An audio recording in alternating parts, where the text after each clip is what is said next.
reigned after nearly 60 years on the throne, but Sherlock Holmes, his great hero, the character for whom he will primarily be remembered, had become a millstone around his author's neck.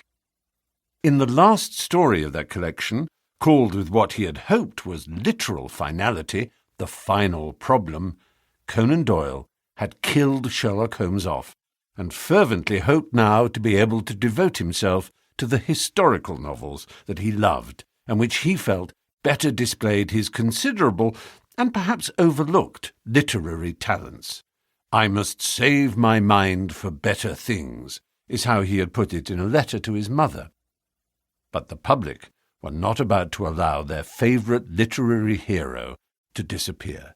In a national, indeed international, outburst that foreshadowed some of the distress that was to afflict the television-watching world when favourite characters in soaps and dramas were to be killed off, people, grown-up, adult Victorian men and women, were seen going about wearing black armbands as tokens of lamentation and mourning for the great detective. Intense pressure was put on Conan Doyle to bring Sherlock Holmes back. This Doyle did, reluctantly but with enormous success, 8 years later in the full-length novel The Hound of the Baskervilles. But he did not bring Holmes back to life in this story. Instead, he had Watson relate an adventure that came before Holmes's death struggle with Moriarty in The Final Problem. This fix wasn't enough for the addicted public, however. Everywhere Conan Doyle went, he found himself being pestered for more Holmes. In the end, of course, it was the financial lure that caught him. Successful as his two best historical novels were, Micah Clarke and The White Company, they brought in nothing like the revenue that Holmes had yielded. So Conan Doyle bowed to the inevitable, took up his pen, and worked his magic. Sherlockians the world over still call the 12-year period between the last sentence of The Final Problem and the first sentence of The Return the Great Hiatus. How much happened in between, and what a year was 1905. The old Queen 4 years dead, the Titanic under construction in Belfast, revolution in Russia and mutiny on the battleship Potemkin, Freud writing on the Oedipus complex, crowds flocking to see moving picture exhibitions, Picasso in the midst of his blue period, the Ford Motor Company already 2 years old, Einstein publishing his paper on the special theory of relativity, including the equation E equals mc squared, literary modernism emerging, the Wright brothers managing to keep an airplane in the air for over half an hour, and in the midst of all this 20th century turbulence, the arch-Victorian detective making his spectacular comeback in a collection of 13 short stories published under the title, which must have come as such sensationally, shockingly good news at the time, The Return of Sherlock Holmes. It is fascinating to speculate how much Conan Doyle subconsciously left room for Holmes's resuscitation when he left him at the end of The Final Problem, apparently lying dead at the bottom of the Reichenbach Falls in Switzerland, alongside his mortal enemy, Professor Moriarty. It does not feel too difficult, contrived, or far-fetched when Holmes explains in the opening story of the collection, The Adventure of the Empty House, how he had in fact survived. If Conan Doyle had really quite sincerely wanted his hero dead, he could have left his body to be discovered by a bereft Watson, and no comeback would ever have been possible. As it is, happily for his millions of admirers, Holmes was able convincingly to return, and in fact there were now to be more short stories written between the publication of this book and the very last collection than in the whole period before. The Return shows the author at the height of his powers, in my view.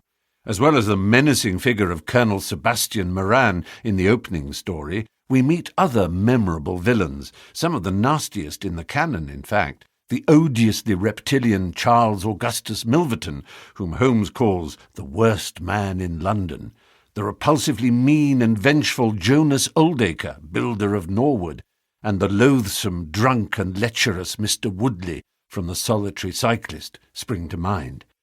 The story called The Dancing Men is a much-loved classic, which in my case ignited a lifelong love of codes and cryptography.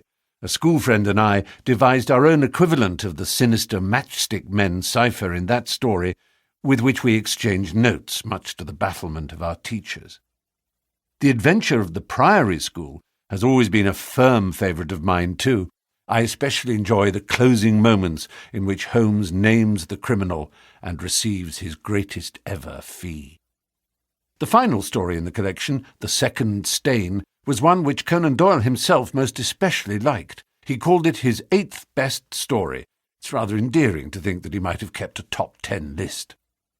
A significant number of the adventures are referred to by Watson as having taken place some time ago, perhaps out of nostalgia for that period of gaslight and horse-drawn hansom cabs which will always seem Holmes's proper milieu. But all the stories, I'm sure you will agree, justify completely Conan Doyle's bowing to public pressure and reviving his immortal hero the way he did. The variety of human life, the ingenuity of crime and detection, the brilliance and unique breadth and depth of the detective work, these are as fresh, vivid and compulsively enjoyable today as they were well over a century ago. And so we welcome Mr. Sherlock Holmes back to life.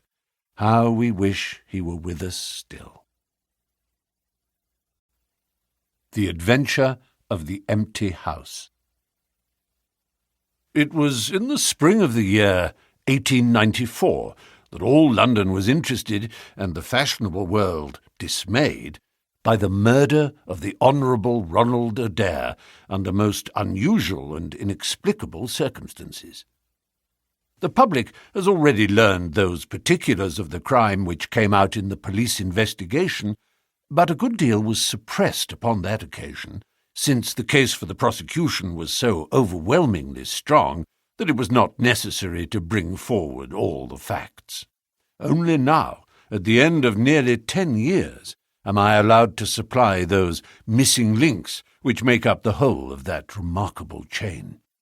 The crime was of interest in itself, but that interest was as nothing to me compared to the inconceivable sequel, which afforded me the greatest shock and surprise of any event in my adventurous life. Even now, after this long interval, I find myself thrilling as I think of it, and feeling once more that sudden flood of joy, amazement, and incredulity which utterly submerged my mind. Let me say to that public which has shown some interest in those glimpses which I have occasionally given them of the thoughts and actions of a very remarkable man, that they are not to blame me if I have not shared my knowledge with them, for I should have considered it my first duty to have done so, had I not been barred by a positive prohibition from his own lips, which was only withdrawn upon the 3rd of last month. It can be imagined that my close intimacy with Sherlock Holmes had interested me deeply in crime, and that after his disappearance I never failed to read with care the various problems which came before the public, and I even attempted more than once, for my own private satisfaction, to employ his methods in their solution, though with indifferent success. There was none, however, which appealed to me like this tragedy of Ronald Adair. As I read the evidence at the inquest, which led up to a verdict of wilful murder against some person or persons unknown, I realized more clearly than I had ever done the loss which the community had sustained by the death of Sherlock Holmes. There were points about this strange business which would, I was sure, have specially appealed to him, and the efforts of the police would have been supplemented, or more probably anticipated, by the trained observation and the alert mind of the first criminal agent in Europe. All day as I drove upon my round, I turned over the case in my mind, and found no explanation which appeared to me to be adequate. At the risk of telling a twice-told tale, I will recapitulate the facts as they were known to the public at the conclusion of the inquest. The Honourable Ronald Adair was the second son of the Earl of Maynooth, at that time governor of one of the Australian colonies. Adair's mother had returned from Australia to undergo the operation for cataract, and she, her son Ronald, and her daughter Hilda were living together at 427 Park Lane. The youth moved in the best society, had, so far as was known, no enemies and no particular vices. He had been engaged to Miss Edith Woodley of Carstairs, but the engagement had been broken off by mutual consent some months before, and there was no sign that it had left any very profound feeling behind it. For the rest, the man's life moved in a narrow and conventional circle, for his habits were quiet and his nature unemotional. Yet it was upon this easy-going young aristocrat that death came, in most strange and unexpected form, between the hours of 10 and 11:20 on the night of March the 30th, 1894. Ronald Adair was fond of cards, playing continually, but never for such stakes as would hurt him. He was a member of the Baldwin, the Cavendish, and the Bagatelle card clubs. It was shown that after dinner on the day of his death he had played a rubber of whist at the latter club. He had also played there in the afternoon. The evidence of those who had played with him, Mr. Murray, Sir John Hardy, and Colonel Moran, showed that the game was whist, and that there was a fairly equal fall of the cards. Adair might have lost £5, but not more. His fortune was a considerable one, and such a loss could not in any way affect him. He had played nearly every day at one club or other, but he was a cautious player and usually rose a winner. It came out in evidence that in partnership with Colonel Moran he had actually won as much as £420 in a sitting some weeks before from Godfrey Milner and Lord Balmoral. So much for his recent history as it came out at the inquest. On the evening of the crime, he returned from the club exactly at 10. His mother and sister were out spending the evening with a relation. The servant deposed that she heard him enter the front room on the second floor, generally used as his sitting room. She had lit a fire there, and as it smoked, she had opened the window. No sound was heard from the room until 11:20, the hour of the return of Lady Maynooth and her daughter. Desiring to say good night, she had attempted to enter her son's room. The door was locked on the inside, and no answer could be got to their cries and knocking. Help was obtained, and the door forced. The unfortunate young man was found lying near the table. His head had been horribly mutilated by an expanding revolver bullet. But no weapon of any sort was to be found in the room. On the table lay 2 banknotes for £10 each, and £17.10 in silver and gold, the money arranged in little piles of varying amount. There were some figures also upon a sheet of paper, with the names of some club friends opposite to them, from which it was conjectured that before his death he was endeavouring to make out his losses or winnings at cards. A minute examination of the circumstances served only to make the case more complex. In the first place, no reason could be given why the young man should have fastened the door upon the inside. There was the possibility that the murderer had done this and had afterwards escaped by the window. The drop was at least 20 feet, however, and a bed of crocuses in full bloom lay beneath. Neither the flowers nor the earth showed any sign of having been disturbed, nor were there any marks upon the narrow strip of grass which separated the house from the road. Apparently, therefore, it was the young man himself who had fastened the door. But how did he come by his death? No one could have climbed up to the window without leaving traces. Suppose a man had fired through the window, it would indeed be a remarkable shot. Who could, with a revolver, inflict so deadly a wound? Again, Park Lane is a frequented thoroughfare, and there is a cab stand within 100 yards of the house. No one had heard a shot. And yet there was the dead man, and there the revolver bullet, which had mushroomed out, as soft-nosed bullets will, and so inflicted a wound which must have caused instantaneous death. Such were the circumstances of the Park Lane mystery, which were further complicated by entire absence of motive, since, as I have said, young Adair was not known to have any enemy, and no attempt had been made to remove the money or valuables in the room. All day I turned these facts over in my mind, endeavouring to hit upon some theory which could reconcile them all, and to find that line of least resistance which my poor friend had declared to be the starting point of every investigation. I confess that I made little progress. In the evening I strolled across the park, and found myself about 6 o'clock at the Oxford Street end of Park Lane. A group of loafers upon the pavements, all staring up at a particular window, directed me to the house which I had come to see.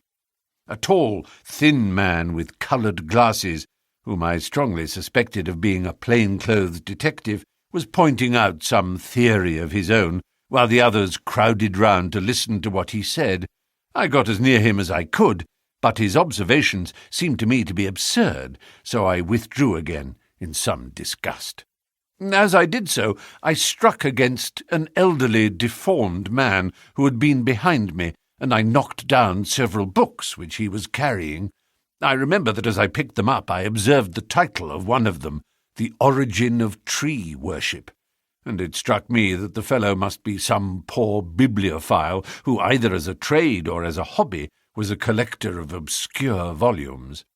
I endeavoured to apologize for the accident, but it was evident that these books, which I had so unfortunately maltreated, were very precious objects in the eyes of their owner. With a snarl of contempt, he turned upon his heel, and I saw his curved back and white side-whiskers disappear among the throng. My observations of number 427 Park Lane did little to clear up the problem in which I was interested. The house was separated from the street by a low wall and railing, the whole not more than 5 feet high. It was perfectly easy, therefore, for anyone to get into the garden, but the window was entirely inaccessible, since there was no water pipe or anything which could help the most active man to climb it. More puzzled than ever, I retraced my steps to Kensington. I had not been in my study 5 minutes when the maid entered to say that a person desired to see me. To my astonishment, it was none other than my strange old book collector, his sharp, wizened face peering out from a frame of white hair, and his precious volumes, a dozen of them at least, wedged under his right arm. "You're surprised to see me, sir," said he in a strange, croaking voice. I acknowledged that I was. "Well, I've a conscience, sir, and when I chanced to see you go into this house, as I came hobbling after you, I thought to myself, I'll just step in and see that kind gentleman, and tell him that if I was a bit gruff in my manner, there was not any harm meant, and that I am much obliged to him for picking up my books." "You make too much of a trifle," said I. "May I ask how you knew who I was?" "Well, sir, if it isn't too great a liberty, I am a neighbour of yours, for you'll find my little bookshop at the corner of Church Street, and very happy to see you, I'm sure. Maybe you collect yourself, sir. Here's British Birds, and Catullus, and the Holy War, a bargain, every one of them. With 5 volumes you could just fill that gap on that second shelf. It looks untidy, does it not, sir?" I moved my head to look at the cabinet behind me. When I turned again, Sherlock Holmes was standing smiling at me across my study table. I rose to my feet, stared at him for some seconds in utter amazement, and then it appears that I must have fainted for the first and the last time in my life. Certainly a grey mist swirled before my eyes, and when it cleared I found my collar ends undone and the tingling aftertaste of brandy upon my lips. Holmes was bending over my chair, his flask in his hand. "My dear Watson," said the well-remembered voice, "I owe you 1,000 apologies. I had no idea that you would be so affected." I gripped him by the arm. "Holmes," I cried, "is it really you? Can it indeed be that you are alive? Is it possible that you succeeded in climbing out of that awful abyss?" "Wait a moment," said he. "Are you sure that you are really fit to discuss things? I've given you a serious shock by my unnecessarily dramatic reappearance." "I am all right, but indeed, Holmes, I can hardly believe my eyes. Good heavens, to think that you of all men, should be standing in my study." Again I gripped him by the sleeve and felt the thin, sinewy arm beneath it.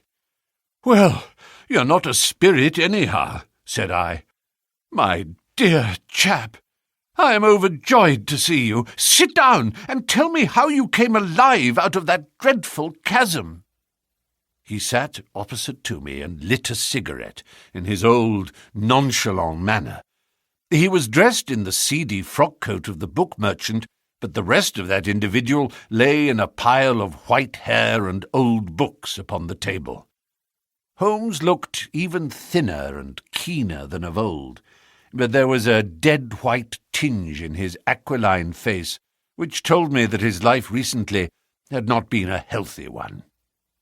"I am glad to stretch myself, Watson," said he. "'Tis no joke when a tall man has to take a foot off his stature for several hours on end.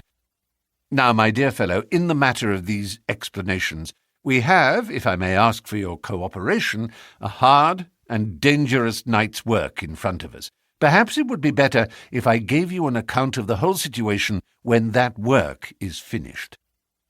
"I am full of curiosity. I should much prefer to hear now." "You'll come with me tonight?" "When you like and where you like." This is indeed like the old days. We shall have time for a mouthful of dinner before we need go. Well then, about that chasm. I had no serious difficulty in getting out of it, for the very simple reason that I was never in it." "You were never in it?" "No, Watson, I was never in it. My note to you was absolutely genuine. I had little doubt that I'd come to the end of my career when I perceived the somewhat sinister figure of the late Professor Moriarty standing upon the narrow pathway which led to safety. I read an inexorable purpose in his grey eyes. I exchanged some remarks with him, therefore, and obtained his courteous permission to write the short note which you afterwards received. I left it with my cigarette-box and my stick, and I walked along the pathway, Moriarty still at my heels. When I reached the end, I stood at bay. He drew no weapon, but he rushed at me and threw his long arms around me. He knew that his own game was up, and was only anxious to revenge himself upon me. We tottered together upon the brink of the fall. I have some knowledge, however, of baritsu, or the Japanese system of wrestling, which has more than once been very useful to me. I slipped through his grip, and he, with a horrible scream, kicked madly for a few seconds and clawed the air with both his hands. But for all his efforts, he could not get his balance, and over he went. With my face over the brink, I saw him fall for a long way. Then he struck a rock, bounded off, and splashed into the water. I listened with amazement to this explanation, which Holmes delivered between the puffs of his cigarette. "But the tracks!" I cried. "I saw with my own eyes that 2 went down the path, and none returned." "It came about in this way. The instant that the professor had disappeared, it struck me what a really extraordinarily lucky chance fate had placed in my way. I knew that Moriarty was not the only man who had sworn my death. There were at least 3 others whose desire for vengeance upon me would only be increased by the death of their leader. They were all most dangerous men. One or other would certainly get me. On the other hand, if all the world was convinced that I was dead, they would take liberties, these men. They would lay themselves open, and sooner or later I could destroy them. Then it would be time for me to announce that I was still in the land of the living. So rapidly does the brain act that I believe I had thought this all out before Professor Moriarty had reached the bottom of the Reichenbach fall. I stood up and examined the rocky wall behind me. In your picturesque account of the matter, which I read with great interest some months later, you assert that the wall was sheer. This was not literally true. A few small footholds presented themselves, and there was some indication of a ledge. The cliff is so high that to climb it all was an obvious impossibility, and it was equally impossible to make my way along the wet path without leaving some tracks. I might, it is true, have reversed my boots, as I have done on similar occasions, but the sight of 3 sets of tracks in one direction would certainly have suggested a deception. On the whole, then, it was best that I should risk the climb. It was not a pleasant business, Watson. The fall roared beneath me. I am not a fanciful person, but I give you my word that I seemed to hear Moriarty's voice screaming at me out of the abyss.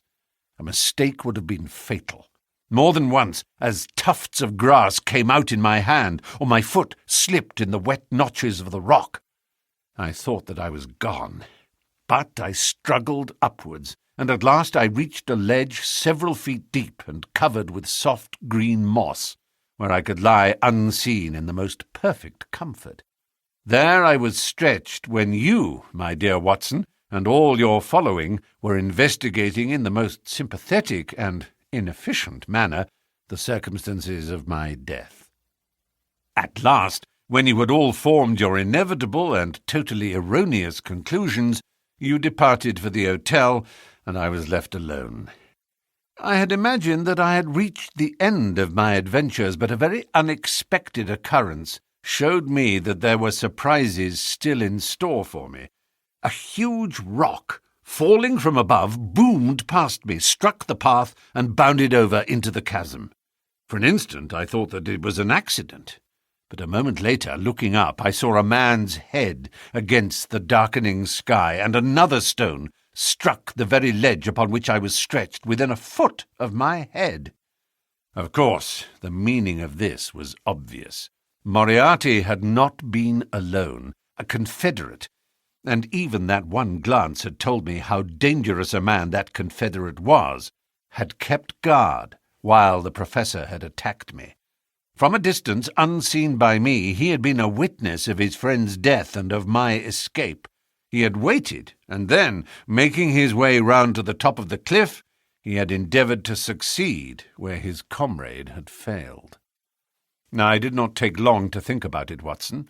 Again I saw that grim face look over the cliff, and I knew that it was the precursor of another stone.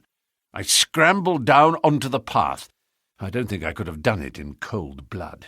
It was 100 times more difficult than getting up. But I had no time to think of the danger, for another stone sang past me as I hung by my hands from the edge of the ledge. Halfway down I slipped, but by the blessing of God I landed, torn and bleeding, upon the path. I took to my heels, did 10 miles over the mountains in the darkness, and a week later I found myself in Florence, with the certainty that no one in the world knew what had become of me. I had only one confidant, my brother Mycroft. I owe you many apologies, my dear Watson, but it was all important that it should be thought I was dead. And it is quite certain that you would not have written so convincing an account of my unhappy end had you not yourself thought that it was true. Several times during the last 3 years I've taken up my pen to write to you, but always I feared lest your affectionate regard for me should tempt you to some indiscretion which would betray my secret. For that reason I turned away from you this evening when you upset my books, for I was in danger at that time, and any show of surprise and emotion upon your part might have drawn attention to my identity and led to the most deplorable and irreparable results. As to Mycroft, I had to confide in him in order to obtain the money which I needed. The course of events in London did not run so well as I had hoped, for the trial of the Moriarty gang left 2 of its most dangerous members, my own most vindictive enemies, at liberty.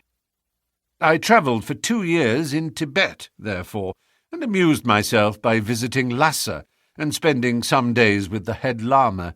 You may have read of the remarkable explorations of a Norwegian named Sigerson, but I am sure that it never occurred to you that you were receiving news of your friend. I then passed through Persia, looked in at Mecca, and paid a short but interesting visit to the Khalifa at Khartoum, the results of which I have communicated to the Foreign Office. Returning to France, I spent some months in a research into the coal tar derivatives, which I conducted in a laboratory at Montpellier in the south of France. Having concluded this to my satisfaction, and learning that only one of my enemies was now left in London, I was about to return when my movements were hastened by the news of this very remarkable Park Lane mystery, which not only appealed to me by its own merits, but which seemed to offer some most peculiar personal opportunities. I came over at once to London, called in my own person at Baker Street, threw Mrs. Hudson into violent hysterics, and found that Mycroft had preserved my rooms and my papers exactly as they had always been.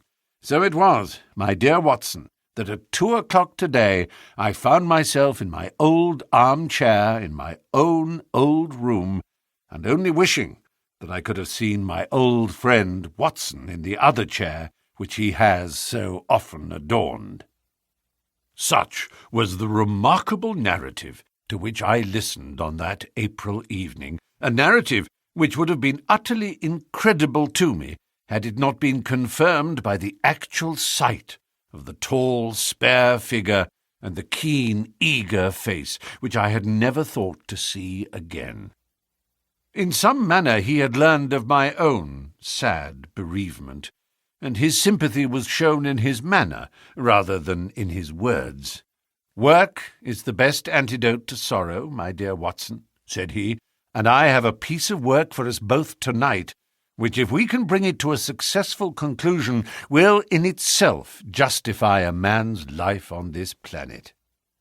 In vain I begged him to tell me more.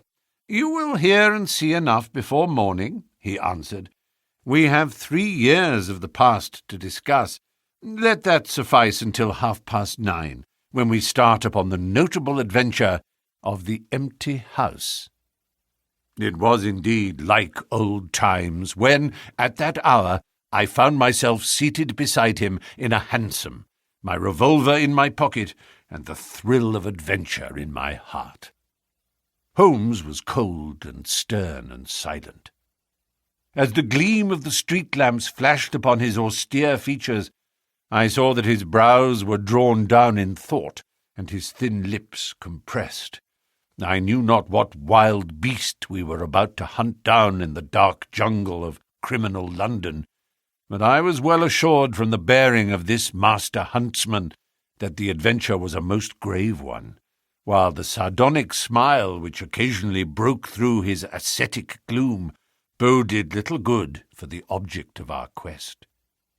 I had imagined that we were bound for Baker Street, but Holmes stopped the cab at the corner of Cavendish Square.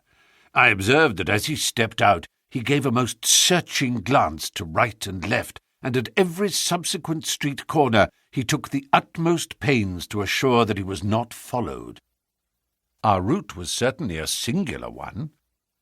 Holmes's knowledge of the byways of London was extraordinary, and on this occasion he passed rapidly and with an assured step through a network of mews and stables, the very existence of which I had never known. We emerged at last into a small road lined with old, gloomy houses, which led us into Manchester Street, and so to Blandford Street. Here he turned swiftly down a narrow passage, passed through a wooden gate into a deserted yard, and then opened with a key the back door of a house. We entered together, and he closed it behind us. The place was pitch dark, but it was evident to me that it was an empty house.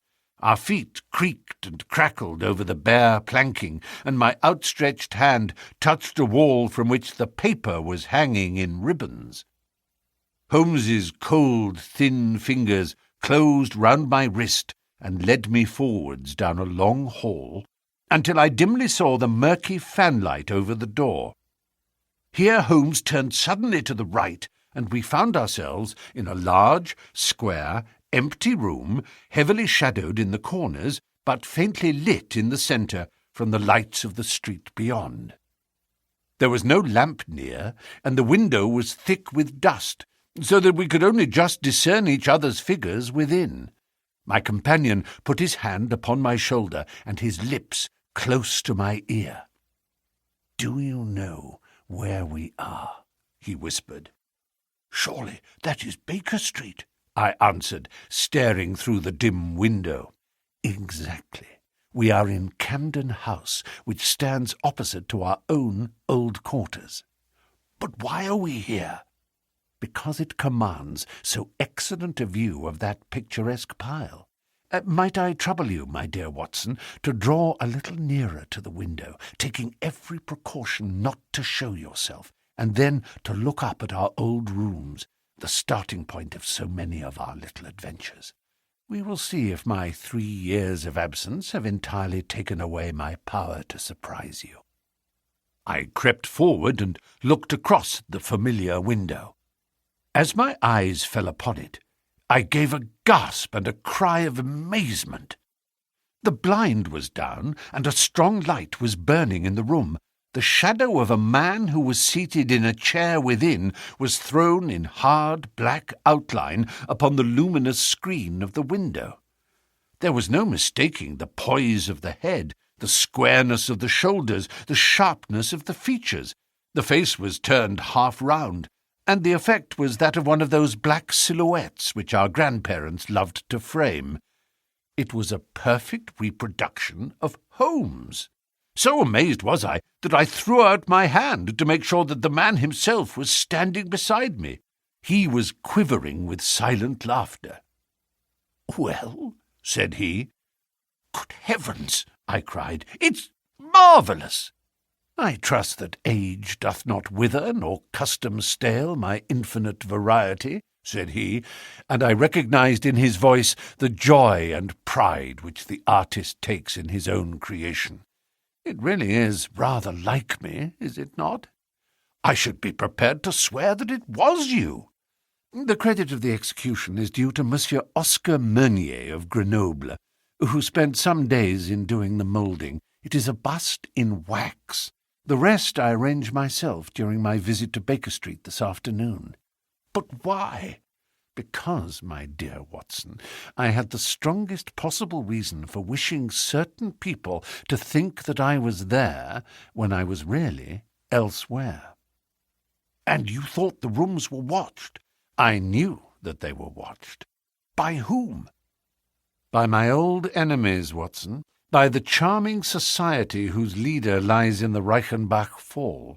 You must remember that they knew, and only they knew, that I was still alive. Sooner or later they believed that I should come back to my rooms. They watched them continuously, and this morning they saw me arrive." "How do you know?" "Because I recognized their sentinel when I glanced out of my window. He's a harmless enough fellow, Parker by name, a garrotter by trade, and a remarkable performer upon the Jew's harp.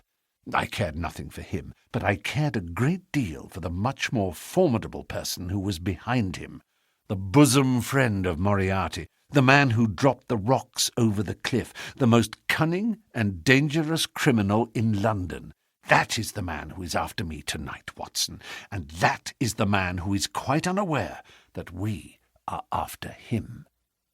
My friend's plans were gradually revealing themselves. From this convenient retreat, the watchers were being watched and the trackers tracked. That angular shadow up yonder was the bait, and we were the hunters. In silence we stood together in the darkness and watched the hurrying figures who passed and repassed in front of us. Holmes was silent and motionless, but I could tell that he was keenly alert, and that his eyes were fixed intently upon the stream of passers-by. It was a bleak and boisterous night, and the wind whistled shrilly down the long street. Many people were moving to and fro, most of them muffled in their coats and cravats.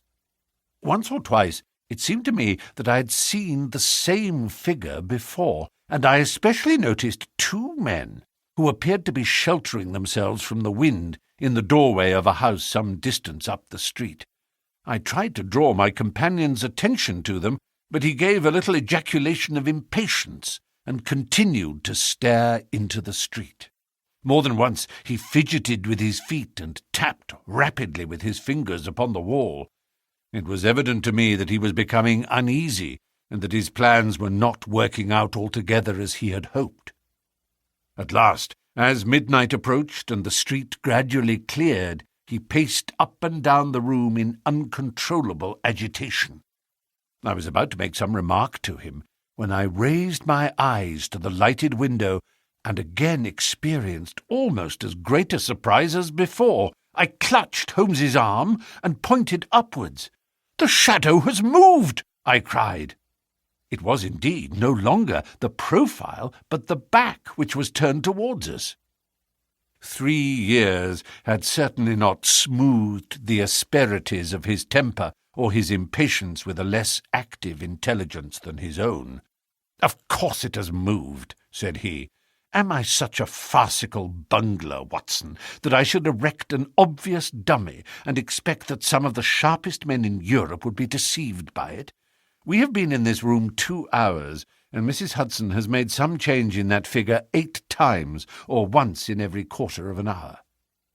She works it from the front so that her shadow may never be seen. Ah!" He drew in his breath with a shrill, excited intake. In the dim light I saw his head thrown forward, his whole attitude rigid with attention. Outside, the street was absolutely deserted. Those 2 men might still be crouching in the doorway, but I could no longer see them. All was still and dark, save only that brilliant yellow screen in front of us with the black figure outlined upon its centre. Again, in the utter silence, I heard that thin, sibilant note which spoke of intense, suppressed excitement. An instant later he pulled me back into the blackest corner of the room, and I felt his warning hand upon my lips. The fingers which clutched me were quivering. Never had I known my friend more moved, and yet the dark street still stretched lonely and motionless before us. But suddenly I was aware of that which his keener senses had already distinguished. A low, stealthy sound came to my ears, not from the direction of Baker Street, but from the back of the very house in which we lay concealed. A door opened and shut. An instant later, steps crept down the passage, steps which were meant to be silent, but which reverberated harshly through the empty house. Holmes crouched back against the wall, and I did the same, my hand closing upon the handle of my revolver. Peering through the gloom, I saw the vague outline of a man, a shade blacker than the blackness of the open door. He stood for an instant, and then he crept forward, crouching, menacing, into the room. He was within 3 yards of us, this sinister figure, and I had braced myself to meet his spring before I realized that he had no idea of our presence.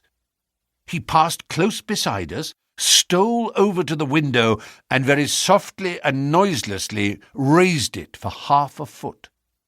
As he sank to the level of this opening, the light of the street, no longer dimmed by the dusty glass, fell full upon his face. The man seemed to be beside himself with excitement. His 2 eyes shone like stars, and his features were working convulsively. He was an elderly man, with a thin, projecting nose, a high, bald forehead, and a huge, grizzled moustache. An opera hat was pushed to the back of his head, and an evening-dress shirt-front gleamed out through his open overcoat. His face was gaunt and swarthy, scored with deep, savage lines. In his hand he carried what appeared to be a stick, but as he laid it down upon the floor it gave a metallic clang. Then, from the pocket of his overcoat, he drew a bulky object, and he busied himself in some task, which ended with a loud, sharp click, as if a spring or bolt had fallen into its place. Still kneeling upon the floor, he bent forward and threw all his weight and strength upon some lever, with the result that there came a long, whirling, grinding noise, ending once more in a powerful click. He straightened himself then, and I saw what he held in his hand was a sort of gun with a curiously misshapen butt. He opened it at the breech, put something in, and snapped the breech block. Then, crouching down, he rested the end of the barrel upon the ledge of the open window, and I saw his long moustache droop over the stock and his eye gleam as it peered along the sights. I heard a little sigh of satisfaction as he cuddled the butt into his shoulder, and saw that amazing target, the black man on the yellow ground, standing clear at the end of his foresight. For an instant he was rigid and motionless. Then his finger tightened on the trigger. There was a strange, loud whiz, and a long, silvery tinkle of broken glass. At that instant, Holmes sprang like a tiger onto the marksman's back and hurled him flat upon his face. He was up again in a moment, and with convulsive strength he seized Holmes by the throat. But I struck him on the head with the butt of my revolver, and he dropped again upon the floor. I fell upon him, and as I held him, my comrade blew a shrill call upon a whistle. There was the clatter of running feet upon the pavement, and 2 policemen in uniform, with 1 plainclothes detective, rushed through the front entrance and into the room. "That you, Lestrade?" said Holmes. "Yes, Mr. Holmes. I took the job myself. It's good to see you back in London, sir." "I think you want a little unofficial help. 3 undetected murders in 1 year won't do, Lestrade. But you handled the Molesley mystery with less than your usual... that's to say, you handled it fairly well." We had all risen to our feet, our prisoner breathing hard, with a stalwart constable on each side of him. Already a few loiterers had begun to collect in the street. Holmes stepped up to the window, closed it, and dropped the blinds. Lestrade had produced 2 candles, and the policemen had uncovered their lanterns. I was able at last to have a good look at our prisoner. It was a tremendously virile and yet sinister face which was turned towards us. With the brow of a philosopher above and the jaw of a sensualist below, the man must have started with great capacities for good or for evil. But one could not look upon his cruel blue eyes with their drooping cynical lids, or upon the fierce aggressive nose and the threatening deep-lined brow, without reading nature's plainest danger signals. He took no heed of any of us, but his eyes were fixed upon Holmes's face with an expression in which hatred and amazement were equally blended. "You fiend," he kept on muttering, "you clever, clever fiend." "Ah, Colonel," said Holmes, arranging his rumpled collar, "journeys end in lovers' meetings, as the old play says. I don't think I've had the pleasure of seeing you since you favoured me with those attentions as I lay on the ledge above the Reichenbach fall."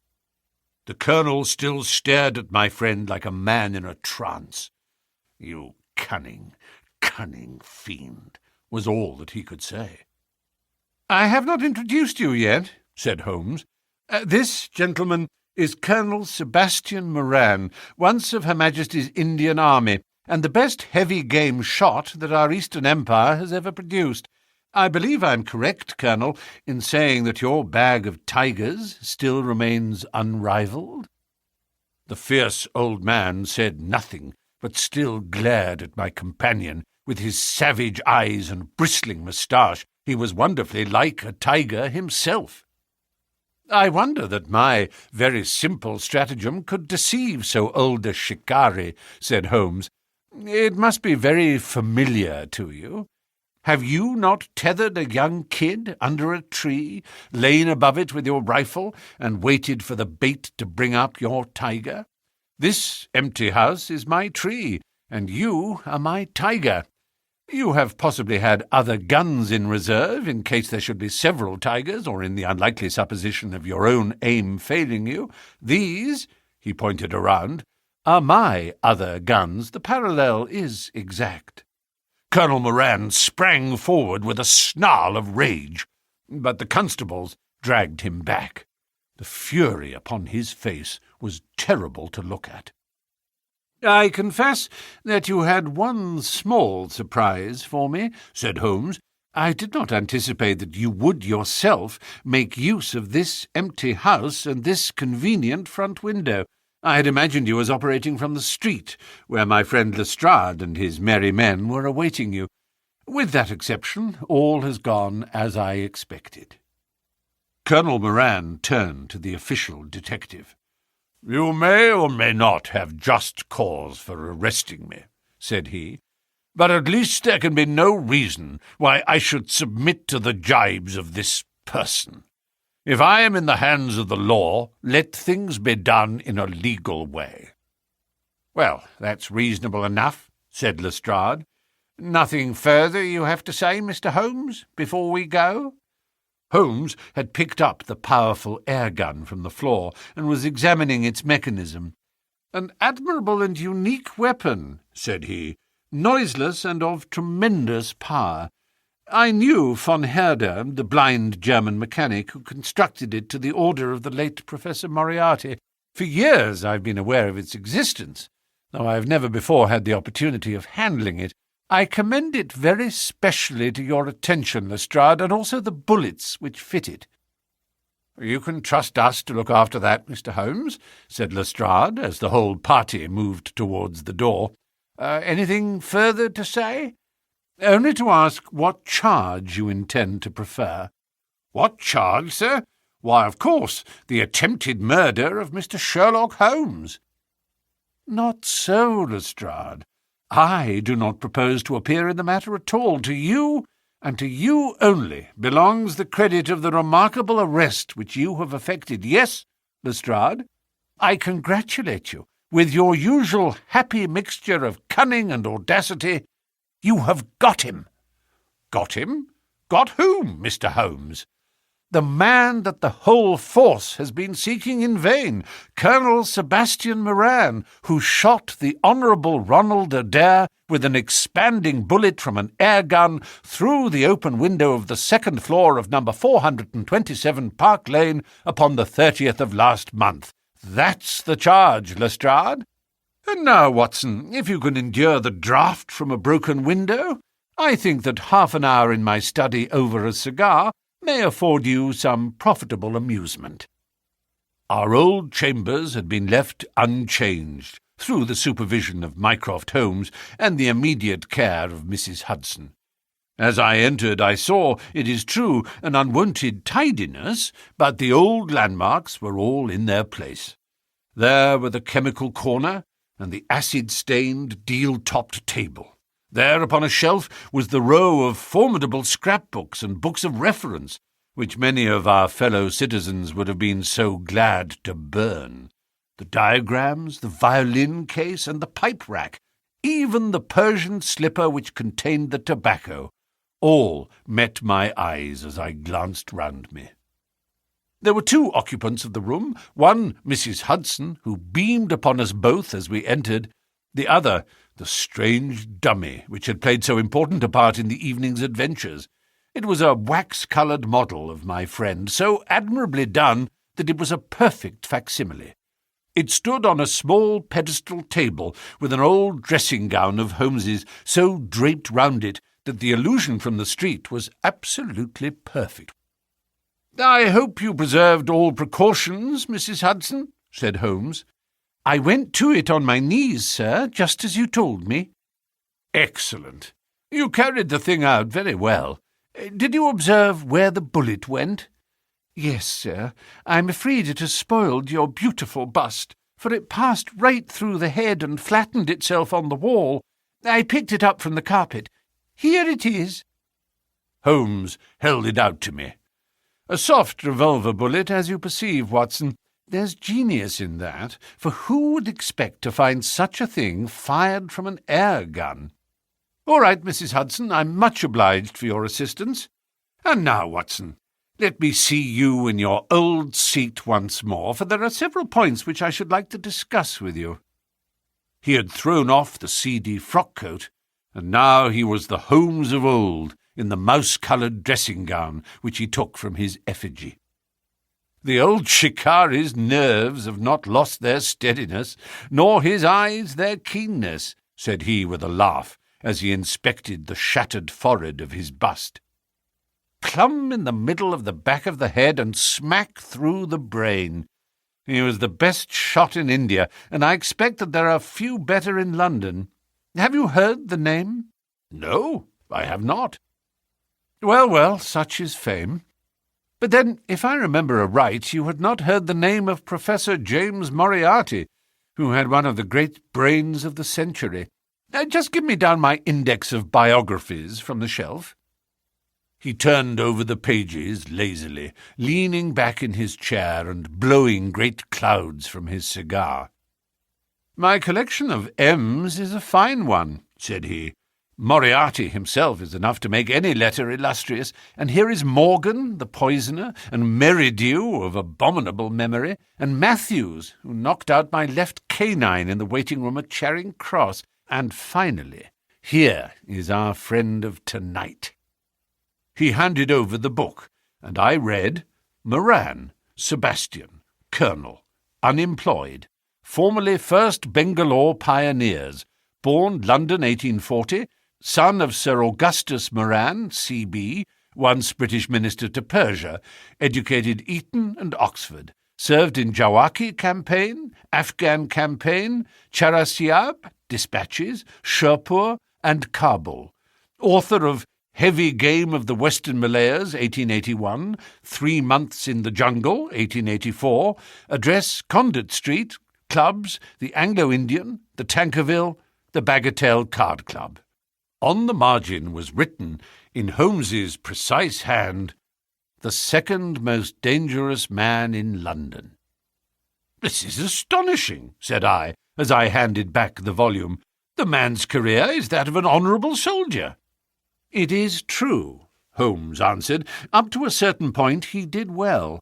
He was always a man of iron nerve, and the story is still told in India how he crawled down a drain after a wounded man-eating tiger. There are some trees, Watson, which grow to a certain height and then suddenly develop some unsightly eccentricity. You will see it often in humans. I have a theory that the individual represents in his development the whole procession of his ancestors, and that such a sudden turn to good or evil stands for some strong influence which came into the line of his pedigree. The person becomes, as it were, the epitome of the history of his own family. It is surely rather fanciful. Well, I don't insist upon it. Whatever the cause, Colonel Moran began to go wrong. Without any open scandal, he still made India too hot to hold him. He retired, came to London, and again acquired an evil name. It was at this time that he was sought out by Professor Moriarty, to whom for a time he was chief of the staff. Moriarty supplied him liberally with money, and used him only in 1 or 2 very high-class jobs which no ordinary criminal could have undertaken, You may have some recollection of the death of Mrs. Stewart of Lauder in 1887? Not? Well, I'm sure Moran was at the bottom of it, but nothing could be proved. So cleverly was the Colonel concealed that even when the Moriarty gang was broken up, we could not incriminate him. You remember at that date, when I called upon you in your rooms, how I put up the shutters for fear of air guns? No doubt you thought me fanciful. I knew exactly what I was doing, for I knew of the existence of this remarkable gun, and I knew also that one of the best shots in the world would be behind it. When we were in Switzerland, he followed us with Moriarty, and it was undoubtedly he who gave me that evil 5 minutes on the Reichenbach ledge. You may think that I read the papers with some attention during my sojourn in France, on the lookout for any chance of laying him by the heels. So long as he was free in London, my life would really not have been worth living. Night and day the shadow would have been over me, and sooner or later his chance must have come. What could I do? I could not shoot him at sight, or I should myself be in the dock. There was no use appealing to a magistrate. They cannot interfere on the strength of what would appear to them to be a wild suspicion. So I could do nothing. But I watched the criminal news, knowing that sooner or later I should get him. Then came the death of this Ronald Adair. My chance had come at last. Knowing what I did, was it not certain that Colonel Moran had done it? He had played cards with the lad. He had followed him home from the club. He had shot him through the open window. There was not a doubt of it. The bullets alone are enough to put his head in a noose. I came over at once. I was seen by the sentinel, who would, I knew, direct the Colonel's attention to my presence. He could not fail to connect my sudden return with his crime, and to be terribly alarmed. I was sure that he would make an attempt to get me out of the way at once, and would bring round his murderous weapon for that purpose. I left him an excellent mark in the window, and having warned the police that they might be needed, by the way, Watson, you spotted their presence in that doorway with unerring accuracy, I took up what seemed to me to be a judicious post for observation, never dreaming that he would choose the same spot for his attack. Now, my dear Watson, does anything remain for me to explain? Yes, said I. You have not made it clear what was Colonel Moran's motive in murdering the Honourable Ronald Adair. Ah, my dear Watson, there we come into those realms of conjecture where the most logical mind may be at fault. Each may form his own hypothesis upon the present evidence, and yours is as likely to be correct as mine. You have formed one, then? I think that it is not difficult to explain the facts. It came out in evidence that Colonel Moran and young Adair had between them won a considerable amount of money. Now, Moran undoubtedly played foul, of that I have long been aware. I believe that on the day of the murder, Adair had discovered that Moran was cheating. Very likely he had spoken to him privately, and had threatened to expose him unless he voluntarily resigned his membership of the club and promised not to play cards again. It is unlikely that a youngster like Adair would at once make a hideous scandal by exposing a well-known man so much older than himself. Probably he acted as I suggest. The exclusion from his clubs would mean ruin to Moran, who lived by his ill-gotten card gains. He therefore murdered Adair, who at the time was endeavouring to work out how much money he should himself return, since he could not profit by his partner's foul play. He locked the door, lest the ladies should surprise him, and insist upon knowing what he was doing with these names and coins. Will it pass? I have no doubt that you have hit upon the truth. It will be verified or disproved at the trial.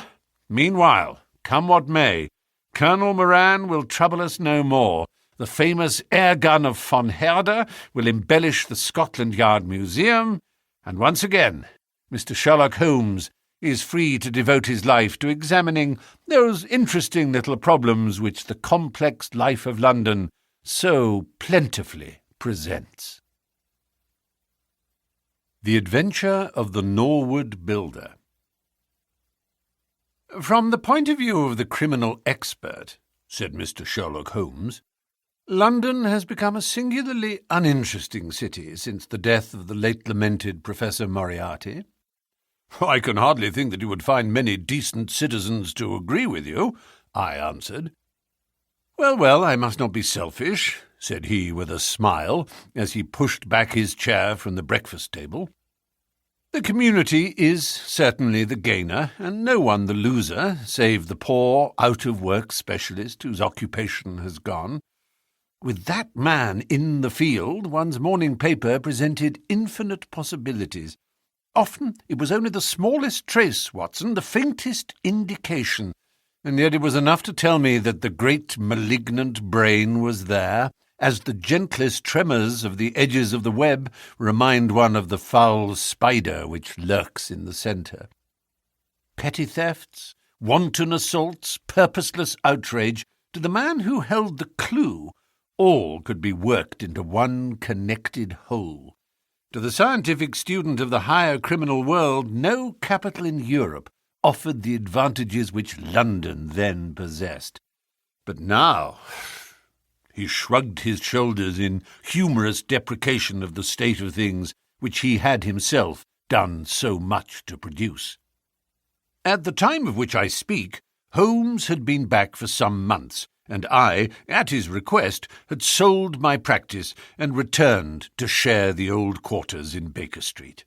A young doctor named Werner had purchased my small Kensington practice and given, with astonishingly little demur, the highest price that I ventured to ask, an incident which only explained itself some years later, when I found that Werner was a distant relation of Holmes's, and that it was my friend who had really found the money.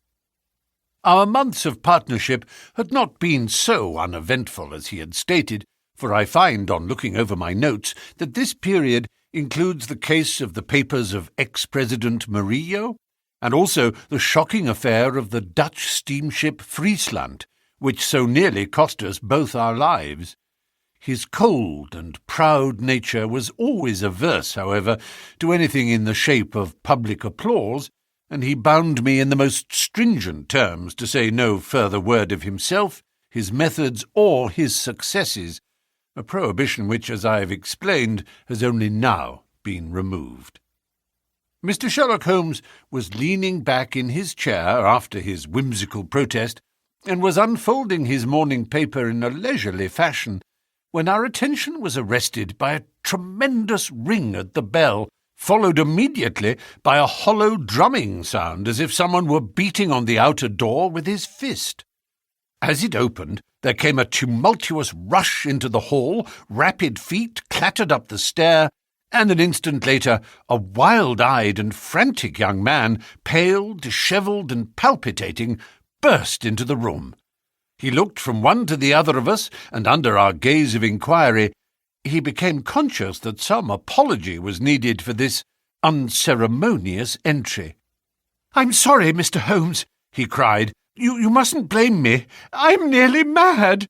Mr. Holmes, I am the unhappy John Hector Macfarlane."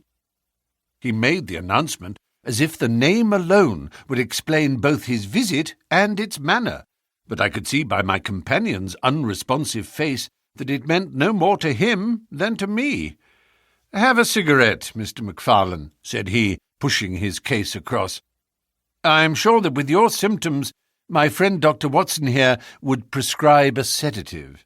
The weather has been so very warm these last few days. Now, if you feel a little more composed, I should be glad if you would sit down in that chair and tell us very slowly and quietly who you are and what it is that you want. You mentioned your name as if I should recognize it, but I assure you that, beyond the obvious facts that you are a bachelor, a solicitor, a Freemason, and an asthmatic, I know nothing whatever about you." Familiar as I was with my friend's methods, it was not difficult for me to follow his deductions and to observe the untidiness of attire, the sheaf of legal papers, the watch charm, and the breathing which had prompted them. Our client, however, stared in amazement. "Yes, I am all that, Mr. Holmes, and in addition, I am the most unfortunate man at this moment in London. For heaven's sake, don't abandon me, Mr. Holmes. If they come to arrest me before I have finished my story, make them give me time so that I may tell you the whole truth. I could go to jail happy if I knew that you were working for me outside." "Arrest you?" said Holmes. "This is really most interesting. On what charge do you expect to be arrested?" "Upon the charge of murdering Mr. Jonas Oldacre of Lower Norwood." My companion's expressive face showed a sympathy which was not, I am afraid, entirely unmixed with satisfaction. "Dear me," said he, "it was only this moment at breakfast that I was saying to my friend Dr. Watson that sensational cases had disappeared out of our papers." Our visitor stretched forward a quivering hand and picked up the Daily Telegraph, which still lay upon Holmes's knee. "If you had looked at it, sir, you would have seen at a glance what the errand is on which I have come to you this morning. I feel as if my name and my misfortune must be in every man's mouth." He turned it over to expose the central page. "Here it is, and with your permission I will read it to you. Listen to this, Mr. Holmes. The headlines are, 'Mysterious Affair at Lower Norwood, Disappearance of a Well-Known Builder, Suspicion of Murder and Arson, a Clue to the Criminal.' That is the clue which they are already following, Mr. Holmes, and I know that it leads infallibly to me. I have been followed from London Bridge Station, and I am sure that they are only waiting for the warrant to arrest me. It will break my mother's heart. It will break her heart."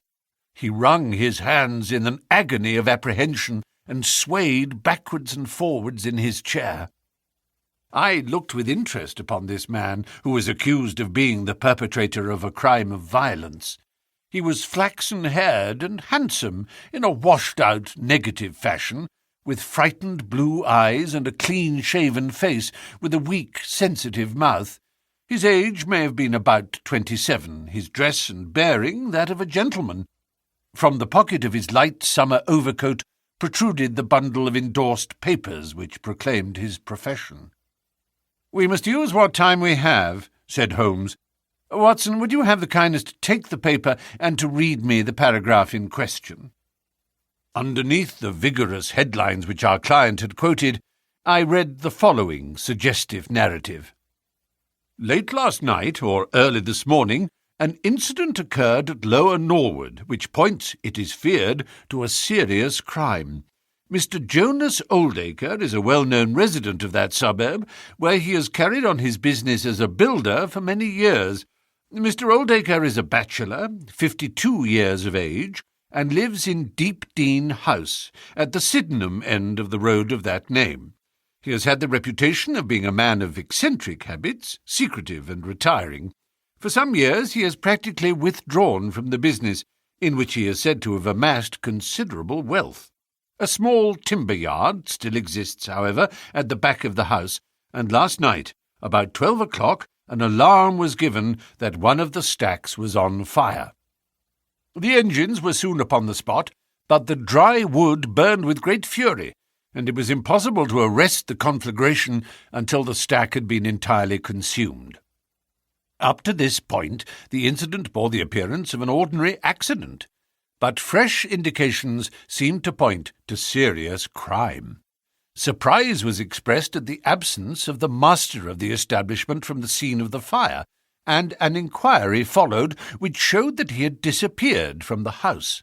An examination of his room revealed that the bed had not been slept in, that a safe which stood in it was open, that a number of important papers were scattered about the room, and finally that there were signs of a murderous struggle, slight traces of blood being found within the room, and an oaken walking-stick which also showed stains of blood upon the handle.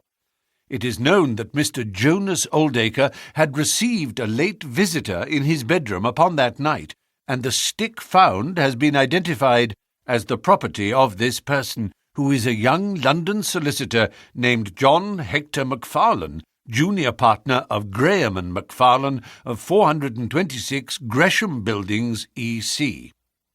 The police believe that they have evidence in their possession which supplies a very convincing motive for the crime, and altogether it cannot be doubted that sensational developments will follow.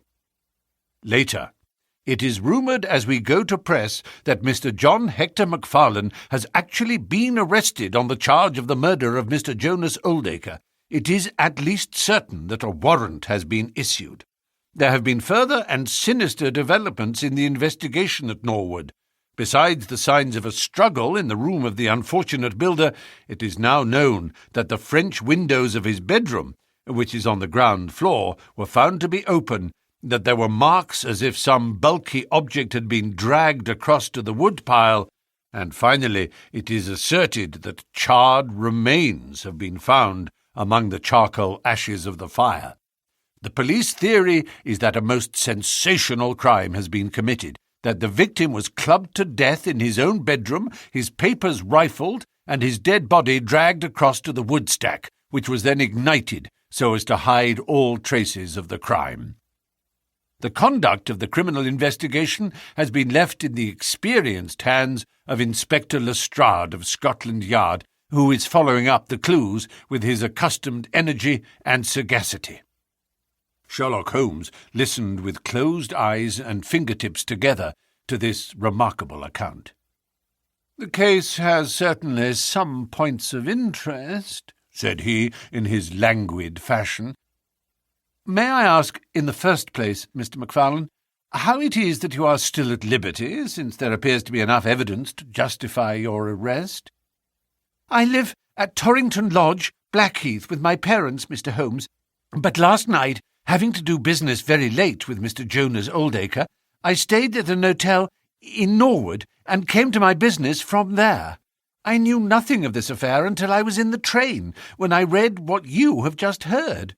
I at once saw the horrible danger of my position, and I hurried to put the case into your hands. I have no doubt that I should have been arrested either at my city office or at my home. A man followed me from London Bridge Station, and I have no doubt— Great heaven! What is that?" It was a clang of the bell, followed instantly by heavy steps upon the stair. A moment later, our old friend Lestrade appeared in the doorway. Over his shoulder, I caught a glimpse of one or two uniformed policemen outside. "Mr. John Hector Macfarlane," said Lestrade. Our unfortunate client rose with a ghastly face.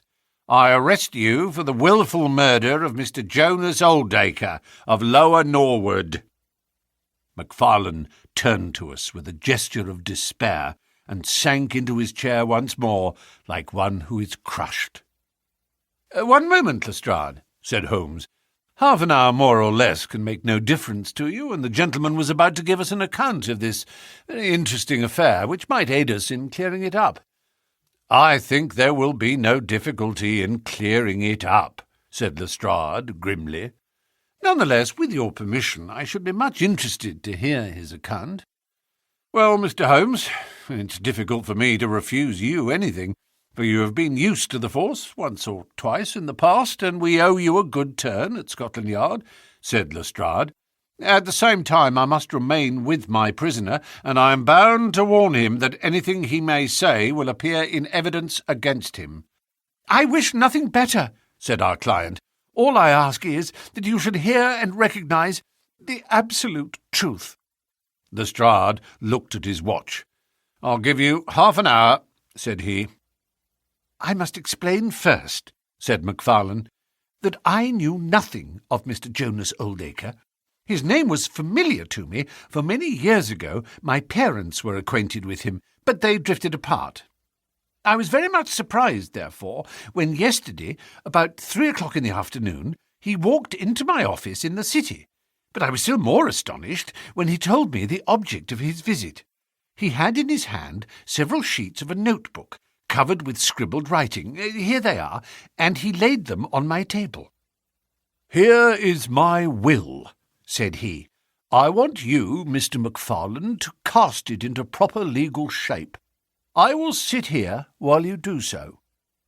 I set myself to copy it, and you can imagine my astonishment when I found that, with some reservations, he had left all his property to me. He was a strange little ferret-like man with white eyelashes, and when I looked up at him I found his keen grey eyes fixed upon me with an amused expression. I could hardly believe my own senses as I read the terms of the will, but he explained that he was a bachelor with hardly any living relation, that he had known my parents in his youth, and that he had always heard of me as a very deserving young man, and was assured that his money would be in worthy hands. Of course I could only stammer out my thanks. The will was duly finished, signed, and witnessed by my clerk. This is it on the blue paper, and these slips, as I have explained, are the rough draft. Mr. Jonas Oldacre then informed me that there were a number of documents, building leases, title deeds, mortgages, scrip, and so forth, which it was necessary that I should see and understand. He said that his mind would not be easy until the whole thing was settled, and he begged me to come out to his house at Norwood that night, bringing the will with me, and to arrange matters. Remember, my boy, not one word to your parents about the affair until everything is settled. We will keep it as a little surprise for them. He was very insistent upon this point, and made me promise it faithfully. You can imagine, Mr. Holmes, that I was not in a humour to refuse him anything that he might ask. He was my benefactor, and all my desire was to carry out his wishes in every particular. I sent a telegram home, therefore, to say that I had important business on hand, and that it was impossible for me to say how late I might be. Mr. Oldacre had told me that he would like me to have supper with him at 9, as he might not be home before that hour. I had some difficulty in finding his house, however, and it was nearly past before I reached it. I found him— "One moment," said Holmes. "Who opened the door?" "A middle-aged woman who was, I suppose, his housekeeper." "And it was she, I presume, who mentioned your name?" "Exactly," said Macfarlane. "Pray proceed." Macfarlane wiped his damp brow and then continued his narrative. "I was shown by this woman into a sitting-room, where a frugal supper was laid out. Afterwards Mr. Jonas Oldacre led me into his bedroom, in which there stood a heavy safe. This he opened and took out a mass of documents, which we went over together. It was between 11 and 12 when we finished. He remarked that we must not disturb the housekeeper. He showed me out through his own French window, which had been open all this time." "Was the blind down?" asked Holmes.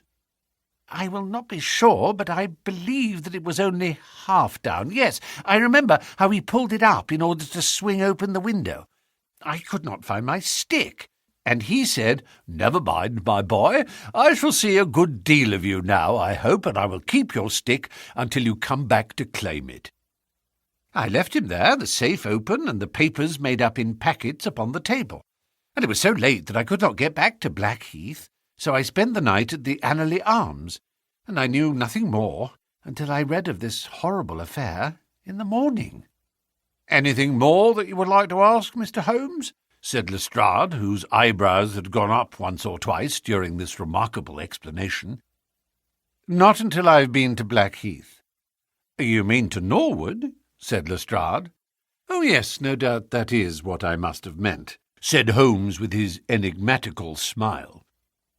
Lestrade had learned by more experiences than he would care to acknowledge that razor-like brain could cut through that which was impenetrable to him. I saw him look curiously at my companion. "I think I should like to have a word with you presently, Mr. Sherlock Holmes," said he. "Now, Mr. Macfarlane, 2 of my constables are at the door, and there is a 4-wheeler waiting." The wretched young man arose, and with a last beseeching glance at us, walked from the room. The officers conducted him to the cab, but Lestrade remained. Holmes had picked up the pages which formed the rough draft of the will, and was looking at them with the keenest interest upon his face. "There are some points about that document, Lestrade, are there not?" said he, pushing them over. The official looked at them with a puzzled expression. "I can read the first few lines, and these in the middle of the second page, and 1 or 2 at the end. Those are as clear as print," said he, "but the writing in between is very bad, and there are 3 places where I cannot read it at all." "What do you make of that?" said Holmes. "Well, what do you make of it?" "That it was written in a train. The good writing represents stations, the bad writing movement, and the very bad writing passing over points. A scientific expert would pronounce at once that this was drawn up on a suburban line, since nowhere save in the immediate vicinity of a great city could there be so quick a succession of points. Granting that his whole journey was occupied in drawing up the will, then the train was an express, only stopping once between Norwood and London Bridge. Lestrade began to laugh. "Oh, you are too many for me when you begin to get on your theories, Mr. Holmes," said he. "How does this bear on the case?"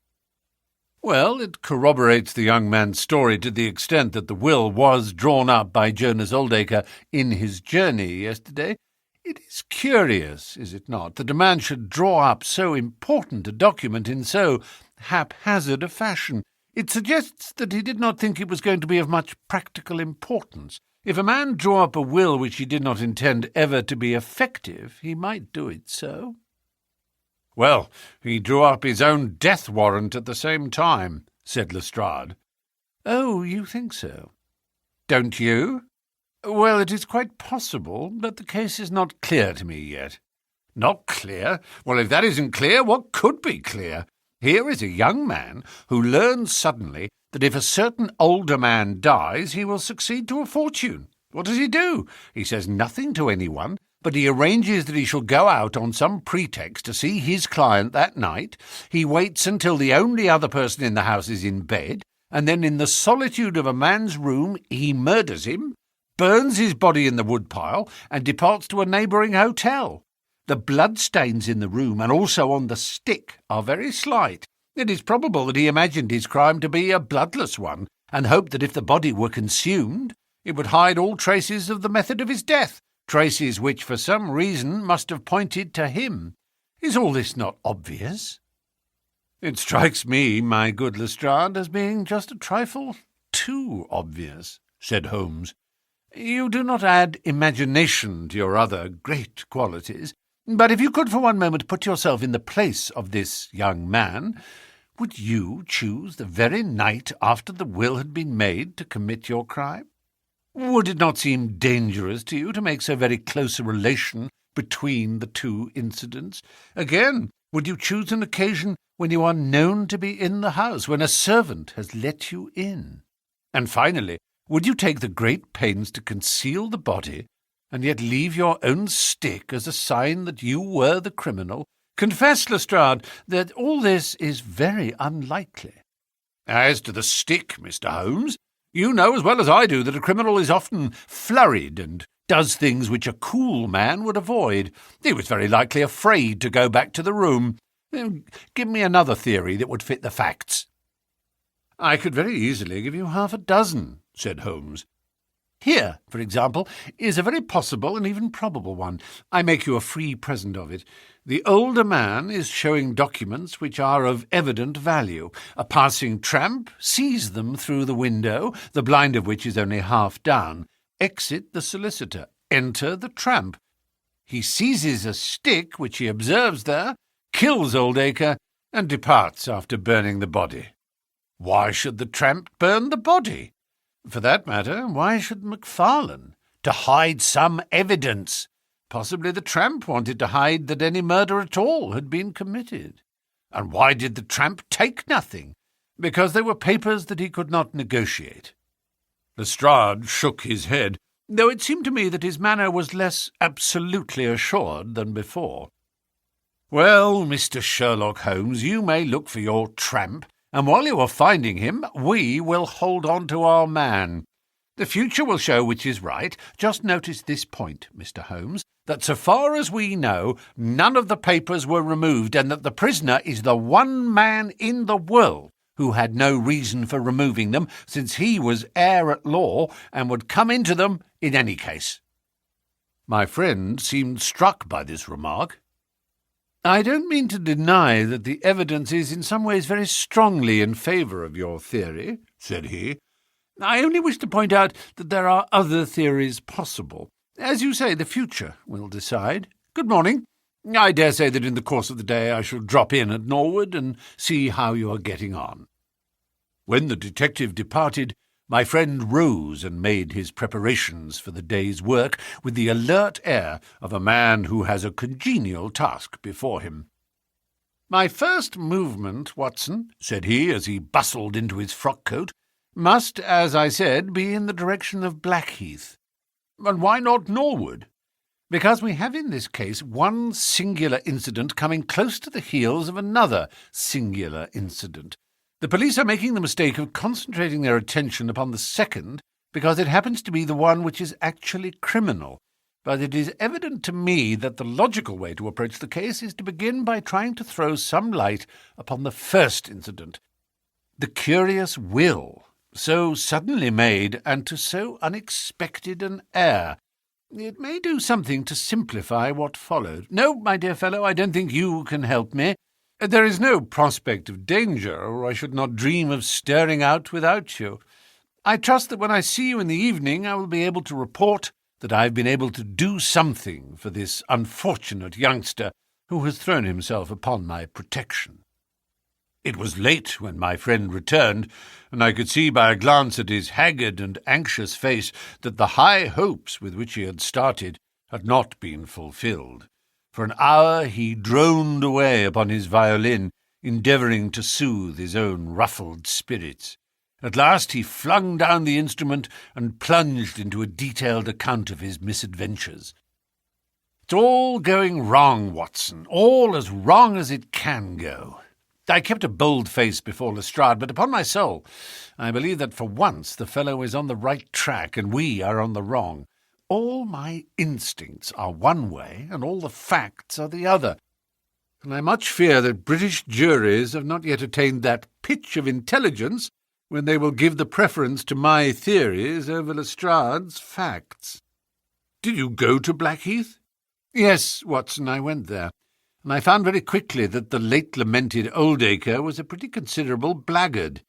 The father was away in search of his son. The mother was at home, a little fluffy, blue-eyed person in a tremor of fear and indignation. Of course she would not admit even the possibility of his guilt, but she would not express either surprise or regret over the fate of Oldacre. On the contrary, she spoke of him with such bitterness that she was unconsciously considerably strengthening the case of the police, for, of course, if her son had heard her speak of the man in this fashion, it would predispose him towards hatred and violence. "He was more like a malignant and cunning ape than a human being," said she, "and he always was, ever since he was a young man." "You knew him at that time?" said I. "Yes, I knew him well. In fact, he was an old suitor of mine. Thank heaven that I had the sense to turn away from him and to marry a better, if poorer, man. I was engaged to him, Mr. Holmes, when I heard a shocking story of how he had turned a cat loose in an aviary, and I was so horrified at his brutal cruelty that I would have nothing more to do with him." She rummaged in a bureau, and presently she produced a photograph of a woman shamefully defaced and mutilated with a knife. "That is my own photograph," she said. "He sent it to me in that state, with his curse, upon my wedding morning." "Well," said I, "at least he has forgiven you now, since he has left all his property to your son." "Neither my son nor I want anything from Jonas Oldacre, dead or alive," she cried, with a proper spirit. "There is a God in heaven, Mr. Holmes, and that same God who has punished that wicked man will show in his own good time that my son's hands are guiltless of his blood." Well, I tried one or two leads, but could get at nothing which would help our hypothesis, and several points which would make against it. I gave up at last, and off I went to Norwood. This place, Deepdean House, is a big modern villa of staring brick, standing back in its own grounds with a laurel-clumped lawn in front of it. To the right, and some distance back from the road, was the timber yard, which had been the scene of the fire. Here's a rough plan on a leaf of my notebook. This window on the left is the one which opens into Oldacre's room. You can look into it from the road, you see. That is about the only bit of consolation I've had today. Lestrade was not there, but his head constable did the honours. They had just made a great treasure trove. They had spent the morning raking among the ashes of the burned woodpile, and besides the charred organic remains, they had secured several discoloured metal discs. I examined them with care, and there was no doubt that they were trouser buttons. I even distinguished that one of them was marked with the name of Hyams, who was Oldacre's tailor. I then worked the lawn very carefully for signs and traces, but this drought has made everything as hard as iron.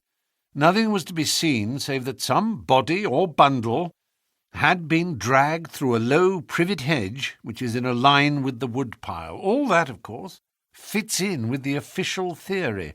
I crawled about the lawn with an August sun on my back, but I got up at the end of an hour no wiser than before. Well, after this fiasco, I went into the bedroom and examined that also. The bloodstains were very slight, mere smears and discolorations, but undoubtedly fresh.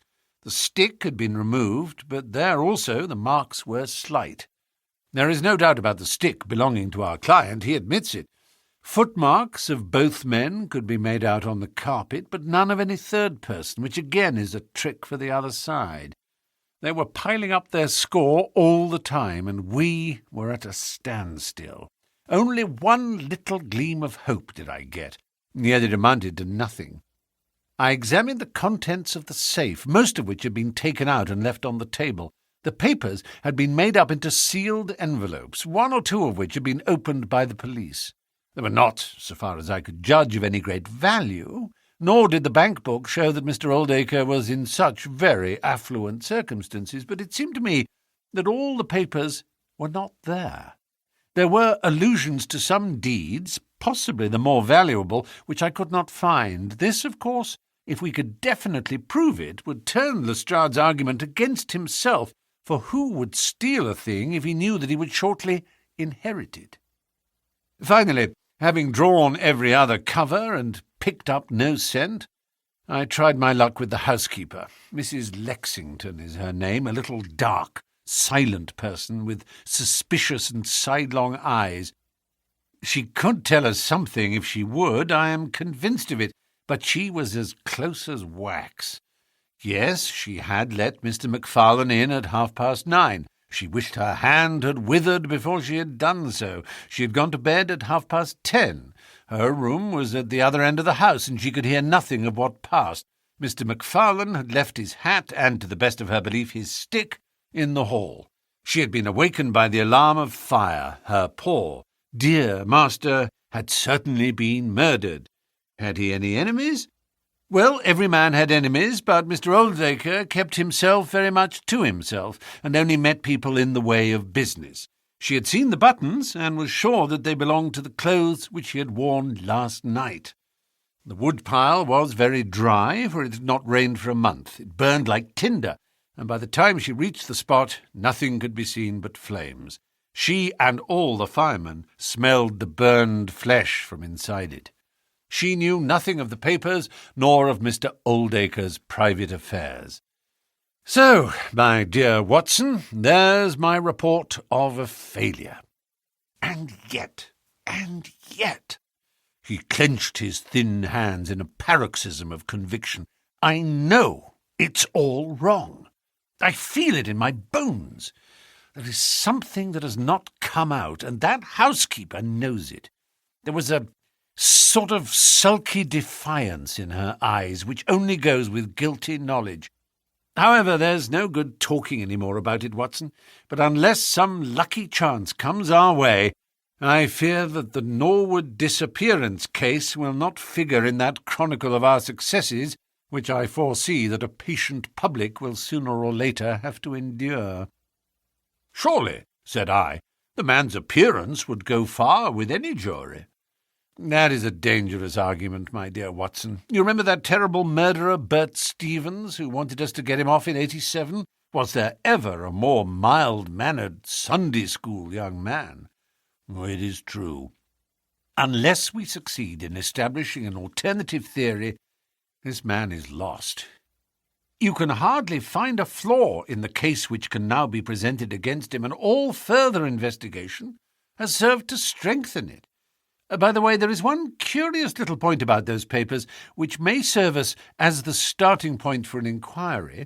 On looking over the bank book, I found that the low state of the balance was principally due to large cheques which had been made out during the last year to Mr. Cornelius. I confess that I should be interested to know who this Mr. Cornelius may be, with whom a retired builder has such very large transactions. Is it possible that he has had a hand in the affair? Cornelius might be a broker, but we have found no scrip to correspond with these large payments. Failing any other indications, my researches must now take the direction of an inquiry at the bank for the gentleman who has cashed these cheques. But I fear, my dear fellow, that our case will end ingloriously by Lestrade hanging our client, which will certainly be a triumph for Scotland Yard. I do not know how far Sherlock Holmes took any sleep that night, but when I came down to breakfast I found him pale and harassed, his bright eyes the brighter for the dark shadows round them. The carpet round his chair was littered with cigarette ends and with the early editions of the morning papers. An open telegram lay upon the table. "What do you think of this, Watson?" he asked, tossing it across. It was from Norwood and ran as follows: "Important fresh evidence to hand. MacFarlane's guilt definitely established. Advise you to abandon case. Lestrade." "This sounds serious," said I. "It is Lestrade's little cock-a-doodle of victory," Holmes answered with a bitter smile. "And yet it may be premature to abandon the case. After all, important fresh evidence is a two-edged thing, and may possibly cut in a very different direction to that which Lestrade imagines. Take your breakfast, Watson, and we will go out together and see what we can do. I feel as if I shall need your company and your moral support today." My friend had no breakfast himself, for it was one of his peculiarities that in his more intense moments he would permit himself no food, and I have known him presume upon his iron strength until he has fainted from pure inanition. "At present I cannot spare energy and nerve force for digestion," he would say in answer to my medical remonstrances. I was not surprised, therefore, when this morning he left his untouched meal behind him and started with me for Norwood. A crowd of morbid sightseers was still gathered round Deepdene House, which was just such a suburban villa as I had pictured. Within the gates, Lestrade met us, his face flushed with victory, his manner grossly triumphant. "Well, Mr. Holmes, have you proved us to be wrong yet? Have you found your tramp?" he cried. "I have formed no conclusion whatever," my companion answered. "But we formed ours yesterday, and now it proves to be correct. So you must acknowledge that we have been a little in front of you this time, Mr. Holmes." "You certainly have the air of something unusual having occurred," said Holmes. Lestrade laughed loudly.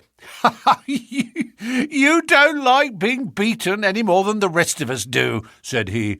"A man can't expect always to have it his own way, can he, Dr. Watson? Step this way, if you please, gentlemen, and I think I can convince you once for all that it was John MacFarlane who did this crime." He led us through the passage and out into a dark hall beyond. "This is where young MacFarlane must have come out to get his hat after the crime was done," said he. "Now, look at this." With dramatic suddenness he struck a match, and by its light exposed a stain of blood upon the whitewashed wall. As he held the match nearer, I saw that it was more than a stain. It was the well-marked print of a thumb. "Look at that with your magnifying glass, Mr. Holmes." "Yes, I am doing so." "You are aware that no two thumb marks are alike?" "I have heard something of the kind." "Well then, will you please compare that print with this wax impression of young MacFarlane's right thumb, taken by my orders this morning?" As he held the waxen print close to the bloodstain, he did not take a magnifying glass to see that the two were undoubtedly from the same thumb. It was evident to me that our unfortunate client was lost. "That is final," said Lestrade. "Yes, that is final," I involuntarily echoed.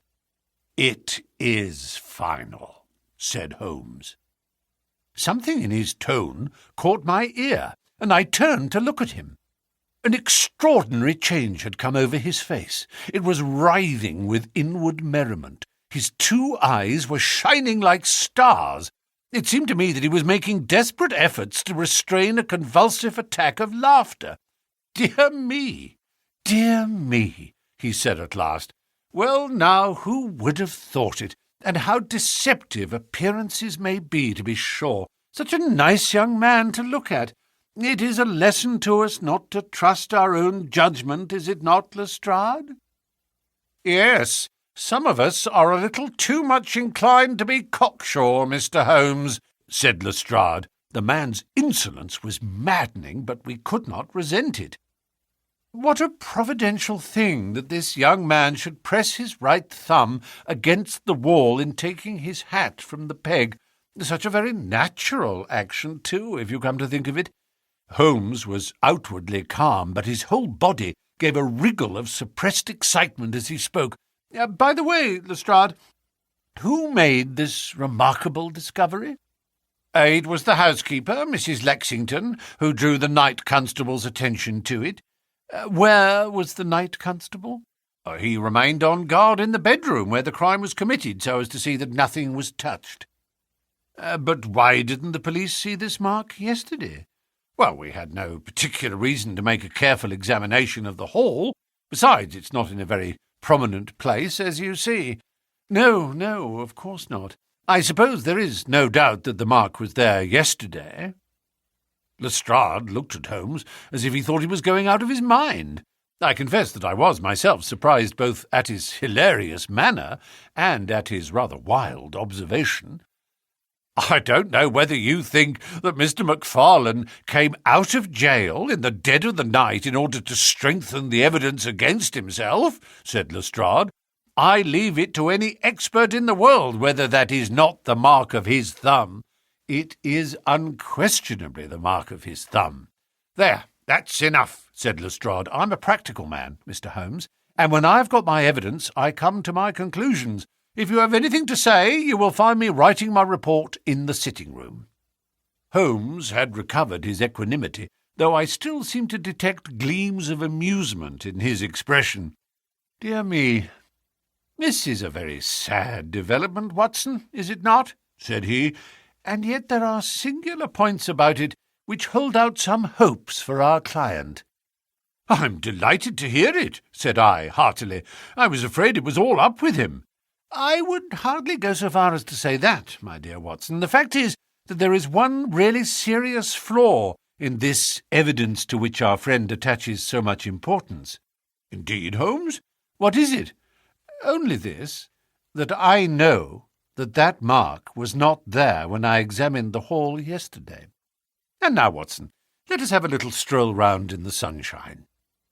With a confused brain, but with a heart into which some warmth of hope was returning, I accompanied my friend in a walk round the garden. Holmes took each face of the house in turn and examined it with great interest. He then led the way inside and went over the whole building from basement to attics. Most of the rooms were unfurnished, but nonetheless Holmes inspected them all minutely. Finally, on the top corridor, which ran outside 3 untenanted bedrooms, he again was seized with a spasm of merriment. "There are really some very unique features about this case, Watson," said he. "I think it is time now that we took our friend Lestrade into our confidence. He has had his little smile at our expense, and perhaps we may do as much by him if my reading of this problem proves to be correct. Yes, I think I see how we should approach it." The Scotland Yard inspector was still writing in the parlour when Holmes interrupted him. "I understand that you were writing a report of this case," said he. "So I am." "Don't you think it may be a little premature? I can't help thinking that your evidence is not complete." Lestrade knew my friend too well to disregard his words. He laid down his pen and looked curiously at him. "What do you mean, Mr. Holmes?" "Only that there is an important witness whom you have not seen. Can you produce him?" "I think I can." "Then do so." "I will do my best. How many constables have you?" "There are 3 within call." "Excellent," said Holmes. May I ask if they are all large, able-bodied men with powerful voices?" "I have no doubt they are, though I fail to see what their voices have to do with it." "Perhaps I can help you to see that, and 1 or 2 other things as well," said Holmes. "Kindly summon your men, and I will try." 5 minutes later, 3 policemen had assembled in the hall. "In the outhouse you will find a considerable quantity of straw," said Holmes. "I will ask you to carry in 2 bundles of it. I think it will be of the greatest assistance in producing the witness whom I require. Thank you very much. I believe you have some matches in your pocket, Watson? Now, Mr. Lestrade, I will ask you all to accompany me to the top landing." As I have said, there was a broad corridor there, which ran outside 3 empty bedrooms. At one end of the corridor we were all marshalled by Sherlock Holmes, the constables grinning and Lestrade staring at my friend with amazement, expectation, and derision chasing each other across his features. Holmes stood before us with the air of a conjurer who is performing a trick. "Would you kindly send one of your constables for 2 buckets of water? Put the straw on the floor here, free from the wall on either side. Now, I think that we're all ready." Lestrade's face had begun to grow red and angry. "I don't know whether you're playing a game with us, Mr. Sherlock Holmes," said he. "If you know anything, you can surely say it without all this tomfoolery. I assure you, my good Lestrade, that I have an excellent reason for everything that I do. You may possibly remember that you chaffed me a little some hours ago, when the sun seemed on your side of the hedge, so you must not grudge me a little pomp and ceremony now. Might I ask you, Watson, to open that window and then put a match to the edge of the straw?" I did so, and driven by the draught, a coil of grey smoke swirled down the corridor, while the dry straw crackled and flamed. "Now we must see if we can find this witness for you, Lestrade. Might I ask you all to join in the cry of fire? Now then, 1, 2, 3, fire!" we all yelled. "Thank you. I will trouble you once again. Fire! Just once more, gentlemen, and all together, fire!"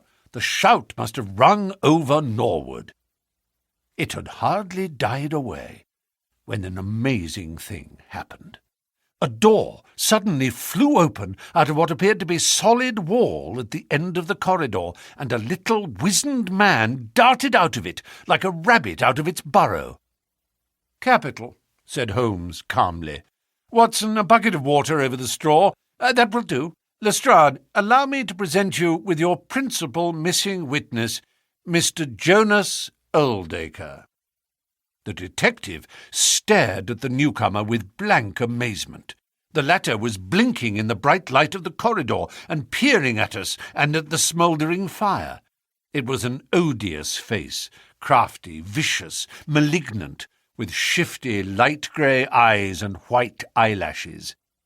"What's this, then?" said Lestrade at last. "What have you been doing all this time, eh?"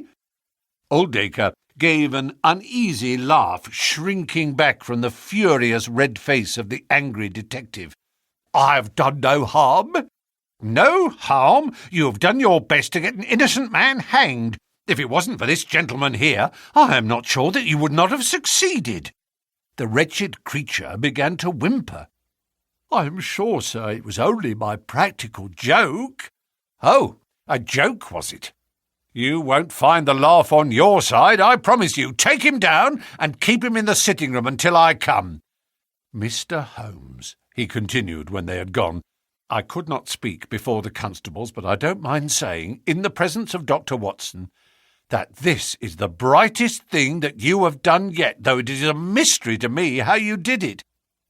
You have saved an innocent man's life, and you have prevented a very grave scandal which would have ruined my reputation in the force." Holmes smiled and clapped Lestrade upon the shoulder. "Instead of being ruined, my good sir, you will find that your reputation has been enormously enhanced. Just make a few alterations in that report which you were writing, and they will understand how hard it is to throw dust in the eyes of Inspector Lestrade." "And you don't want your name to appear?" "Not at all. The work is its own reward. Perhaps I shall get the credit also at some distant day when I permit my zealous historian to lay out his foolscap once more. Eh, Watson? Well now, let us see where this rat has been lurking." A lath and plaster partition had been run across the passage 6 feet from the end, with a door cunningly concealed in it. It was lit within by slits under the eaves. A few articles of furniture and a supply of food and water were within, together with a number of books and papers. "There's the advantage of being a builder," said Holmes as we came out. "He was able to fix up his own little hiding-place without any confederate, save, of course, that precious housekeeper of his, whom I should lose no time in adding to your bag, Lestrade. I'll take your advice. But how did you know of this place, Mr. Holmes?" "I made up my mind that the fellow was hiding in the house.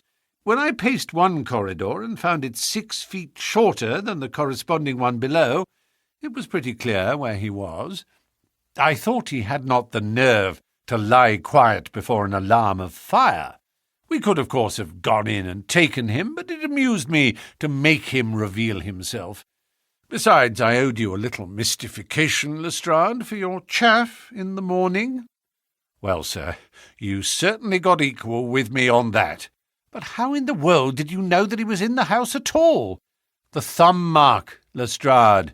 You said it was final, and so it was, in a very different sense. I knew it had not been there the day before. I pay a good deal of attention to matters of detail, as you may have observed, and I had examined the hall and was sure that the wall was clear. Therefore, it had been put on during the night." "But how?" "Very simply. When those packets were sealed up, Jonas Oldacre got Macfarlane to secure one of the seals by putting his thumb upon the soft wax. It would be done so quickly and so naturally that I dare say the young man himself has no recollection of it. Very likely it just so happened, and Oldacre had himself no notion of the use he would put it to. Brooding over the case in that den of his, it suddenly struck him what absolutely damning evidence he could make against Macfarlane by using that thumb mark. It was the simplest thing in the world for him to take a wax impression from the seal, to moisten it in as much blood as he could get from a pinprick, and to put the mark upon the wall during the night, either with his own hand or with that of his housekeeper. If you examine among those documents which he took with him into his retreat, I will lay you a wager that you find the seal with the thumb mark upon it." "Wonderful," said Lestrade, "wonderful. It's all as clear as crystal, as you put it. But what is the object of this deep deception, Mr. Holmes?" It was amusing to me to see how the detective's overbearing manner had changed suddenly to that of a child asking questions of its teacher. "Well, I don't think that's very hard to explain. A very deep, malicious, vindictive person is the gentleman who is now awaiting us downstairs. You know that he was once refused by Macfarlane's mother? You don't? I told you that you should go to Blackheath first and Norwood afterwards. Well, this injury, as he would consider it, has rankled in his wicked, scheming brain, and all his life he has longed for vengeance, but never seen his chance. During the last year or two, things have gone against him, secret speculation, I think, and he finds himself in a bad way. He determines to swindle his creditors, and for this purpose he pays large cheques to a certain Mr. Cornelius, who is, I imagine, himself under another name. I have not traced these cheques yet, but I have no doubt that they were banked under that name at some provincial town where Oldacre from time to time led a double existence. He intended to change his name altogether, draw this money, and vanish, starting life again elsewhere. Well, that's likely enough. It would strike him that in disappearing he might throw all pursuit off his track, and at the same time have an ample and crushing revenge upon his old sweetheart if he could give the impression that he had been murdered by her only child. It was a masterpiece of villainy, and he carried it out like a master. The idea of the will, which would give an obvious motive for the crime, the secret visit unknown to his own parents, the retention of the stick, the blood, and the animal remains and buttons in the woodpile, all were admirable. It was a net from which it seemed to me a few hours ago that there was no possible escape. But he had not that supreme gift of the artist, the knowledge of when to stop. He wished to improve that which was already perfect, to draw the rope tighter yet round the neck of his unfortunate victim, and so he ruined all. Let us descend, Lestrade. There are just one or two questions that I would ask him. The malignant creature was seated in his own parlour, with a policeman upon each side of him. "It was a joke, my good sir, a practical joke, nothing more," he whined incessantly. "I assure you, sir, that I simply concealed myself in order to see the effect of my disappearance, and I am sure that you would not be so unjust as to imagine that I would have allowed any harm to befall poor young Mr. Macfarlane." "That's for a jury to decide," said Lestrade. "Anyhow, we shall have you on a charge of conspiracy, if not for attempted murder. And you'll probably find that your creditors will impound the banking account of Mr. Cornelius," said Holmes. The little man started and turned his malignant eyes upon my friend. "I have to thank you for a good deal," said he. "Perhaps I'll pay my debt some day." Holmes smiled indulgently. "I fancy that for some few years you will find your time very fully occupied," said he. "By the way, what was it you put into the woodpile, besides your old trousers? A dead dog, or rabbits, or what? You won't tell? Oh, dear me, how very unkind of you. Well, I dare say that a couple of rabbits would account both for the blood and for the charred ashes. If ever you write an account, Watson, you can make rabbits serve your turn."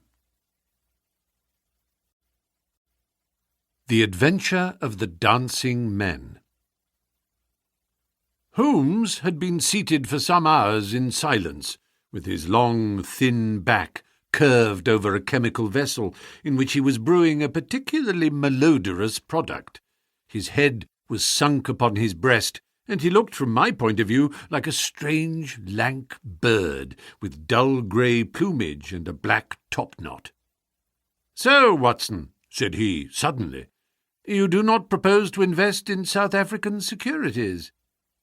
I gave a start of astonishment. Accustomed as I was to Holmes's curious faculties, this sudden intrusion into my most intimate thoughts was utterly inexplicable. "How on earth do you know that?" I asked. He wheeled round upon his stool, with a steaming test-tube in his hand and a gleam of amusement in his deep-set eyes. "Now, Watson, confess yourself utterly taken aback," said he. "I am. I ought to make you sign a paper to that effect." "Why?" "Because in 5 minutes you will say that it is all so absurdly simple." "I am sure that I shall say nothing of the kind."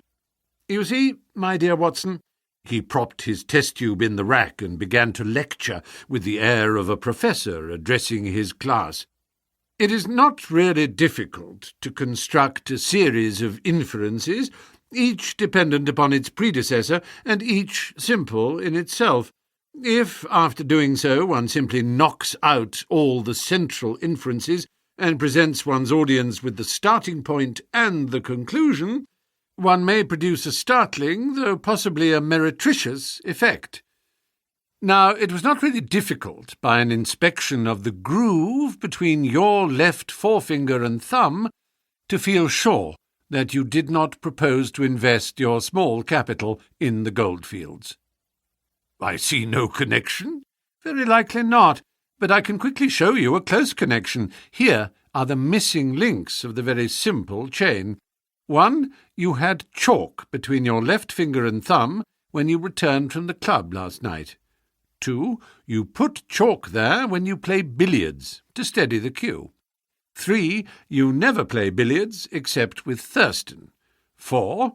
You told me 4 weeks ago that Thurston had an option on some South African property which would expire in a month, and which he desired you to share with him. 5. Your cheque-book is locked away in my drawer, and you have not asked for the key. 6. You do not propose to invest your money in this manner. How absurdly simple! I cried. Quite so, said he, a little nettled. Every problem becomes very childish when once it is explained to you. Here is an unexplained one. See what you can make of that, friend Watson. He tossed a sheet of paper upon the table and turned once more to his chemical analysis. I looked with amazement at the absurd hieroglyphics upon the paper. "Why, Holmes, it is a child's drawing," I cried. "Oh, that's your idea. What else should it be?" "That is what Mr. Hilton Cubitt of Ridingthorpe Manor, Norfolk, is very anxious to know. This little conundrum came by the first post, and he was to follow by the next train. There's a ring at the bell, Watson. I should not be very much surprised if this were he." A heavy step was heard upon the stairs, and an instant later there entered a tall, ruddy, clean-shaven gentleman whose clear eyes and florid cheeks told of a life led far from the fogs of Baker Street. He seemed to bring a whiff of his strong, fresh, bracing East Coast air with him as he entered. Having shaken hands with each of us, he was about to sit down when his eye rested upon the paper with the curious markings, which I had just examined and left upon the table. "Well, Mr. Holmes, what do you make of these?" he cried. "They told me that you were fond of queer mysteries, and I don't think you can find a queerer one than that. I sent the paper on ahead so that you might have time to study it before I came." "It is certainly rather a curious production," said Holmes. "At first sight it would appear to be some childish prank. It consists of a number of absurd little figures dancing across the paper upon which they are drawn. Why should you attribute any importance to so grotesque an object? I never should, Mr. Holmes, but my wife does. It is frightening her to death. She says nothing, but I can see terror in her eyes. That's why I want to sift the matter to the bottom." Holmes held up the paper so that the sunlight shone full upon it. It was a page torn from a notebook. The markings were done in pencil. Holmes examined it for some time, and then, folding it carefully up, he placed it in his pocket-book. "This promises to be a most interesting and unusual case," said he. "You gave me a few particulars in your letter, Mr. Hilton Cubitt, but I should be very much obliged if you would kindly go over it all again for the benefit of my friend Dr. Watson."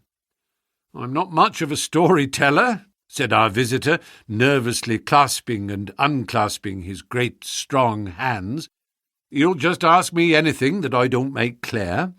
I'll begin at the time of my marriage last year, but I want to say first of all that though I'm not a rich man, my people have been at Ridingthorpe for a matter of 5 centuries, and there is no better known family in the county of Norfolk. Last year I come up to London for the Jubilee, and I stopped at a boarding-house in Russell Square, because Parker, the vicar of our parish, was staying in it. There was an American young lady there. Patrick was the name, Elsie Patrick. In some way we became friends, till before my month was up, I was as much in love as a man could be. We were quietly married at a registry office, and we returned to Norfolk a wedded couple. You'll think it very mad, Mr. Holmes, that a man of a good old family should marry a wife in this fashion, knowing nothing of her past or of her people, but if you saw her and knew her, it would help you to understand. She was very straight about it, was Elsie. I can't say that she did not give me every chance of getting out of it if I wished to do so.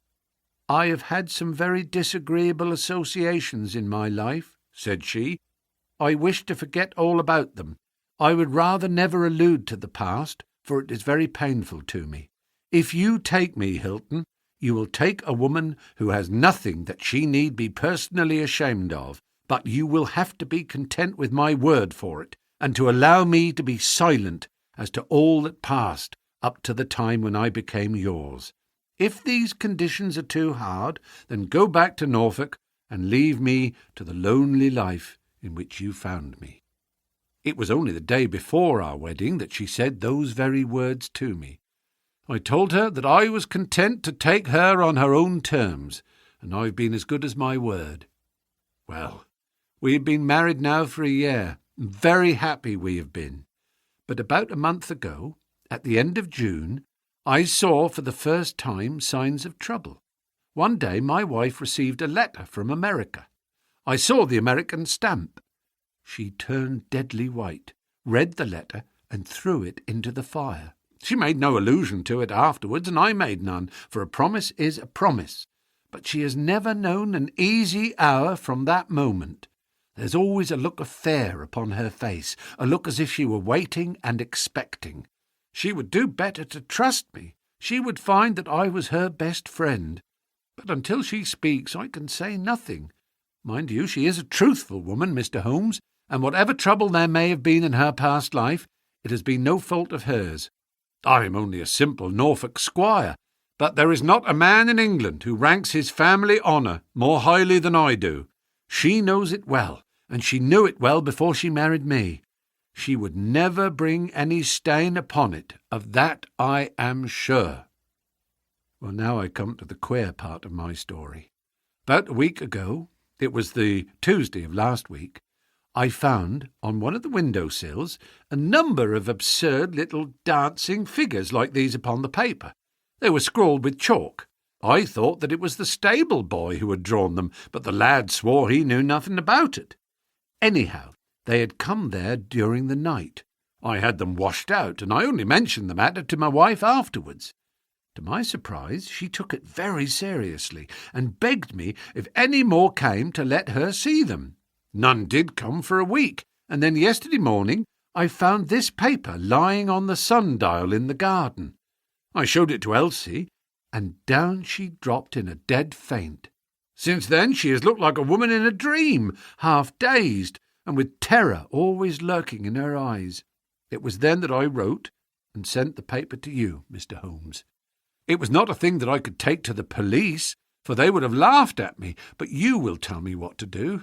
I'm not a rich man, but if there is any danger threatening my little woman, I would spend my last copper to shield her.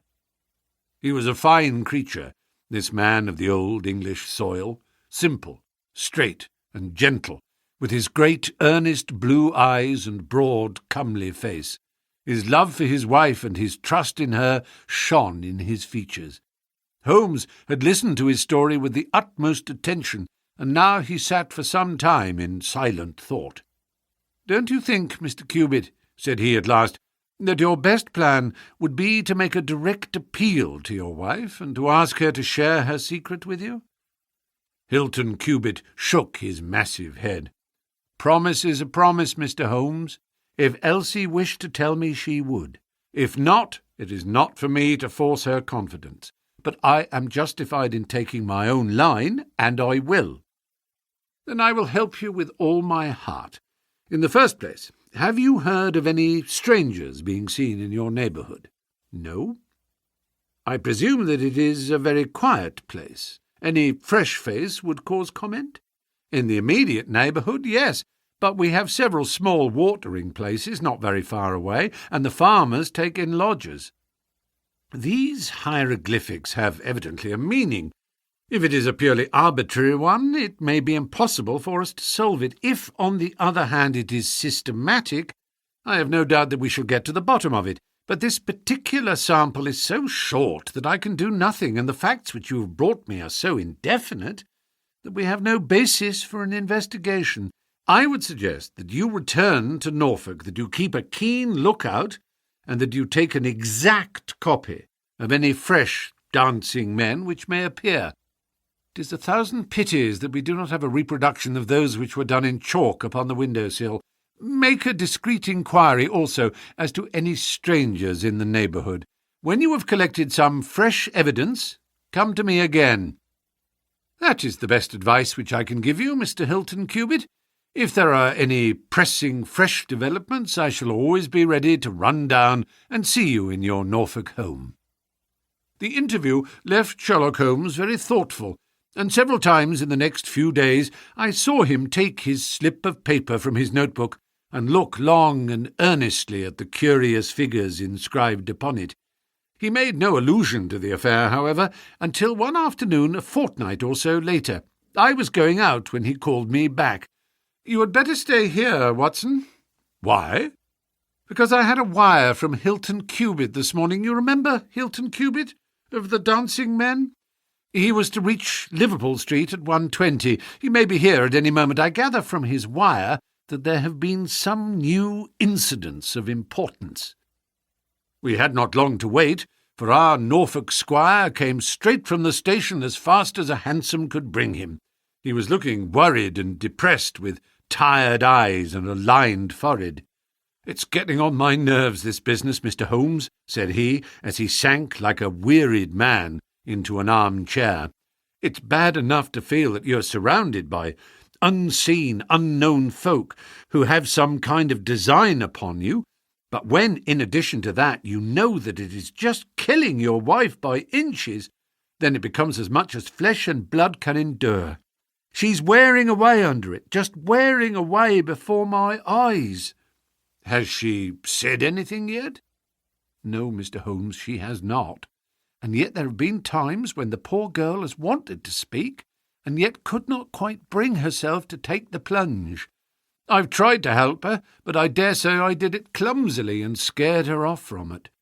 She has spoken about my old family and our reputation in the county and our pride in our unsullied honour, and I always felt it was leading to the point, but somehow it turned off before we got there." "But you have found out something for yourself?" "A good deal, Mr. Holmes. I have several fresh dancing men pictures for you to examine, and what is more important, I have seen the fellow." "What, the man who draws them?" "Yes, I saw him at his work. But I will tell you everything in order. When I got back after my visit to you, the very first thing I saw next morning was a fresh crop of dancing men.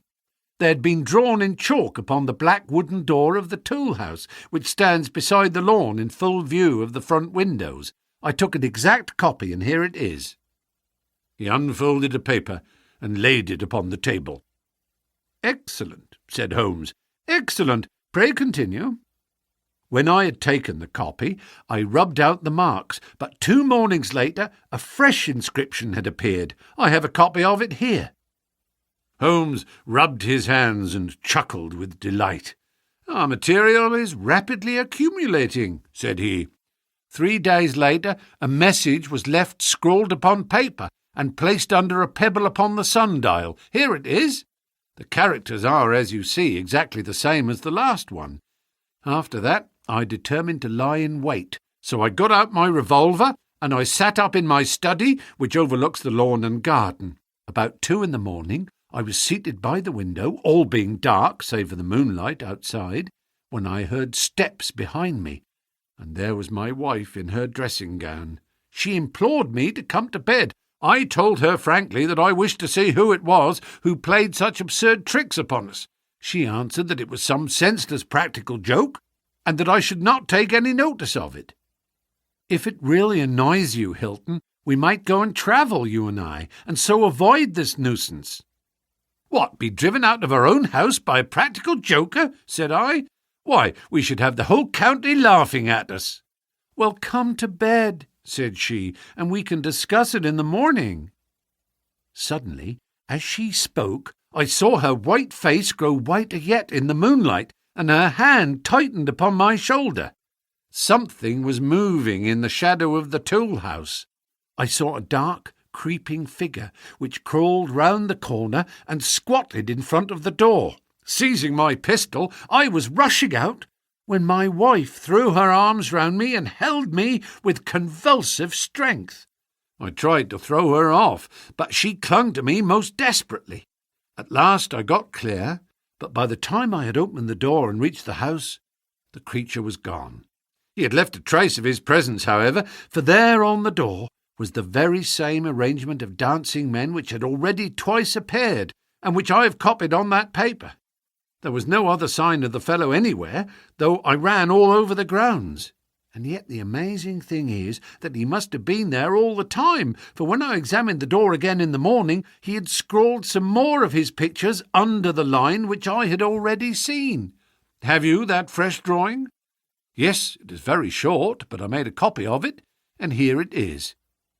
Again he produced a paper.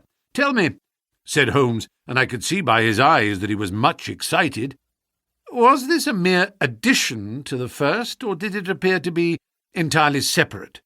It was on a different panel of the door. Excellent. This is far the most important of all for our purpose. It fills me with hopes. Now, Mr. Hilton Cubitt, please continue your most interesting statement. I have nothing more to say, Mr. Holmes, except that I was angry with my wife that night for having held me back when I might have caught the skulking rascal. She said that she feared that I might come to harm. For an instant it had crossed my mind that perhaps what she rarely feared was that he might come to harm, for I could not doubt that she knew who this man was and what he meant by these strange signals. But there is a tone in my wife's voice, Mr. Holmes, and a look in her eyes which forbid doubt, and I am sure that it was indeed my own safety that was in her mind. There's the whole case. And now I want your advice as to what I ought to do. My own inclination is to put 6 of my farm lads in the shrubbery, and when this fellow comes again, to give him such a hiding that he will leave us in peace for the future. I fear it is too deep a case for such simple remedies, said Holmes. How long can you stay in London? I must go back today. I would not leave my wife alone all night for anything. She's very nervous and begged me to come back. I dare say you are right, but if you could have stopped, I might possibly have been able to return with you in a day or two. Meanwhile, you will leave me these papers, and I think that it is very likely that I shall be able to pay you a visit shortly, and to throw some light upon your case. Sherlock Holmes preserved his calm, professional manner until our visitor had left us, although it was easy for me, who knew him so well, to see that he was profoundly excited. The moment that Hilton Cubitt's broad back had disappeared through the door, my comrade rushed to the table, laid out all the slips of paper containing dancing men in front of him, and threw himself into an intricate and elaborate calculation. For 2 hours I watched him as he covered sheet after sheet of paper with figures and letters, so completely absorbed in his task that he had evidently forgotten my presence. Sometimes he was making progress and whistled and sang at his work. Sometimes he was puzzled and would sit for long spells with a furrowed brow and a vacant eye. Finally, he sprang from his chair with a cry of satisfaction and walked up and down the room, rubbing his hands together. Then he wrote a long telegram upon a cable form. If my answer to this is as I hope, you will have a very pretty case to add to your collection, Watson, said he. I expect that we shall be able to go down to Norfolk tomorrow, and to take our friend some very definite news as to the secret of his annoyance. I confess that I was filled with curiosity, but I was aware that Holmes liked to make his disclosures at his own time and in his own way, so I waited until it should suit him to take me into his confidence. But there was a delay in that answering telegram, and 2 days of impatience followed, during which Holmes pricked up his ears at every ring of the bell. On the evening of the 2nd, there came a letter from Hilton Cubitt. All was quiet with him, save that a long inscription had appeared that morning upon the pedestal of the sundial. He enclosed a copy of it. Holmes bent over this grotesque frieze for some minutes, and then suddenly sprang to his feet with an exclamation of surprise and dismay. His face was haggard with anxiety. "We have let this affair go far enough," said he. "Is there a train to North Walsham tonight?" I turned up the timetable. The last had just gone. "Then we shall breakfast early and take the very first in the morning," said Holmes. "Our presence is most urgently needed. Here is our expected cablegram. One moment, Mrs. Hudson, there may be an answer." "No, that is quite as I expected. This message makes it even more essential that we should not lose an hour in letting Hilton Cubitt know how matters stand, for it is a singular and a dangerous web in which our simple Norfolk squire is entangled." So indeed it proved, and as I come to the dark conclusion of a story which had seemed to me to be only childish and bizarre, I experience once again the dismay and horror with which I was filled. Would that I had some brighter ending to communicate to my readers, but these are the chronicles of fact, and I must follow to their dark crisis the strange chain of events which for some days made Ridingthorpe Manor a household word through the length and breadth of England. We had hardly alighted at North Walsham and mentioned the name of our destination when the station-master hurried towards us. "I suppose that you are the detectives from London," said he. A look of annoyance passed over Holmes's face. "What makes you think such a thing?" "Because Inspector Martin from Norwich has just passed through. But maybe you are the surgeons. She's not dead, or wasn't by last accounts. You may be in time to save her yet, though it be for the gallows." Holmes's brow was dark with anxiety. "We are going to Ridingthorpe Manor," said he, "but we have heard nothing of what has passed there." "It's a terrible business," said the station-master. "They are shot, both Mr. Hilton Cubitt and his wife. She shot him and then herself, so the servants say. He's dead, and her life is despaired of. Dear, dear, one of the oldest families in the county of Norfolk, and one of the most honoured." Without a word, Holmes hurried to a carriage, and during the long 7 miles' drive he never opened his mouth. Seldom have I seen him so utterly despondent. He had been uneasy during all our journey from town, and I had observed that he had turned over the morning papers with anxious attention. But now, this sudden realization of his worst fears left him in a blank melancholy. He leaned back in his seat, lost in gloomy speculation. Yet there was much around to interest us, for we were passing through as singular a countryside as any in England, where a few scattered cottages represented the population of today, while on every hand enormous square-towered churches bristled up from the flat green landscape and told of the glory and prosperity of old East Anglia. At last the violet rim of the German Ocean appeared over the green edge of the Norfolk coast, and the driver pointed with his whip to 2 old brick and timber gables which projected from a grove of trees. "That's Ridingthorpe Manor," said he. As we drove up to the porticoed front door, I observed in front of it, beside the tennis lawn, the black tool-house and the pedestaled sundial with which we had such strange associations. A dapper little man, with a quick, alert manner and a waxed moustache, had just descended from a high dog-cart. He introduced himself as Inspector Martin of the Norfolk Constabulary, and he was considerably astonished when he heard the name of my companion. "Why, Mr. Holmes, the crime was only committed at 3 this morning. How could you hear of it in London and get to the spot as soon as I?" "I anticipated it. I came in the hope of preventing it." "Then you must have important evidence of which we are ignorant, for they were said to be a most united couple." "I have only the evidence of the dancing men," said Holmes. "I will explain the matter to you later. Meanwhile, since it is too late to prevent this tragedy, I am very anxious that I should use the knowledge which I possess in order to ensure that justice be done. Will you associate me in your investigation, or will you prefer that I should act independently?" "I should be proud to feel that we were acting together, Mr. Holmes," said the inspector earnestly. "In that case I should be glad to hear the evidence and to examine the premises without an instant of unnecessary delay." Inspector Martin had the good sense to allow my friend to do things in his own fashion, and contented himself with carefully noting the results. The local surgeon, an old white-haired man, had just come down from Mrs. Hilton Cubit's room, and he reported that her injuries were serious, but not necessarily fatal. The bullet had passed through the front of her brain, and it would probably be some time before she could regain consciousness. On the question of whether she had been shot, or had shot herself, he would not venture to express any decided opinion. Certainly the bullet had been discharged at very close quarters. There was only the one pistol found in the room, 2 barrels of which had been emptied.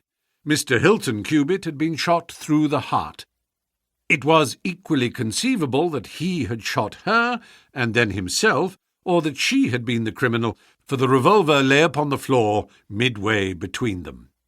"Has he been moved?" asked Holmes. "We have moved nothing except the lady. We could not leave her lying wounded upon the floor. How long have you been here, Doctor?" "Since 4 o'clock. "Anyone else?" "Yes, the constable here." "And you have touched nothing?" "Nothing." "You have acted with great discretion. Who sent for you?" "The housemaid, Saunders." "Was it she who gave the alarm?" "She and Mrs. King, the cook." "Where are they now?" "In the kitchen, I believe." "Then I think we had better hear their story at once." The old hall, oak-panelled and high-windowed, had been turned into a court of investigation. Holmes sat in a great old-fashioned chair, his inexorable eyes gleaming out of his haggard face. I could read in them a set purpose to devote his life to this quest until the client whom he had failed to save should at last be avenged. The trim Inspector Martin, the old grey-headed country doctor, myself, and a stolid village policeman made up the rest of that strange company. The 2 women told their story clearly enough. They had been aroused from their sleep by the sound of an explosion, which had been followed a minute later by a second one.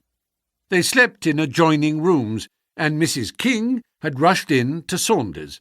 Together they had descended the stairs. The door of the study was open, and a candle was burning upon the table. Their master lay upon his face in the centre of the room. He was quite dead. Near the window his wife was crouching, her head leaning against the wall. She was horribly wounded, and the side of her face was red with blood. She breathed heavily, but was incapable of saying anything.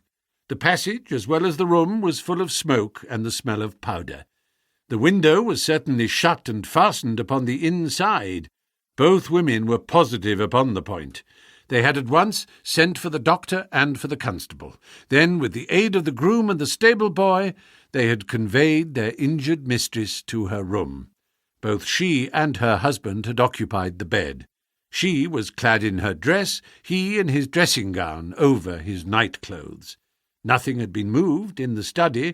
So far as they knew, there had never been any quarrel between husband and wife. They had always looked upon them as a very united couple. These were the main points of the servants' evidence. In answer to Inspector Martin, they were clear that every door was fastened upon the inside, and that no one could have escaped from the house. In answer to Holmes, they both remembered that they were conscious of the smell of powder from the moment that they ran out of their rooms upon the top floor. "I commend that fact very carefully to your attention," said Holmes to his professional colleague. "And now I think that we are in a position to undertake a thorough examination of the room." The study proved to be a small chamber, lined on 3 sides with books, and with a writing table facing an ordinary window which looked out upon the garden. Our first attention was given to the body of the unfortunate squire, whose huge frame lay stretched across the room. His disordered dress showed that he had been hastily aroused from sleep. The bullet had been fired at him from the front, and had remained in his body after penetrating the heart. His death had certainly been instantaneous and painless. There was no powder marking either upon his dressing-gown or on his hands. According to the country surgeon, the lady had stains upon her face, but none upon her hand. "The absence of the latter means nothing, though its presence may mean everything," said Holmes. "Unless the powder from a badly fitting cartridge happens to spurt backwards, one may fire many shots without leaving a sign. I would suggest that Mr. Cubitt's body may now be removed. I suppose, Doctor, you have not recovered the bullet which wounded the lady?" "A serious operation will be necessary before that can be done, but there are still 4 cartridges in the revolver. 2 have been fired and 2 wounds inflicted, so that each bullet can be accounted for." "So it would seem," said Holmes. "Perhaps you can account also for the bullet which has so obviously struck the edge of the window?" He had turned suddenly, and his long, thin finger was pointing to a hole which had been drilled right through the lower window sash, about an inch above the bottom. "By George!" cried the inspector. "However did you see that?" "Because I looked for it." "Wonderful!" said the country doctor. "You are certainly right, sir. Then a 3rd shot has been fired, and therefore a 3rd person must have been present. But who could that have been, and how could he have got away?"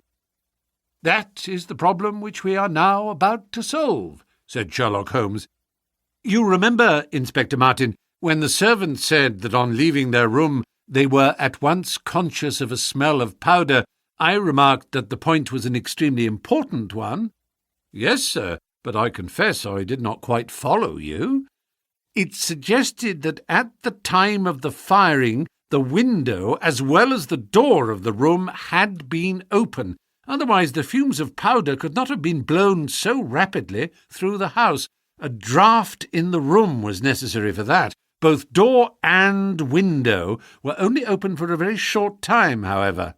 "How do you prove that?" "Because the candle has not guttered." "Capital!" cried the inspector. "Capital!" "Feeling sure that the window had been open at the time of the tragedy, I conceived that there might have been a 3rd person in the affair who stood outside this opening and fired through it. Any shot directed at this person might hit the sash. I looked, and there, sure enough, was the bullet mark. But how came the window to be shut and fastened? The woman's first instinct would be to shut and fasten the window. But, hello, what is this?" It was a lady's handbag which stood upon the study table, a trim little handbag of crocodile skin and silver. Holmes opened it and turned the contents out. There were 20 £50 notes of the Bank of England, held together by an india-rubber band. Nothing else. "This must be preserved, for it will figure in the trial," said Holmes, as he handed the bag with its contents to the inspector. "It is now necessary that we should try to throw some light upon this 3rd bullet, which has clearly, from the splintering of the wood, been fired from inside the room. I should like to see Mrs. King, the cook, again. You said, Mrs. King, that you were awakened by a loud explosion. When you said that, did you mean that it seemed to you to be louder than the 2nd one?" "Well, sir, it wakened me from my sleep, so it is hard to judge, but it did seem very loud." "You don't think that it might have been 2 shots, fired almost at the same instant?" "I'm sure I couldn't say, sir." "I believe that it was undoubtedly so. I rather think, Inspector Martin, that we have now exhausted all that this room can teach us. If you will kindly step round with me, we shall see what fresh evidence the garden has to offer." A flower bed extended up to the study window, and we all broke into an exclamation as we approached it. The flowers were trampled down, and the soft soil was imprinted all over with footmarks. Large, masculine feet they were, with peculiarly long, sharp toes. Holmes hunted about among the grass and leaves like a retriever after a wounded bird. Then, with a cry of satisfaction, he bent forward and picked up a little brazen cylinder. "I thought so," said he. "The revolver had an ejector, and here is the 3rd cartridge. I really think, Inspector Martin, that our case is almost complete." The country inspector's face had shown his intense amazement at the rapid and masterful progress of Holmes's investigation. At first he had shown some disposition to assert his own position, but now he was overcome with admiration and ready to follow without question wherever Holmes led. "Whom do you suspect?" he asked. "I'll go into that later. There are several points in this problem which I have not been able to explain to you yet. Now that I have got so far, I had best proceed on my own lines, and then clear the whole matter up once and for all. Just as you wish, Mr. Holmes, so long as we get our man. I have no desire to make mysteries, but it is impossible at the moment of action to enter into long and complex explanations. I have the threads of this affair all in my hand. Even if this lady should never recover consciousness, we can still reconstruct the events of last night and ensure that justice be done. First of all, I wish to know whether there is any inn in this neighbourhood known as Elridge's." The servants were cross-questioned, but none of them had heard of such a place. The stable-boy threw a light upon the matter by remembering that a farmer of that name lived some miles off in the direction of East Ruston. "Is it a lonely farm?" "Very lonely, sir. Perhaps they have not heard yet of all that happened here during the night?" "Maybe not, sir." Holmes thought for a little, and then a curious smile played over his face. "Saddle a horse, my lad," said he. "I shall wish you to take a note to Elridge's farm." He took from his pocket the various slips of the dancing men. With these in front of him, he worked for some time at the study table. Finally, he handed a note to the boy with directions to put it into the hands of the person to whom it was addressed, and especially to answer no questions of any sort which might be put to him. I saw the outside of the note, addressed in straggling, irregular characters, very unlike Holmes's usual precise hand. It was consigned to Mr. Abe Slaney, Elridge's farm, East Ruston, Norfolk. "I think, Inspector," Holmes remarked, "that you would do well to telegraph for an escort, as, if my calculations prove to be correct, you may have a particularly dangerous prisoner to convey to the county jail. The boy who takes this note could no doubt forward your telegram. If there is an afternoon train to town, Watson, I think we should do well to take it, as I have a chemical analysis of some interest to finish, and this investigation draws rapidly to a close." When the youth had been dispatched with the note, Sherlock Holmes gave his instructions to the servants. If any visitor were to call asking for Mrs. Hilton Cubitt, no information should be given as to her condition, but he was to be shown at once into the drawing-room. He impressed these points upon them with the utmost earnestness. Finally, he led the way into the drawing-room with the remark that the business was now out of our hands, and that we must while away the time as best we might until we could see what was in store for us. The doctor had departed to his patients, and only the inspector and myself remained.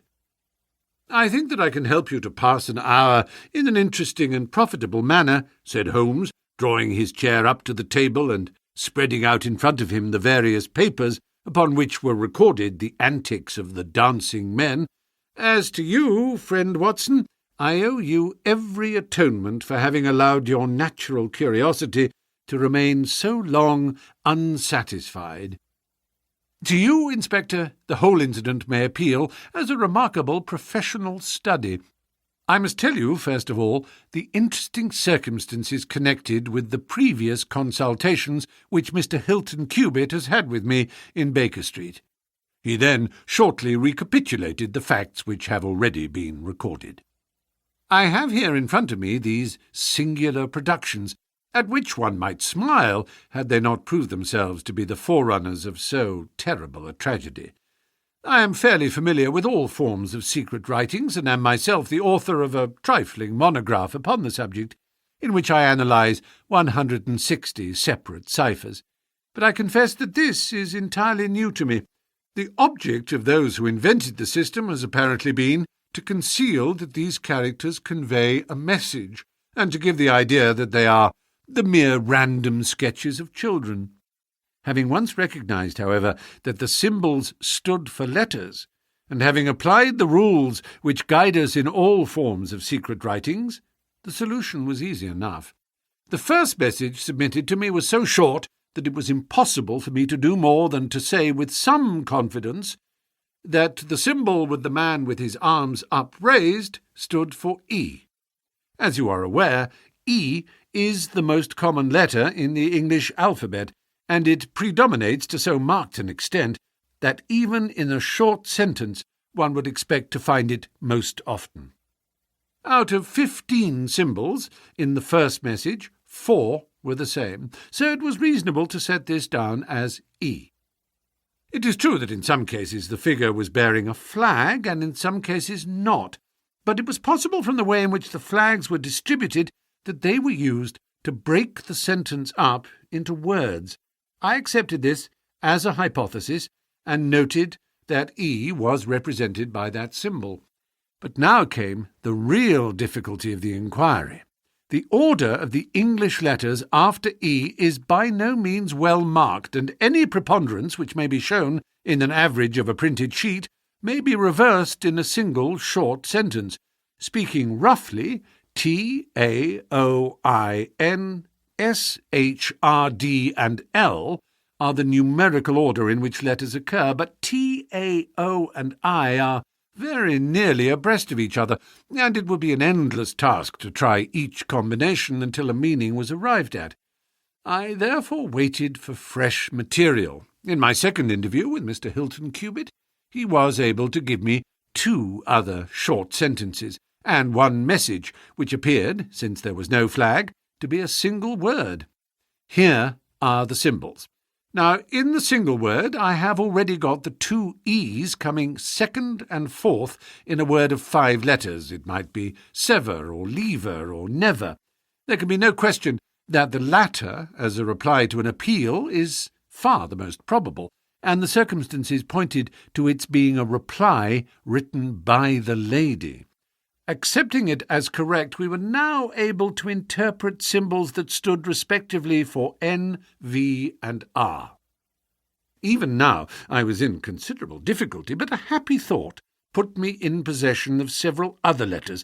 It occurred to me that if these appeals came, as I expected, from someone who had been intimate with the lady in her early life, a combination which contained 2 E's with 3 letters between might very well stand for the name Elsie. On examination, I found that such a combination formed the termination of the message which was 3 times repeated. It was certainly some appeal to Elsie. In this way, I had got my L, S, and I. But what appeal could it be? There were only 4 letters in the word which preceded Elsie, and it ended in E. Surely the word must be come. I tried all other 4 letters ending in E, but could find none to fit the case. So now I was in possession of C, O, and M, and I was in a position to attack the first message once more, dividing it into words and putting dots for each symbol which was still unknown. So treated, it worked out in this fashion: .m, .ere, .e, sl, .ne. Now, the first letter can only be A, which is a most useful discovery since it occurs no fewer than 3 times in this short sentence, and the H is also apparent in the second word. Now it becomes am here, A.E, slain. Or, filling in the obvious vacancies in the name, am here, Abe Slaney. I had so many letters now that I could proceed with considerable confidence to the second message, which worked out in this fashion: A.ELRI.ES.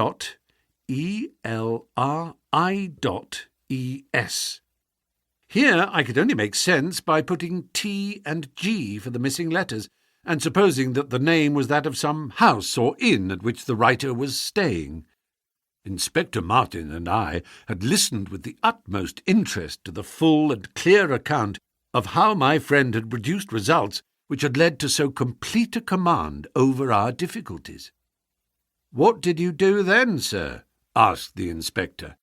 I had every reason to suppose that this Abe Slaney was an American, since Abe is an American contraction, and since a letter from America had been the starting point of all the trouble.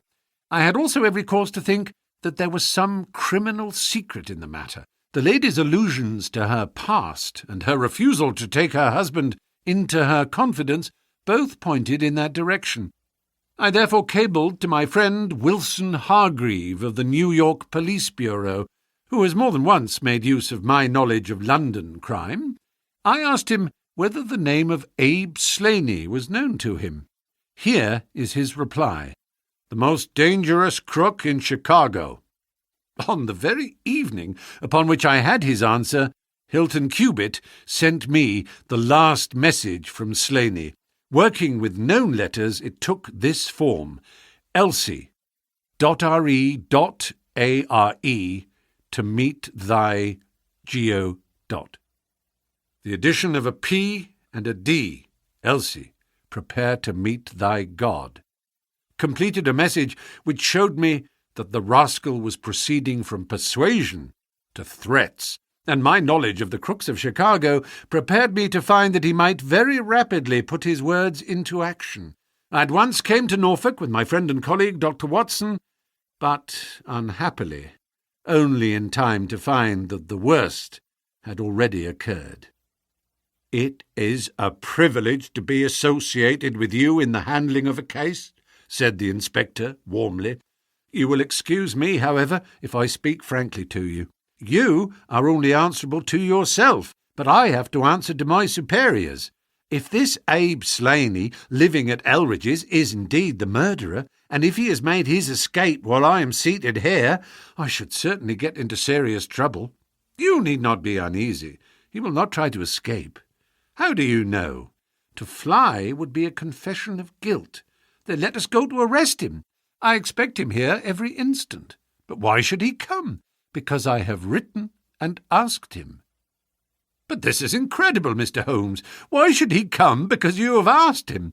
Would not such a request rather rouse his suspicions and cause him to fly?"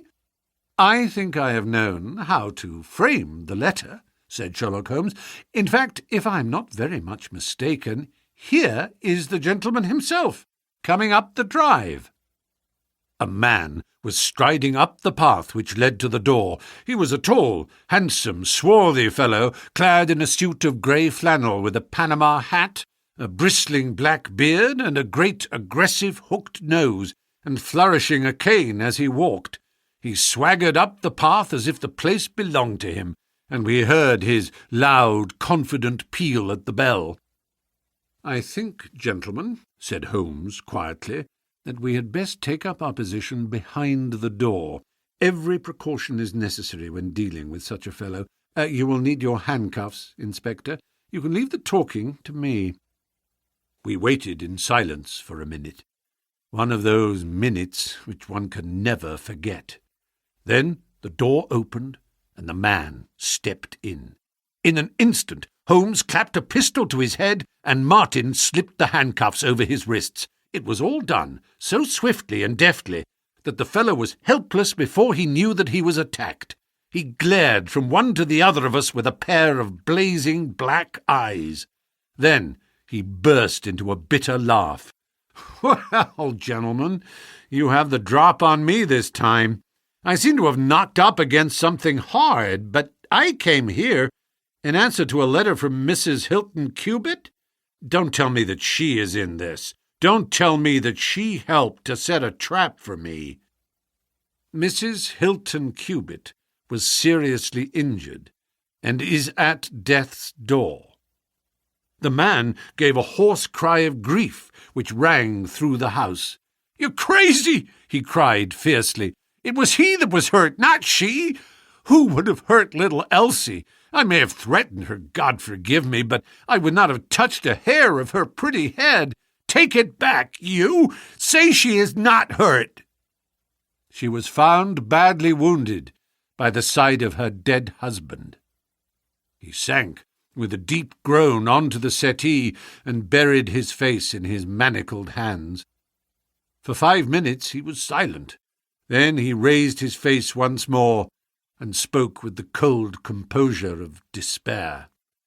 "I have nothing to hide from you, gentlemen," said he, If I shot the man, he had his shot at me, and there's no murder in that.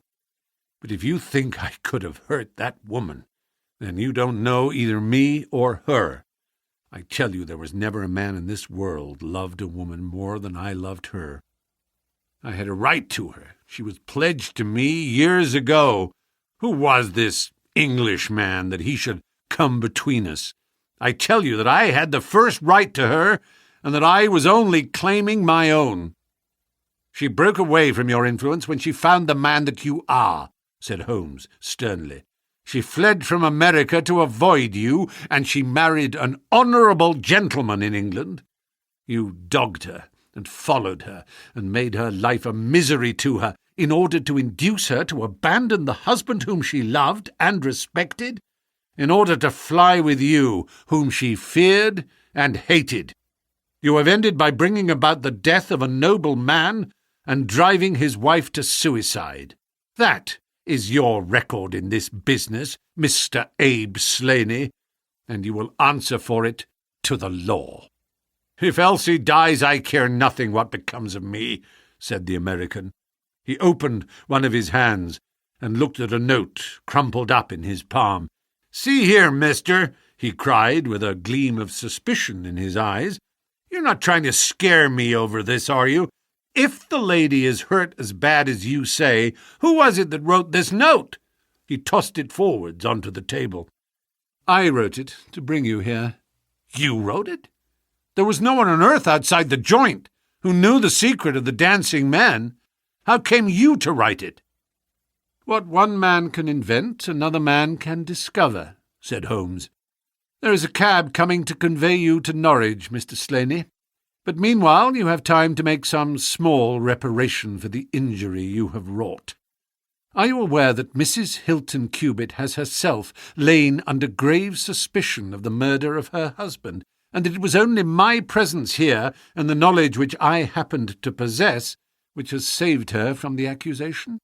The least that you owe her is to make it clear to the whole world that she was in no way directly or indirectly responsible for his tragic end. I ask nothing better, said the American. I guess the very best case I can make for myself is the absolute naked truth. It is my duty to warn you that it will be used against you, cried the inspector with the magnificent fair play of the British criminal law. Slaney shrugged his shoulders. I'll chance that, said he. First of all, I want you gentlemen to understand that I have known this lady since she was a child. There were 7 of us in the gang in Chicago, and Elsie's father was the boss of the joint. He was a clever man, was old Patrick. It was he who invented that writing, which would pass as a child's scrawl, unless you just happened to have the key to it. Well, Elsie learned some of our ways, but she couldn't stand the business, and she had a bit of honest money of her own, so she gave us all the slip and got away to London. She had been engaged to me, and she would have married me, I believe, if I had taken over another profession, but she would have nothing to do with anything on the cross. It was only after her marriage to this Englishman that I was able to find out where she was. I wrote to her, but got no answer. After that I came over, and as letters were no use, I put my messages where she could read them. Well, I've been here a month now. I lived in that farm, where I had a room down below, and could get in and out every night, and no one the wiser. I tried all I could to coax Elsie away. I knew that she read the messages, for once she wrote an answer under one of them. Then my temper got the better of me, and I began to threaten her. She sent me a letter then, imploring me to go away, and saying that it would break her heart if any scandal should come upon her husband. She said that she would come down when her husband was asleep at 3 a.m. and speak with me through the end window, if I would go away afterwards and leave her in peace. She came down, brought money with her, trying to bribe me to go. This made me mad, and I caught her arm and tried to pull her through the window. At that moment in rushed the husband with his revolver in his hand. Elsie had sunk down upon the floor, and we were face to face. I was healed also, and I held up my gun to scare him off and let me get away. He fired and missed me. I pulled off almost at the same instant, and down he dropped. I made away across the garden, and as I went, I heard the window shut behind me. That's God's truth, gentlemen, every word of it. I heard no more about it until that lad came riding up with a note which made me walk in here like a jay, give myself into your hands. A cab had driven up whilst the American had been talking. 2 uniformed policemen sat inside. Inspector Martin rose and touched his prisoner on the shoulder. "It is time for us to go." "Can I see her first?"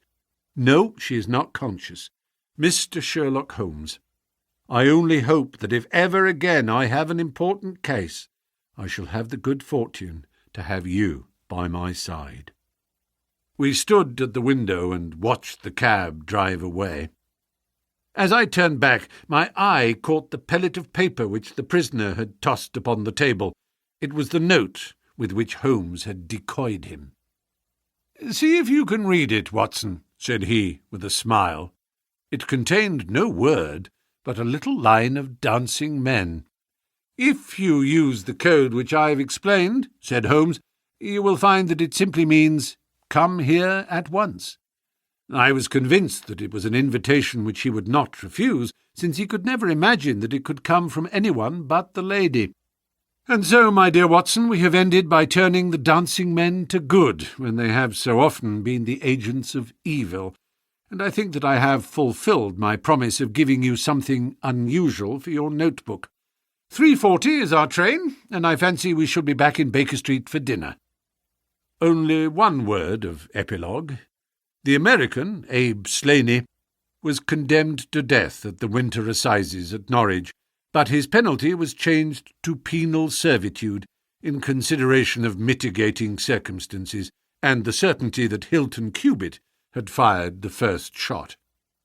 Of Mrs. Hilton Cubitt, I only know that I have heard she recovered entirely, and that she still remains a widow, devoting her whole life to the care of the poor and to the administration of her husband's estate. The Adventure of the Solitary Cyclist. From the years 1894 to 1901 inclusive, Mr. Sherlock Holmes was a very busy man.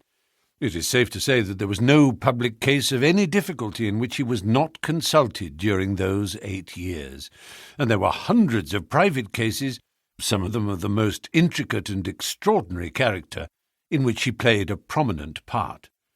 Many startling successes and a few unavoidable failures were the outcome of this long period of continuous work.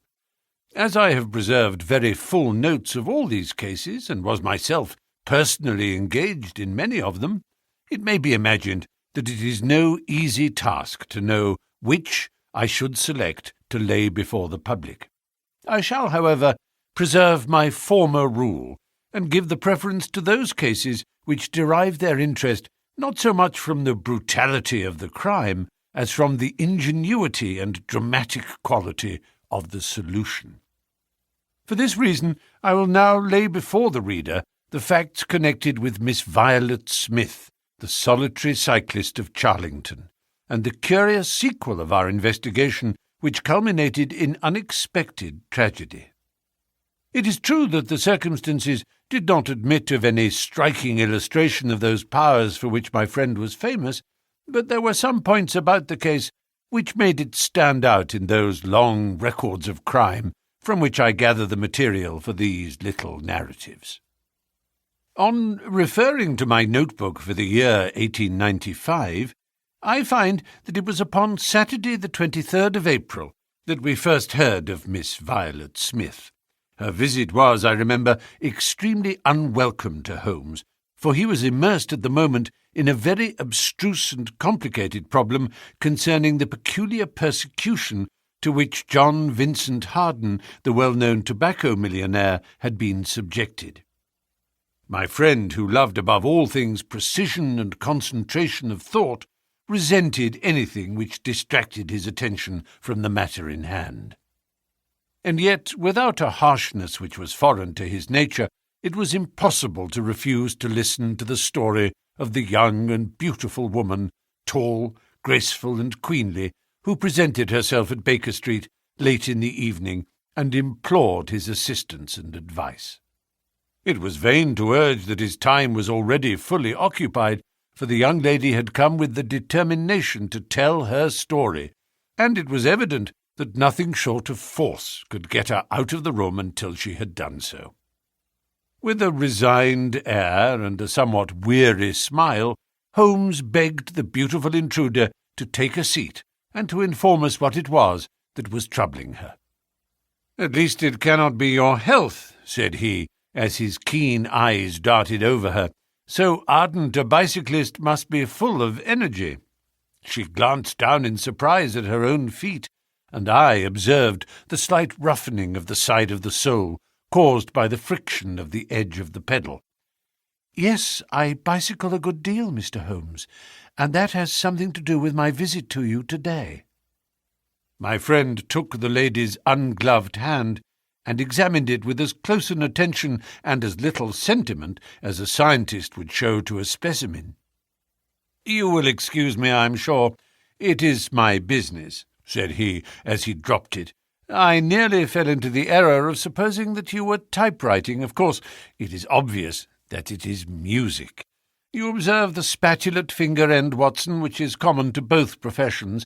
There is a spirituality about the face, however," he gently turned it towards the light, "which the typewriter does not generate. This lady is a musician." "Yes, Mr. Holmes, I teach music." "In the country, I presume, from your complexion?" "Yes, sir, near Farnham, on the borders of Surrey." "A beautiful neighbourhood, and full of the most interesting associations. You remember, Watson, that it was near there that we took Archie Stamford, the forger. Now, Miss Violet, what has happened to you near Farnham, on the borders of Surrey?" The young lady, with great clearness and composure, made the following curious statement. "My father is dead, Mr. Holmes. He was James Smith, who conducted the orchestra at the old Imperial Theatre. My mother and I were left without a relation in the world, except one uncle, Ralph Smith, who went to Africa 25 years ago, and we have never had a word from him since. When father died, we were left very poor, but one day we were told that there was an advertisement in the Times inquiring for our whereabouts. You can imagine how excited we were, for we thought that someone had left us a fortune. We went at once to the lawyer, whose name was given in the paper. There we met two gentlemen, Mr. Carruthers and Mr. Woodley, who were home on a visit from South Africa. They said that my uncle was a friend of theirs, that he died some months before in great poverty in Johannesburg, and that he had asked them with his last breath to hunt up his relations and see that they were in no want. It seemed strange to us that Uncle Ralph, who took no notice of us when he was alive, should be so careful to look after us when he was dead, but Mr. Carruthers explained that the reason was that my uncle had just heard of the death of his brother, and so felt responsible for our fate." "Excuse me," said Holmes, "when was this interview?" "Last December, 4 months ago." "Pray proceed." "Mr. Woodley seemed to me to be a most odious person. He was forever making eyes at me, a coarse, puffy-faced, red-moustached young man, with his hair plastered down on each side of his forehead. I thought that he was perfectly hateful, and I was sure that Cyril would not wish me to know such a person." "Oh, Cyril is his name," said Holmes, smiling. The young lady blushed and laughed.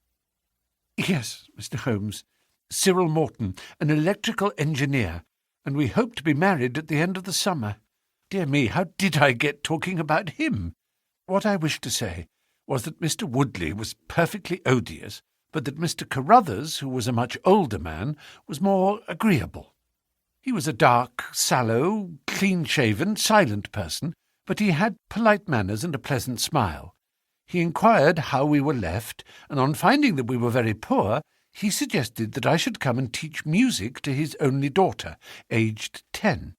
I said that I did not like to leave my mother, on which he suggested that I should go home to her every weekend, and he offered me 100 a year, which was certainly splendid pay. So it ended by my accepting, and I went down to Chiltern Grange, about 6 miles from Farnham. Mr. Carruthers was a widower, but he had engaged a lady housekeeper, a very respectable elderly person, called Mrs. Dixon, to look after his establishment. The child was a dear, and everything promised well. Mr. Carruthers was very kind and very musical, and we had most pleasant evenings together. Every weekend I went home to my mother in town. The first flaw in my happiness was the arrival of the red-moustached Mr. Woodley. He came for a visit of a week, and it seemed 3 months to me. He was a dreadful person, a bully to everyone else, but to me something infinitely worse. He made odious love to me, boasted of his wealth, said that if I married him I would have the finest diamonds in London, and finally, when I would have nothing to do with him, he seized me in his arms one day after dinner. He was hideously strong, and he swore that he would not let me go until I had kissed him. Mr. Carruthers came in and tore him off me, on which he turned upon his own host, knocking him down and cutting his face open. That was the end of his visit, as you can imagine. Mr. Carruthers apologized to me next day, and assured me that I should never be exposed to such an insult again. I have not seen Mr. Woodley since. And now, Mr. Holmes, I come at last to the special thing which has caused me to ask your advice today. You must know that every Saturday forenoon I ride on my bicycle to Farnham Station in order to get the 12:22 to town. The road from Chiltern Grange is a lonely one, and at one spot it is particularly so, for it lies for over a mile between Charlington Heath upon one side and the woods which lie round Charlington Hall upon the other. You could not find a more lonely tract of road anywhere, and it is quite rare to meet so much as a cart or a peasant until you reach the high road near Crooksbury Hill. 2 weeks ago I was passing this place when I chanced to look back over my shoulder, and about 200 yards behind me I saw a man, also on a bicycle. He seemed to be a middle-aged man with a short, dark beard. I looked back before I reached Farnham, but the man was gone, so I thought no more about it. But you can imagine how surprised I was, Mr. Holmes, when on my return on the Monday I saw the same man on the same stretch of road. My astonishment was increased when the incident occurred again, exactly as before, on the following Saturday and Monday. He always kept his distance, and did not molest me in any way, but still it certainly was very odd. I mentioned it to Mr. Carruthers, who seemed interested in what I said, and told me that he had ordered a horse and trap, so that in future I should not pass over these lonely roads without some companion.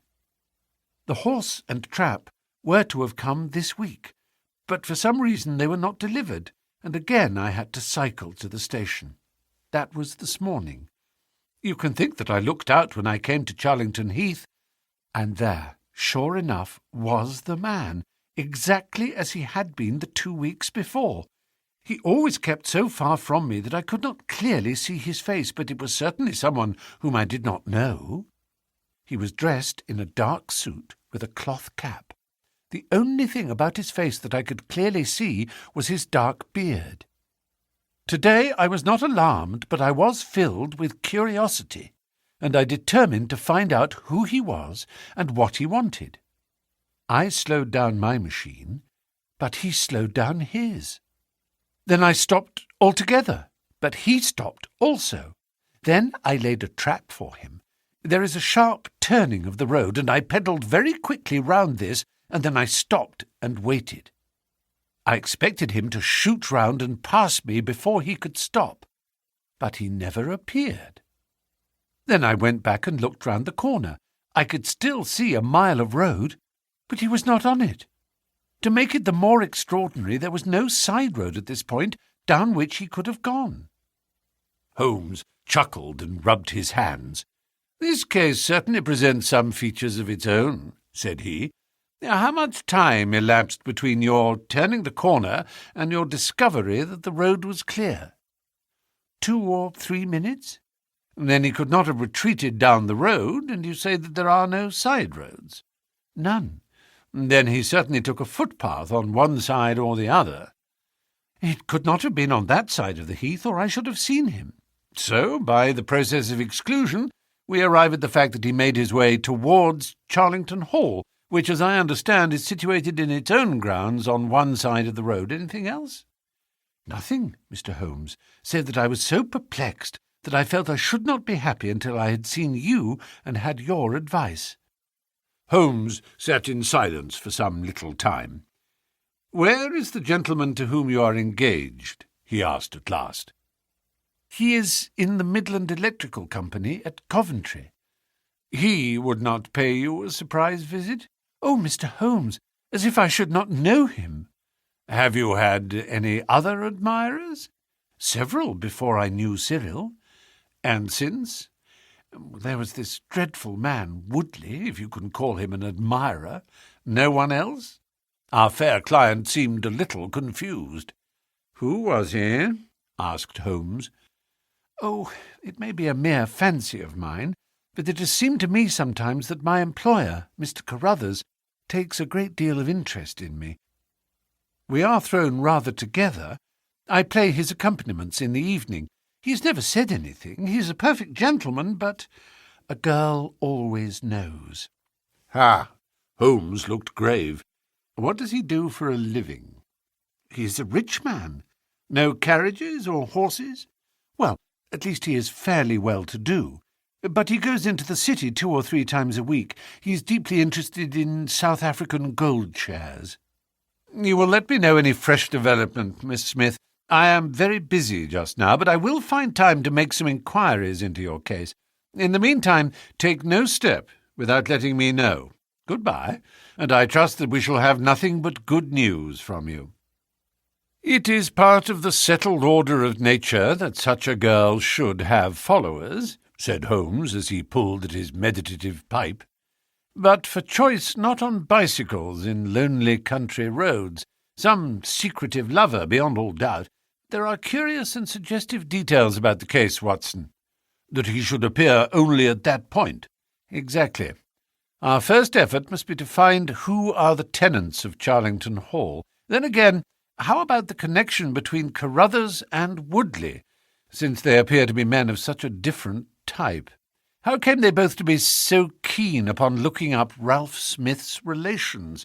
One more point.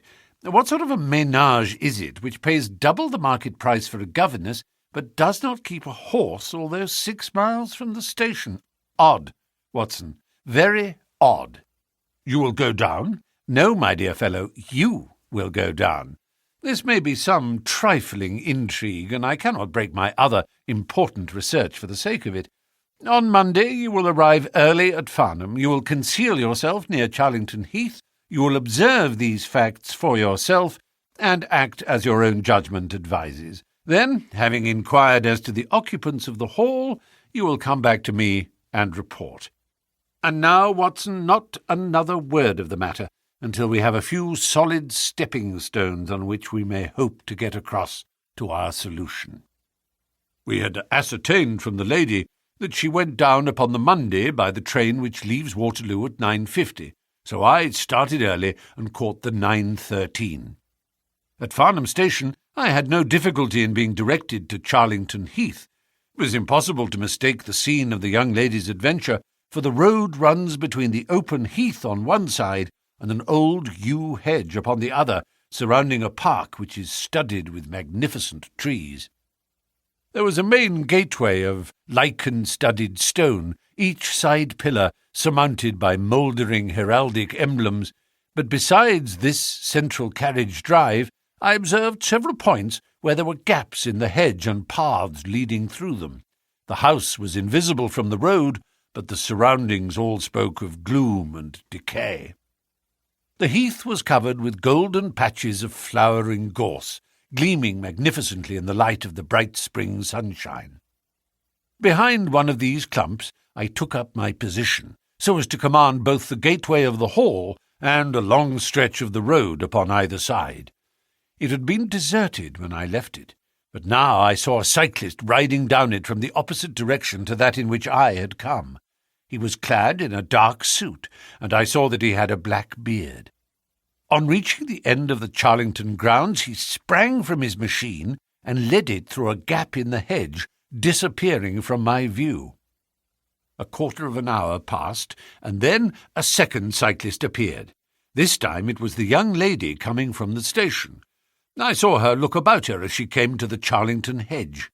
An instant later, the man emerged from his hiding place, sprang upon his cycle, and followed her.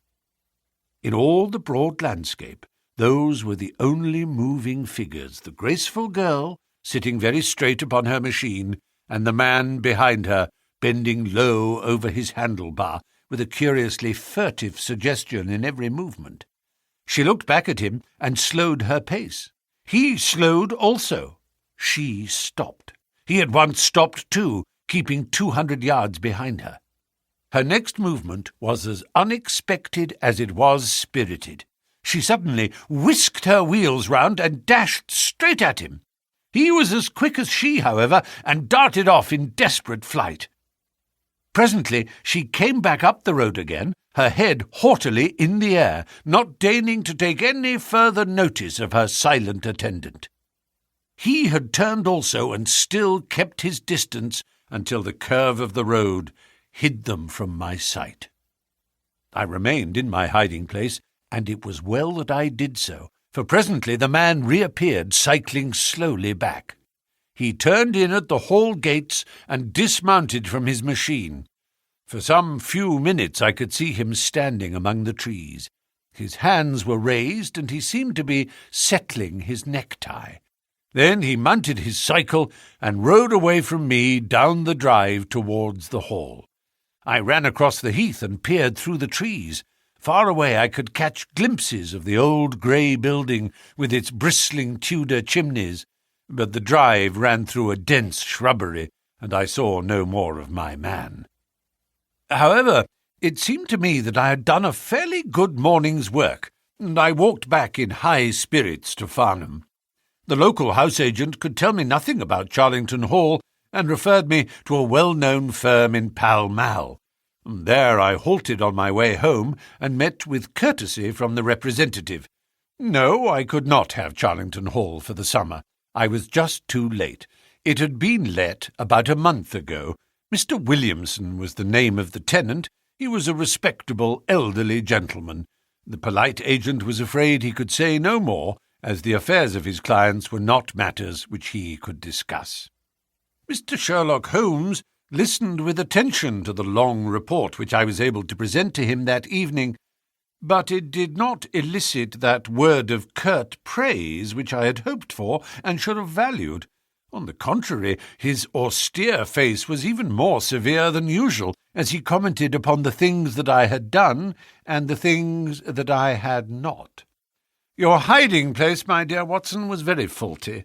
You should have been behind the hedge. Then you would have had a close view of this interesting person. As it is, you were some hundreds of yards away, and can tell me even less than Miss Smith. She thinks she does not know the man. I am convinced she does. Why otherwise should he be so desperately anxious that she should not get so near him as to see his features? You describe him as bending over the handlebar. Concealment again, you see. You really have done remarkably badly. He returns to the house, and you want to find out who he is. You come to a London house-agent? What should I have done? I cried with some heat. Gone to the nearest public house. That is the centre of country gossip. They would have told you every name from the master to the scullery maid. Williamson.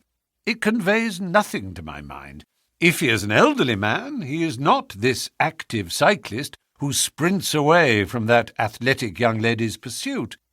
What have we gained by your expedition? The knowledge that the girl's story is true. I never doubted it. That there is a connection between the cyclist and the hall.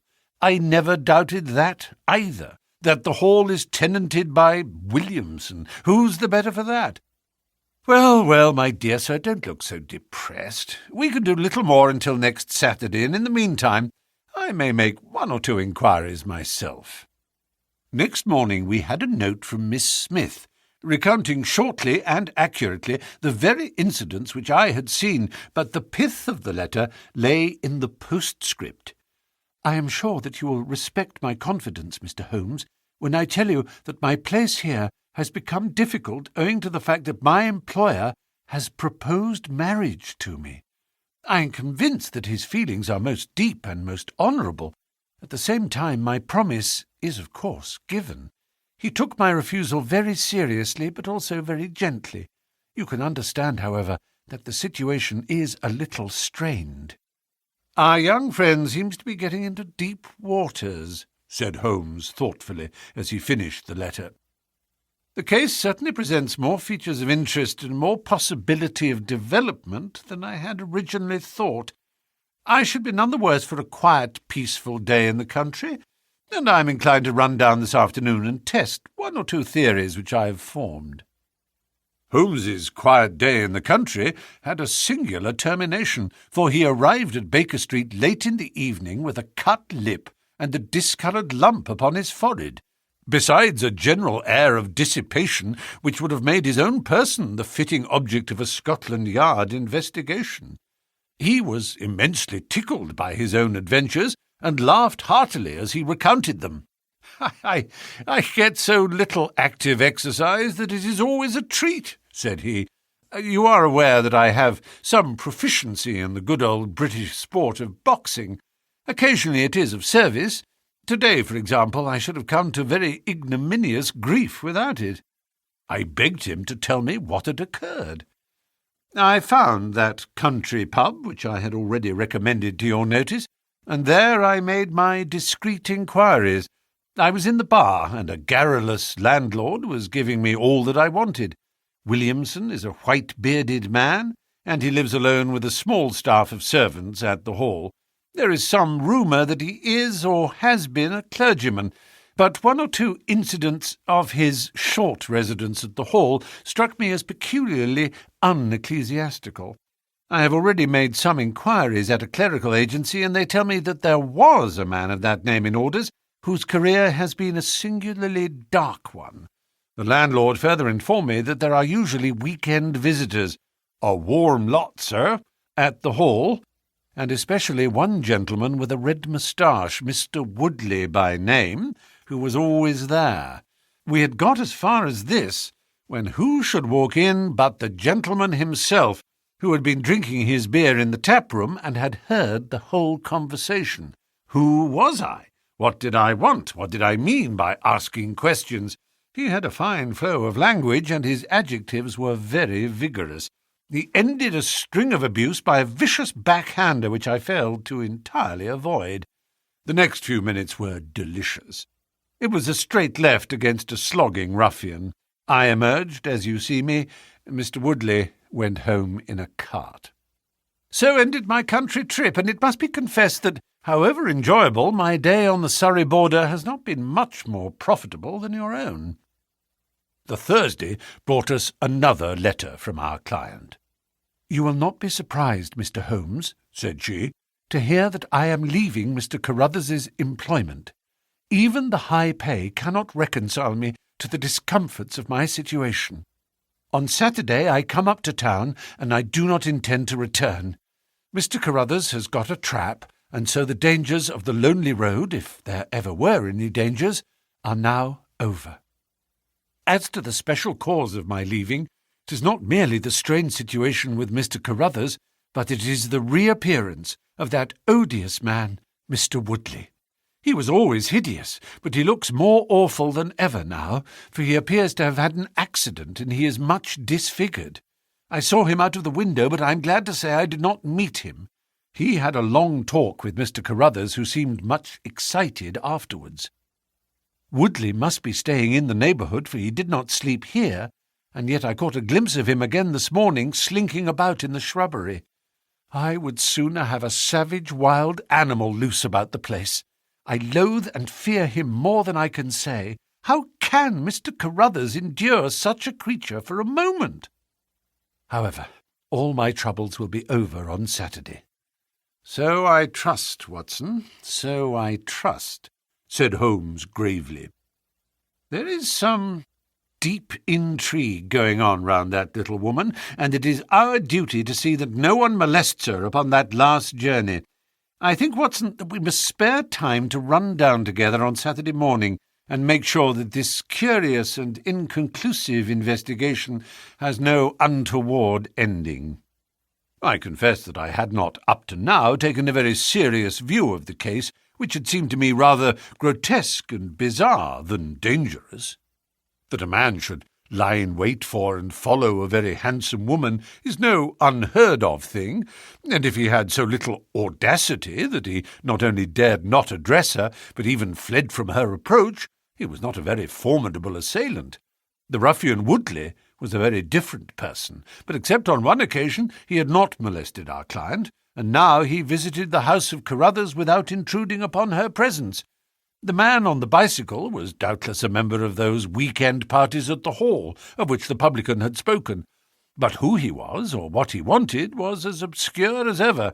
It was the severity of Holmes's manner, and the fact that he slipped a revolver into his pocket before leaving our rooms, which impressed me with the feeling that tragedy might prove to lurk behind this curious train of events. A rainy night had been followed by a glorious morning, and the heath-covered countryside, with the glowing clumps of flowering gorse, seemed all the more beautiful to eyes which were weary of the duns and drabs and slate-greys of London. Holmes and I walked along the broad, sandy road, inhaling the fresh morning air, and rejoicing in the music of the birds and the fresh breath of the spring. From a rise of the road on the shoulder of Crooksbury Hill, we could see the grim hall bristling out from amidst the ancient oaks, which, old as they were still younger than the building which they surrounded. Holmes pointed down the long tract of road which wound, a reddish-yellow band, between the brown of the heath and the budding green of the woods. Far away, a black dot, we could see a vehicle moving in our direction. Holmes gave an exclamation of impatience. "I had given a margin of half an hour," said he. "If that is her trap, she must be making for the earlier train. I fear, Watson, that she will be past Charlington before we can possibly meet her." From the instant that we passed the rise, we could no longer see the vehicle, but we hastened onwards at such a pace that my sedentary life began to tell upon me, and I was compelled to fall behind. Holmes, however, was always in training, for he had inexhaustible stores of nervous energy upon which to draw. His springy step never slowed until suddenly, when he was 100 yards in front of me, he halted, and I saw him throw up his hand with a gesture of grief and despair. At the same instant, an empty dog-cart, the horse cantering, the reins trailing, appeared round the curve of the road and rattled swiftly towards us. "Too late, Watson! Too late!" cried Holmes, as I ran panting to his side. "Fool that I was not to allow for that earlier train. It's abduction, Watson, abduction, murder, heaven knows what. Block the road, stop the horse. That's right. Now, jump in and let us see if I can repair the consequences of my own blunder." We had sprung into the dog-cart, and Holmes, after turning the horse, gave it a sharp cut with the whip, and we flew back along the road. As we turned the curve, the whole stretch of road between the Hall and the heath was opened up. I grasped Holmes's arm. "That's the man!" I gasped. A solitary cyclist was coming towards us. His head was down and his shoulders rounded as he put every ounce of energy that he possessed onto the pedals. He was flying like a racer. Suddenly he raised his bearded face, saw us close to him, and pulled up, springing from his machine. That coal-black beard was in singular contrast to the pallor of his face, and his eyes were as bright as if he had a fever. He stared at us and at the dog-cart. Then a look of amazement came over his face. "Hullo! Stop there!" he shouted, holding his bicycle to block our road. "Where did you get that dog-cart? Pull up, man!" he yelled, drawing a pistol from his side pocket. "Pull up, I say, or by George, I'll put a bullet into your horse." Holmes threw the reins into my lap and sprang down from the cart. "You're the man we want to see. Where is Miss Violet Smith?" he said in his quick, clear way. "That's what I'm asking you. You're in her dog-cart. You ought to know where she is." We met the dog-cart on the road. There was no one in it. We drove back to help the young lady. "Oh, good Lord, what shall I do?" cried the stranger in an ecstasy of despair. They've got her, that hellhound Woodley and the blackguard parson. Come, man, come. If you really are her friend, stand by me and we'll save her, if I have to leave my carcass in Charlington Wood." He ran distractedly, his pistol in his hand, towards a gap in the hedge. Holmes followed him, and I, leaving the horse grazing beside the road, followed Holmes. "This is where they came through," said he, pointing to the marks of several feet upon the muddy path. "Hullo! Stop a minute. Who's this in the bush?" It was a young fellow about 17, dressed like an ostler, with leather cords and gaiters. He lay upon his back, his knees drawn up, a terrible cut upon his head. He was insensible, but alive. A glance at his wound told me that it had not penetrated the bone. "That's Peter the groom," cried the stranger. "He drove her. The beasts have pulled him off and clubbed him. Let him lie. We can't do him any good, but we may save her from the worst fate that can befall a woman." We ran frantically down the path which wound among the trees. We had reached the shrubbery which surrounded the house when Holmes pulled up. "They didn't go to the house. Here are their marks on the left. Here, beside the laurel bushes. Ah, I said so."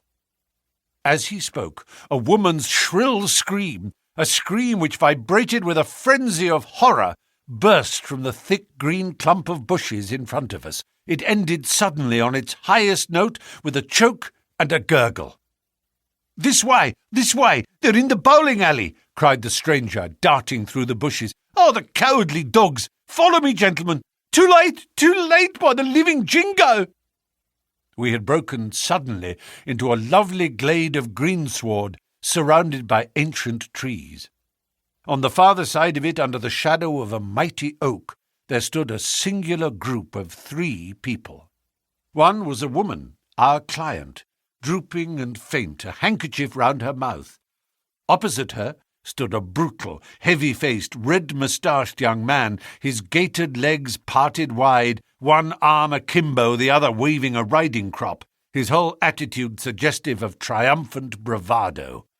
Between them, an elderly, grey-bearded man, wearing a short surplice over a light tweed suit, had evidently just completed the wedding service, for he pocketed his prayer book as we appeared, and slapped the sinister bridegroom upon the back in jovial congratulation. "They're married!" I gasped. "Come on!" cried our guide. "Come on!" He rushed across the glade, Holmes and I at his heels. As we approached, the lady staggered against the trunk of the tree for support. Williamson, the ex-clergyman, bowed to us with mock politeness, and the bully Woodley advanced with a shout of brutal and exultant laughter. "You can take your beard off, Bob," said he. "I know you right enough. Well, you and your pals have just come in time for me to be able to introduce you to Mrs. Woodley." Our guide's answer was a singular one. He snatched off the dark beard which had disguised him and threw it on the ground, disclosing a long, sallow, clean-shaven face below it. Then he raised his revolver and covered the young ruffian who was advancing upon him with his dangerous riding crop swinging in his hand. "Yes," said our ally, "I am Bob Carruthers, and I'll see this woman righted if I have to swing for it. I told you what I'd do if you molested her, and by the Lord I'll be as good as my word." "You're too late. She's my wife." "No, she's your widow." His revolver cracked, and I saw the blood spurt from the front of Woodley's waistcoat. He spun round with a scream and fell upon his back, his hideous red face turning suddenly to a dreadful mottled pallor. The old man, still clad in his surplice, burst into such a string of foul oaths as I have never heard, and pulled out a revolver of his own, but before he could raise it he was looking down the barrel of Holmes's weapon. "Enough of this," said my friend coldly. "Drop that pistol. Watson, pick it up. Hold it to his head. Thank you. You, Carruthers, give me that revolver. We'll have no more violence. Come, hand it over." "Who are you, then?" "My name is Sherlock Holmes." "Good Lord!" "You have heard of me, I see. I will represent the official police until their arrival. Here, you!" he shouted to a frightened groom who had appeared at the edge of the glade. "Come here. Take this note, as hard as you can ride, to Farnham. He scribbled a few words upon a leaf from his notebook. Give it to the superintendent at the police station. Until he comes, I must detain you all under my personal custody. The strong, masterful personality of Holmes dominated the tragic scene, and all were equally puppets in his hands. Williamson and Carruthers found themselves carrying the wounded Woodley into the house, and I gave my arm to the frightened girl. The injured man was laid on his bed, and at Holmes's request I examined him. I carried my report to where he sat in the old tapestry-hung dining-room, with his 2 prisoners before him. "He will live," said I. "What?" cried Carruthers, springing out of his chair. "I'll go upstairs and finish him first. Do you tell me that that girl, that angel, is to be tied to roaring Jack Woodley for life?" "You need not concern yourself about that," said Holmes. "There are 2 very good reasons why she should under no circumstances be his wife. In the first place, we are very safe in questioning Mr. Williamson's right to solemnize a marriage." "I've been ordained," cried the old rascal. "And also unfrocked." "Once a clergyman, always a clergyman." "I think not. How about the licence?" "We had a licence for the marriage. I have it here in my pocket." "Then you got it by a trick. But in any case, a forced marriage is no marriage. But it is a very serious felony, as you will discover before you have finished. You'll have time to think the point out during the next 10 years or so, unless I'm mistaken. As to you, Carruthers, you would have done better to keep your pistol in your pocket." "I begin to think so, Mr. Holmes.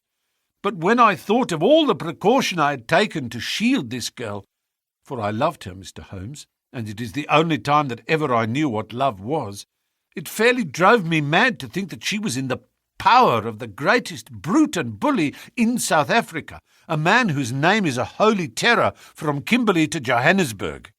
Why, Mr. Holmes, you'll hardly believe it, but ever since that girl has been in my employment, I never once let her go past this house, where I knew these rascals were lurking, without following her on my bicycle, just to see that she came to no harm. I kept my distance from her, and I wore a beard, so that she should not recognize me, for she is a good and high-spirited girl, and she wouldn't have stayed in my employment long if she had thought that I was following her about the country roads." "Why didn't you tell her of her danger?" "Because then, again, she would have left me, and I couldn't bear to face that. Even if she couldn't love me, it was a great deal to me just to see her dainty form about the house and to hear the sound of her voice." "Well," said I, "you call that love, Mr. Carruthers, but I should call it selfishness." "Maybe the 2 things go together. Anyhow, I couldn't let her go. Besides, with this crowd about, it was well that she should have someone near to look after her. And then, when the cable came, I knew they were bound to make a move." "What cable?" Carruthers took a telegram from his pocket. "That's it," said he. "It was short and concise. The old man is dead." Said Holmes. "I think I see how things worked, and I can understand how this message would, as you say, bring them to a head. But while we wait, you might tell me what you can." The old reprobate with the surplice burst into a volley of bad language. "By heaven," said he, "if you squeal on us, Bob Carruthers, I'll serve you as you served Jack Woodley. You can bleat about the girl to your heart's content, for that's your own affair. But if you round on your pals to this plainclothes copper, it will be the worst day's work that you ever did." "Your reverence need not be excited," said Holmes, lighting a cigarette. "The case is clear enough against you, and all I ask is a few details for my private curiosity. However, if there's any difficulty in your telling me, I'll do the talking, and then you will see how far you have a chance of holding back your secrets. In the first place, 3 of you came from South Africa on this game. You, Williamson, you, Carruthers, and Woodley." "Lie number 1, said the old man. "I never saw either of them until 2 months ago, and I've never been in Africa in my life, so you can put that in your pipe and smoke it, Mr. Busybody Holmes." "What he says is true," said Carruthers. Well, well, two of you came over. His Reverence is our own homemade article. You had known Ralph Smith in South Africa. You had reason to believe he would not live long.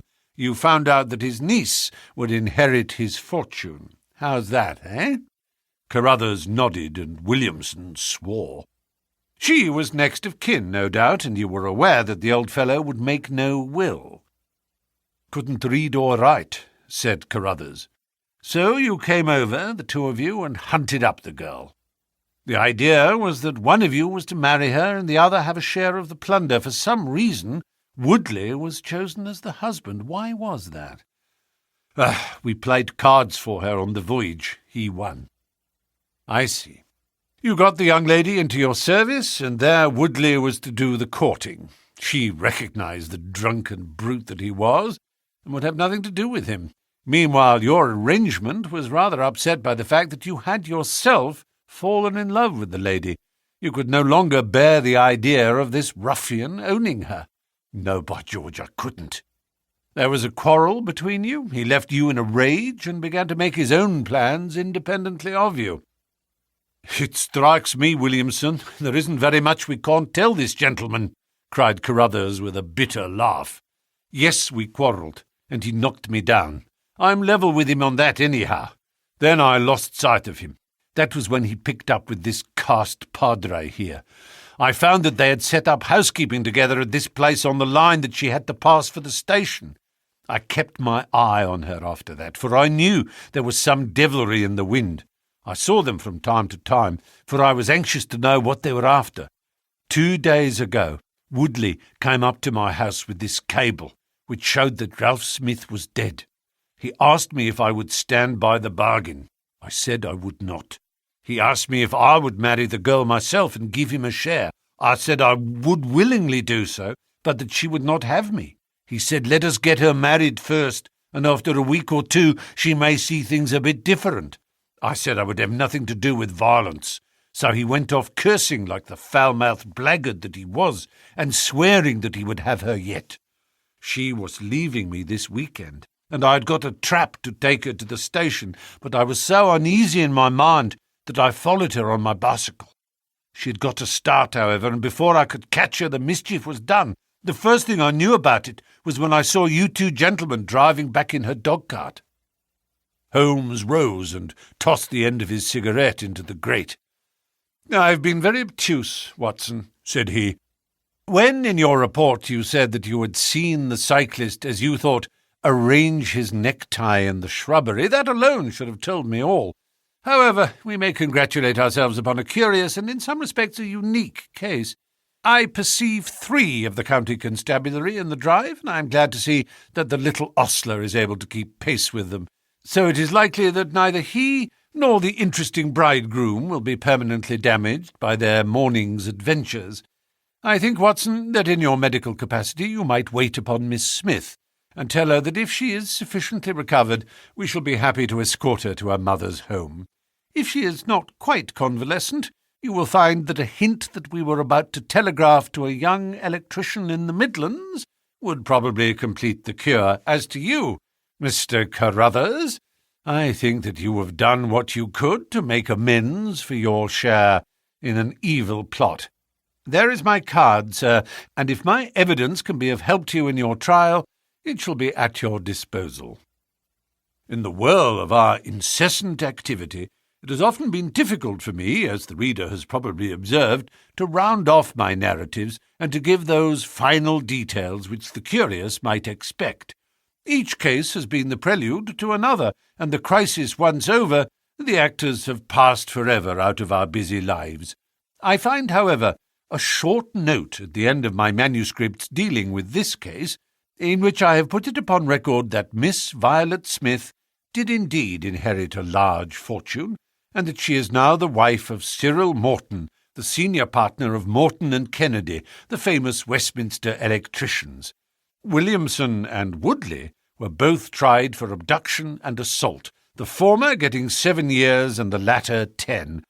Of the fate of Carruthers I have no record, but I am sure that his assault was not viewed very gravely by the court, since Woodley had the reputation of being a most dangerous ruffian, and I think that a few months were sufficient to satisfy the demands of justice. The Adventure of the Priory School. We have had some dramatic entrances and exits upon our small stage at Baker Street, but I cannot recollect anything more sudden and startling than the first appearance of Thornycroft Huxtable, M.A., Ph.D., etc. His card, which seemed too small to carry the weight of his academic distinctions, preceded him by a few seconds, and then he entered himself so large, so pompous and so dignified that he was the very embodiment of self-possession and solidity. And yet his first action, when the door had closed behind him, was to stagger against the table, whence he slipped down upon the floor, and there was that majestic figure prostrate and insensible upon our bearskin hearthrug. We had sprung to our feet, and for a few moments we stared in silent amazement at this ponderous piece of wreckage, which told of some sudden and fatal storm far out on the ocean of life. Then Holmes hurried with a cushion for his head, and I with brandy for his lips. The heavy white face was seamed with lines of trouble, the hanging pouches under the closed eyes were leaden in colour, the loose mouth drooped dolorously at the corners, the rolling chins were unshaven. Collar and shirt bore the grime of a long journey, and the hair bristled unkempt from the well-shaped head. It was a sorely stricken man who lay before us. "What is it, Watson?" asked Holmes. "Absolute exhaustion, possibly mere hunger and fatigue," said I, with my finger on the thready pulse where the stream of life trickled thin and small. "Return ticket from Mackleton in the north of England," said Holmes, drawing it from the watch-pocket. "It is not 12 o'clock yet. He has certainly been an early starter." The puckered eyelids had begun to quiver, and now a pair of vacant grey eyes looked up at us. An instant later the man had scrambled onto his feet, his face crimson with shame.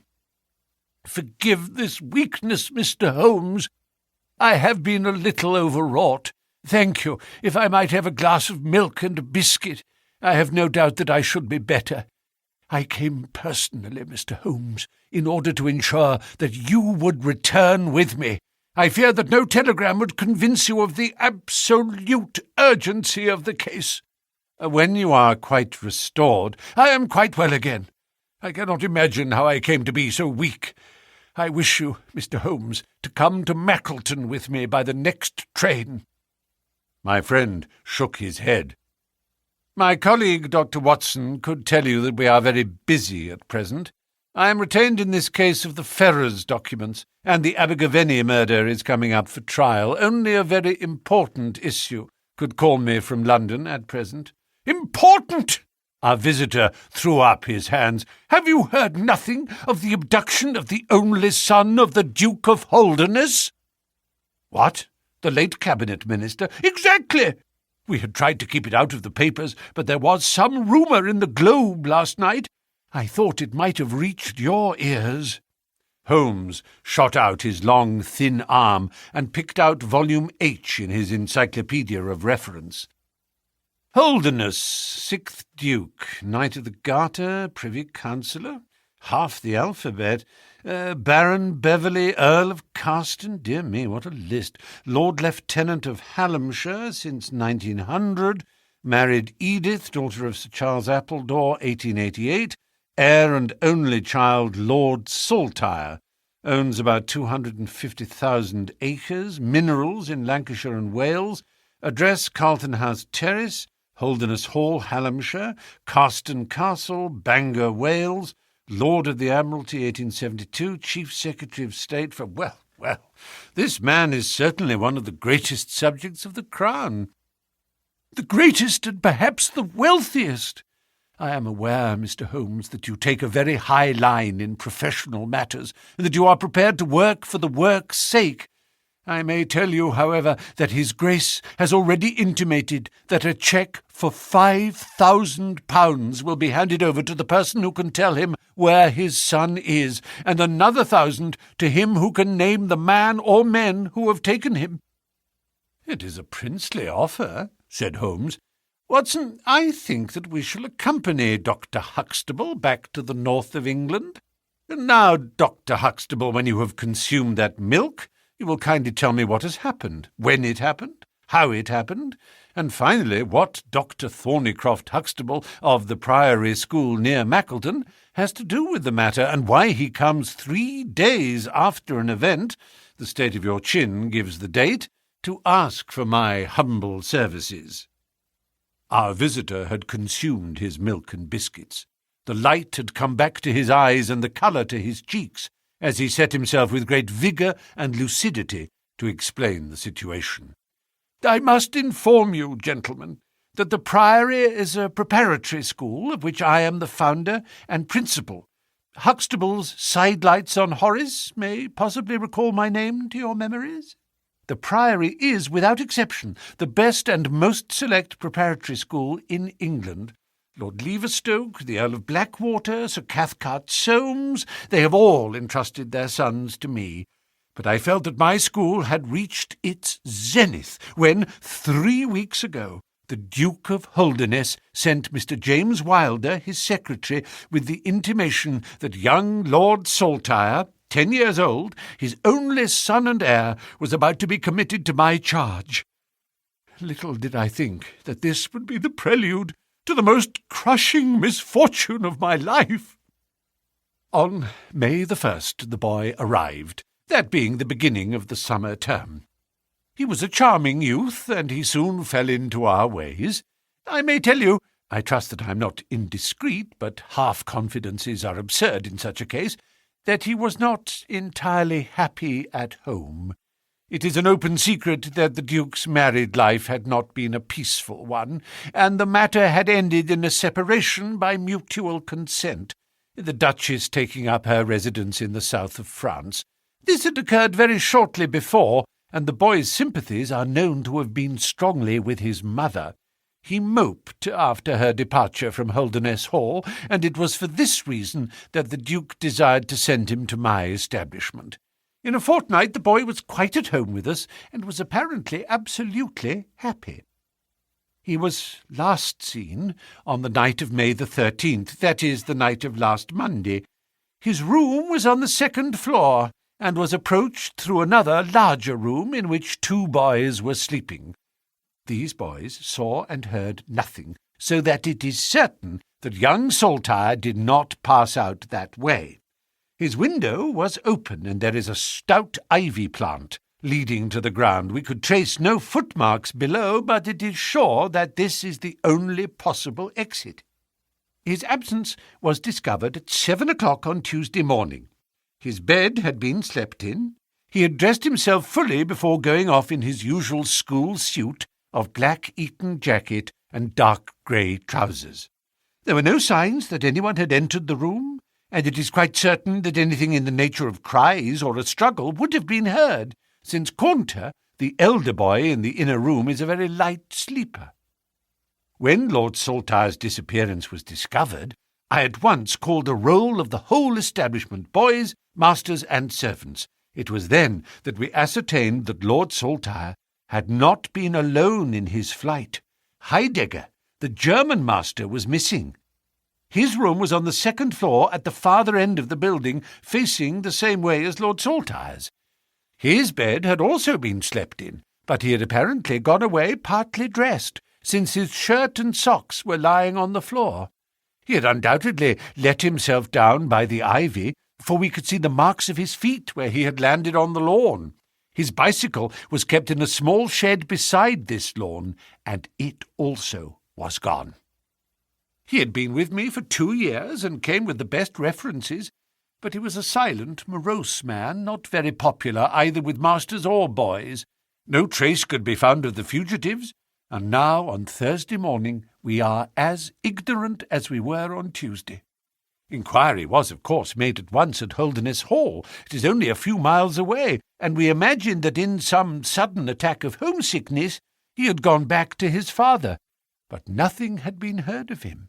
The Duke is greatly agitated, and as to me, you have seen yourselves the state of nervous prostration to which the suspense and the responsibility have reduced me.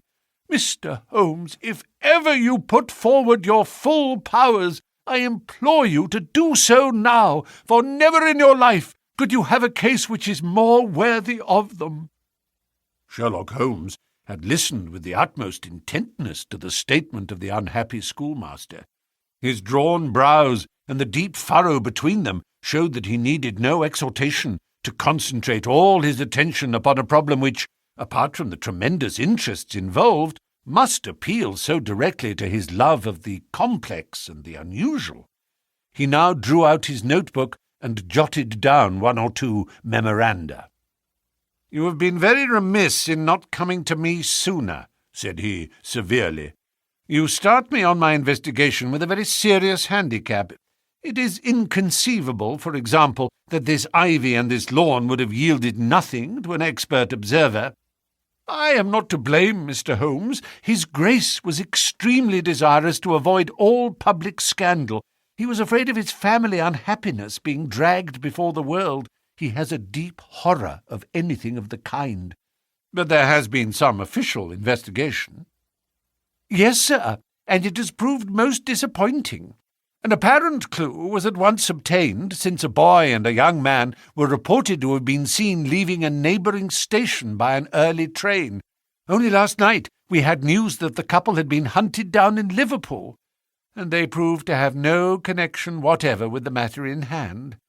Then it was that in my despair and disappointment after a sleepless night, I came straight to you by the early train. I suppose the local investigation was relaxed while this false clue was being followed up. It was entirely dropped, so that 3 days have been wasted. The affair has been most deplorably handled. I feel it and admit it, and yet the problem should be capable of ultimate solution. I shall be very happy to look into it. Have you been able to trace any connection between the missing boy and this German master?" "None at all." "Was he in the master's class?" "No, he never exchanged a word with him, so far as I know." "That is certainly very singular. Had the boy a bicycle?" "No." "Was any other bicycle missing?" "No." "Is that certain?" "Quite." "Well, now, you do not mean to seriously suggest that this German rode off upon a bicycle in the dead of night, bearing the boy in his arms?" "Certainly not." "Then what is the theory in your mind?" "The bicycle may have been a blind. It may have been hidden somewhere and the pair gone off on foot." "Quite so. But it seems rather an absurd blind, does it not? Were there other bicycles in this shed?" "Several." "Would he not have hidden a couple, had he desired to give the idea that they had gone off upon them?" "Oh, I suppose he would." "Of course he would. The blind theory won't do. But the incident is an admirable starting point for an investigation after all. A bicycle is not an easy thing to conceal or to destroy. One other question. Did anyone call to see the boy on the day before he disappeared?" "No." "Did he get any letters?" "Yes, one letter." "From whom?" "From his father." "Do you open the boy's letters?" "No." "How do you know it was from the father?" "Oh, the coat of arms was on the envelope, and it was addressed in the Duke's peculiar, stiff hand. Besides, the Duke remembers having written."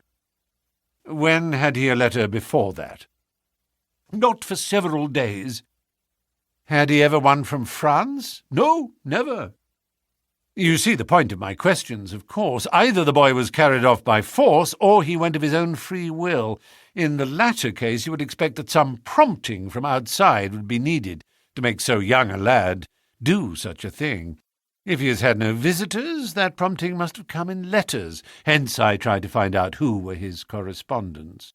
I fear I cannot help you much. His only correspondent, so far as I know, was his own father, who wrote to him on the very day of his disappearance. Were the relations between father and son very friendly?" His Grace is never very friendly with anyone. He is completely immersed in large public questions and is rather inaccessible to all ordinary emotions. But he was always kind to the boy in his own way. But the sympathies of the latter were with the mother. Yes. Did he say so? No. The Duke, then? Good heavens, no. Then how could you know?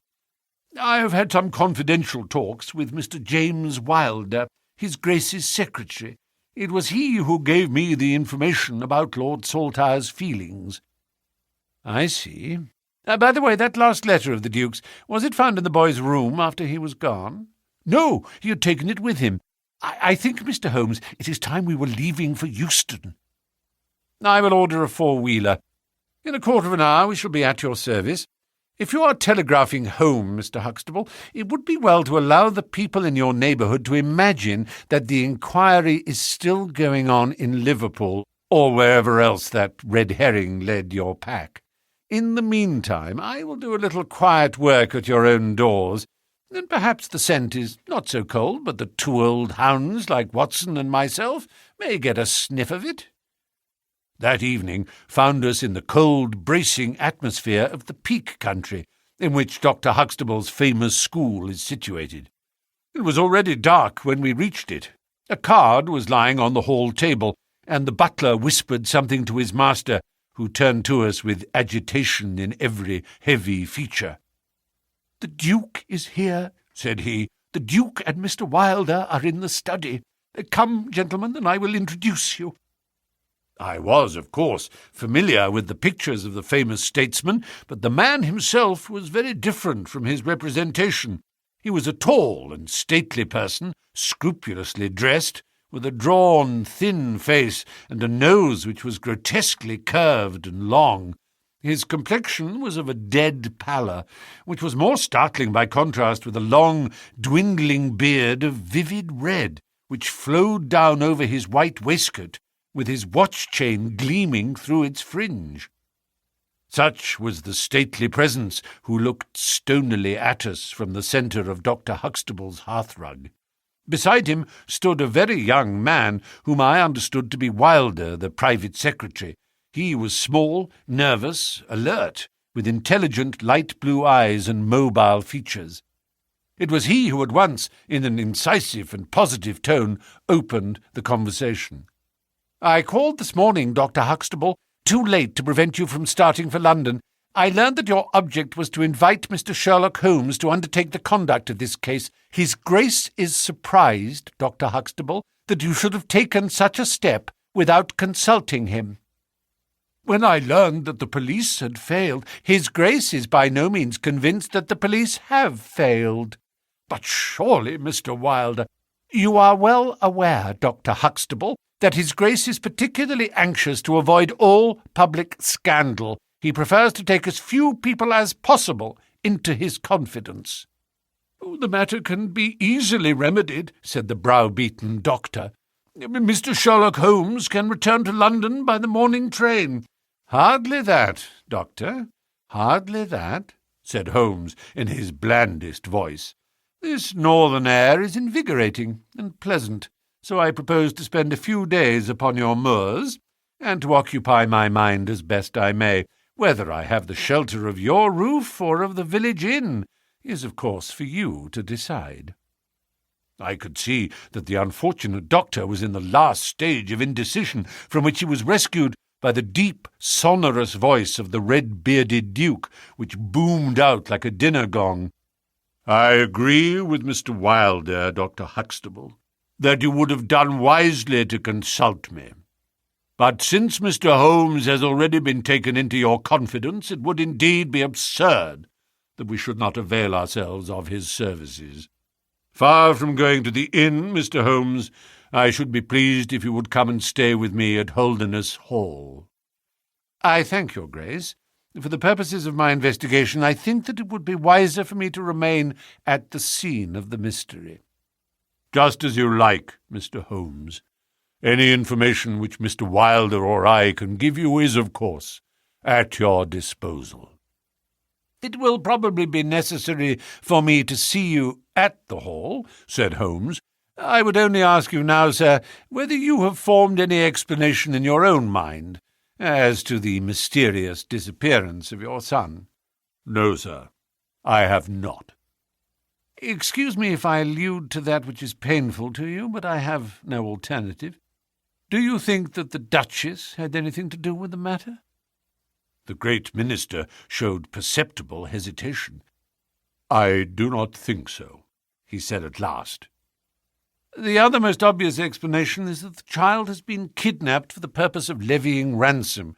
You have not had any demand of the sort. No, sir. One more question, Your Grace. I understand that you wrote to your son upon the day when this incident occurred. No, I wrote upon the day before. Exactly, but he received it on that day. Yes. Was there anything in your letter which might have unbalanced him or induced him to take such a step? No, sir, certainly not. Did you post that letter yourself? The nobleman's reply was interrupted by his secretary, who broke in with some heat. His Grace is not in the habit of posting letters himself, said he. This letter was laid with others upon the study table, and I myself put them in the post-bag. You are sure this one was among them? Yes, I observed it. How many letters did your Grace write that day? 20 or 30. I have a large correspondence. But surely this is somewhat irrelevant. Not entirely, said Holmes. For my own part, the Duke continued, I have advised the police to turn their attention to the south of France. I have already said that I do not believe that the Duchess would encourage so monstrous an action, but the lad had the most wrong-headed opinions, and it is possible that he may have fled to her, aided and abetted by this German. I think, Dr. Huxtable, that we will now return to the hall. I could see that there were other questions which Holmes would have wished to put, but the nobleman's abrupt manner showed that the interview was at an end. It was evident that to his intensely aristocratic nature this discussion of his intimate family affairs with a stranger was most abhorrent, and that he feared lest every fresh question would throw a fiercer light into the discreetly shadowed corners of his ducal history. When the nobleman and his secretary had left, my friend flung himself at once with characteristic eagerness into the investigation. The boy's chamber was carefully examined, and yielded nothing save the absolute conviction that it was only through the window that he could have escaped. The German master's room and effects gave no further clue. In his case, a trailer of ivy had given way under his weight, and we saw by the light of a lantern the mark on the lawn where his heels had come down. That one dint in the short green grass was the only material witness left of this inexplicable nocturnal flight. Sherlock Holmes left the house alone, and only returned after 11. He had obtained a large ordnance map of the neighbourhood, and this he brought into my room, where he laid it out on the bed, and having balanced the lamp in the middle of it, he began to smoke over it, and occasionally to point out objects of interest with the reeking amber of his pipe. "This case grows upon me, Watson," said he. "There are decidedly some points of interest in connection with it. In this early stage, I want you to realize those geographical features which may have a good deal to do with our investigation. Look at this map. This dark square is the Priory School. I'll put a pin in it. Now, this line is the main road. You see that it runs east and west past the school, and you see also that there is no side road for a mile either way. If these two folk passed away by road, it was this road." "Exactly." "By a singular and happy chance, we are able, to some extent, to check what passed along this road during the night in question. At this point, where my pipe is now resting, a country constable was on duty from 12 to 6. It is, as you perceive, the first cross-road on the east side. This man declares that he was not absent from his post for an instant, and he is positive that neither boy nor man could have gone that way unseen. I've spoken with this policeman tonight, and he appears to me to be a perfectly reliable person. That blocks this end. We have now to deal with the other. There is an inn here, the Red Bull, the landlady of which was ill, She had sent to Mackleton for a doctor, but he did not arrive until morning, being absent at another case. The people at the inn were alert all night, awaiting his coming, and one or other of them seems to have continually had an eye upon the road. They declare that no one passed. If their evidence is good, then we are fortunate enough to be able to block the west, and also to be able to say that the fugitives did not use the road at all. But the bicycle, I objected. Quite so. We will come to the bicycle presently. To continue our reasoning, if these people did not go by the road, they must have traversed the country to the north of the house or to the south of the house. That is certain. Let us weigh the one against the other. On the south of the house is, as you perceive, a large district of arable land cut up into small fields with stone walls between them. There, I admit that a bicycle is impossible. We can dismiss the idea. We turn to the country on the north. Here there lies a grove of trees marked as the Ragged Shore, and on the farther side stretches a great rolling moor, Lower Gill Moor, extending for 10 miles and sloping gradually upwards. Here, at one side of this wilderness, is Holderness Hall, 10 miles by road, but only 6 across the moor. It is a peculiarly desolate plain. A few moor farmers have small holdings, where they rear sheep and cattle. Except these, the plover and the curlew are the only inhabitants until you come to the Chesterfield High Road. There is a church there, you see, a few cottages, and an inn.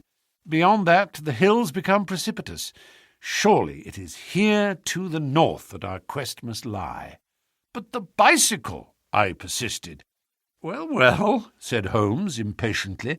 A good cyclist does not need a high road. The moor is intersected with paths, and the moon was at the full. Hello, what is this?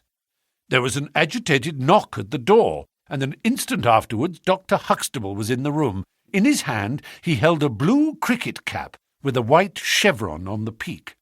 "At last we have a clue," he cried. "Thank heaven! At last we are on the dear boy's track. It is his cap." "Where was it found?" "In the van of the gypsies who camped on the moor. They left on Tuesday. Today the police traced them down and examined their caravan. This was found." "How do they account for it?" "Oh, they shuffled and lied, said that they found it on the moor on Tuesday morning. They know where he is, the rascals. Thank goodness they are all safe under lock and key. Either the fear of the law or the Duke's purse will certainly get out of them all that they know." "So far, so good," said Holmes, when the doctor had at last left the room.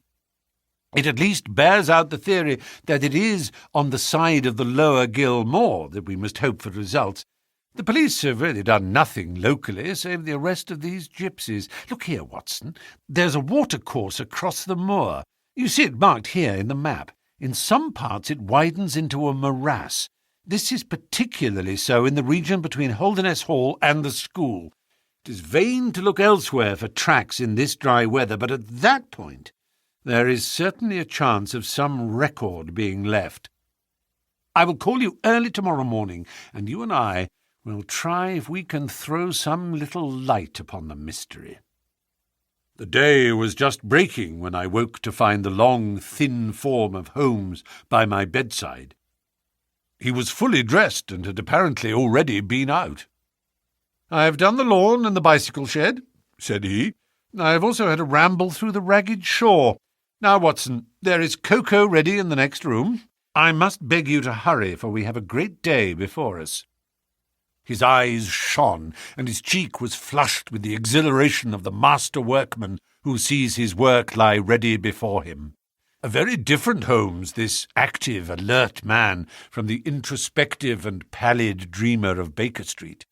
I felt, as I looked upon that supple figure, alive with nervous energy, that it was indeed a strenuous day that awaited us. And yet it opened in the blackest disappointment.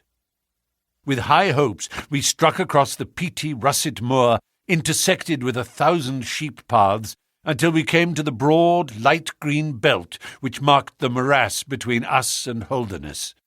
Certainly, if the lad had gone homewards, he must have passed this, and he could not pass it without leaving his traces. but no sign of him or the German could be seen. With a darkening face, my friend strode along the margin, eagerly observant of every muddy stain upon the mossy surface. Sheep marks there were in profusion, and at one place, some miles down, cows had left their tracks. Nothing more. "Check number 1, said Holmes, looking gloomily over the rolling expanse of the moor. "There is another morass down yonder, and a narrow neck between. Hello, what have we here?" He had come upon a small black ribbon of pathway. In the middle of it, clearly marked on the sodden soil, was the track of a bicycle. "Hurrah!" I cried. "We have it!" But Holmes was shaking his head, and his face was puzzled and expectant rather than joyous. "A bicycle, certainly, but not the bicycle," said he. "I am familiar with 42 different impressions left by tyres. This, as you perceive, is a Dunlop with a patch upon the outer cover. Heidegger's tyres were Palmer's, leaving longitudinal stripes. Aveling, the mathematical master, was sure upon the point. Therefore, it is not Heidegger's track. The boy is, then? Possibly, if we could prove a bicycle to have been in his possession. But this we have utterly failed to do. This track, as you perceive, was made by a rider who was going from the direction of the school, or towards it. No, my dear Watson, the more deeply sunk impression is, of course, the hind wheel upon which the weight rests. You perceive several places where it has passed across and obliterated the more shallow mark of the front one. It was undoubtedly heading away from the school. It may or may not be connected with our inquiry, but we will follow it backwards before we go any farther." We did so, and at the end of a few hundred yards lost the tracks as we emerged from the boggy portion of the moor. Following the path backwards, we picked out another spot where a spring trickled across it. Here, once again, was the mark of the bicycle, though nearly obliterated by the hoofs of cows. After that there was no sign, but the path ran right on into Ragged Shaw, the wood which backed on to the school. From this wood the cycle must have emerged. Holmes sat down on a boulder and rested his chin in his hands. I had smoked 2 cigarettes before he moved. Well, said he at last, "it is of course possible that a cunning man might change the tyre of his bicycle in order to leave unfamiliar tracks. A criminal who was capable of such a thought is a man whom I should be proud to do business with. We will leave this question undecided and hark back to our morass again, for we have left a good deal unexplored." We continued our systematic survey of the edge of the sodden portion of the moor, and soon our perseverance was gloriously rewarded. Right across the lower part of the bog lay a miry path. Holmes gave a cry of delight as he approached it. An impression like a fine bundle of telegraph wires ran down the centre of it. It was the Palmer tyre. "Here is Herr Heidegger, sure enough," cried Holmes exultantly. "My reasoning seems to have been pretty sound, Watson." "I congratulate you. But we have a long way still to go. Kindly walk clear of the path. Now let us follow the trail. I fear that it will not lead very far." We found, however, as we advanced, that this portion of the moor is intersected with soft patches, and though we frequently lost sight of the track, we always succeeded in picking it up once more. "Do you observe," said Holmes, "that the rider is now undoubtedly forcing the pace? There can be no doubt of it. Look at this impression, where you get both tyres clear. The one is as deep as the other. That can only mean that the rider is throwing his weight onto the handlebar, as a man does when he is sprinting. By Jove, he's had a fall." There was a broad, irregular smudge covering some yards of the track. Then there were a few footmarks, and the tyre reappeared once more. "A side slip," I suggested. Holmes held up a crumpled branch of flowering gorse. To my horror, I perceived that the yellow blossoms were all dabbled with crimson. On the path, too, and among the heather, were dark stains of clotted blood. "Bad," said Holmes, "bad. Stand clear, Watson. Not an unnecessary footstep. What do I read here? He fell, wounded. He stood up. He remounted. He proceeded, but there is no other track. cattle on this side path. He was surely not gored by a bull. Impossible. But I see no traces of anyone else. We must push on, Watson. Surely with Staines as well as the track to guide us, he cannot escape us now. Our search was not a very long one. The tracks of the tyre began to curve fantastically upon the wet and shining path. Suddenly, as I looked ahead, the gleam of metal caught my eye from amid the thick gorse bushes. Out of them we dragged a bicycle. Palmer tired, one pedal bent, and the whole front of it horribly smeared and slobbered with blood. On the other side of the bushes, a shoe was projecting. We ran round, and there lay the unfortunate rider. He was a tall man, full-bearded, with spectacles, one glass of which had been knocked out. The cause of his death was a frightful blow upon the head, which had crushed in part of his skull. That he could have gone on after receiving such an injury said much for the vitality and courage of the man. He wore shoes but no socks, and his open coat disclosed a nightshirt beneath it. It was, undoubtedly, the German master. Holmes turned the body over reverently and examined it with great attention. He then sat in deep thought for a time, and I could see by his ruffled brow that this grim discovery had not, in his opinion, advanced us much in our inquiry. "It is a little difficult to know what to do, Watson," said he at last. "My own inclinations are to push this inquiry on, for we have already lost so much time that we cannot afford to waste another hour. On the other hand, we are bound to inform the police of the discovery and to see that this poor fellow's body is looked after. I could take a note back, but I need your company and assistance. Oh, wait a bit. There's a fellow cutting peat up yonder. Bring him over here, and he will guide the police." I brought the peasant across, and Holmes dispatched the frightened man with a note to Dr. Huxtable. "Now, Watson," said he, "we have picked up 2 clues this morning. One is the bicycle with the Palmer tyre, and we see what that has led to. The other is the bicycle with the patched Dunlop. Before we start to investigate that, let us try to realize what we do know so as to make the most of it, and to separate the essential from the accidental. First of all, I wish to impress upon you that the boy certainly left of his own free will. He got down from his window and he went off, either alone or with someone. That is sure."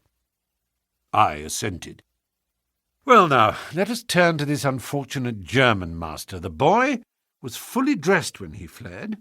Therefore he foresaw what he would do, but the German went without his socks. He certainly acted on very short notice." "Undoubtedly." "Why did he go?" "Because from his bedroom window he saw the flight of the boy. Because he wished to overtake him and bring him back. He seized his bicycle, pursued the lad, and in pursuing him, met his death." "So it would seem." "Now I come to the critical part of my argument. The natural action of a man in pursuing a little boy would be to run after him. He would know that he could overtake him. But the German does not do so. He turns to his bicycle. I am told that he was an excellent cyclist. He would not do this if he did not see that the boy had some swift means of escape. The other bicycle. Let us continue our reconstruction. He meets his death 5 miles from the school, not by a bullet, mark you, which even a lad might conceivably discharge, but by a savage blow dealt by a vigorous arm. The lad then had a companion in his flight. And the flight was a swift one, since it took 5 miles before an expert cyclist could overtake them. Yet we survey the ground round the scene of the tragedy. What do we find? A few cattle tracks, nothing more. I took a wide sweep round, and there is no path within 50 yards. Another cyclist could have had nothing to do with the actual murder. Nor were there any human footmarks. "Holmes," I cried, "this is impossible." "Admirable," he said, "a most illuminating remark. It is impossible as I state it, and therefore I must in some respect have stated it wrong. Yet you saw for yourself. Can you suggest any fallacy?" "He could not have fractured his skull in a fall?" "In a morass, Watson? I am at my wits' end." Tut, tut. We have solved some worse problems. At least we have plenty of material, if we can only use it. Come then, and having exhausted the Palmer, let us see what the Dunlop with the patched cover has to offer us. We picked up the track and followed it onwards for some distance, but soon the moor rose into a long, heather-tufted curve, and we left the watercourse behind us. No further help from tracks could be hoped for. At the spot where we saw the last of the Dunlop tire, it might equally have led to Holderness Hall, the stately towers of which rose some miles to our left, or to a low grey village which lay in front of us and marked the position of the Chesterfield high road. As we approached the forbidding and squalid inn, with the sign of a gamecock above the door, Holmes gave a sudden groan and clutched me by the shoulder to save himself from falling. He had had one of those violent strains of the ankle which leave a man helpless. With difficulty he limped up to the door, where a squat, dark, elderly man was smoking a black clay pipe. "How are you, Mr. Reuben Hayes?" said Holmes. "Who are you, and how do you get my name so pat?" the countryman answered, with a suspicious flash of a pair of cunning eyes. "Well, it's printed on the board above your head. It's easy to see a man who is master of his own house. I suppose you haven't such a thing as a carriage in your stables?" "No, I have not." "I can hardly put my foot to the ground." "Don't put it to the ground." "But I can't walk." "Well then, hop." Mr. Reuben Hayes's manner was far from gracious, but Holmes took it with admirable good humour. "Look here, my man," said he, "this is really rather an awkward fix for me. I don't mind how I get on." "Neither do I," said the morose landlord. "The matter is very important. I would offer you a sovereign for the use of a bicycle." The landlord pricked up his ears. "Where do you want to go?" "To Holderness Hall." "Powels of the Duke, I suppose," said the landlord, surveying our mud-stained garments with ironical eyes. Holmes laughed good-naturedly. "He'll be glad to see us, anyhow." "Why?" "Because we bring him news of his lost son." The landlord gave a very visible start. "What? You're on his track?" "He's been heard of in Liverpool. They expect to get him every hour." Again a swift change passed over the heavy, unshaven face. His manner was suddenly genial. "I've less reason to wish the Duke well than most men," said he, "for I was his head coachman once, and cruel bad he treated me. It was him that sacked me without a character, on the word of a lying corn chandler. But I'm glad to hear that the young lord was heard of in Liverpool, and I'll help you to take the news to the Hall." "Thank you," said Holmes. "We'll have some food first, then you can bring round the bicycle." "I haven't got a bicycle." Holmes held up a sovereign. "I tell you, man, that I haven't got one. I'll let you have 2 horses as far as the Hall." "Well, well," said Holmes, "we'll talk about it when we've had something to eat." When we were left alone in the stone-flagged kitchen, it was astonishing how rapidly that sprained ankle recovered. It was nearly nightfall, and we had eaten nothing since early morning, so that we spent some time over our meal. Holmes was lost in thought, and once or twice he walked over to the window and stared earnestly out. It opened on to a squalid courtyard. In the far corner was a smithy, where a grimy lad was at work. On the other side were the stables. Holmes had sat down again after one of these excursions, when he suddenly sprang out of his chair with a loud exclamation. "By heaven, Watson, I believe that I've got it!" he cried. Yes, it must be so. Watson, do you remember seeing any cow tracks today?" "Yes, several." "Where?" "Well, everywhere. They were at the morass, and again on the path, and again near where poor Heidegger met his death." "Exactly. Well, now, Watson, how many cows did you see on the moor?" "I don't remember seeing any." "Strange, Watson, that we should see tracks all along our line, but never a cow on the whole moor. Very strange, Watson, eh?" "Yes, it is strange." "Now, Watson, make an effort. Throw your mind back. Can you see those tracks upon the path?" "Yes, I can." Can you recall that the tracks were sometimes like that, Watson? He arranged a number of breadcrumbs in this fashion, 2, 2, 2, 2, 2, and sometimes like this, 2, 1, 2, 1, 2, 1, 2, 1, and occasionally like this, 1, 1, 1, 1. Can you remember that? No, I cannot. But I can. I could swear to it. However, we will go back at our leisure and verify it. What a blind beetle I have been not to draw my conclusion. And what is your conclusion? Only that it is a remarkable cow which walks, canters, and gallops. By George, Watson, it was no brain of a country publican that thought out such a blind as that. The coast seems to be clear. Save for that lad in the smithy, let us slip out and see what we can see. There were 2 rough-haired, unkempt horses in the tumble-down stable. Holmes raised the hind leg of one of them and laughed aloud. Old shoes, but newly shod. Old shoes, but new nails. This case deserves to be a classic. Let us go across to the smithy. The lad continued his work without regarding us. I saw Holmes's eye darting to right and left among the litter of iron and wood which was scattered about the floor. Suddenly, however, we heard a step behind us, and there was the landlord, his heavy eyebrows drawn over his savage eyes, his swarthy features convulsed with passion. He held a short, metal-headed stick in his hand, and he advanced in so menacing a fashion that I was right glad to feel the revolver in my pocket. "You infernal spies!" the man cried. "What are you doing there?" "Why, Mr. Reuben Hayes," said Holmes coolly, "one might think that you were afraid of our finding something out."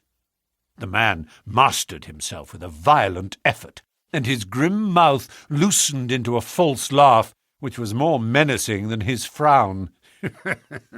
"You're welcome to all you can find out in my smithy," said he. "But look here, mister, I don't care for folk poking about my place without my leave. So the sooner you pay your score and get out of this, the better I shall be pleased." "All right, Mr. Hayes, no harm meant," said Holmes. "We've been having a look at your horses, but I think I'll walk after all. It's not far, I believe." "Not more than 2 miles to the Hall gates. That's the road to the left." He watched us with sullen eyes until we had left his premises. We did not go very far along the road, for Holmes stopped the instant that the curve hid us from the landlord's view.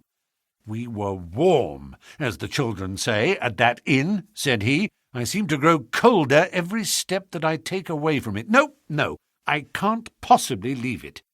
"I am convinced," said I, "that this Reuben Hayes knows all about it. A more self-evident villain I never saw."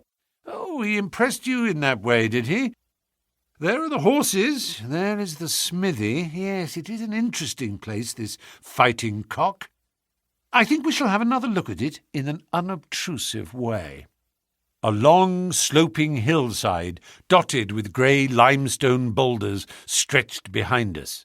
We had turned off the road and were making our way up the hill when, looking in the direction of Holderness Hall, I saw a cyclist coming swiftly along.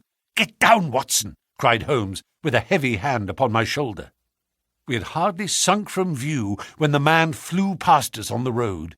Amid a rolling cloud of dust, I caught a glimpse of a pale, agitated face, a face with horror in every lineament, the mouth open, the eyes staring wildly in front.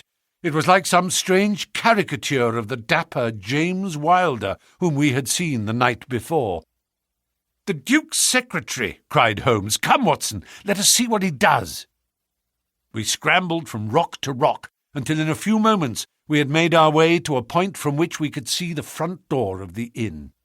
Wilder's bicycle was leaning against the wall beside it. No one was moving about the house, nor could we catch a glimpse of any faces at the windows. Slowly the twilight crept down as the sun sank behind the high towers of Holderness Hall. Then, in the gloom, we saw the 2 side lamps of a trap light up in the stable yard of the inn, and shortly afterwards heard the rattle of hoofs as it wheeled out into the road and tore off at a furious pace in the direction of Chesterfield. "What do you make of that, Watson?" Holmes whispered. "It looks like a flight. A single man in a dog-cart, so far as I could see. Well, it was certainly not Mr. James Wilder, for there he is, at the door." A red square of light had sprung out of the darkness. In the middle of it was the black figure of the secretary, his head advanced, peering out into the night. It was evident that he was expecting someone. Then, at last, there were steps in the road, a second figure was visible for an instant against the light, the door shut, and all was black once more. 5 minutes later, a lamp was lit in a room upon the first floor.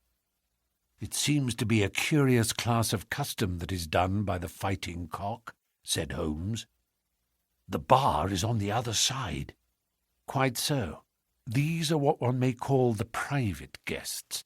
Now, what in the world is Mr. James Wilder doing in that den at this hour of night, and who is the companion who comes to meet him there? Come, Watson, we must really take a risk and try to investigate this a little more closely."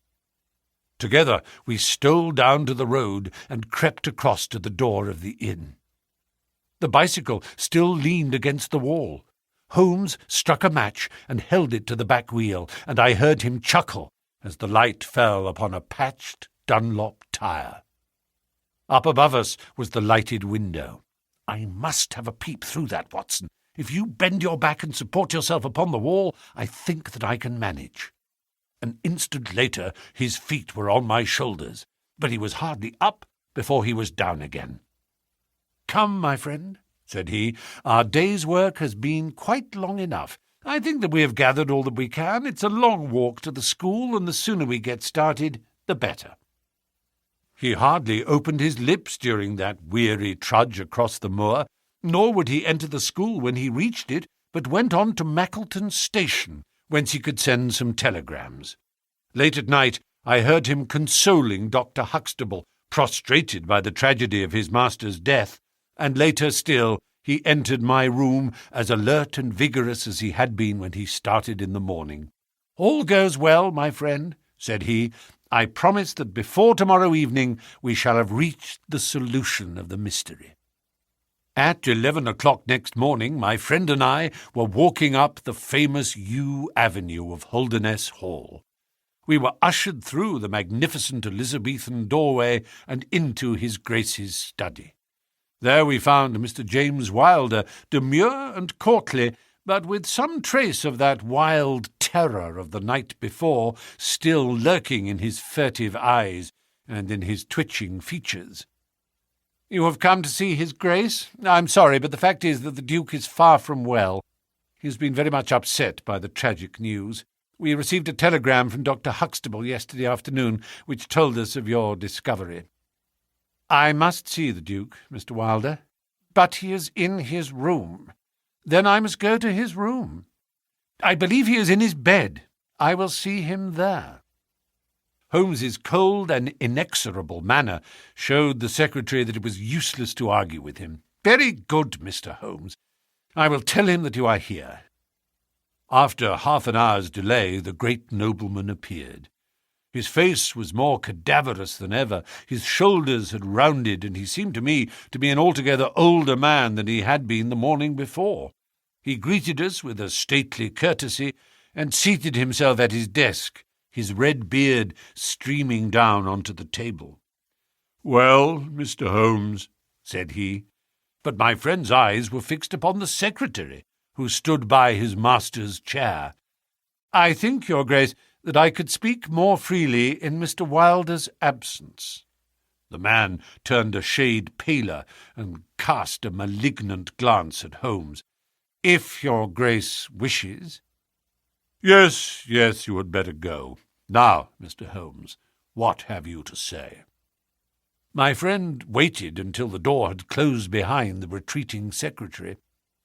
"The fact is, Your Grace," said he, "that my colleague, Dr. Watson, and myself had an assurance from Dr. Huxtable that a reward had been offered in this case. I should like to have this confirmed from your own lips." "Certainly, Mr. Holmes." "It amounted, if I am correctly informed, to £5,000 to anyone who will tell you where your son is." Exactly. And another 1,000 to the man who will name the person or persons who keep him in custody? Exactly. Under the latter heading is included, no doubt, not only those who may have taken him away, but also those who conspire to keep him in his present position? Yes, yes, cried the Duke impatiently. If you do your work well, Mr. Sherlock Holmes, you will have no reason to complain of niggardly treatment. My friend rubbed his thin hands together with an appearance of avidity which was a surprise to me who knew his frugal tastes. I fancy that I see your Grace's cheque-book upon the table, said he. I should be glad if you would make me out a cheque for £6,000. It would be as well, perhaps, for you to cross it. The Capital and Counties Bank, Oxford Street branch, are my agents. His Grace sat very stern and upright in his chair and looked stonily at my friend. Is this a joke, Mr. Holmes? It is hardly a subject for pleasantry. Not at all, your Grace. I was never more earnest in my life. What do you mean, then? I mean that I have earned the reward. I know where your son is, and I know some, at least, of those who are holding him. The Duke's beard had turned more aggressively red than ever against his ghastly white face. "Where is he?" he gasped.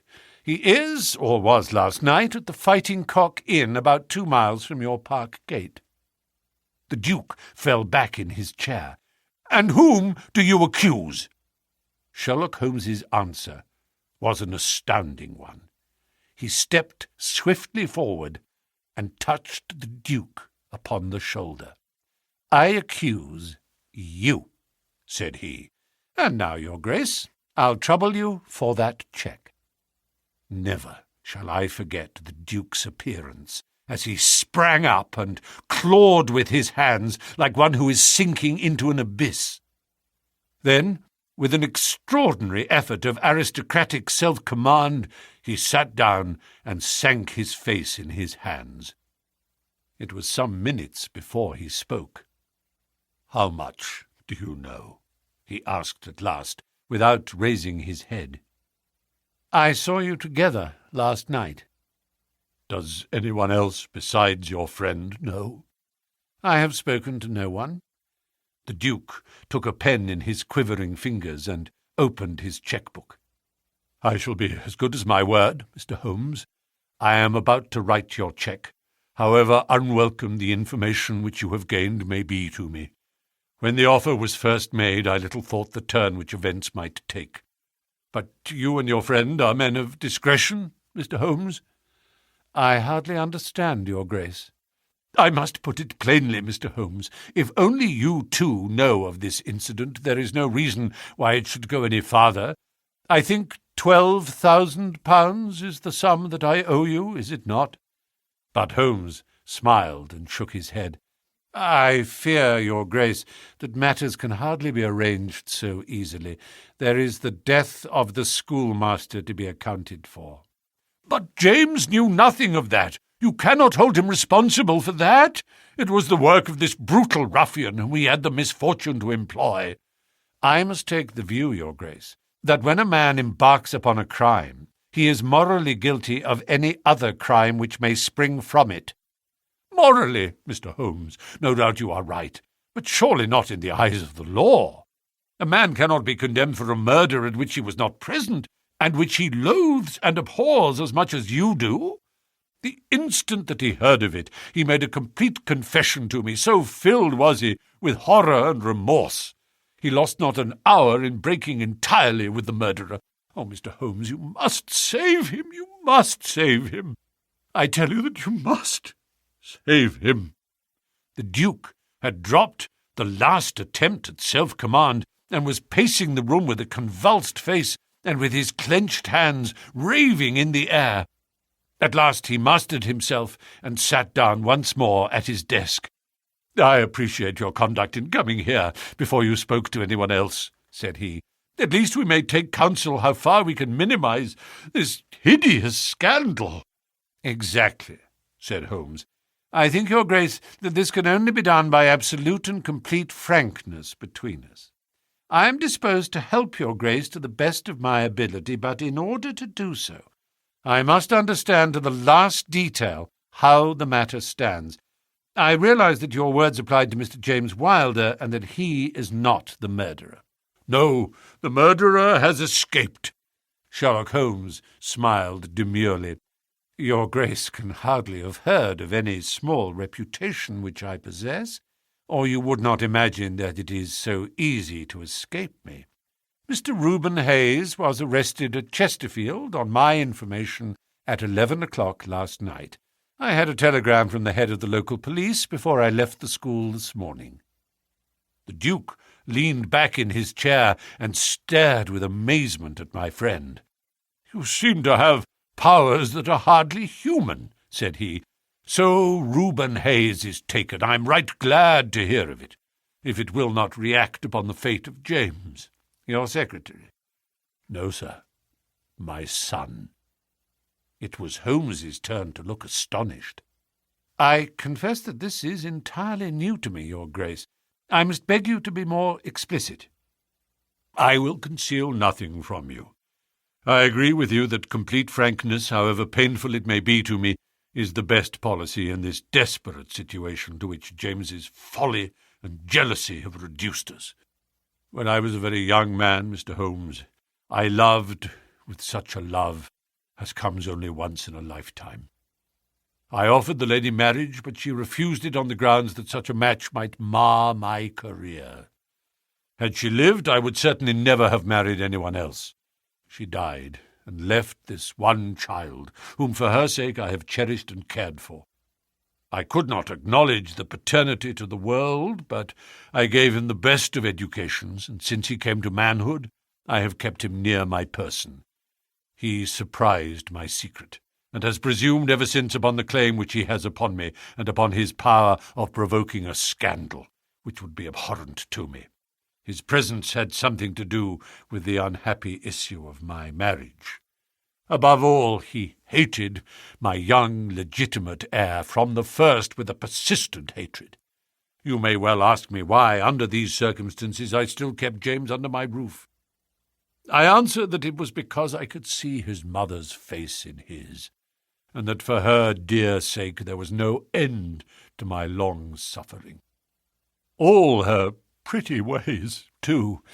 There was not one of them which he could not suggest and bring back to my memory. I could not send him away. But I feared so much lest he should do Arthur, that is, Lord Saltire, a mischief, that I dispatched him for safety to Dr. Huxtable's school. James came into contact with this fellow Hayes, because the man was a tenant of mine, and James acted as agent. The fellow was a rascal from the beginning, but in some extraordinary way James became intimate with him. He always had a taste for low company. When James determined to kidnap Lord Saltire, it was of this man's service that he availed himself. You remember that I wrote to Arthur upon that last day? Well, James opened the letter and inserted a note asking Arthur to meet him in a little wood called the Ragged Shaw, which is near to the school. He used the Duchess's name, and in that way got the boy to come. That evening James bicycled over. I'm telling you what he has himself confessed to me. And he told Arthur, whom he met in the wood, that his mother longed to see him, that she was awaiting him on the moor, and that if he would come back into the wood at midnight, he would find a man with a horse who would take him to her. Poor Arthur fell into the trap. He came to the appointment and found this fellow Hayes with a led pony. Arthur mounted, and they set off together. It appears, though this James only heard yesterday, that they were pursued, that Hayes struck the pursuer with his stick, and that the man died of his injuries. Hayes brought Arthur to his public house, the Fighting Cock, where he was confined in an upper room under the care of Mrs. Hayes, who was a kindly woman, but entirely under the control of her brutal husband. Well, Mr. Holmes, that was the state of affairs when I first saw you 2 days ago. I had no more idea of the truth than you. You will ask me what was James's motive in doing such a deed. I answer that there was a great deal which was unreasoning and fanatical in the hatred which he bore my heir. In his view, He should himself have been heir of all my estates, and he deeply resented those social laws which made it impossible.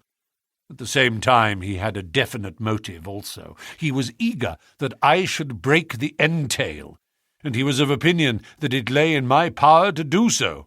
He intended to make a bargain with me to restore Arthur if I would break the entail and so make it possible for the estate to be left to him by will.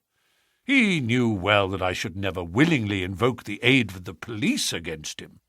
I say that he would have proposed such a bargain to me, but he did not actually do so, for events moved too quickly for him, and he had not time to put his plans into practice.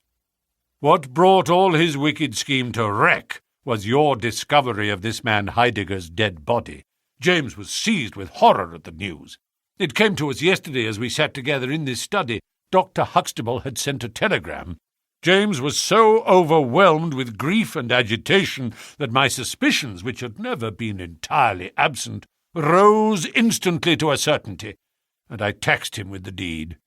He made a complete voluntary confession. Then he implored me to keep his secret for 3 days longer, so as to give his wretched accomplice a chance of saving his guilty life. I yielded, as I have always yielded, to his prayers, and instantly James hurried off to the Fighting Cock to warn Hayes and give him the means of flight.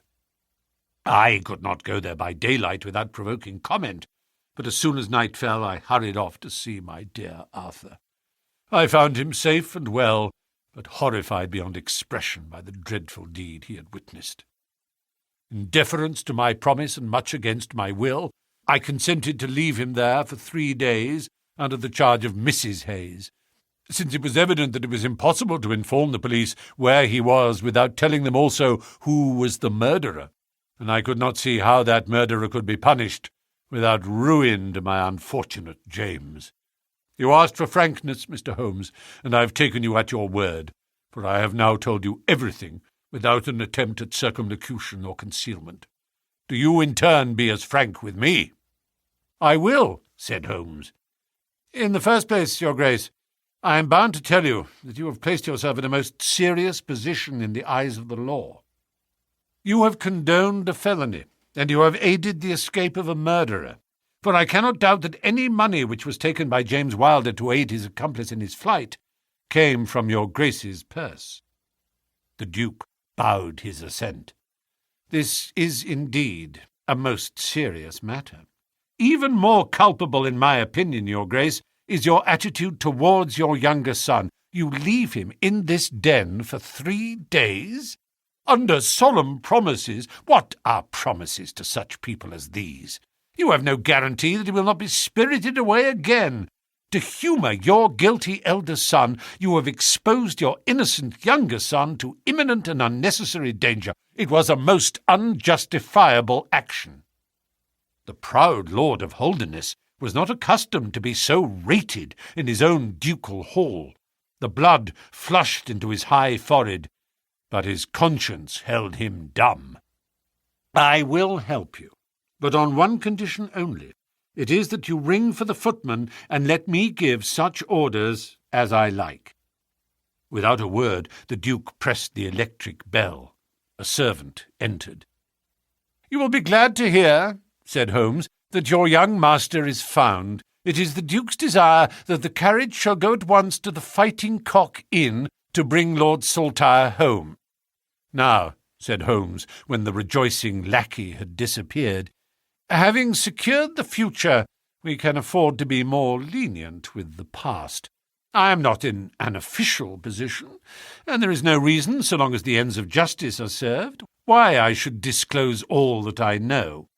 As to Hayes, I say nothing.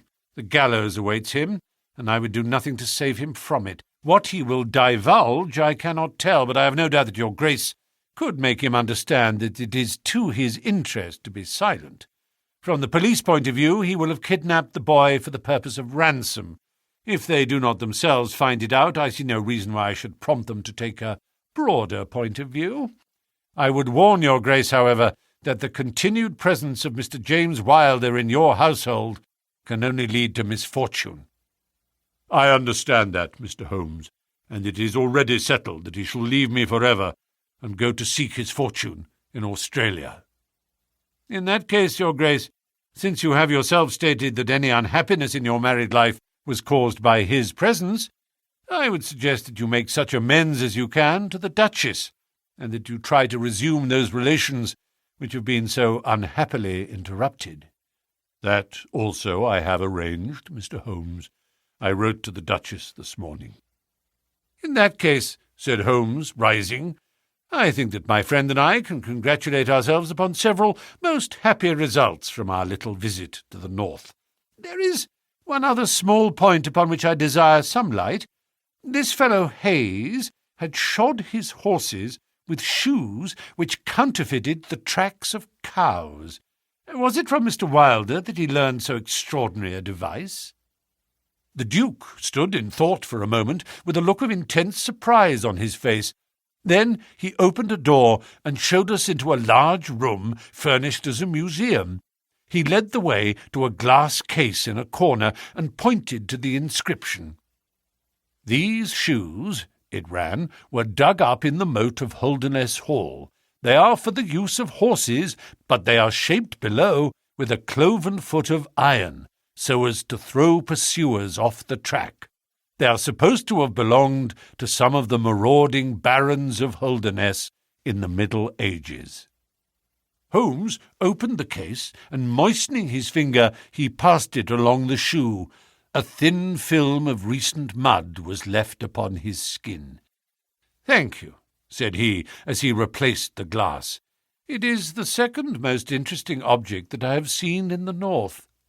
"And the first?" Holmes folded up his cheque and placed it carefully in his notebook. "I am a poor man," said he, as he patted it affectionately and thrust it into the depths of his inner pocket. The Adventure of Black Peter. I have never known my friend to be in better form, both mental and physical, than in the year 95. His increasing fame had brought with it an immense practice, and I should be guilty of an indiscretion if I were even to hint at the identity of some of the illustrious clients who crossed our humble threshold in Baker Street. Holmes, however, like all great artists, lived for his art's sake, and save in the case of the Duke of Holderness, I have seldom known him claim any large reward for his inestimable services. So unworldly was he, or so capricious, that he frequently refused his help to the powerful and wealthy, where the problem made no appeal to his sympathies, while he would devote weeks of most intense application to the affairs of some humble client whose case presented those strange and dramatic qualities which appealed to his imagination and challenged his ingenuity. In this memorable year 95, a curious and incongruous succession of cases had engaged his attention, ranging from his famous investigation of the sudden death of Cardinal Tosca, an inquiry which was carried out by him at the express desire of His Holiness the Pope, down to his arrest of Wilson, the notorious canary trainer, which removed a plague spot from the East End of London. Close on the heels of these two famous cases came the tragedy of Woodman's Lee, and the very obscure circumstances which surrounded the death of Captain Peter Carey. No record of the doings of Mr. Sherlock Holmes would be complete which did not include some account of this very unusual affair. During the first week of July, my friend had been absent so often and so long from our lodgings that I knew he had something on hand. The fact that several rough-looking men called during that time and inquired for Captain Basil made me understand that Holmes was working somewhere under one of the numerous disguises and names with which he concealed his own formidable identity. He had at least 5 small refuges in different parts of London in which he was able to change his personality. He said nothing of his business to me, and it was not my habit to force a confidence. The first positive sign which he gave me of the direction which his investigation was taking was an extraordinary one. He had gone out before breakfast and I had sat down to mine when he strode into the room, his hat upon his head, and a huge barbed-headed spear tucked like an umbrella under his arm. "Good gracious, Holmes," I cried. "You don't mean to say that you have been walking about London with that thing?" "I drove to the butcher's and back." "The butcher's?" "And I return with an excellent appetite. There can be no question, my dear Watson, of the value of exercise before breakfast. But I am prepared to bet that you will not guess the form that my exercise has taken." "I will not attempt it." He chuckled as he poured out the coffee. "If you could have looked into Allardyce's back shop, you would have seen a dead pig swung from a hook in the ceiling, and a gentleman in his shirt-sleeves furiously stabbing at it with this weapon. I was that energetic person, and I have satisfied myself that by no exertion of my strength can I transfix the pig with a single blow. Perhaps you would care to try?" "Not for worlds. But why were you doing this?" "Because it seemed to me to have an indirect bearing upon the mystery of Woodman's Lee. Ah, Hopkins, I got your wire last night, and I've been expecting you. Come and join us." Our visitor was an exceedingly alert man, 30 years of age, dressed in a quiet tweed suit, but retaining the erect bearing of one who was accustomed to official uniform. I recognized him at once as Stanley Hopkins, a young police inspector for whose future Holmes had high hopes, while he in turn professed the admiration and respect of a pupil for the scientific methods of the famous amateur. Hopkins's brow was clouded, and he sat down with an air of deep dejection. "No, thank you, sir. I breakfasted before I came round. I spent the night in town, for I came up yesterday to report." "And what had you to report?" "Failure, sir. Absolute failure." "You have made no progress?" "None." "Dear me, I must have a look at the matter." "I wish to heavens that you would, Mr. Holmes. It's my first big chance, and I'm at my wit's end. For goodness sake, come down and lend me a hand." Well, it just happens that I have already read all the available evidence, including the report of the inquest, with some care. By the way, what do you make of that tobacco pouch found on the scene of the crime? Is there no clue there?" Hopkins looked surprised. "It was the man's own pouch, sir. His initials were inside it, and it was of sealskin, and he an old sealer." "But he had no pipe?" "No, sir, we could find no pipe. Indeed, he smoked very little, and yet he might have kept some tobacco for his friends." "No doubt. I only mention it because, if I had been handling the case, I should have been inclined to make that the starting point of my investigation. However, my friend Dr. Watson knows nothing of this matter, and I should be none the worse for hearing the sequence of events once more. Just give us some short sketch of the essentials." Stanley Hopkins drew a slip of paper from his pocket. "I have a few dates here which will give you the career of the dead man, Captain Peter Carey. He was born in 45, 50 years of age. He was a most daring and successful seal and whale fisher. In 1883 he commanded the steam sealer Sea Unicorn of Dundee. He then had several successful voyages in succession, and in the following year, 1884, he retired. After that he travelled for some years, and finally he bought a small place called Woodman's Lee, near Forest Row in Sussex. There he has lived for 6 years, and there he died, just a week ago today. There were some most singular points about the man. In ordinary life he was a strict Puritan, a silent, gloomy fellow. His household consisted of his wife, his daughter, aged 20, and 2 female servants. These last were continually changing, for it was never a very cheery situation, and sometimes it became past all bearing. The man was an intermittent drunkard, and when he had the fit on him, he was a perfect fiend. He has been known to drive his wife and his daughter out of doors in the middle of the night and flog them through the park until the whole village outside the gates was aroused by their screams. He was summoned once for a savage assault upon the old vicar, who had called upon him to remonstrate with him upon his conduct. In short, Mr. Holmes, you would go far before you found a more dangerous man than Peter Carey, and I have heard that he bore the same character when he commanded his ship. He was known in the trade as Black Peter, and the name was given him not only on account of his swarthy features and the colour of his huge beard, but for the humours which were the terror of all around him. I need not say that he was loathed and avoided by every one of his neighbours, and that I have not heard one single word of sorrow about his terrible end. You must have read in the account of the inquest about the man's cabin, Mr. Holmes, but perhaps your friend here has not heard of it. He had built himself a wooden outhouse, he always called it the cabin, a few hundred yards from his house, and it was here that he slept every night. It was a little single-roomed hut, 16 feet by 10. He kept the key in his pocket, made his own bed, cleaned it himself, and allowed no other foot to cross the threshold.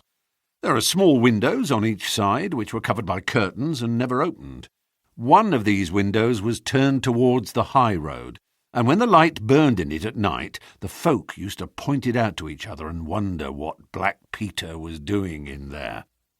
That's the window, Mr. Holmes, which gave us one of the few bits of positive evidence that came out at the inquest. You remember that a stonemason named Slater, walking from Forest Row about 1 o'clock in the morning, 2 days before the murder, stopped as he passed the grounds and looked at the square of light still shining among the trees. He swears that the shadow of a man's head turned sideways was clearly visible on the blind, and that this shadow was certainly not that of Peter Carey, whom he knew well. It was that of a bearded man, but the beard was short and bristled forwards in a way very different from that of the captain. So he says, but he had been 2 hours in the public house, and it is some distance from the road to the window. Besides, this refers to the Monday, and the crime was done upon the Wednesday. On the Tuesday, Peter Carey was in one of his blackest moods, flushed with drink and as savage as a dangerous wild beast. He roamed about the house, and the women ran for it when they heard him coming. Late in the evening he went down to his own hut.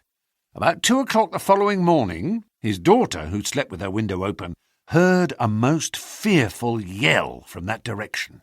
But it was no unusual thing for him to bawl and shout when he was in drink, so no notice was taken. On rising at 7, one of the maids noticed that the door of the hut was open, but so great was the terror which the man caused that it was midday before anyone would venture down to see what had become of him.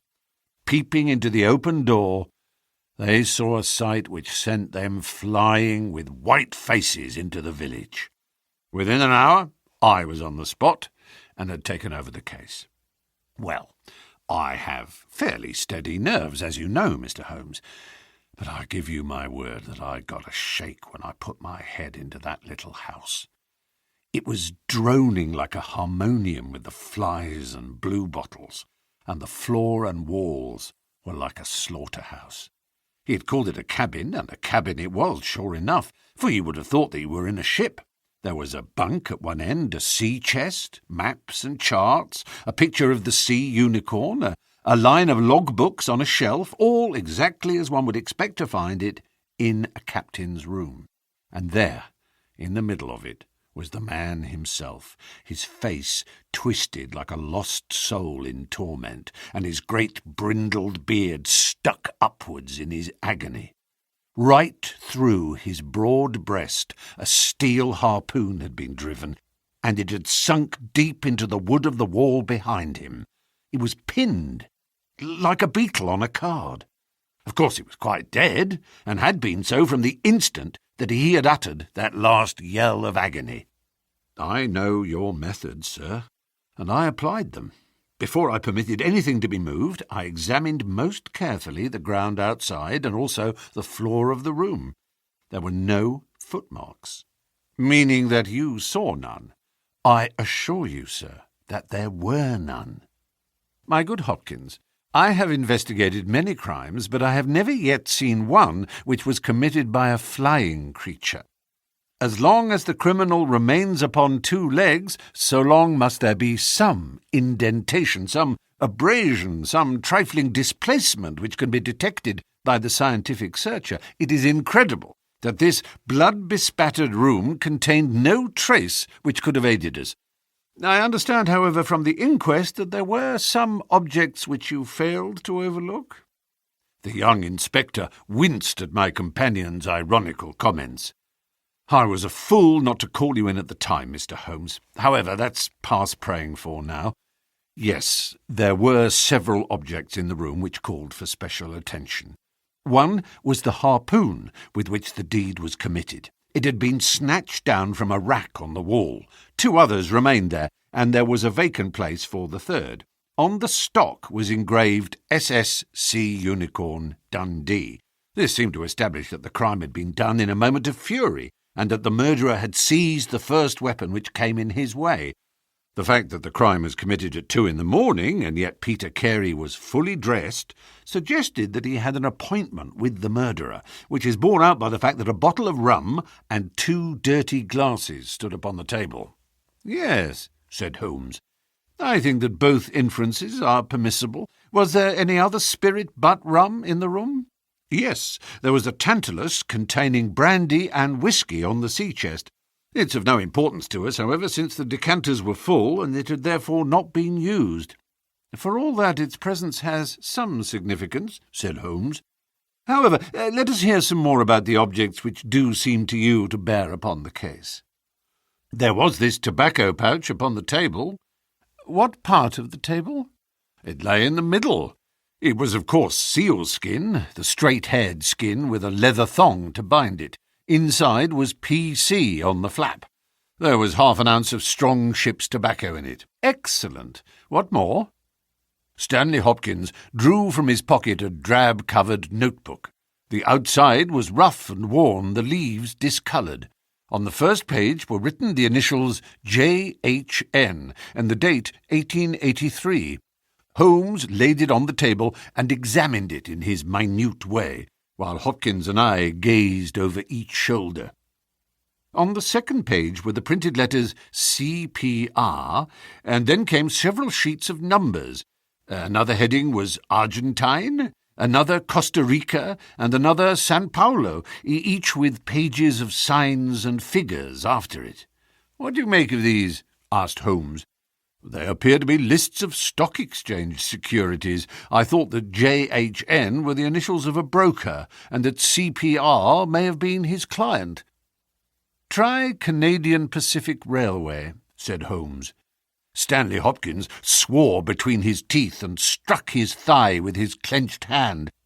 "What a fool I've been!" he cried. "Of course, it is as you say. Then JHN are the only initials we have to solve. I have already examined the old stock exchange lists, and I can find no one in 1883 either in the house or among the outside brokers whose initials correspond with these. Yet I feel that the clue is the most important one that I hold. You will admit, Mr. Holmes, that there is a possibility that these initials are those of the second person who was present, in other words, of the murderer. I would also urge that the introduction into the case of a document relating to large masses of valuable securities gives us for the first time some indication of a motive for the crime."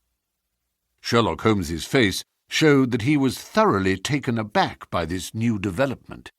"I must admit both your points," said he. "I confess that this notebook, which did not appear at the inquest, modifies any views which I may have formed. I had come to a theory of the crime in which I can find no place for this. Have you endeavoured to trace any of the securities here mentioned?" "Inquiries are now being made at the offices, but I fear that the complete register of the stockholders of these South American concerns is in South America, and that some weeks must elapse before we can trace the shares." Holmes had been examining the cover of the notebook with his magnifying lens. "Surely there is some discoloration here," said he. "Yes, sir, it is a bloodstain. I told you that I picked the book off the floor." "Was the bloodstain above or below?" "On the side, next the boards." "Which proves, of course, that the book was dropped after the crime was committed." "Exactly, Mr. Holmes. I appreciated that point, and I conjectured that it was dropped by the murderer in his hurried flight. It lay near the door." "I suppose that none of these securities have been found among the property of the dead man?" No, sir. Have you any reason to suspect robbery? No, sir. Nothing seemed to have been touched. Dear me, it is certainly a very interesting case. Then there was a knife, was there not? A sheath knife, still in its sheath. It lay at the feet of the dead man. Mrs. Carey has identified it as being her husband's property. Holmes was lost in thought for some time. "Well," said he at last, "I suppose I shall have to come out and have a look at it." Stanley Hopkins gave a cry of joy. "Thank you, sir. That will indeed be a weight off my mind." Holmes shook his finger at the inspector.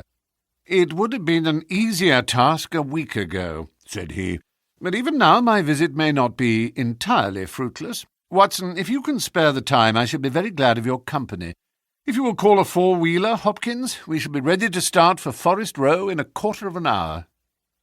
Alighting at the small wayside station, we drove for some miles through the remains of widespread woods, which were once part of that great forest which for so long held the Saxon invaders at bay, the impenetrable Weald, for 60 years the bulwark of Britain. Vast sections of it have been cleared, for this is the seat of the first ironworks of the country, and the trees have been felled to smelt the ore. Now the richer fields of the north have absorbed the trade, and nothing save these ravaged groves and great scars in the earth show the work of the past. Here, in a clearing upon the green slope of a hill, stood a long, low stone house, approached by a curving drive running through the fields. Nearer the road, and surrounded on 3 sides by bushes, was a small outhouse, one window and the door facing in our direction. It was the scene of the murder. Stanley Hopkins led us first to the house, where he introduced us to a haggard, grey-haired woman, the widow of the murdered man, whose gaunt and deep-lined face, with the furtive look of terror in the depths of her red-rimmed eyes, told of the years of hardship and ill usage which she had endured. With her was her daughter, a pale, fair-haired girl, whose eyes blazed defiantly at us as she told us that she was glad that her father was dead, and that she blessed the hand which had struck him down. It was a terrible household that Black Peter Carey had made for himself, and it was with a sense of relief that we found ourselves in the sunlight again, and making our way along a path which had been worn across the fields by the feet of the dead man. The outhouse was the simplest of dwellings, wooden-walled, shingle-roofed, one window beside the door and one on the farther side. Stanley Hopkins drew the key from his pocket and had stooped to the lock when he paused with a look of attention and surprise upon his face. "Someone has been tampering with it," he said. There could be no doubt of the fact. The woodwork was cut, and the scratches showed white through the paint, as if they had been that instant done. Holmes had been examining the window. "Someone has tried to force this also. Whoever it was has failed to make his way in. He must have been a very poor burglar." "This is a most extraordinary thing," said the inspector. "I could swear that these marks were not here yesterday evening." "Some curious person from the village, perhaps," I suggested. "Very unlikely. Few of them would dare to set foot in the grounds, far less to try to force their way into the cabin. What do you think of it, Mr. Holmes?" "I think that fortune is very kind to us." "You mean that the person will come again?" "It is very probable. He came expecting to find the door open. He tried to get in with the blade of a very small penknife. He could not manage it. What would he do?" "Come again next night with a more useful tool." "So I should say. It will be our fault if we are not there to receive him. Meanwhile, let me see inside of the cabin." The traces of the tragedy had been removed, but the furniture within the little room still stood as it had been on the night of the crime. For 2 hours, with most intense concentration, Holmes examined every object in turn, but his face showed that his quest was not a successful one. Once only he paused in his patient investigation. "Have you taken anything off this shelf, Hopkins?" "No, I've moved nothing." "Something has been taken. There is less dust in this corner of the shelf than elsewhere. It may have been a book lying on its side. It may have been a box. Well, I can do nothing more. Let us walk in these beautiful woods, Watson, and give a few hours to the birds and the flowers. We shall meet you here later, Hopkins, and see if we can come to closer quarters with the gentleman who has paid this visit in the night. It was past 11 o'clock when we formed our little ambuscade. Hopkins was for leaving the door of the hut open, but Holmes was of the opinion that this would rouse the suspicions of the stranger. The lock was a perfectly simple one, and only a strong blade was needed to push it back. Holmes also suggested that we should wait not inside the hut, but outside it, among the bushes which grew round the farther window. In this way we should be able to watch our man if he struck a light, and see what his object was in this stealthy nocturnal visit. It was a long and melancholy vigil, and yet brought with it something of the thrill which the hunter feels when he lies beside the water-pool and waits for the coming of the thirsty beast of prey.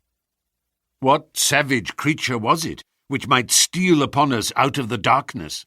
Was it a fierce tiger of crime, which could only be taken fighting hard with flashing fang and claw, or would it prove to be some skulking jackal, dangerous only to the weak and unguarded? In absolute silence we crouched amongst the bushes, waiting for whatever might come. At first, the steps of a few belated villagers or the sound of voices from the village lightened our vigil, but one by one these interruptions died away, and an absolute stillness fell upon us, save for the chimes of the distant church, which told us of the progress of the night, and for the rustle and whisper of a fine rain falling amid the foliage which roofed us in. 2:30 had chimed, and it was the darkest hour which precedes the dawn, when we all started as a low but sharp click came from the direction of the gate. Someone had entered the drive. Again there was a long silence, and I had begun to fear that it was a false alarm, when a stealthy step was heard upon the other side of the hut, and a moment later a metallic scraping and clinking. The man was trying to force the lock. This time his skill was greater, or his tool was better, for there was a sudden snap and the creak of the hinges. Then a match was struck, and next instant the steady light from a candle filled the interior of the hut. Through the gauze curtain our eyes were all riveted upon the scene within. The nocturnal visitor was a young man, frail and thin, with a black moustache which intensified the deadly pallor of his face. He could not have been much above 20 years of age.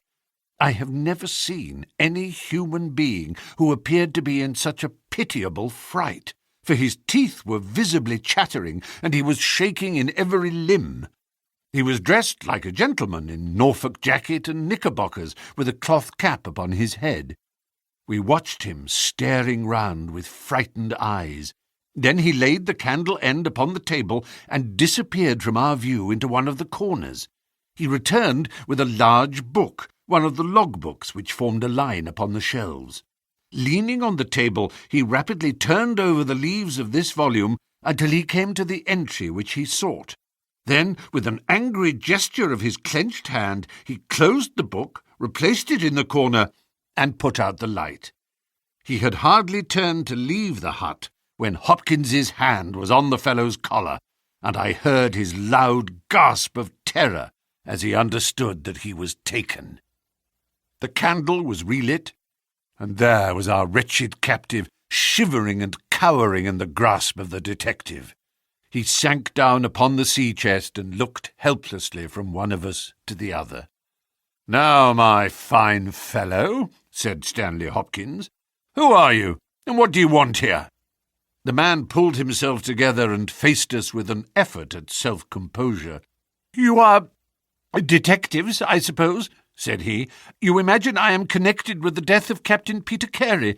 I assure you that I am innocent." "We'll see about that," said Hopkins. "First of all, what is your name?" "It is John Hopley Nelligan." I saw Holmes and Hopkins exchange a quick glance. "What are you doing here?" Can I speak confidentially?" "No, certainly not." "Why should I tell you? If you have no answer, it may go badly with you at the trial." The young man winced. "Well, I will tell you," he said. "Why should I not? And yet I hate to think of this old scandal gaining a new lease of life. Did you ever hear of Dawson and Nelligan?" I could see from Hopkins's face that he never had, but Holmes was keenly interested. "You mean the West Country bankers," said he. "They failed for $1 million, ruined half the county families of Cornwall, and Nelligan disappeared." "Exactly. Nelligan was my father." At last we were getting something positive, and yet it seemed a long gap between an absconding banker and Captain Peter Carey pinned against the wall with one of his own harpoons. We all listened intently to the young man's words. "It was my father who was really concerned. Dawson had retired. I was only 10 years of age at the time, but I was old enough to feel the shame and horror of it all. It has always been said that my father stole all the securities and fled. It is not true. It was his belief that if he were given time in which to realize them, all would be well, and every creditor paid in full. He started in his little yacht for Norway just before the warrant was issued for his arrest. I can remember that last night when he bade farewell to my mother. He left us a list of the securities he was taking, and he swore that he would come back with his honour cleared, and that none who had trusted him would suffer. Well, no word was ever heard from him again. Both the yacht and he vanished utterly. We believed, my mother and I, that he and it, with the securities that he had taken with him, were at the bottom of the sea. We had a faithful friend, however, who is a businessman, and it was he who discovered some time ago that some of the securities which my father had with him have reappeared on the London market. You can imagine our amazement. I spent months in trying to trace them, and at last, after many doublings and difficulties, I discovered that the original seller had been Captain Peter Carey, the owner of this hut. Naturally, I made some inquiries about the man. I found that he had been in command of a whaler, which was due to return from the Arctic seas at the very time when my father was crossing to Norway. The autumn of that year was a stormy one, and there was a long succession of southerly gales. My father's yacht may well have been blown to the north and there met by Captain Peter Carey's ship. If that were so, what had become of my father? In any case, if I could prove from Peter Carey's evidence how these securities came on the market, it would be a proof that my father had not sold them, and that he had no view to personal profit when he took them. I came down to Sussex with the intention of seeing the captain, but it was at this moment that his terrible death occurred. I read at the inquest a description of his cabin in which it stated that the old logbooks of his vessel were preserved in it. It struck me that if I could see what occurred in the month of August 1883 on board the Sea Unicorn, I might settle the mystery of my father's fate. I tried last night to get at these logbooks, but was unable to open the door. Tonight I tried again and succeeded, but I find that the pages which deal with that month have been torn from the book. It was at that moment I found myself a prisoner in your hands." "Is that all?" asked Hopkins. "Yes, that is all." His eyes shifted as he said it. "You have nothing else to tell us?" He hesitated. "No, there is nothing." "You have not been here before last night?" "No." "Then how do you account for that?" cried Hopkins, as he held up the damning notebook with the initials of our prisoner on the first leaf and the bloodstain on the cover. The wretched man collapsed. He sank his face in his hands and trembled all over. "Where did you get it?" he groaned. "I didn't know. I thought I had lost it at the hotel." "That is enough," said Hopkins sternly. "Whatever else you have to say, you must say in court. You will walk down with me now to the police station." "Well, Mr. Holmes, I'm very much obliged to you and to your friend for coming down to help me. As it turns out, your presence was unnecessary. and I would have brought the case to this successful issue without you. But nonetheless, I am very grateful. Rooms have been reserved for you at the Brambletie Hotel, so we can all walk down to the village together." "Well, Watson, what do you think of it?" asked Holmes as we travelled back next morning. "I can see that you were not satisfied." "Oh, yes, my dear Watson, I am perfectly satisfied. At the same time, Stanley Hopkins's methods do not commend themselves to me. I am disappointed in Stanley Hopkins. I had hoped for better things from him. One should always look for a possible alternative and provide against it. It is the first rule of criminal investigation." "What, then, is the alternative?" "The line of investigation which I have myself been pursuing. It may give us nothing. I cannot tell, but at least I shall follow it to the end." Several letters were waiting for Holmes at Baker Street. He snatched one of them up, opened it, and burst out into a triumphant chuckle of laughter. "Excellent, Watson! The alternative develops. Have you telegraph forms? Just write a couple of messages for me. Sumner, shipping agent, Ratcliffe Highway. Send 3 men on to arrive 10 tomorrow morning, Basil. That's my name in those parts. The other is Inspector Stanley Hopkins, 46 Lord Street, Brixton. Come breakfast tomorrow at 9:30. Important. Wire if unable to come. Sherlock Holmes." "There, Watson, this infernal case has haunted me for 10 days. I hereby banish it completely from my presence. Tomorrow I trust we shall hear the last of it forever." Sharp at the hour named, Inspector Stanley Hopkins appeared, and we sat down together to the excellent breakfast which Mrs. Hudson had prepared. The young detective was in high spirits at his success. "You really think that your solution must be correct?" asked Holmes.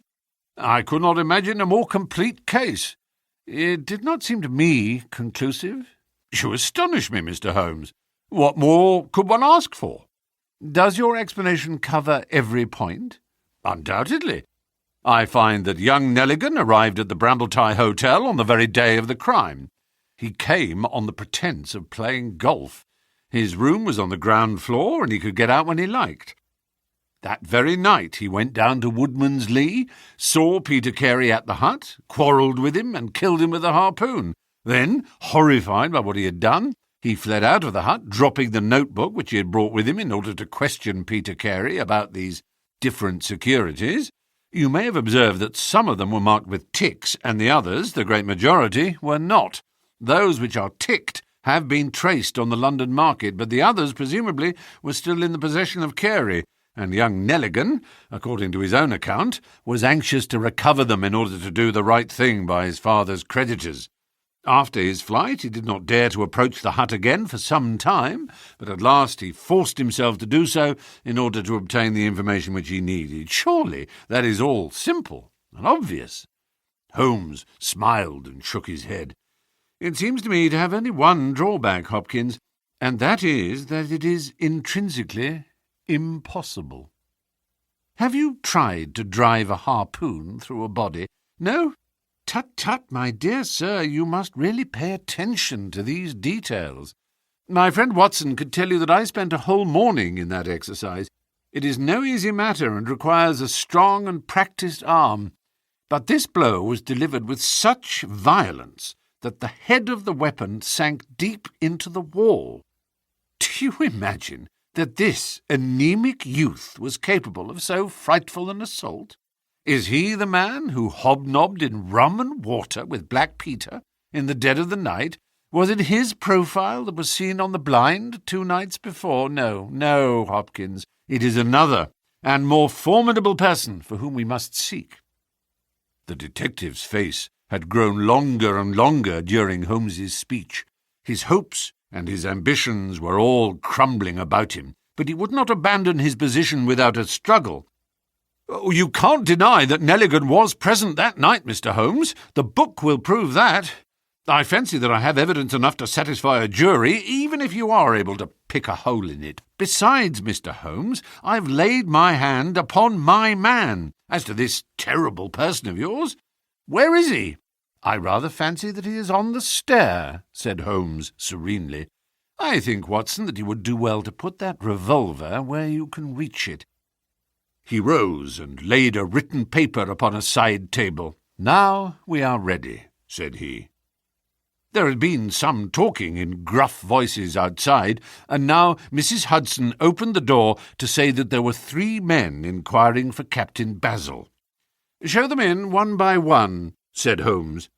The first who entered was a little Ribston pippin of a man with ruddy cheeks and fluffy white side whiskers. Holmes had drawn a letter from his pocket. "What name?" he asked. "James Lancaster."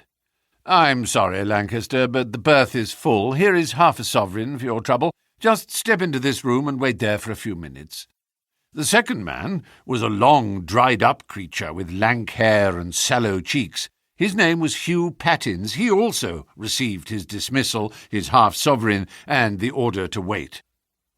The third applicant was a man of remarkable appearance.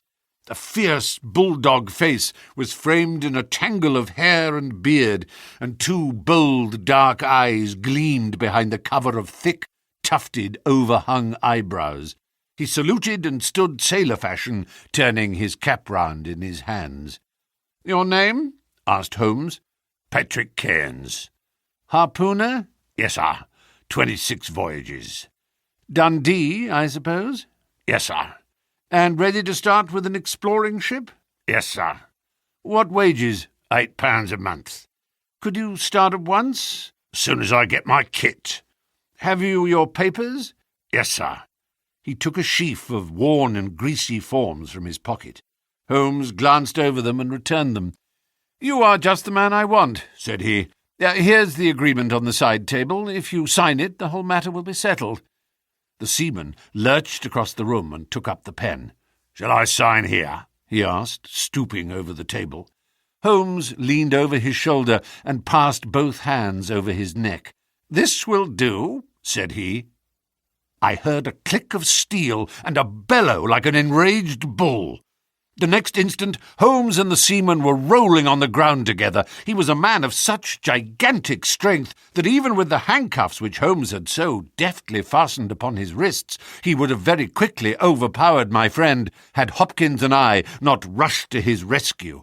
Only when I pressed the cold muzzle of the revolver to his temple did he at last understand that resistance was vain. We lashed his ankles with cord and rose breathless from the struggle. "I must really apologize, Hopkins," said Sherlock Holmes. "I fear that the scrambled eggs are cold. However, you will enjoy the rest of your breakfast all the better, will you not, for the thought that you have brought your case to a triumphant conclusion." Stanley Hopkins was speechless with amazement. "I don't know what to say, Mr. Holmes," he blurted out at last, with a very red face. "It seems to me that I've been making a fool of myself from the beginning. I understand now what I should never have forgotten, that I am the pupil, and you are the master. Even now I see what you have done, but I don't know how you did it, or what it signifies." "Well, well," said Holmes, good-humouredly, "we all learn by experience, and your lesson this time is that you should never lose sight of the alternative. You were so absorbed in young Nelligan that you could not spare a thought to Patrick Cairns, the true murderer of Peter Carey." The hoarse voice of the seaman broke in on our conversation. "See here, mister," said he, "I make no complaint of being manhandled in this fashion, but I would have you call things by their right names. You say I murdered Peter Carey. I say I killed Peter Carey, and there's all the difference. Maybe you don't believe what I say. Maybe you think I'm just slinging you a yarn." "Not at all," said Holmes. "Let us hear what you have to say." "It's soon told, and by the Lord, every word of it is truth. I knew Black Peter, and when he pulled out his knife, I whipped a harpoon through him sharp, for I knew that it was him or me. That's how he died. You can call it murder. Anyhow, I'd as soon die with a rope round my neck as with Black Peter's knife in my heart." "How came you there?" asked Holmes. "I'll tell it you from the beginning. Just sit me up a little so I can speak easy. It was in 83 that it happened, August of that year. Peter Carey was master of the Sea Unicorn, and I was spare harpooner. We were coming out of the ice pack on our way home with headwinds and a weak southerly gale when we picked up a little craft that had been blown north. There was one man on her, a landsman. The crew had thought she would founder and had made for the Norwegian coast in the dinghy. I guess they were all drowned. Well, we took him on board, this man, and he and the skipper had some long talks in the cabin. All the baggage we took off with him was one tin box. So far as I know, the man's name was never mentioned, and on the second night he disappeared, as if he had never been. It was given out that he had either thrown himself overboard or fallen overboard in the heavy weather that we were having. Only one man knew what had happened to him, and that was me. For with my own eyes I saw the skipper tip up his heels and put him over the rail in the middle watch of a dark night, 2 days before we sighted the Shetland lights. Well, I kept my knowledge to myself and waited to see what would come of it. When we got back to Scotland, it was easily hushed up, and nobody asked any questions. A stranger died by an accident, and it was nobody's business to inquire. Shortly after, Peter Carey gave up the sea, and it was long years before I could find where he was.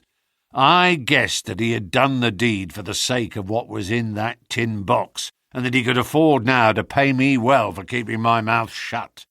I found out where he was through a sailor man that had met him in London, and down I went to squeeze him.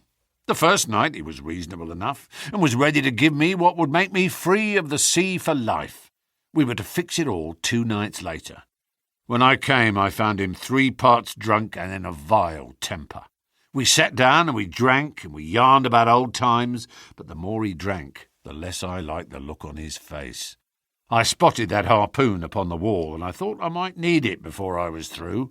Then, at last, he broke out at me, spitting and cursing, with murder in his eyes and a great clasp knife in his hand. He had not time to get it from the sheath before I had the harpoon through him. Heavens, what a yell he gave! And his face gets between me and my sleep. I stood there with his blood splashing round me, and I waited for a bit, but all was quiet. So I took heart once more.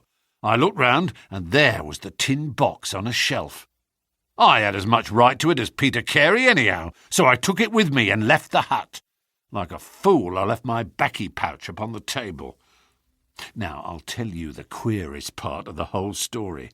I'd hardly got outside the hut when I heard someone coming, and I hid among the bushes. A man came slinking along, went into the hut, gave a cry as if he'd seen a ghost, and legged it as hard as he could run until he was out of sight. Who he was or what he wanted is more than I can tell.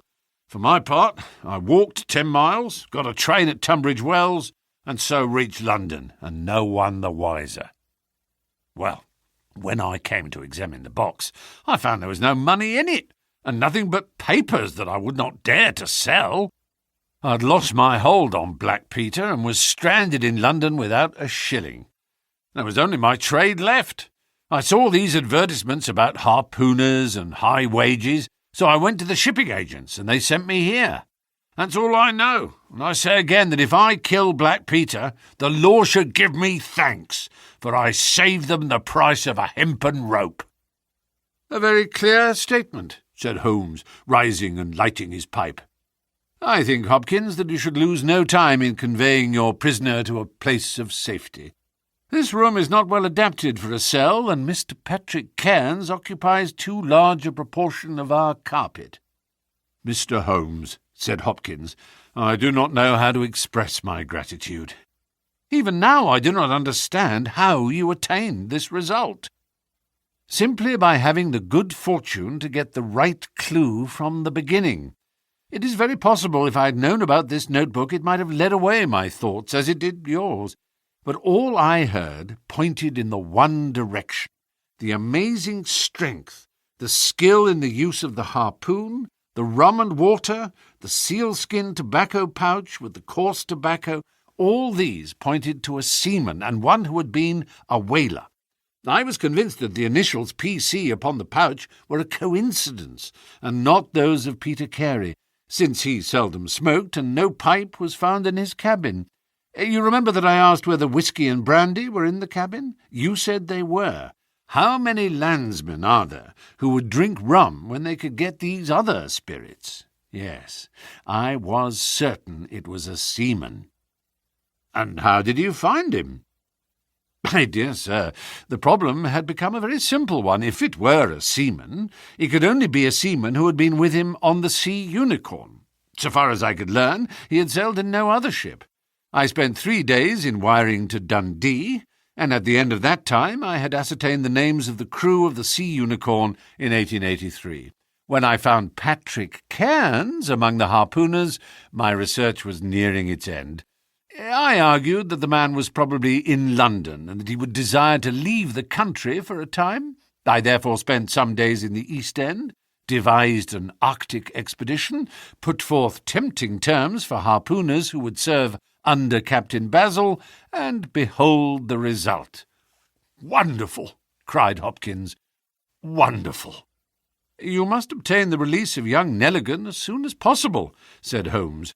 "I confess that I think you owe him some apology. The tin box must be returned to him, but of course the securities which Peter Carey has sold are lost forever. There's the cab, Hopkins, and you can remove your man. If you want me for the trial, my address and that of Watson will be somewhere in Norway. I'll send particulars later." The Adventure of Charles Augustus Milverton. It is years since the incidents of which I speak took place, and yet it is with diffidence that I allude to them. For a long time, even with the utmost discretion and reticence, it would have been impossible to make the facts public. But now the principal person concerned is beyond the reach of human law, and with due suppression the story may be told in such fashion as to injure no one. It records an absolutely unique experience in the career both of Mr. Sherlock Holmes and of myself. The reader will excuse me if I conceal the date or any other fact by which he might trace the actual occurrence. We had been out for one of our evening rambles, Holmes and I, and had returned about 6 o'clock on a cold, frosty winter's evening. As Holmes turned up the lamp, the light fell upon a card on the table. He glanced at it, and then, with an ejaculation of disgust, threw it on the floor. I picked it up and read, "Charles Augustus Milverton, Appledore Towers, Hampstead, Agent." "Who is he?" I asked. "The worst man in London," Holmes answered, as he sat down and stretched his legs before the fire. "Is anything on the back of the card?" I turned it over. "Will call at 6:30 c.a.m., I read. He's about due. Do you feel a creeping, shrinking sensation, Watson, when you stand before the serpents in the zoo and see the slithery, gliding, venomous creatures with their deadly eyes and wicked, flattened faces? Well, that's how Milverton impresses me. I've had to do with 50 murderers in my career, but the worst of them never gave me the repulsion which I have for this fellow. And yet I can't get out of doing business with him. Indeed, he is here at my invitation. But who is he? I'll tell you, Watson. He is the king of all the blackmailers. Heaven help the man, and still more the woman, whose secret and reputation come into the power of Milverton. With a smiling face and a heart of marble, he will squeeze and squeeze until he has drained them dry. The fellow is a genius in his way, and would have made his mark in some more savoury trade. His method is as follows. He allows it to be known that he is prepared to pay very high sums for letters which compromise people of wealth or position. He receives these wares not only from treacherous valets or maids, but frequently from genteel ruffians who have gained the confidence and affection of trusting women. He deals with no niggard hand. I happen to know that he paid £700 to a footman for a note 2 lines in length, and that the ruin of a noble family was the result. Everything which is in the market goes to Milverton, and there are hundreds in this great city who turn white at his name. No one knows where his grip may fall, for he is far too rich and far too cunning to work from hand to mouth. He will hold a card back for years in order to play it at the moment when the stake is best worth winning. I have said that he is the worst man in London, and I would ask you, how could one compare the ruffian who, in hot blood, bludgeons his mate with this man, who methodically and at his leisure tortures the soul and wrings the nerves in order to add to his already swollen money bags? I had seldom heard my friend speak with such intensity of feeling. "But surely," said I, "the fellow must be within the grasp of the law?" "Technically, no doubt, but practically not. What would it profit a woman, for example, to get him a few months' imprisonment if her own ruin must immediately follow? His victims dare not hit back. If ever he blackmailed an innocent person, then indeed we should have him. But he is as cunning as the evil one. No, we must find other ways to fight him." "And why is he here?"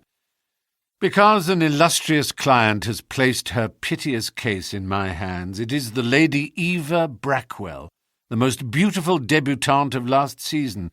She is to be married in a fortnight to the Earl of Dovercourt. This fiend has several imprudent letters— imprudent, Watson, nothing worse— which were written to an impecunious young squire in the country.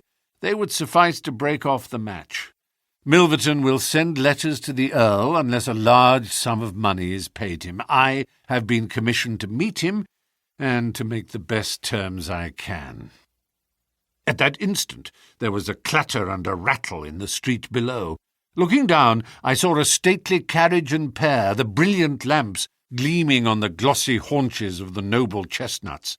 A footman opened the door, and a small, stout man in a shaggy astrakhan overcoat descended. A minute later he was in the room.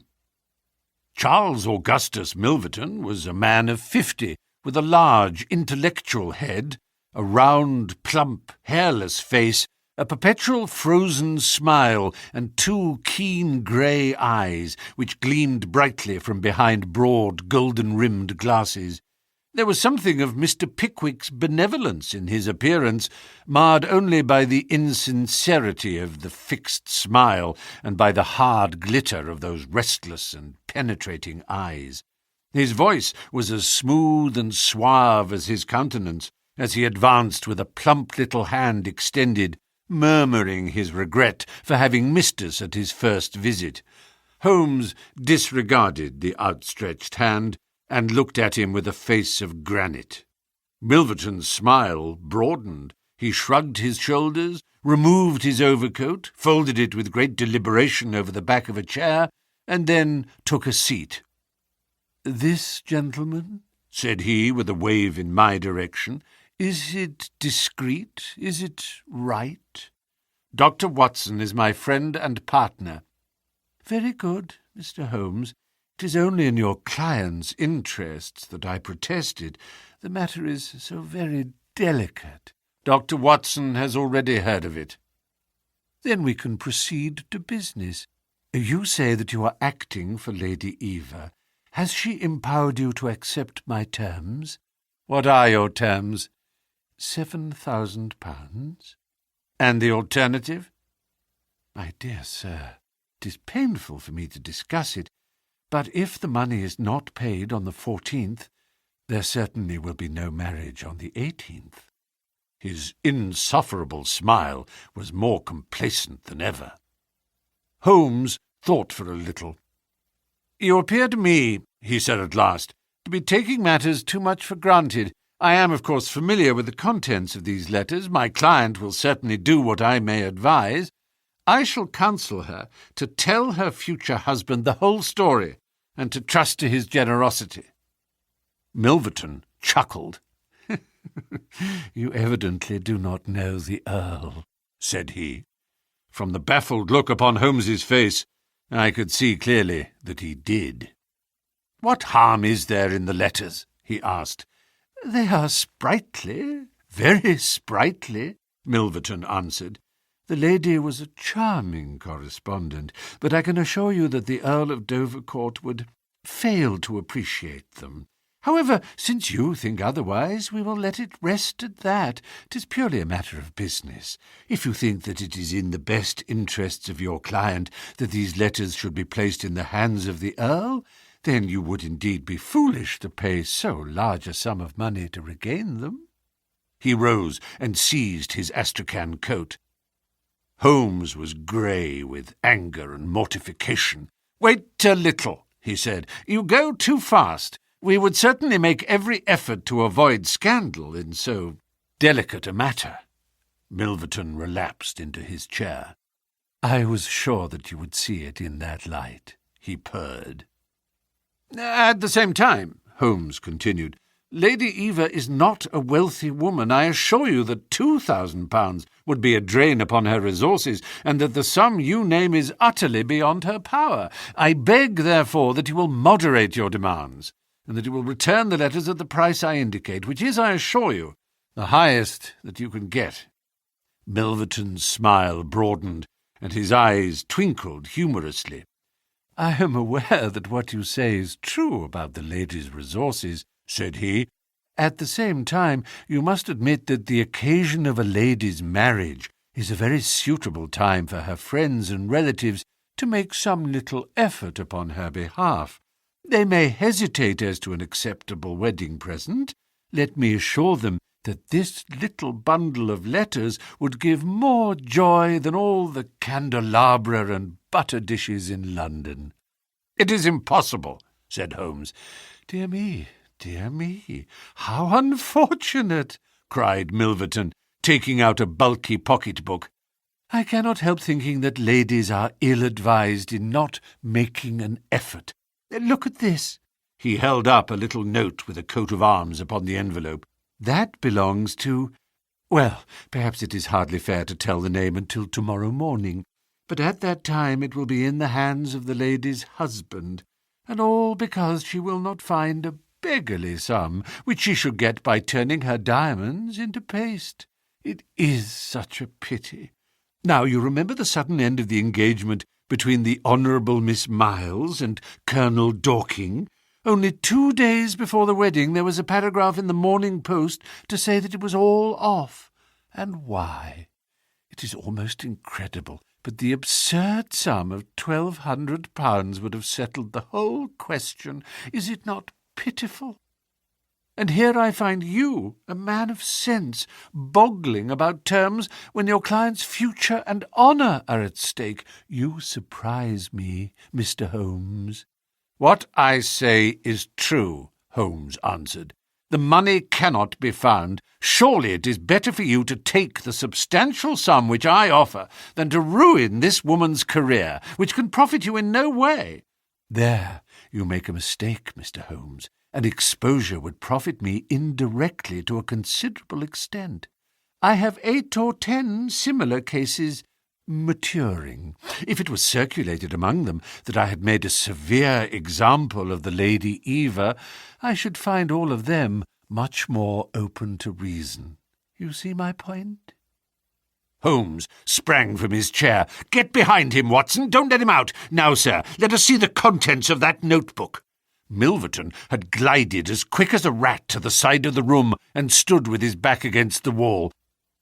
"Mr. Holmes, Mr. Holmes," he said, turning the front of his coat and exhibiting the butt of a large revolver which projected from the inside pocket. "I have been expecting you to do something original. This has been done so often, and what good has ever come from it? I assure you that I am armed to the teeth, and I am perfectly prepared to use my weapons, knowing that the law will support me. Besides, your supposition that I would bring the letters here in the notebook is entirely mistaken. I would do nothing so foolish. And now, gentlemen, I have 1 or 2 little interviews this evening, and it is a long drive to Hampstead." He stepped forward, took up his coat, laid his hand on his revolver, and turned to the door. I picked up a chair, but Holmes shook his head, and I laid it down again. With a bow, a smile, and a twinkle, Milverton was out of the room, and a few moments after we heard the slam of the carriage door and the rattle of the wheels as he drove away. Holmes sat motionless by the fire, his hands buried deep in his trouser pockets, his chin sunk upon his breast, his eyes fixed upon the glowing embers. For half an hour he was silent and still. Then, with the gesture of a man who has taken his decision, he sprang to his feet and passed into his bedroom. A little later, a rakish young workman with a goatee beard and a swagger lit his clay pipe at the lamp before descending into the street. "I'll be back some time, Watson," said he, and vanished into the night. I understood that he had opened his campaign against Charles Augustus Milverton, but I little dreamed the strange shape which that campaign was destined to take. For some days Holmes came and went at all hours in this attire, but beyond a remark that his time was spent at Hampstead, and that it was not wasted, I knew nothing of what he was doing. At last, however, on a wild, tempestuous evening, when the wind screamed and rattled against the windows, he returned from his last expedition, and having removed his disguise, he sat before the fire and laughed heartily in his silent, inward fashion. "You would not call me a marrying man, Watson?" "No, indeed." "You will be interested to hear that I am engaged." "My dear fellow, I congratulate to Milverton's housemaid." "Good heavens, Holmes!" "I wanted information, Watson." "Surely you have gone too far." "It was a most necessary step. I am a plumber with a rising business, Escott by name. I have walked out with her each evening, and I have talked with her." "Good heavens, those talks! However, I have got all I wanted. I know Milverton's house as I know the palm of my hand." "But the girl, Holmes!" He shrugged his shoulders. "You can't help it, my dear Watson. You must play your cards as best you can when such a stake is on the table. However, I rejoice to say that I have a hated rival, who will certainly cut me out the instant that my back is turned. What a splendid night it is! You like this weather?" "It suits my purpose. Watson, I mean to burgle Milverton's house tonight." I had a catching of the breath, and my skin went cold at the words, which were slowly uttered in a tone of concentrated resolution. As a flash of lightning in the night shows up in an instant every detail of a wide landscape, so at one glance I seemed to see every possible result of such an action, the detection, the capture, the honoured career ending in irreparable failure and disgrace, my friend himself lying at the mercy of the odious Milverton. "For heaven's sake, Holmes, think what you are doing!" I cried. "My dear fellow, I have given it every consideration. I am never precipitate in my actions, nor would I adopt so energetic and indeed so dangerous a course if any other were possible. Let us look at the matter clearly and fairly. I suppose that you will admit that the action is morally justifiable, though technically criminal. To burgle his house is no more than to forcibly take his pocketbook, an action in which you were prepared to aid me." I turned it over in my mind. "Yes," I said, "it is morally justifiable so long as our object is to take no articles save those which are used for an illegal purpose." "Exactly. Since it is morally justifiable, I have only to consider the question of personal risk. Surely a gentleman should not lay much stress upon this when a lady is in most desperate need of his help. You will be in such a false position. Well, that is part of the risk. There is no other possible way of regaining these letters. The unfortunate lady has not the money, and there are none of her people in whom she could confide. Tomorrow is the last day of grace, and unless we can get the letters tonight, this villain will be as good as his word, and will bring about her ruin. I must, therefore, abandon my client to her fate, or I must play this last card. Between ourselves, Watson, it's a sporting duel between this fellow Milverton and me. He had, as you saw, the best of the first exchanges, but my self-respect and my reputation are concerned to fight it to a finish." "Well, I don't like it, but I suppose it must be," said I. "When do we start?" "You are not coming." "Then you are not going," said I. "I give you my word of honour, and I never broke it in my life, that I will take a cab straight to the police station and give you away, unless you let me share this adventure with you." "You can't help me." "How do you know that? You can't tell what may happen. Anyway, my resolution is taken. Other people beside you have self-respect and even reputations." Holmes had looked annoyed, but his brow cleared, and he clapped me on the shoulder. "Well, well, my dear fellow, be it so. We have shared the same room for some years, and it would be amusing if we ended by sharing the same cell. You know, Watson, I don't mind confessing to you that I've always had an idea that I would have made a highly efficient criminal. This is the chance of my lifetime in that direction. See here." He took a neat little leather case out of a drawer, and opening it, he exhibited a number of shining instruments. "This is a first-class, up-to-date burgling kit, with nickel-plated jemmy, diamond-tipped glass cutter, adaptable keys, and every modern improvement which the march of civilization demands. Here, too, is my dark lantern.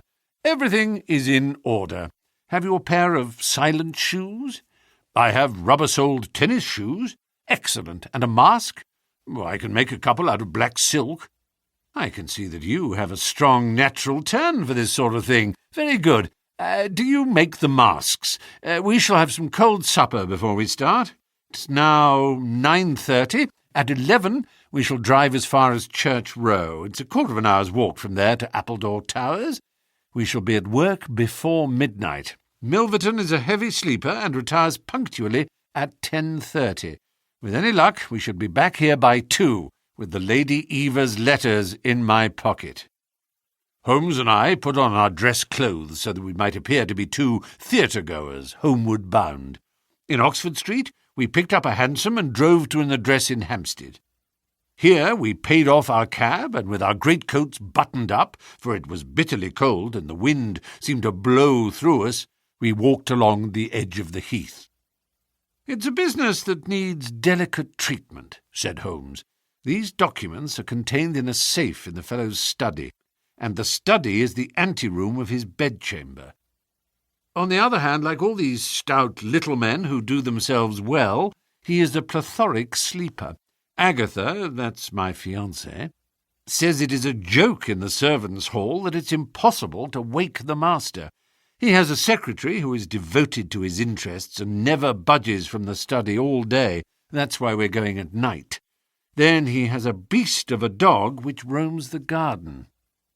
I met Agatha late the last 2 evenings, and she locks the brute up so as to give me a clear run. This is the house, this big one in its own grounds. Through the gate, now to the right among the laurels.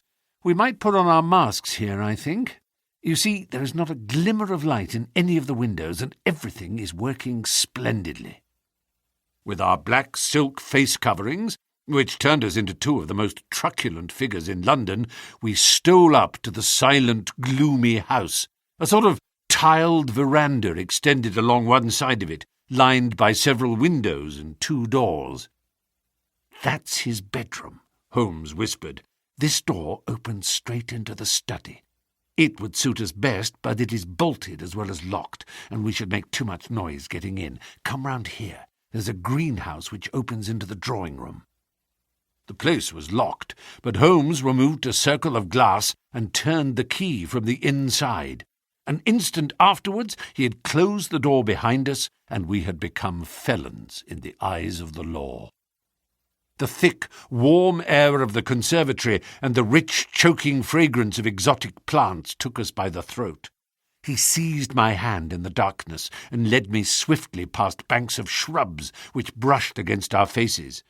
Holmes had remarkable powers, carefully cultivated, of seeing in the dark. Still holding my hand in one of his, he opened a door, and I was vaguely conscious that we had entered a large room in which a cigar had been smoked not long before. He felt his way among the furniture, opened another door, and closed it behind us.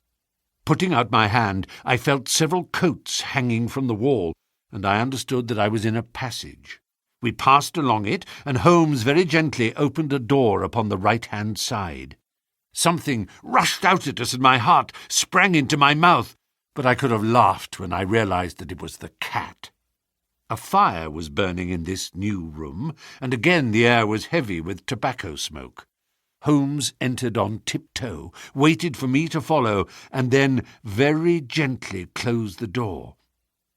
We were in Milverton's study, and a portière at the farther side showed the entrance to his bedroom. It was a good fire, and the room was illuminated by it. Near the door I saw the gleam of an electric switch, but it was unnecessary, even if it had been safe, to turn it on. At one side of the fireplace was a heavy curtain which covered the bay window we had seen from outside. On the other side was the door which communicated with the veranda. A desk stood in the centre, with a turning chair of shining red leather.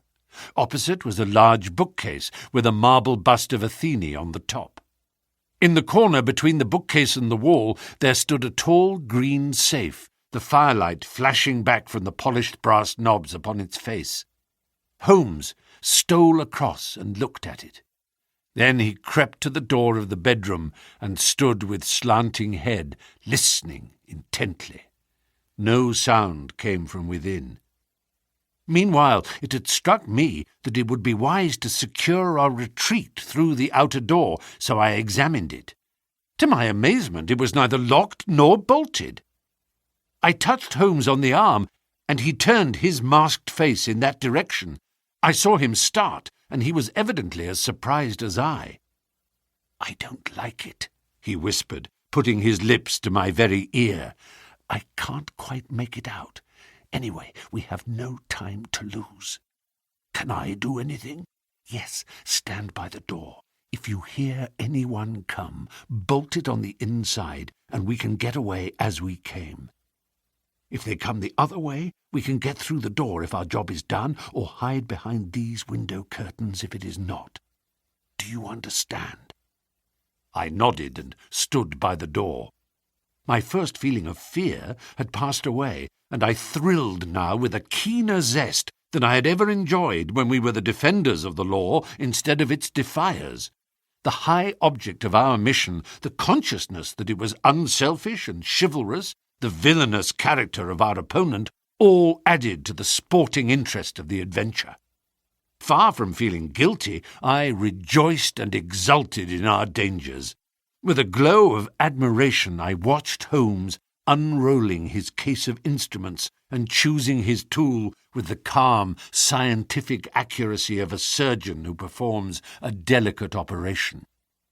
I knew that the opening of safes was a particular hobby with him, and I understood the joy which it gave him to be confronted with this green and gold monster, the dragon which held in its maw the reputations of many fair ladies. Turning up the cuffs of his dress coat, he had placed his overcoat on a chair, Holmes laid out 2 drills, a jemmy, and several skeleton keys. I stood at the centre door with my eyes glancing at each of the others, ready for any emergency, though indeed my plans were somewhat vague as to what I should do if we were interrupted. For half an hour Holmes worked with concentrated energy, laying down one tool, picking up another, handling each with the strength and delicacy of the trained mechanic. Finally I heard a click, and the broad green door swung open, and inside I had a glimpse of a number of paper packets, each tied, sealed, and inscribed. Holmes picked one out, but it was hard to read by the flickering fire, and he drew out his little dark lantern, for it was too dangerous with Milverton in the next room to switch on the electric light. Suddenly I saw him halt, listen intently, and then in an instant he had swung the door of the safe to, picked up his coat, stuffed his tools into the pockets, and darted behind the window curtain, motioning me to do the same. It was only when I had joined him there that I heard what had alarmed his quicker senses. There was a noise somewhere within the house. A door slammed in the distance. Then a confused, dull murmur broke itself into the measured thud of heavy footsteps rapidly approaching. They were in a passage outside the room. They paused at the door. The door opened. There was a sharp snick as the electric light was turned on. The door closed once more, and the pungent reek of a strong cigar was borne to our nostrils.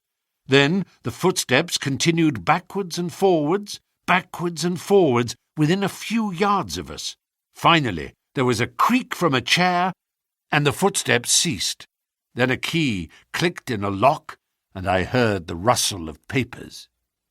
So far, I had not dared to look out, but now I gently parted the division of the curtains in front of me and peeped through.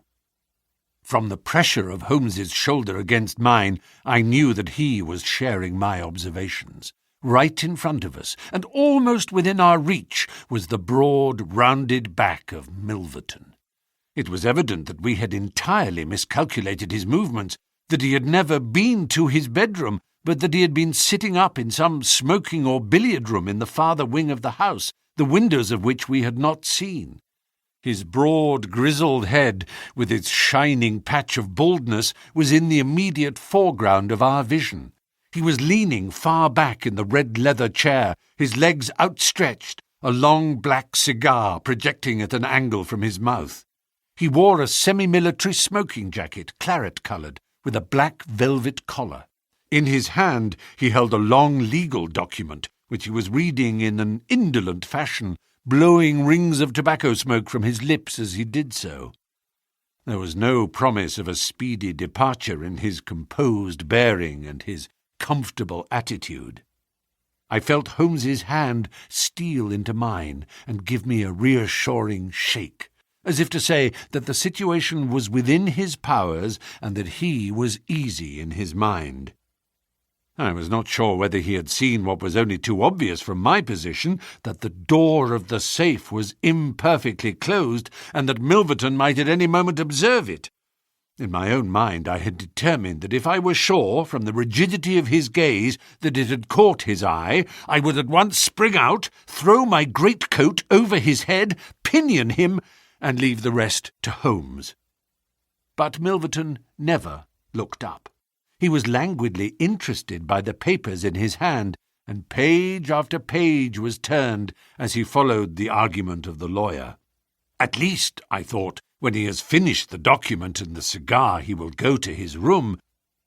But before he had reached the end of either, there came a remarkable development which turned our thoughts into quite another channel.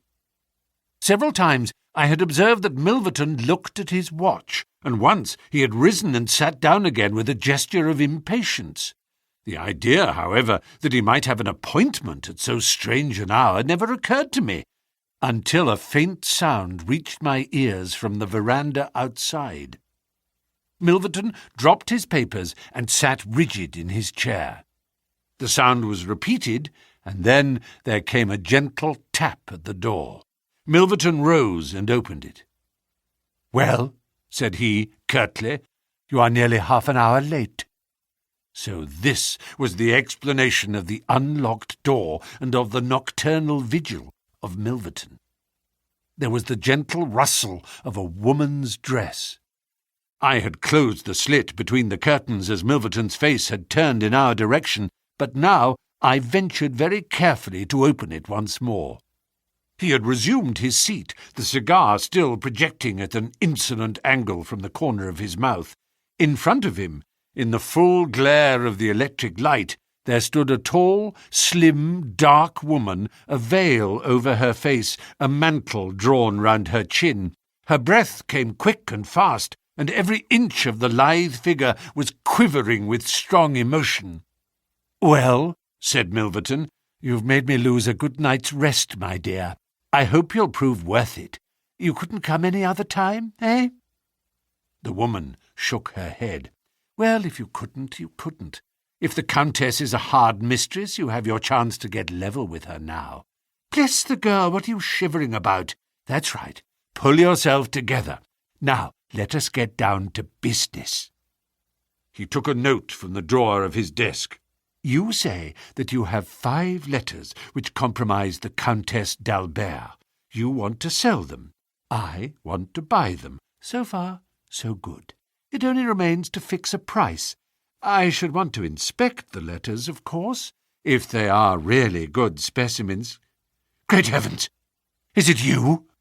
The woman, without a word, had raised her veil and dropped the mantle from her chin.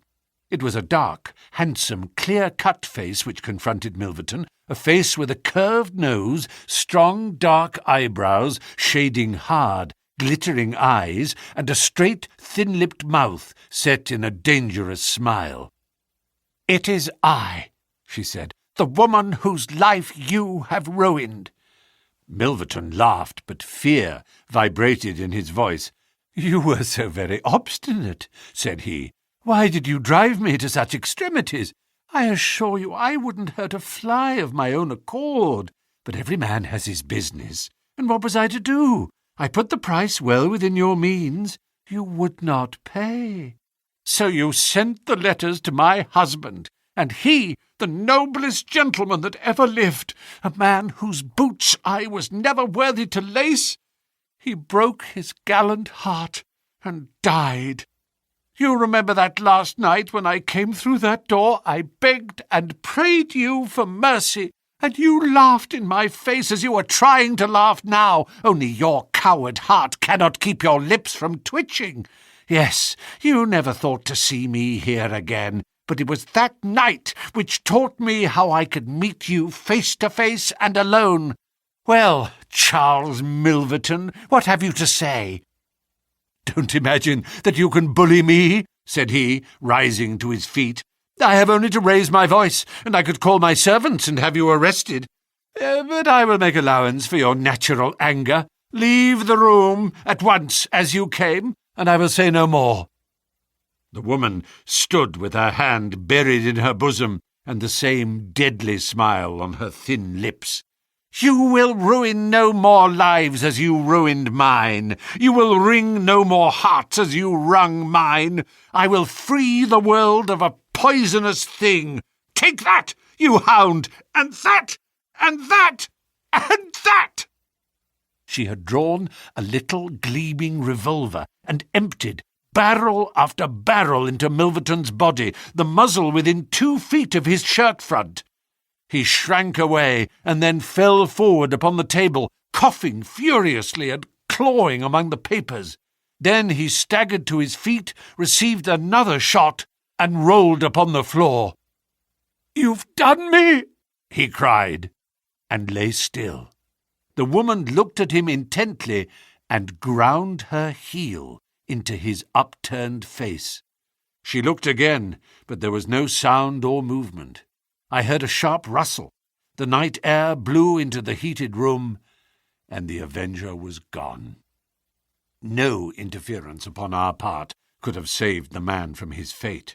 But as the woman poured bullet after bullet into Milverton's shrinking body, I was about to spring out, when I felt Holmes's cold, strong grasp upon my wrist.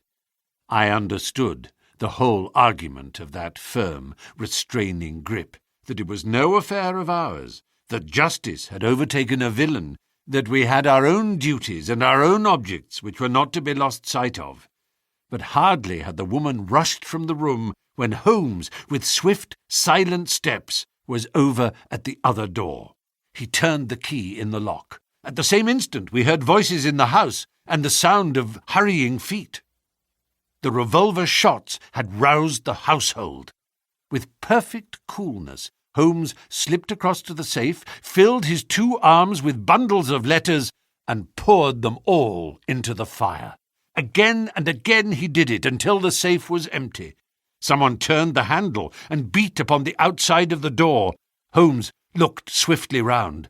The letter, which had been the messenger of death for Milverton, lay all mottled with his blood upon the table. Holmes tossed it in among the blazing papers. Then he drew the key from the outer door, passed through after me, and locked it on the outside. "This way, Watson," said he. "We can scale the garden wall in this direction." I could not have believed that an alarm could have spread so swiftly. Looking back, The huge house was one blaze of light. The front door was open, and figures were rushing down the drive. The whole garden was alive with people, and one fellow raised a view-hallo as we emerged from the veranda and followed hard at our heels. Holmes seemed to know the ground perfectly, and he threaded his way swiftly among a plantation of small trees, I close at his heels, and our foremost pursuer panting behind us. It was a 6-foot wall which barred our path, but he sprang to the top and over. As I did the same, I felt the hand of the man behind me grab at my ankle, but I kicked myself free and scrambled over a glass-strewn coping.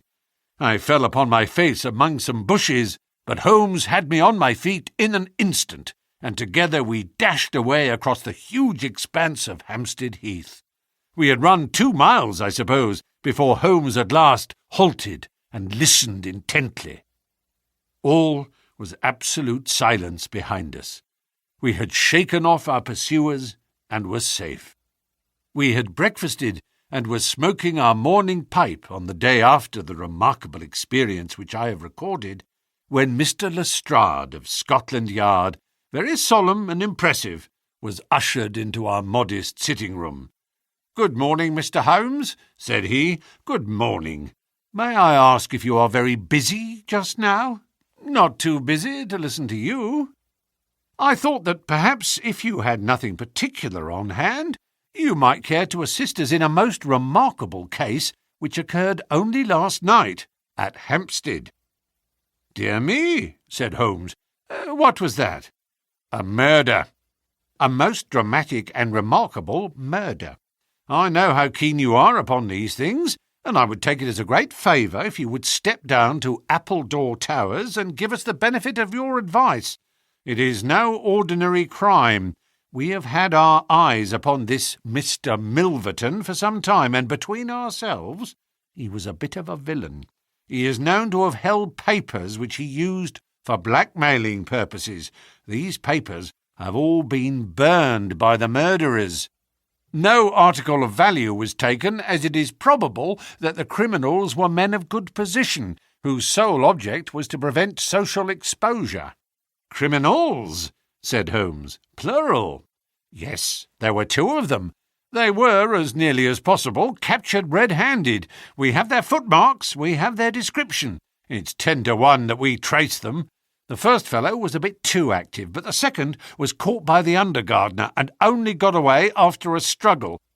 He was a middle-sized, strongly built man, square jaw, thick neck, moustache, a mask over his eyes." "That's rather vague," said Sherlock Holmes. "Why, it might be a description of Watson." "It's true," said the inspector with much amusement. "It might be a description of Watson." "Well, I'm afraid I can't help you, Lestrade," said Holmes. "The fact is that I knew this fellow Milverton, that I considered him one of the most dangerous men in London, and that I think there are certain crimes which the law cannot touch, and which therefore, to some extent, justify private revenge. No, it's no use arguing. I've made up my mind. My sympathies are with the criminals rather than with the victim, and I will not handle this case." Holmes had not said one word to me about the tragedy which we had witnessed, but I observed all the morning that he was in his most thoughtful mood, and he gave me the impression from his vacant eyes and his abstracted manner of a man who is striving to recall something to his memory.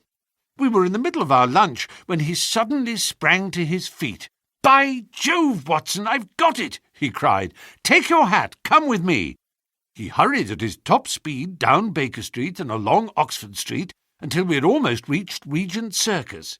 Here, on the left hand, there stands a shop window filled with photographs of the celebrities and beauties of the day. Holmes's eyes fixed themselves upon one of them, and following his gaze, I saw the picture of a regal and stately lady in court dress, with a high diamond tiara upon her noble head. I looked at that delicately curved nose, at the marked eyebrows, at the straight mouth and the strong little chin beneath it. Then I caught my breath as I read the time-honoured title of the great nobleman and statesman whose wife she had been. My eyes met those of Holmes, and he put his finger to his lips as we turned away from the window. The Adventure of the 6 Napoleons. It was no very unusual thing for Mr. Lestrade of Scotland Yard to look in upon us of an evening, and his visits were welcome to Sherlock Holmes, for they enabled him to keep in touch with all that was going on at the police headquarters.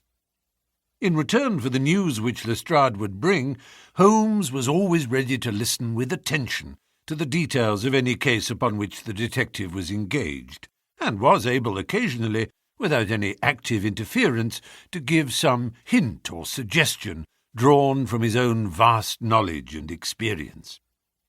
On this particular evening, Lestrade had spoken of the weather and the newspapers. Then he had fallen silent, puffing thoughtfully at his cigar.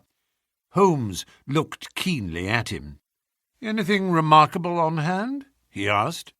"Oh, no, Mr. Holmes, nothing very particular." "Then tell me about it." Lestrade laughed. "Well, Mr. Holmes, there is no use denying that there is something on my mind, and yet it is such an absurd business that I hesitated to bother you about it. On the other hand, although it is trivial, it is undoubtedly queer, and I know that you have a taste for all that is out of the common, but in my opinion it comes more in Dr. Watson's line than ours." "Disease?" said I.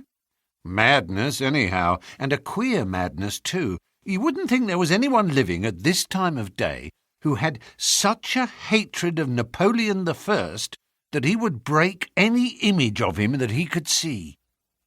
Holmes sank back in his chair. "Oh, that's no business of mine," said he. "Exactly. That's what I said. But then, when the man commits burglary in order to break images which are not his own, that brings it away from the doctor and on to the policeman." Holmes sat up again. "Burglary? This is more interesting. Let me hear the details." Lestrade took out his official notebook and refreshed his memory from its pages. "The first case reported was 4 days ago," said he. "It was at the shop of Morse Hudson, who has a place for the sale of pictures and statues in the Kennington Road. The assistant had left the front shop for an instant when he heard a crash, and hurrying in he found a plaster bust of Napoleon, which stood with several other works of art upon the counter, lying shivered into fragments. He rushed out into the road, but although several passers-by declared that they had noticed a man run out of the shop, he could neither see anyone nor could he find any means of identifying the rascal. It seemed to be one of those senseless acts of hooliganism which occur from time to time, and it was reported to the constable on the beat as such. The plaster cast was not worth more than a few shillings, and the whole affair appeared to be too childish for any particular investigation. The second case, however, was more serious and also more singular. It occurred only last night. In Kennington Road, and within a few hundred yards of Morse Hudson's shop, there lives a well-known medical practitioner named Dr. Barnicot, who has one of the largest practices upon the south side of the Thames. His residence and principal consulting room is at Kennington Road, but he has a branch surgery and dispensary at Lower Brixton Road, 2 miles away. This Dr. Barnicot is an enthusiastic admirer of Napoleon, and his house is full of books, pictures, and relics of the French Emperor. Some little time ago, he purchased from Morse Hudson 2 duplicate plaster casts of the famous head of Napoleon by the French sculptor Devine. One of these he placed in his hall in the house at Kennington Road, and the other on the mantelpiece of the surgery at Lower Brixton. Well, when Dr. Barnicot came down this morning, he was astonished to find that his house had been burgled during the night, but that nothing had been taken save the plaster head from the hall. It had been carried out and had been dashed savagely against the garden wall, under which its splintered fragments were discovered. Holmes rubbed his hands. "This is certainly very novel," said he. "I thought it would please you, but I have not got to the end yet. Dr. Barnicot was due at his surgery at 12 o'clock, and you can imagine his amazement when, on arriving there, he found that the window had been opened in the night, and that the broken pieces of his second bust were strewn all over the room." It had been smashed to atoms where it stood. In neither case were there any signs which could give us a clue as to the criminal or lunatic who had done the mischief. Now, Mr. Holmes, you have got the facts." "They are singular, not to say grotesque," said Holmes. "May I ask whether the two busts smashed in Dr. Barnicot's rooms were the exact duplicates of the one which was destroyed in Morse Hudson's shop?" "They were taken from the same mould." "Such a fact must tell against the theory that the man who breaks them is influenced by any general hatred of Napoleon. Considering how many hundreds of statues of the great emperor must exist in London, it is too much to suppose such a coincidence as that a promiscuous iconoclast should chance to begin upon 3 specimens of the same bust." "Well, I thought as you do," said Lestrade. "On the other hand, this Morse Hudson is the purveyor of busts in that part of London, and these 3 were the only ones which have been in his shop for years. So, although, as you say, there are many hundreds of statues in London, it is very probable that these 3 were the only ones in that district. Therefore, a local fanatic would begin with them. What do you think, Dr. Watson?" "There are no limits to the possibilities of monomania," I answered. "There is the condition which the modern French psychologists have called the idée fixe, which may be trifling in character and accompanied by complete sanity in every other way. A man who had read deeply about Napoleon, or who had possibly received some hereditary family injury through the Great War, might conceivably form such an idée fixe, and under its influence be capable of any fantastic outrage." "That won't do, my dear Watson," said Holmes, shaking his head, "for no amount of idée fixe would enable your interesting monomaniac to find out where these busts were situated." "Well, how do you explain it?" "I don't attempt to do so. I would only observe that there is a certain method in the gentleman's eccentric proceedings. For example, in Dr. Barnicot's hall, where a sound might arouse the family, the bust was taken outside before being broken, whereas in the surgery, where there was less danger of an alarm, it was smashed where it stood. The affair seems absurdly trifling, and yet I dare call nothing trivial when I reflect that some of my most classic cases have had the least promising commencement. You will remember, Watson, how the dreadful business of the Abernethy family was first brought to my notice by the depth which the parsley had sunk into the butter upon a hot day. I can't afford, therefore, to smile at your 3 broken busts, Lestrade, and I shall be very much obliged to you if you will let me hear of any fresh developments of so singular a chain of events." The development for which my friend had asked came in a quicker and an infinitely more tragic form than he could have imagined. I was still dressing in my bedroom next morning when there was a tap at the door and Holmes entered, a telegram in his hand. He read it aloud. "Come instantly, 131 Pitt Street, Kensington, Lestrade." "What is it, then?" I asked. "Don't know, maybe anything, but I suspect it is the sequel of the story of the statues. In that case, our friend, the image breaker, has begun operations in another quarter of London. There's coffee on the table, Watson, and I have a cab at the door." In half an hour we had reached Pitt Street, a quiet little backwater just beside one of the briskest currents of London life. Number 131 was one of a row, all flat-chested, respectable, and most unromantic dwellings. As we drove up, we found the railings in front of the house lined by a curious crowd. Holmes whistled. "By George, it's attempted murder at the least. Nothing less will hold the London message boy. There's a deed of violence indicated in that fellow's round shoulders and outstretched neck. What's this, Watson? The top steps swilled down and the other one's dry. Footsteps enough, anyhow. Well, there's Lestrade at the front window, and we shall soon know all about it." The official received us with a very grave face and showed us into a sitting-room, where an exceedingly unkempt and agitated elderly man, clad in a flannel dressing-gown, was pacing up and down. He was introduced to us as the owner of the house, Mr. Horace Harker, of the Central Press Syndicate.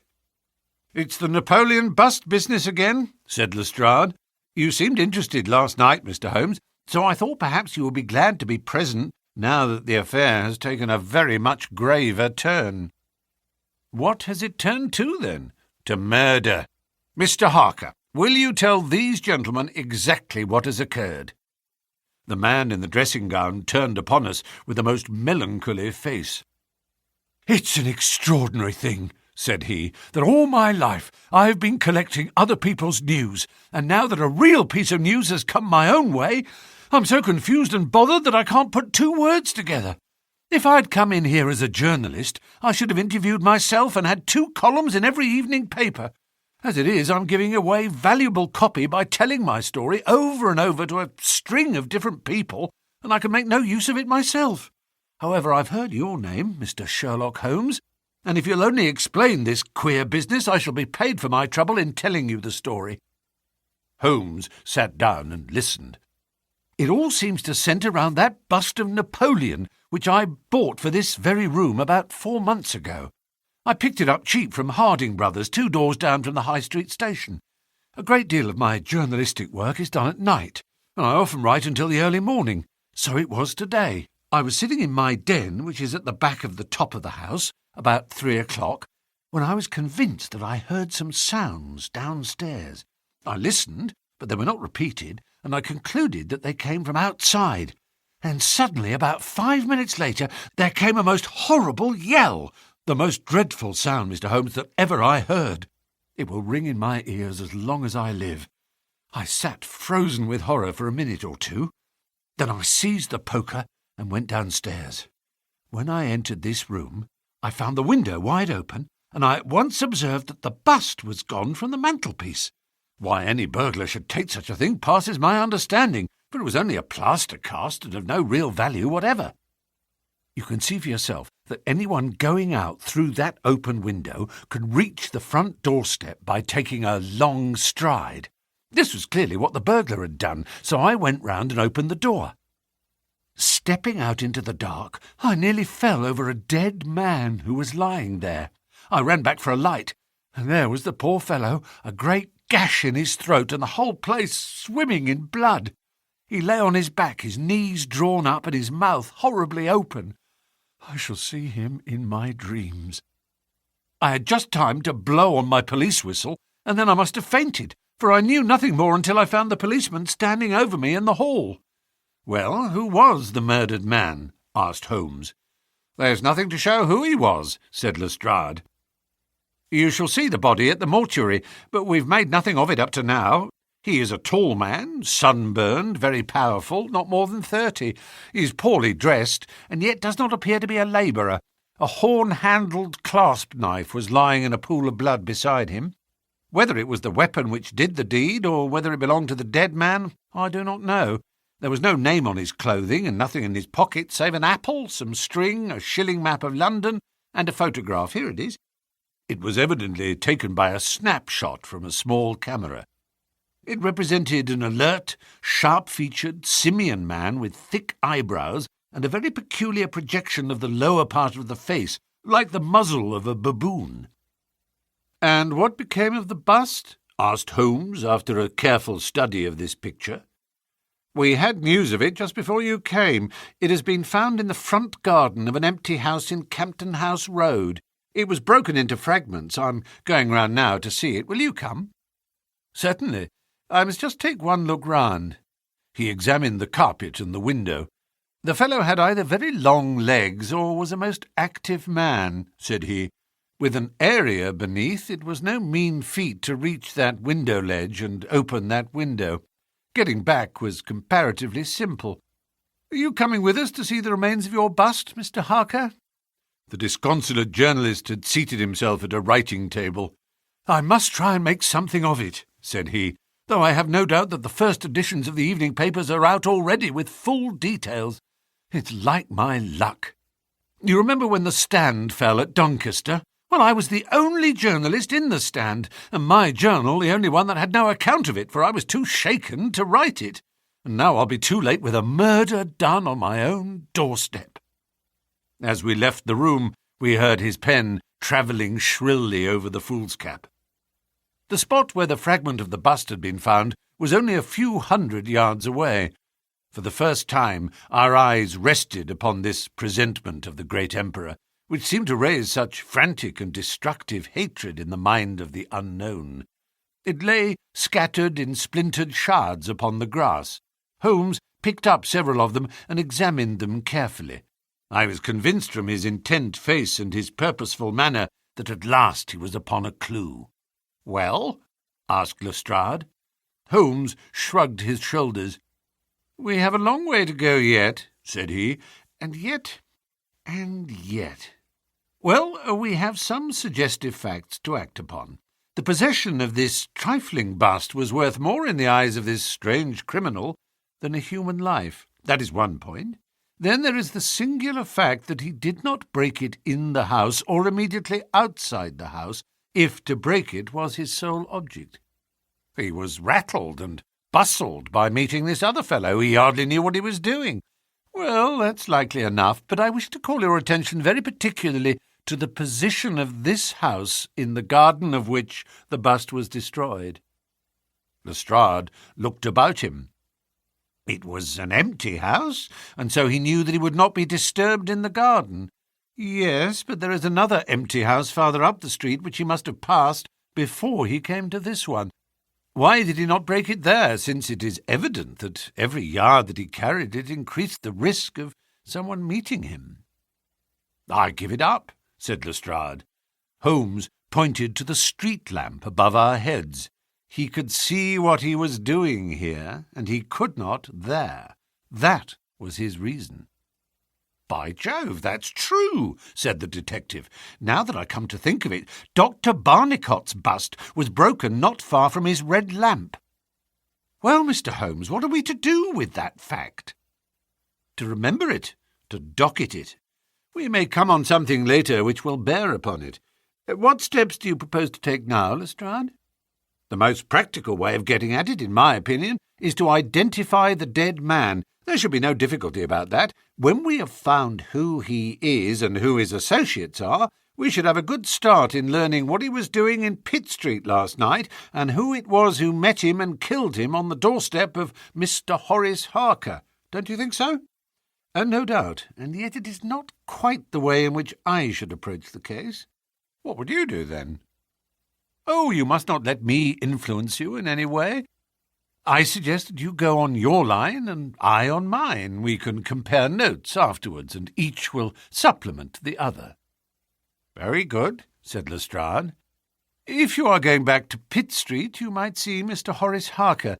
Tell him from me that I have quite made up my mind, and that it is certain that a dangerous homicidal lunatic with Napoleonic delusions was in his house last night.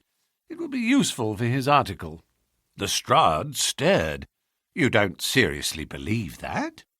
Holmes smiled. "Don't I? Well, perhaps I don't, but I'm sure that it will interest Mr. Horace Harker and the subscribers of the Central Press Syndicate. Now, Watson, I think that we shall find that we have a long and rather complex day's work before us. I should be glad, Lestrade, if you could make it convenient to meet us at Baker Street at 6 o'clock this evening. Until then, I should like to keep this photograph found in the dead man's pocket. It is possible that I may have to ask your company and assistance upon a small expedition, which will have to be undertaken tonight, if my chain of reasoning should prove to be correct. Until then, goodbye and good luck." Sherlock Holmes and I walked together to the High Street, where he stopped at the shop of Harding Brothers, whence the bust had been purchased. A young assistant informed us that Mr. Harding would be absent until afternoon, and that he was himself a newcomer who could give us no information. Holmes's face showed his disappointment and annoyance. "Well, we can't expect to have it all our own way, Watson," he said at last. "We must come back in the afternoon if Mr. Harding will not be here until then. I am, as you have no doubt surmised, endeavouring to trace these busts to their source, in order to find if there is not something peculiar which may account for their remarkable fate. Let us make for Mr. Morse Hudson of the Kennington Road, and see if he can throw any light upon the problem." A drive of an hour brought us to the picture dealer's establishment. He was a small, stout man with a red face and a peppery manner. "Yes, sir." "On my very counter, sir," said he. What we pay rates and taxes for, I don't know, when any ruffian can come in and break one's goods. Yes, sir, it was I who sold Dr. Barnicot his 2 statues. Disgraceful, sir. A nihilist plot, that's what I make it. No one but an anarchist would go about breaking statues. Red Republicans, that's what I call them. Who did I get the statues from? Oh, I don't see what that has got to do with it. Well, if you really want to know, I got them from Gelder and Company in Church Street, Stepney. They're a well-known house in the trade and have been this 20 years. How many had I? 3. 2 and 1 are 3. 2 of Dr. Barnicot's and 1 smashed in broad daylight on my own counter. Do I know that photograph? No, I don't. Oh, yes, I do, though. Why, it's Beppo. He was a kind of Italian piecework man who made himself useful in the shop. He could carve a bit and gild and frame and do odd jobs. The fellow left me last week, and I've heard nothing of him since. No, I don't know where he came from, nor where he went to. I have nothing against him while he was here. He was gone 2 days before the bust was smashed. Well, that's all we could reasonably expect to get from Morse Hudson, said Holmes as we emerged from the shop.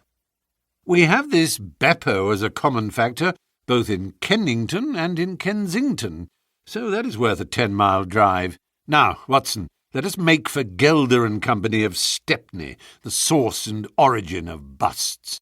I shan't be surprised if we don't get some help down there.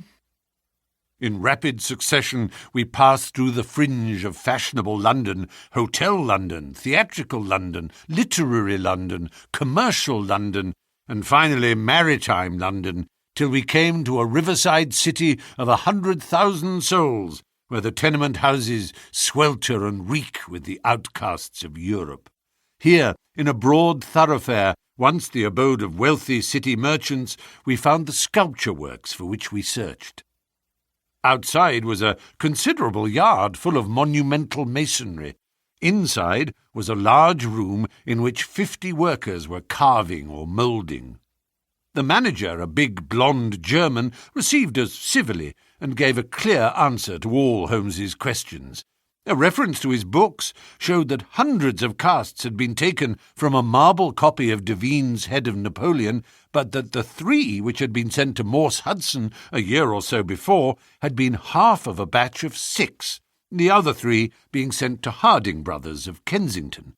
There was no reason why those 6 should be different to any of the other casts. He could suggest no possible cause why anyone should wish to destroy them. In fact, he laughed at the idea.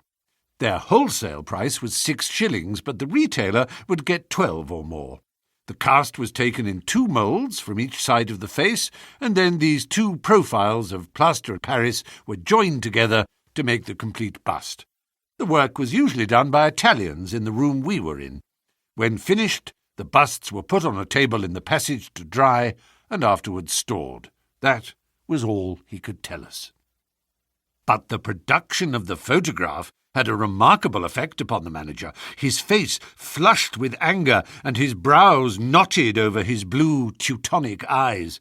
"Ah, the rascal!" he cried. "Yes, indeed, I know him very well.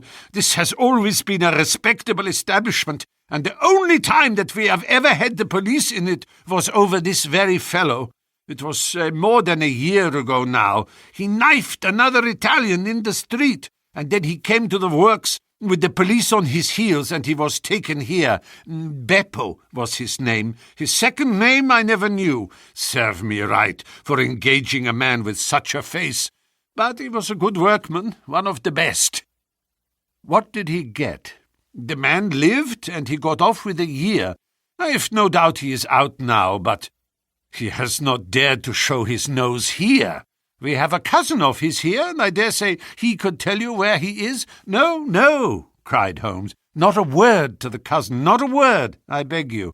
The matter is very important, and the farther I go with it, the more important it seems to grow. When you referred in your ledger to the sale of those casts, I observed that the date was June the 3rd of last year. Could you give me the date when Beppo was arrested?" "I could tell you roughly by the pay list," the manager answered. "Yes," he continued, after some turning over of pages. "He was paid last on May 20th.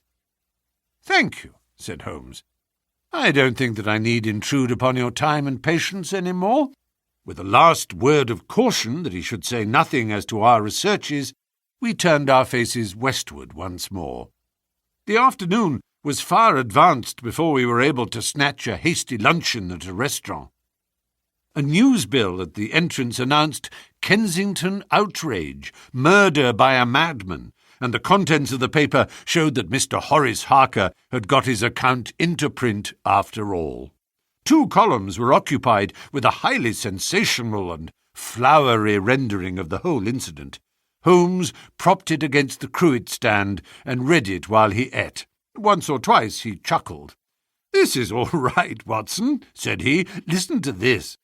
It is satisfactory to know that there can be no difference of opinion upon this case, since Mr. Lestrade, one of the most experienced members of the official force, and Mr. Sherlock Holmes, the well-known consulting expert, have each come to the conclusion that the grotesque series of incidents which have ended in so tragic a fashion arise from lunacy rather than from deliberate crime. No explanation save mental aberration can cover the facts. The press, Watson, is a most valuable institution if you only know how to use it.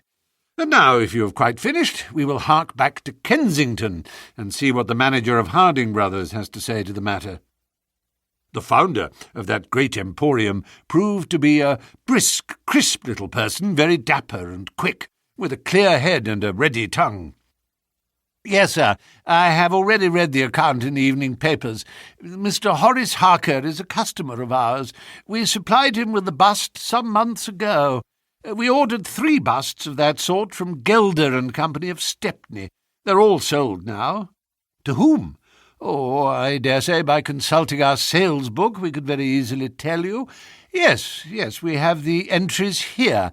One to Mr. Harker, you see, and one to Mr. Josiah Brown of Laburnum Lodge, Laburnum Vale, Chiswick, and one to Mr. Sandiford of Lower Grove Road, Reading. No, I've never seen this face which you show me in the photograph. You would hardly forget it, would you, sir? For I've seldom seen an uglier. Have we any Italians on the staff? Yes, sir. We have several among our workpeople and cleaners. I dare say they might get a peep at that sales book if they wanted to. There's no particular reason for keeping a watch upon that book. Well, it's a very strange business, and I hope that you'll let me know if anything comes of your inquiries." Holmes had taken several notes during Mr. Harding's evidence, and I could see that he was thoroughly satisfied by the turn which affairs were taking. He made no remark, however, save that unless we hurried we should be late for our appointment with Lestrade. Sure enough, when we reached Baker Street, the detective was already there, and we found him pacing up and down in a fever of impatience. His look of importance showed that his day's work had not been in vain. "Well," he asked, "what luck, Mr. Holmes?" "We have had a very busy day, and not entirely a wasted one," my friend explained. "We have seen both the retailers and also the wholesale manufacturers. I can trace each of the busts now from the beginning." "The busts!" cried Lestrade. Well, you have your own methods, Mr. Sherlock Holmes, and it is not for me to say a word against them, but I think I have done a better day's work than you. I have identified the dead man." "You don't say so." "And found a cause for the crime." "Splendid." We have an inspector who makes a specialty of Saffron Hill and the Italian Quarter. Well, this dead man had some Catholic emblem round his neck, and that, along with his colour, made me think he was from the south.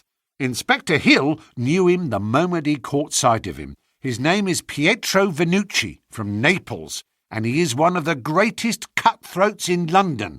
He is connected with the Mafia, which, as you know, is a secret political society enforcing its decrees by murder. Now you see how the affair begins to clear up. The other fellow is probably an Italian also, and a member of the Mafia. He has broken the rules in some fashion. Pietro is set upon his track. Probably the photograph we found in his pocket is the man himself, so that he may not knife the wrong person.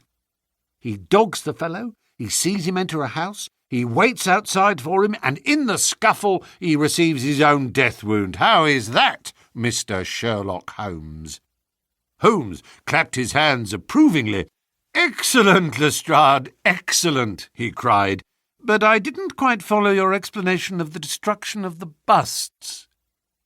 "The busts? You never can get those busts out of your head. After all, that is nothing. Petty larceny, 6 months at the most. It is the murder that we are really investigating, and I tell you that I'm gathering all the threads into my hands." "And the next stage?" "Is a very simple one. I shall go down with Hill to the Italian quarter, find the man whose photograph we have got, and arrest him on the charge of murder. Will you come with us?" "I think not. I fancy we can attain our end in a simpler way." "I can't say for certain, because it all depends upon a factor which is completely outside our control, but I have great hopes, in fact the betting is exactly 2-1, that if you come with us tonight I shall be able to help you to lay him by the heels." "In the Italian quarter?" "No, I fancy Chiswick is an address which is more likely to find him. If you'll come with me to Chiswick tonight, Lestrade, I'll promise to go to the Italian quarter with you tomorrow, and no harm will be done by the delay. And now I think that a few hours' sleep would do us all good, for I do not propose to leave before 11 o'clock, and it is unlikely that we shall be back before morning. You'll dine with us, Lestrade, and then you are welcome to the sofa until it is time for us to start. In the meantime, Watson, I should be glad if you would ring for an express messenger, for I have a letter to send, and it is important that it should go at once." Holmes spent the evening in rummaging among the files of the old daily papers with which one of our lumber rooms was packed. When at last he descended, it was with triumph in his eyes, but he said nothing to either of us as to the result of his researches. For my own part, I had followed step by step the methods by which he had traced the various windings of this complex case, and though I could not yet perceive the goal which we would reach, I understood clearly that Holmes expected this grotesque criminal to make an attempt upon the 2 remaining busts, one of which, I remembered, was at Chiswick. No doubt the object of our journey was to catch him in the very act, and I could not but admire the cunning with which my friend had inserted a wrong clue in the evening paper, so as to give the fellow the idea that he could continue his scheme with impunity. I was not surprised when Holmes suggested that I should take my revolver with me. He had himself picked up the loaded hunting crop, which was his favourite weapon. A 4-wheeler was at the door at 11, and in it we drove to a spot at the other side of Hammersmith Bridge. Here the cabman was directed to wait. A short walk brought us to a secluded road, fringed with pleasant houses, each standing in its own grounds. In the light of a street lamp we read Laburnum Villa upon the gatepost of one of them. The occupants had evidently retired to rest, for all was dark, save for a fanlight over the hall door, which shed a single blurred circle onto the garden path. The wooden fence which separated the grounds from the road threw a dense black shadow upon the inner side, and here it was that we crouched. "I fear that you'll have a long wait," Holmes whispered. "We may thank our stars that it is not raining. I don't think we can even venture to smoke to pass the time. However, it's a 2-1 chance that we get something to pay us for our trouble." It proved, however, that our vigil was not to be so long as Holmes had led us to fear, and it ended in a very sudden and singular fashion. In an instant, without the least sound to warn us of his coming, the garden gate swung open, and a lithe, dark figure, as swift and active as an ape, rushed up the garden path. We saw it whisk past the light thrown from over the door and disappear against the black shadow of the house. There was a long pause, during which we held our breath, and then a very gentle creaking sound came to our ears. The window was being opened. The noise ceased, and again there was a long silence. The fellow was making his way into the house. We saw the sudden flash of a dark lantern inside the room. What he sought was evidently not there, for again we saw the flash through another blind, and then through another. "Let us get to the open window. We will nab him as he climbs out," Lestrade whispered. But before we could move, the man had emerged again. As he came out into the glimmering patch of light, we saw that he carried something white under his arm. He looked stealthily all round him. The silence of the deserted street reassured him. Turning his back upon us, he laid down his burden, and the next instant there was the sound of a sharp tap, followed by a clatter and rattle. The man was so intent upon what he was doing that he never heard our steps as we stole across the grass plot. With the bound of a tiger, Holmes was on his back, and an instant later Lestrade and I had him by either wrist, and the handcuffs had been fastened. As we turned him over, I saw a hideous, sallow face with writhing, furious features glaring up at us, and I knew that it was indeed the man of the photograph whom we had secured. But it was not our prisoner to whom Holmes was giving his attention.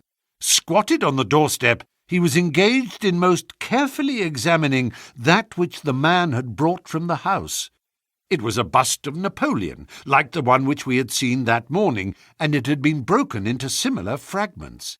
Carefully, Holmes held each separate shard to the light, but in no way did it differ from any other shattered piece of plaster. He had just completed his examination when the hall lights flew up, the door opened, and the owner of the house, a jovial, rotund figure in shirt and trousers, presented himself. "Mr. Josiah Brown, I suppose," said Holmes. "Yes, sir, and you, no doubt, are Mr. Sherlock Holmes. I had the note which you sent by the express messenger, and I did exactly what you told me. We locked every door on the inside and awaited developments.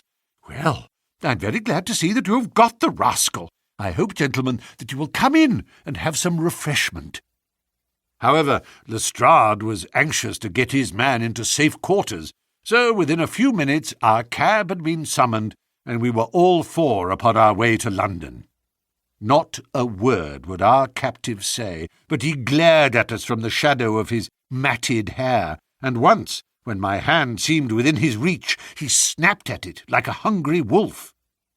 We stayed long enough at the police station to learn that a search of his clothing revealed nothing save a few shillings and a long sheath knife, the handle of which bore copious traces of recent blood. "That's all right," said Lestrade as we parted. "Hill knows all these gentry, and he will give a name to him.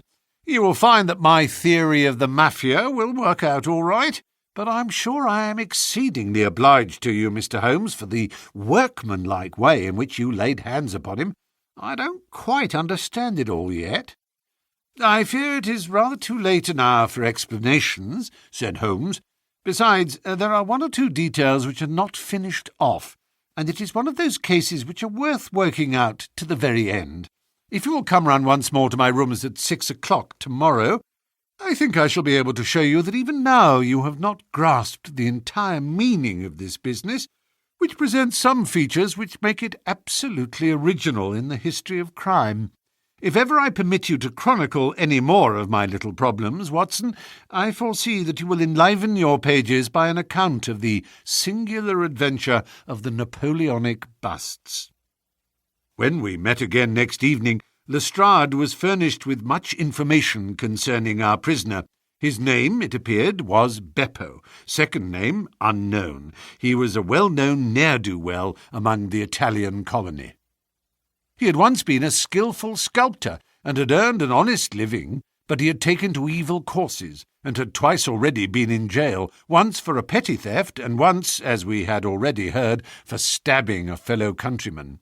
He could talk English perfectly well. His reasons for destroying the busts were still unknown, and he refused to answer any questions upon the subject.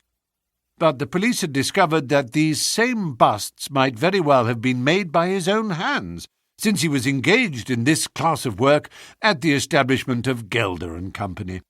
To all this information, much of which we already knew, Holmes listened with polite attention, but I, who knew him so well, could clearly see that his thoughts were elsewhere, and I detected a mixture of mingled uneasiness and expectation beneath that mask which he was wont to assume. At last he started in his chair, and his eyes brightened. There had been a ring at the bell. A minute later we heard steps upon the stairs, and an elderly red-faced man with grizzled side-whiskers was ushered in. In his right hand he carried an old-fashioned carpet-bag, which he placed upon the table. "Is Mr. Sherlock Holmes here?" My friend bowed and smiled. "Mr. Sandford of Reading, I suppose?" said he. "Yes, sir. I fear that I am a little late, but the trains were awkward. You wrote to me about a bust that is in my possession." "Exactly." "I have your letter here. You said, 'I desire to possess a copy of Devine's Napoleon, and am prepared to pay you £10 for the one which is in your possession.' Is that right?" "Certainly." "I was very much surprised at your letter, for I could not imagine how you knew that I owned such a thing." "Of course you must have been surprised, but the explanation is very simple. Mr. Harding of Harding Brothers said that they had sold you their last copy, and he gave me your address." "Oh, that was it? Did he tell you what I paid for it?" "No, he did not." "Well, I am an honest man, though not a very rich one. I only gave 15 shillings for the bust, and I think you ought to know that before I take £10 from you."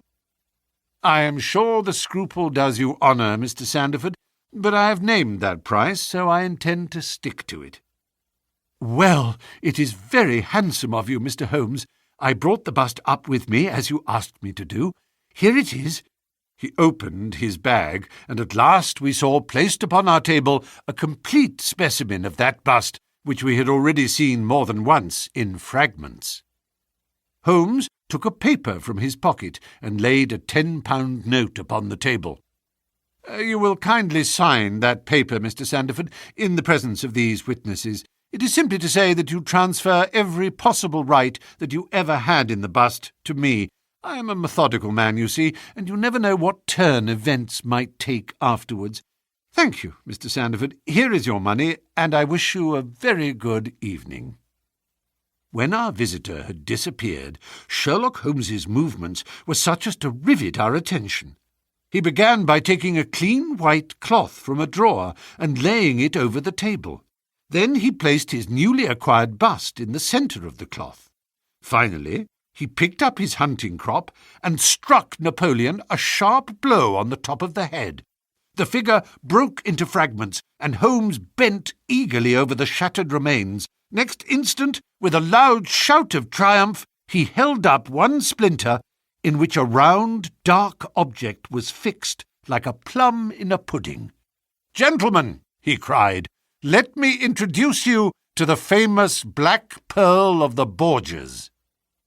Lestrade and I sat silent for a moment, and then, with a spontaneous impulse, we both broke out clapping as at the well-wrought crisis of a play.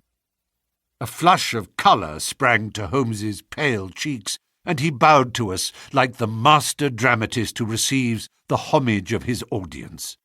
It was at such moments that for an instant he ceased to be a reasoning machine and betrayed his human love for admiration and applause.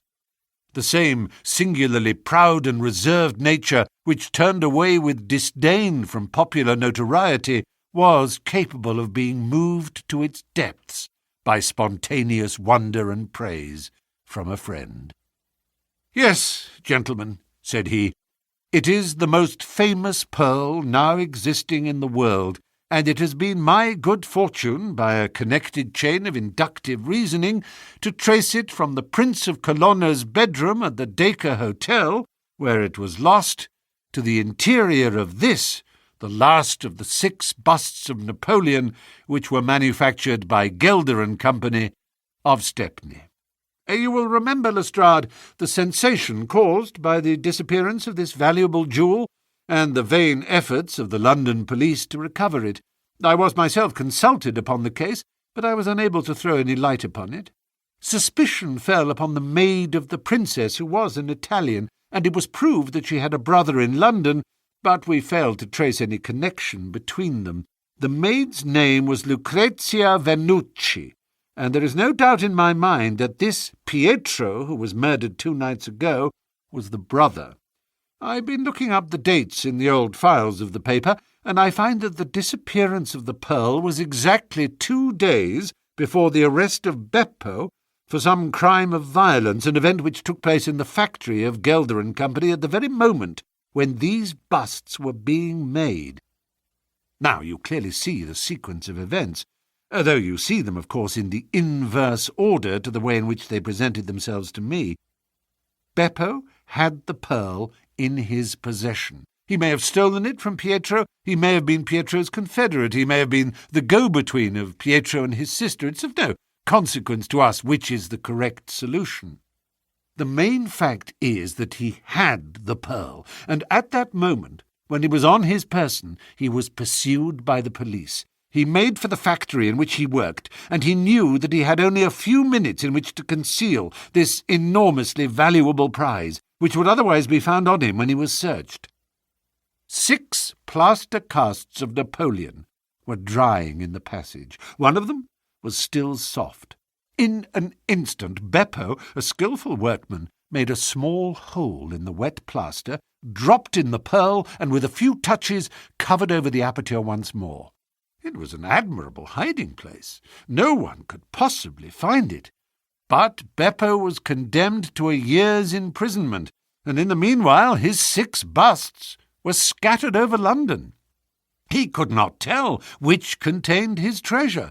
Only by breaking them could he see. Even shaking would tell him nothing, for as the plaster was wet, it was probable that the pearl would adhere to it, as in fact it has done. Beppo did not despair, and he conducted his search with considerable ingenuity and perseverance. Through a cousin who works with Gelder, he found out the retail firms who had bought the busts. He managed to find employment with Morse Hudson, and in that way tracked down 3 of them. The pearl was not there. Then, with the help of some Italian employee, he succeeded in finding out where the other 3 busts had gone. The first was at Harker's. There he was dogged by his confederate, who held Beppo responsible for the loss of the pearl, and he stabbed him in the scuffle which followed. If he was his confederate, why should he carry his photograph? I asked. As a means of tracing him, if he wished to inquire about him from any third person. That was the obvious reason. Well, after the murder, I calculated that Beppo would probably hurry rather than delay his movements. He would fear that the police would read his secret, and so he hastened on before they should get ahead of him. Of course, I could not say that he had not found the pearl in Harker's bust. I had not even concluded for certain that it was the pearl, but it was evident to me that he was looking for something, since he carried the bust past the other houses in order to break it in the garden which had a lamp overlooking it. Since Harker's bust was 1 in 3, the chances were exactly as I told you, 2 to 1 against the pearl being inside it. There remained 2 busts, and it was obvious that he would go for the London one first. I warned the inmates of the house, so as to avoid a second tragedy, and we went down with the happiest results. By that time, of course, I knew for certain that it was the Borgia pearl that we were after. The name of the murdered man linked the one event with the other. There only remained a single bust, the Reading one, and the pearl must be there. I bought it in your presence from the owner, and there it lies." We sat in silence for a moment. "Well," said Lestrade, "I've seen you handle a good many cases, Mr. Holmes, but I don't know that I ever knew a more workmanlike one than that. We're not jealous of you at Scotland Yard. No, sir. We are very proud of you. And if you come down tomorrow, there's not a man, from the oldest inspector to the youngest constable, who wouldn't be glad to shake you by the hand." "Thank you," said Holmes. "Thank you." And as he turned away, it seemed to me that he was more nearly moved by the softer human emotions than I had ever seen him. A moment later he was the cold and practical thinker once more. "Put the pearl in the safe, Watson," said he, "and get out the papers of the Conk-Singleton forgery case. Goodbye, Lestrade. If any little problem comes your way, I shall be happy, if I can, to give you a hint or two as to its solution." The Adventure of the Three Students. It was in the year 95 that a combination of events, into which I need not enter, caused Mr. Sherlock Holmes and myself to spend some weeks in one of our great university towns, and it was during this time that the small but instructive adventure which I am about to relate befell us. It will be obvious that any details which would help the reader to exactly identify the college or the criminal would be injudicious and offensive. So painful a scandal may well be allowed to die out. With due discretion, the incident itself may, however, be described, since it serves to illustrate some of those qualities for which my friend was remarkable. I will endeavour in my statement to avoid such terms as would serve to limit the events to any particular place or give a clue as to the people concerned. We were residing at the time in furnished lodgings close to a library where Sherlock Holmes was pursuing some laborious researches in early English charters, researches which led to results so striking that they may be the subject of one of my future narratives. Here it was that one evening we received a visit from an acquaintance, Mr. Hilton Soames, tutor and lecturer at the College of St. Luke's. Mr. Soames was a tall, spare man of a nervous and excitable temperament. I had always known him to be restless in his manner, but on this particular occasion he was in such a state of uncontrollable agitation that it was clear something very unusual had occurred. "I trust, Mr. Holmes, that you can spare me a few hours of your valuable time. We have had a very painful incident at St. Luke's, and really, but for the happy chance of your being in the town, I should have been at a loss what to do." "I am very busy just now, and I desire no distractions," my friend answered. "I should much prefer that you called in the aid of the police." No, my dear sir, such a course is utterly impossible. When once the law is invoked, it cannot be stayed again, and this is just one of those cases where, for the credit of the college, it is most essential to avoid scandal. Your discretion is as well known as your powers, and you are the one man in the world who can help me. I beg you, Mr. Holmes, to do what you can." My friend's temper had not improved since he had been deprived of the congenial surroundings of Baker Street. Without his scrapbooks, his chemicals, and his homely untidiness, he was an uncomfortable man. He shrugged his shoulders in ungracious acquiescence, while our visitor, in hurried words and with much excitable gesticulation, poured forth his story. "I must explain to you, Mr. Holmes, that tomorrow is the first day of the examination for the Fortescue Scholarship. I am one of the examiners. My subject is Greek, and the first of the papers consists of a large passage of Greek translation which the candidate has not seen. This passage is printed on the examination paper, and it would naturally be an immense advantage if the candidate could prepare it in advance. For this reason, great care is taken to keep the paper secret. Today, about 3 o'clock, the proofs of this paper arrived from the printers. The exercise consists of half a chapter of Thucydides. I had to read it over carefully, as the text must be absolutely correct. At 4:30, my task was not yet completed. I had, however, promised to take tea in a friend's rooms, so I left the proof upon my desk. I was absent rather more than an hour. You are aware, Mr. Holmes, that our college doors are double, a green baize one within and a heavy oak one without. As I approached my outer door, I was amazed to see a key in it. For an instant I imagined that I had left my own there, but on feeling in my pocket, I found that it was all right. The only duplicate which existed, so far as I knew, was that which belonged to my servant, Bannister, a man who has looked after my room for 10 years, and whose honesty is absolutely above suspicion. I found that the key was indeed his, that he had entered my room to know if I wanted tea, and that he had very carelessly left the key in the door when he came out. His visit to my room must have been within a very few minutes of my leaving it. His forgetfulness about the key would have mattered little upon any other occasion, but on this one day it has produced the most deplorable consequences. The moment I looked at my table, I was aware that someone had rummaged among my papers. The proof was in 3 long slips. I had left them all together. Now I found that one of them was lying on the floor. One was on the side table near the window, and the third was where I had left it. Holmes stirred for the first time.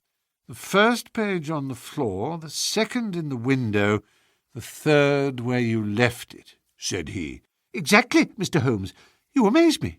How could you possibly know that? Pray continue your very interesting statement. For an instant I imagined that Bannister had taken the unpardonable liberty of examining my papers. He denied it, however, with the utmost earnestness, and I am convinced that he was speaking the truth. The alternative was that someone passing had observed the key in the door, had known that I was out, and had entered to look at the papers. A large sum of money is at stake, for the scholarship is a very valuable one, and an unscrupulous man might very well run a risk in order to gain an advantage over his fellows. Bannister was very much upset by the incident. He had nearly fainted when we found that the papers had undoubtedly been tampered with. I gave him a little brandy and left him collapsed in a chair while I made a most careful examination of the room. I soon saw that the intruder had left other traces of his presence besides the rumpled papers. On the table in the window were several shreds from a pencil which had been sharpened. A broken tip of lead was lying there also. Evidently the rascal had copied the paper in a great hurry, had broken his pencil, and had been compelled to put a fresh point to it. "Excellent," said Holmes, who was recovering his good humour as his attention became more engrossed by the case. "Fortune has been your friend." "This was not all. I have a new writing table with a fine surface of red leather. I am prepared to swear, and so is Bannister, that it was smooth and unstained. Now I found a clean cut in it about 3 inches long, not a mere scratch, but a positive cut. Not only this, but on the table I found a small ball of black dough or clay with specks of something which looks like sawdust in it. I am convinced that these marks were left by the man who rifled the papers. There were no footmarks and no other evidence as to his identity. I was at my wits' ends when suddenly the happy thought occurred to me that you were in the town, and I came straight round to put the matter into your hands. Do help me, Mr. Holmes. You see my dilemma. Either I must find the man, or else the examination must be postponed until fresh papers are prepared. And since this cannot be done without explanation, there will ensue a hideous scandal, which will throw a cloud not only on the college, but on the university. Above all things, I desire to settle the matter quietly and discreetly." "I shall be happy to look into it, and to give you such advice as I can," said Holmes, rising and putting on his overcoat. "The case is not entirely devoid of interest. Had anyone visited you in your room after the papers came to you?" "Yes, young Dowlat Russ, an Indian student who lives on the same stair, came in to ask me some particulars about the examination, for which he was entered." "Yes." "And the papers were on your table?" "To the best of my belief they were rolled up." "But might be recognized as proofs?" "Possibly." "No one else in your room?" "No." "Did anyone know that these proofs would be there?" "No one, save the printer." "Did this man Bannister know?" "No, certainly not. No one knew." "Where is Bannister now?" "He was very ill, poor fellow. I left him collapsed in the chair. I was in such a hurry to come to you." "You left your door open?" "I locked up the papers first." "Then it amounts to this, Mr. Soames, that unless the Indian student recognized the roll as being proofs, the man who tampered with them came upon them accidentally without knowing that they were there. So it seems to me." Holmes gave an enigmatic smile. "Well," said he, "let us go round. Not one of your cases, Watson. Mental, not physical. All right, come if you want to. Now, Mr. Soames, at your disposal." The sitting-room of our client opened by a long, low, latticed window onto the ancient lichen-tinted court of the old college. A Gothic arched door led to a worn stone staircase. On the ground floor was the tutor's room. Above were 3 students, one on each story. It was already twilight when we reached the scene of our problem. Holmes halted and looked earnestly at the window. Then he approached it, and standing on tiptoe with his neck craned, he looked into the room. "He must have entered through the door. There is no opening except the one pane," said our learned guide. "Dear me," said Holmes, and he smiled in a singular way as he glanced at our companion. "Well, if there is nothing to be learned here, we had best go inside." The lecturer unlocked the outer door and ushered us into his room. We stood at the entrance while Holmes made an examination of the carpet. "I am afraid there are no signs here," said he. "One could hardly hope for any upon so dry a day. Your servant seems to have quite recovered. You left him in a chair, you say. Which chair?" "By the window, there." "I see, near this little table. You can come in now. I have finished with the carpet. Let us take the little table first. Of course, what has happened is very clear. The man entered and took the papers, sheet by sheet, from the central table. He carried them over to the window table because from there he could see if you came across the courtyard and so could effect an escape." "As a matter of fact, he could not," said Soames, "for I entered by the side door." "Ah, that's good. Well, anyhow, that was in his mind. Let me see the 3 strips. No finger impressions. No. Well, he carried over this one first, and he copied it. How long would it take him to do that, using every possible contraction? A quarter of an hour, not less. Then he tossed it down and seized the next. He was in the midst of that when your return caused him to make a very hurried retreat, very hurried, since he had not time to replace the papers which would tell you that he had been there. You were not aware of any hurrying feet on the stair as you entered the outer door?" "No, I can't say I was." "Well, he wrote so furiously that he broke his pencil, and had, as you observed, sharpened it again. This is of interest, Watson. The pencil was not an ordinary one. It was above the usual size, with a soft lead. The outer colour was dark blue. The maker's name was printed in silver lettering, and the piece remaining is only about 1.5 inches long. Look for such a pencil, Mr. Soames, and you have got your man. When I add that he possesses a large and very blunt knife, you have an additional aid." Mr. Soames was somewhat overwhelmed by this flood of information. "I can follow the other points," said he, "but really, in this matter of the length—" Holmes held out a small chip with the letters NN and a space of clear wood after them. "You see?" "No, I fear that even now—" "Watson, I have always done you an injustice. There are others." "What could this NN be? It is at the end of a word. You are aware that Johann Faber is the most common maker's name. Is it not clear that there is just as much of the pencil left as usually follows the Johann?" He held the small table sideways to the electric light. "I was hoping that if the paper on which he wrote was thin, some trace of it might come through upon this polished surface. No, I see nothing. I don't think there is anything more to be learned here. Now for the central table. This small pellet is, I presume, the black, doughy mass you spoke of, roughly pyramidal in shape and hollowed out, I perceive. As you say, there appear to be grains of sawdust in it. Dear me, this is very interesting. And the cut, a positive tear, I see. It began with a thin scratch and ended in a jagged hole. I am much indebted to you for directing my attention to this case, Mr. Soames. Where does that door lead to?" "To my bedroom." "Have you been in it since your adventure?" "No, I came straight away for you." "I should like to have a glance round. What a charming old-fashioned room. Perhaps you will kindly wait a minute until I've examined the floor. No, I see nothing. What about this curtain? You hang your clothes behind it.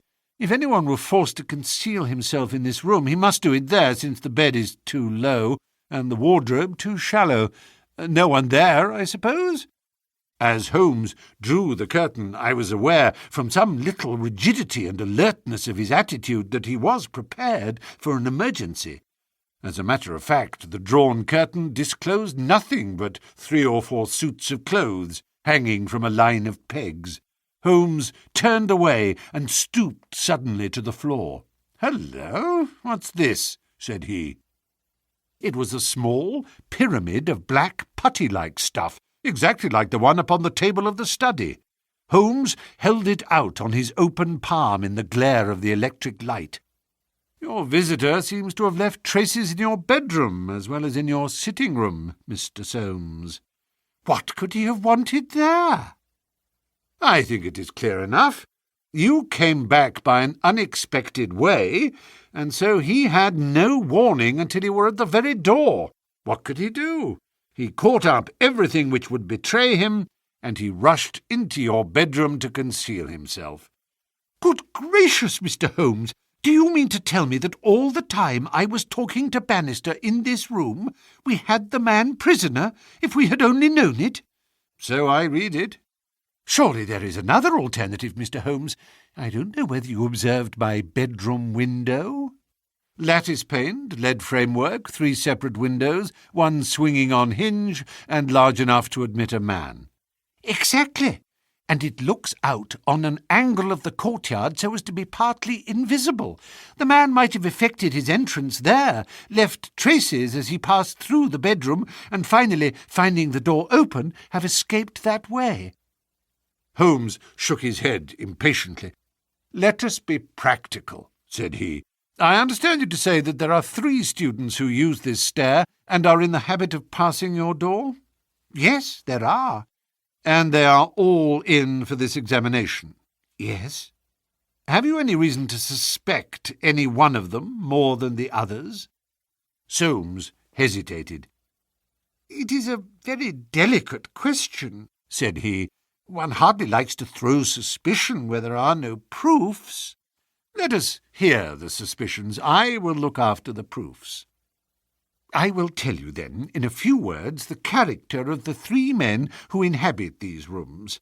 The lower of the 3 is Gilchrist, a fine scholar and athlete, plays in the rugby team and the cricket team for the college, and got his blue for the hurdles and the long jump. He is a fine, manly fellow. His father was the notorious Sir Jabez Gilchrist, who ruined himself on the turf. My scholar has been left very poor, but he is hard-working and industrious. He will do well. The second floor is inhabited by Daulat Ras, the Indian. He is a quiet, inscrutable fellow, as most of those Indians are.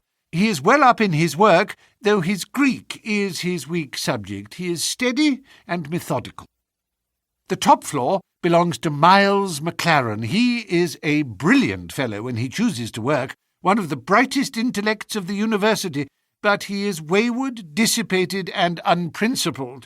He was nearly expelled over a card scandal in his first year. He has been idling all this term, and he must look forward with dread to the examination." "Then it is he whom you suspect?" "I dare not go so far as that, but of the 3 he is perhaps the least unlikely." "Exactly. Now, Mr. Soames, let us have a look at your servant Bannister." He was a little, white-faced, clean-shaven, grizzly-haired fellow of 50. He was still suffering from this sudden disturbance of the quiet routine of his life. His plump face was twitching with his nervousness, and his fingers could not keep still. "We are investigating this unhappy business, Bannister," said his master. "Yes, sir." "I understand," said Holmes, "that you left your key in the door." "Yes, sir." "Was it not very extraordinary that you should do this on the very day when there were these papers inside?" "It was most unfortunate, sir, but I have occasionally done the same thing at other times." "When did you enter the room?" "It was about 4:30. That is Mr. Soames's tea time." "How long did you stay?" When I saw that he was absent, I withdrew at once. Did you look at these papers on the table? No, sir, certainly not. How came you to leave the key in the door? Oh, I had the tea tray in my hand. I thought I would come back for the key. Then I forgot. Has the outer door a spring lock? No, sir. Then it was open all the time? Yes, sir. Anyone in the room could get out? Yes, sir. When Mr. Soames returned and called for you, you were very much disturbed? Yes, sir. Such a thing has never happened during the many years that I have been here. I nearly fainted, sir. So I understand. Where were you when you began to feel bad? Where was I, sir? Why, here, near the door.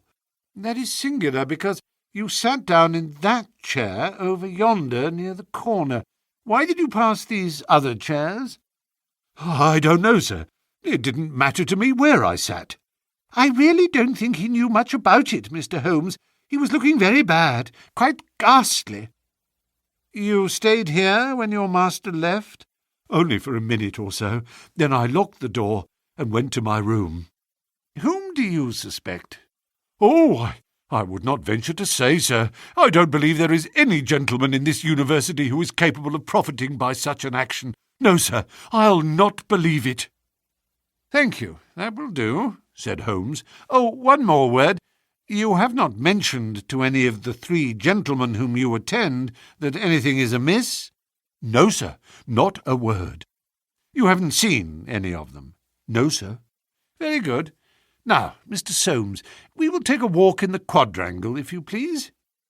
3 yellow squares of light shone above us in the gathering gloom.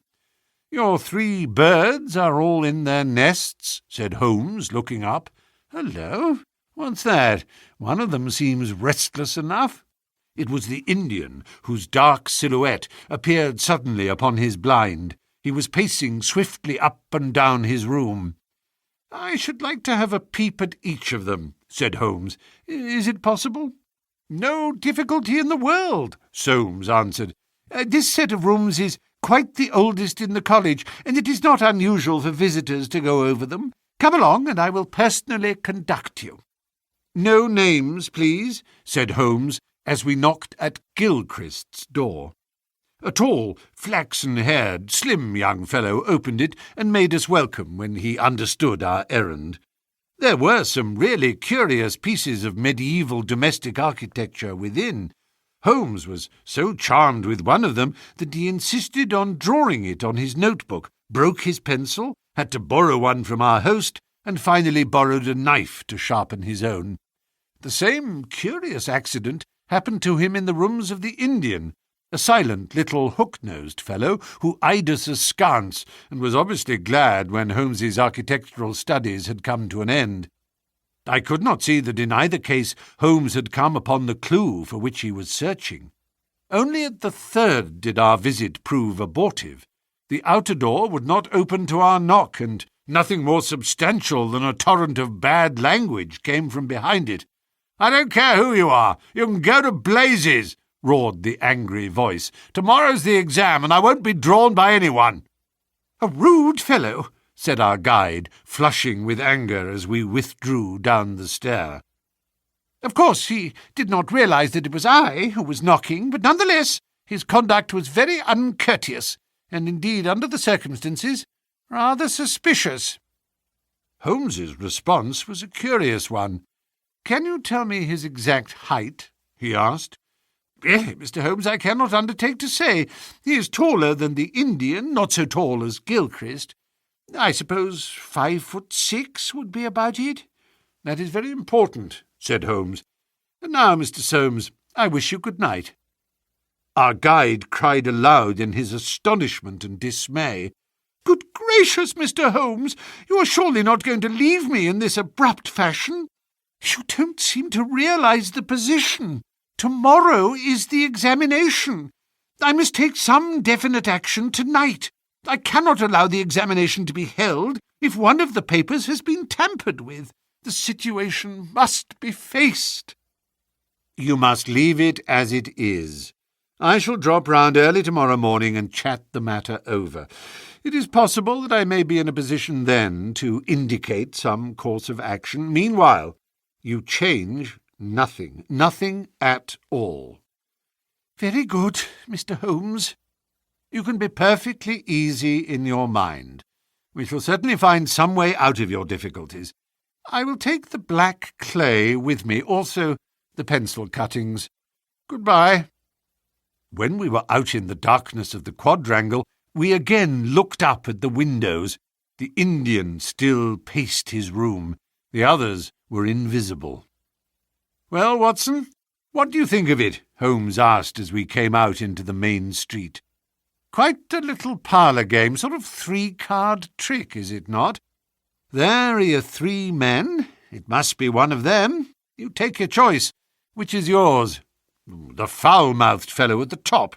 He is the one with the worst record, and yet that Indian was a sly fellow also. Why should he be pacing his room all the time? There is nothing in that. Many men do it when they're trying to learn anything by heart." He looked at us in a queer way. "So would you if a flock of strangers came in on you when you were preparing for an examination next day, and every moment was of value. No, I see nothing in that. Pencils, too, and knives, all was satisfactory. But that fellow does puzzle me." "Who?" "Why, Bannister, the servant. What's his game in the matter?" "He impressed me as being a perfectly honest man." "So he did me. That's the puzzling part. Why should a perfectly honest man— Well, here's a large stationer's. We shall begin our researches here." There were only 4 stationers of any consequence in the town, and at each Holmes produced his pencil chips and bid high for a duplicate. All were agreed that one could be ordered, but that it was not a usual size of pencil, and that it was seldom kept in stock. My friend did not appear to be depressed by his failure, but shrugged his shoulders in half-humorous resignation. "No good, my dear Watson. This, the best and only final clue, has run to nothing. But indeed I have little doubt that we can build up a sufficient case without it. By Jove, my dear fellow, it is nearly 9, and the landlady babbled of green peas at 7:30.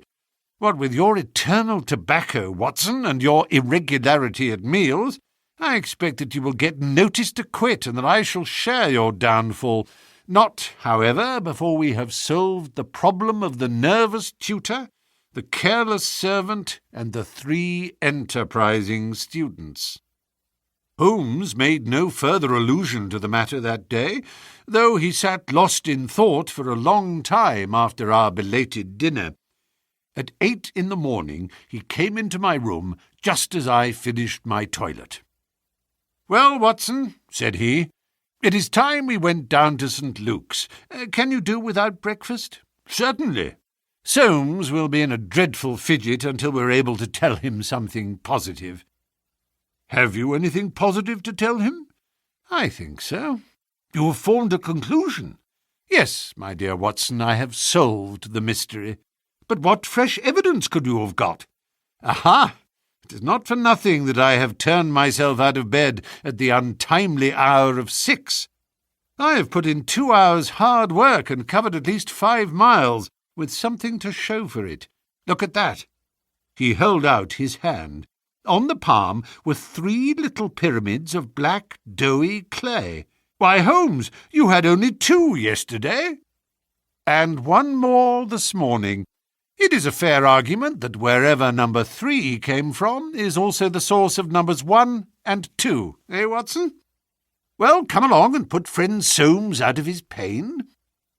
The unfortunate tutor was certainly in a state of pitiable agitation when we found him in his chambers. In a few hours the examination would commence, and he was still in the dilemma between making the facts public and allowing the culprit to compete for the valuable scholarship. He could hardly stand still, so great was his mental agitation, and he ran towards Holmes with 2 eager hands outstretched. "Thank heaven that you have come! I feared that you had given it up in despair. What am I to do? Shall the examination proceed? Yes, let it proceed by all means.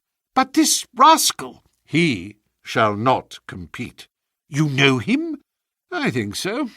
If this matter is not to become public, we must give ourselves certain powers and resolve ourselves into a small private court-martial. You there, if you please, Soames. Watson, you here.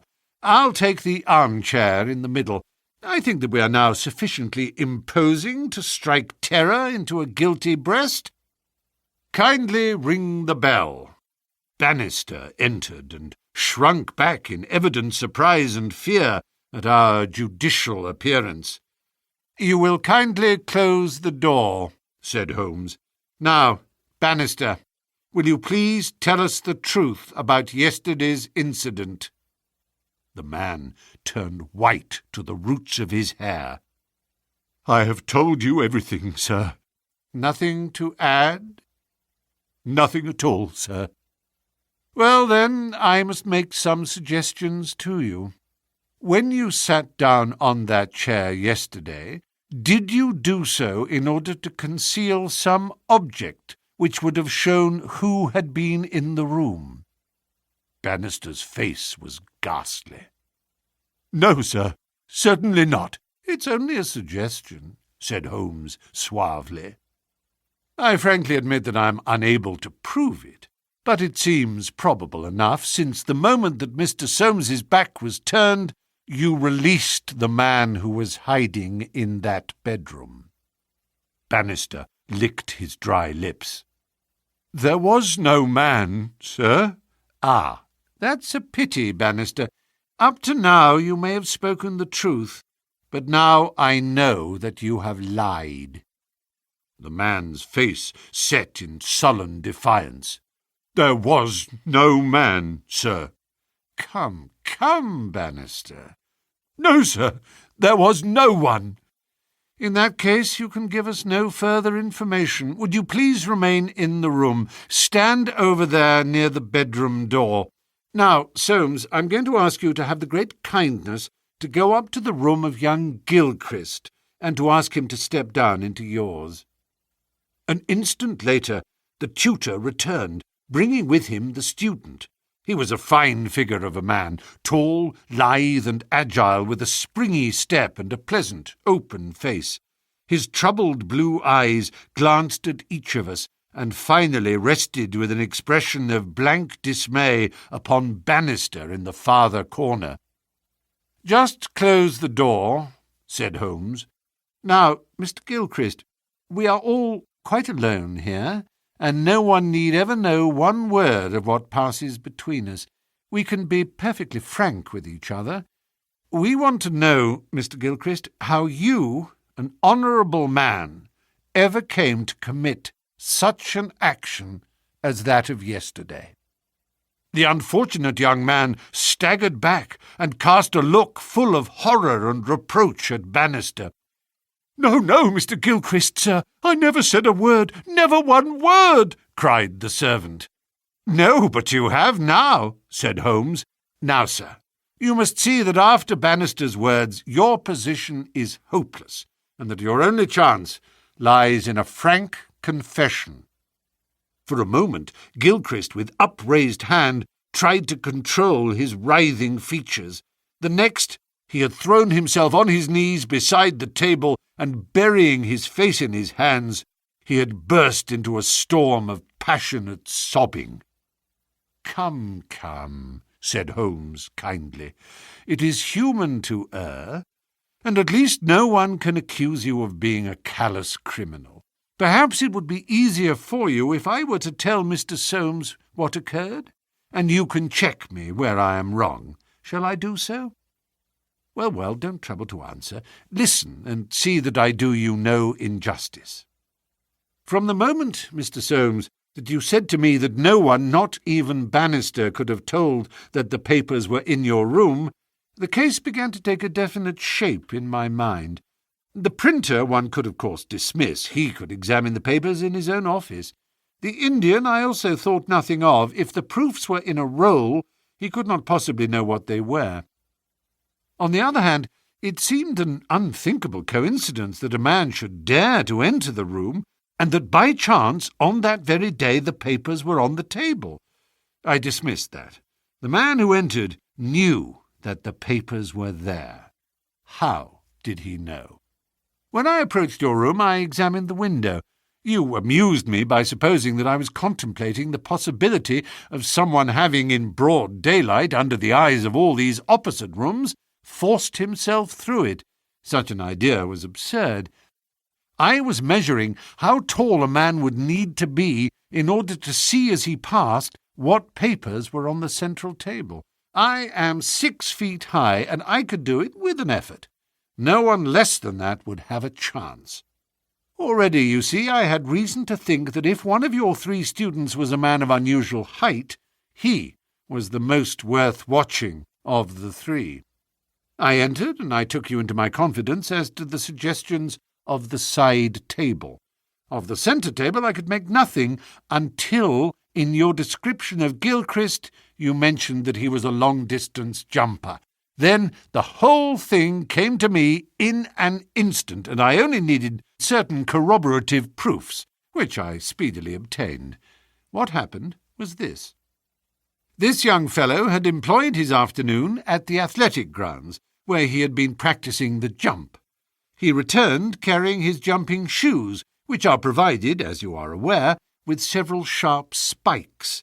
As he passed your window, he saw, by means of his great height, these proofs upon your table, and conjectured what they were. No harm would have been done had it not been that as he passed your door he perceived the key which had been left by the carelessness of your servant. A sudden impulse came over him to enter and see if they were indeed the proofs. It was not a dangerous exploit, for he could always pretend that he had simply looked in to ask a question. Well, when he saw that they were indeed the proofs, it was then that he yielded to temptation. He put his shoes on the table. What was it you put on that chair near the window? Gloves, said the young man. Holmes looked triumphantly at Bannister. He put his gloves on the chair, and he took the proofs sheet by sheet to copy them. He thought the tutor must return by the main gate, and that he would see him. As we know, he came back by the side gate. Suddenly he heard him at the very door. There was no possible escape. He forgot his gloves, but he caught up his shoes and darted into the bedroom.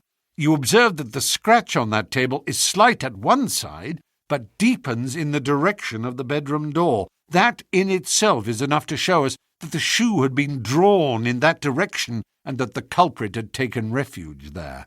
The earth round the spike had been left on the table, and a second sample was loosened and fell in the bedroom. I may add that I walked out to the athletic grounds this morning, saw that tenacious black clay is used in the jumping pit, and carried away a specimen of it, together with some of the fine tan or sawdust which is strewn over it to prevent the athlete from slipping.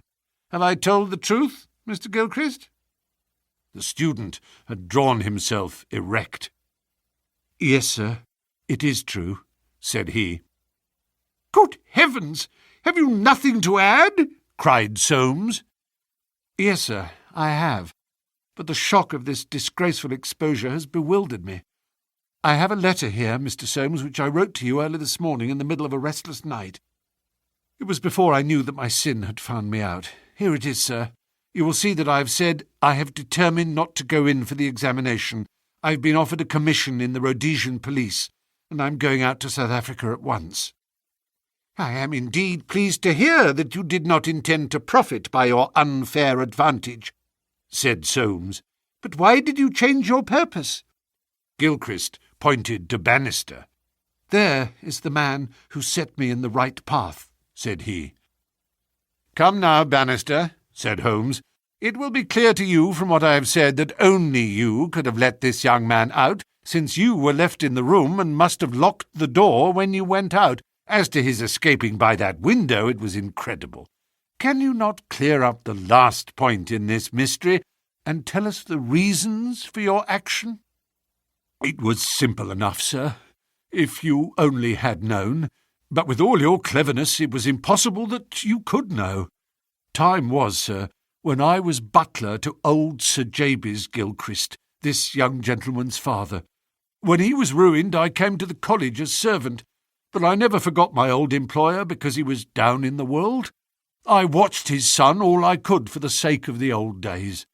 Well, sir, when I came into this room yesterday, when the alarm was given, the very first thing I saw was Mr. Gilchrist's tan gloves a-lying in that chair. I knew those gloves well, and I understood their message. If Mr. Soames saw them, the game was up.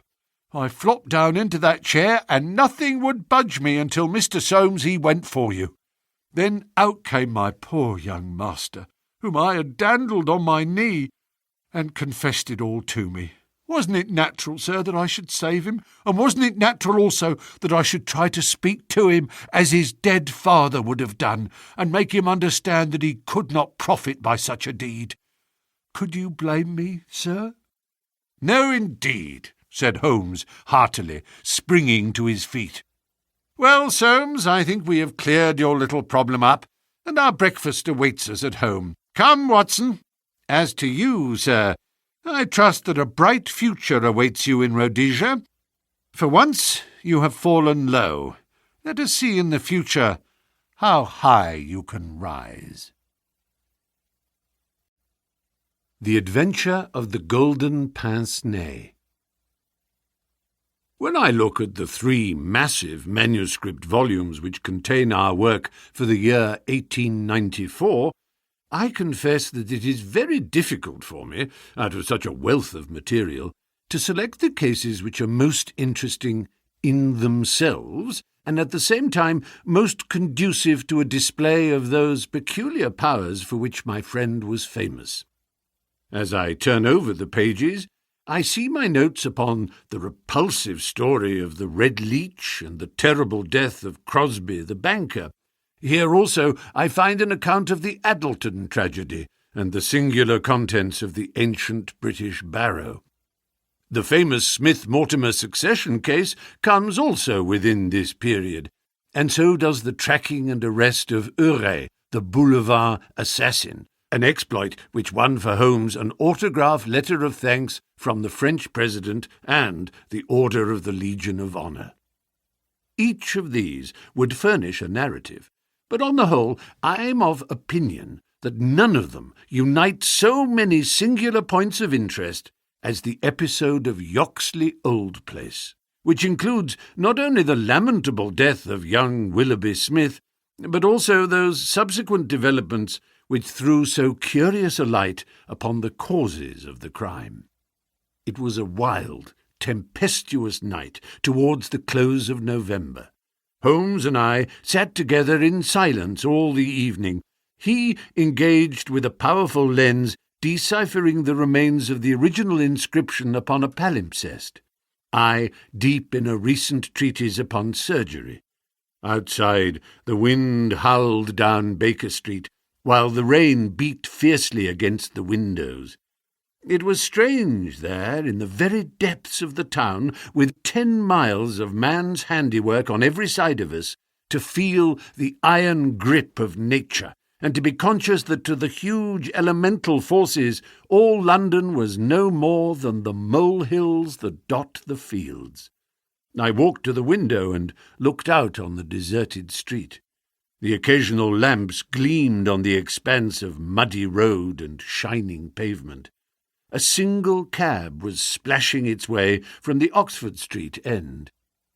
"Well, Watson, it's as well we have not to turn out tonight," said Holmes, laying aside his lens and rolling up the palimpsest. "I've done enough for one sitting. It is trying work for the eyes. So far as I can make out, it is nothing more exciting than an abbey's accounts dating from the second half of the 15th century.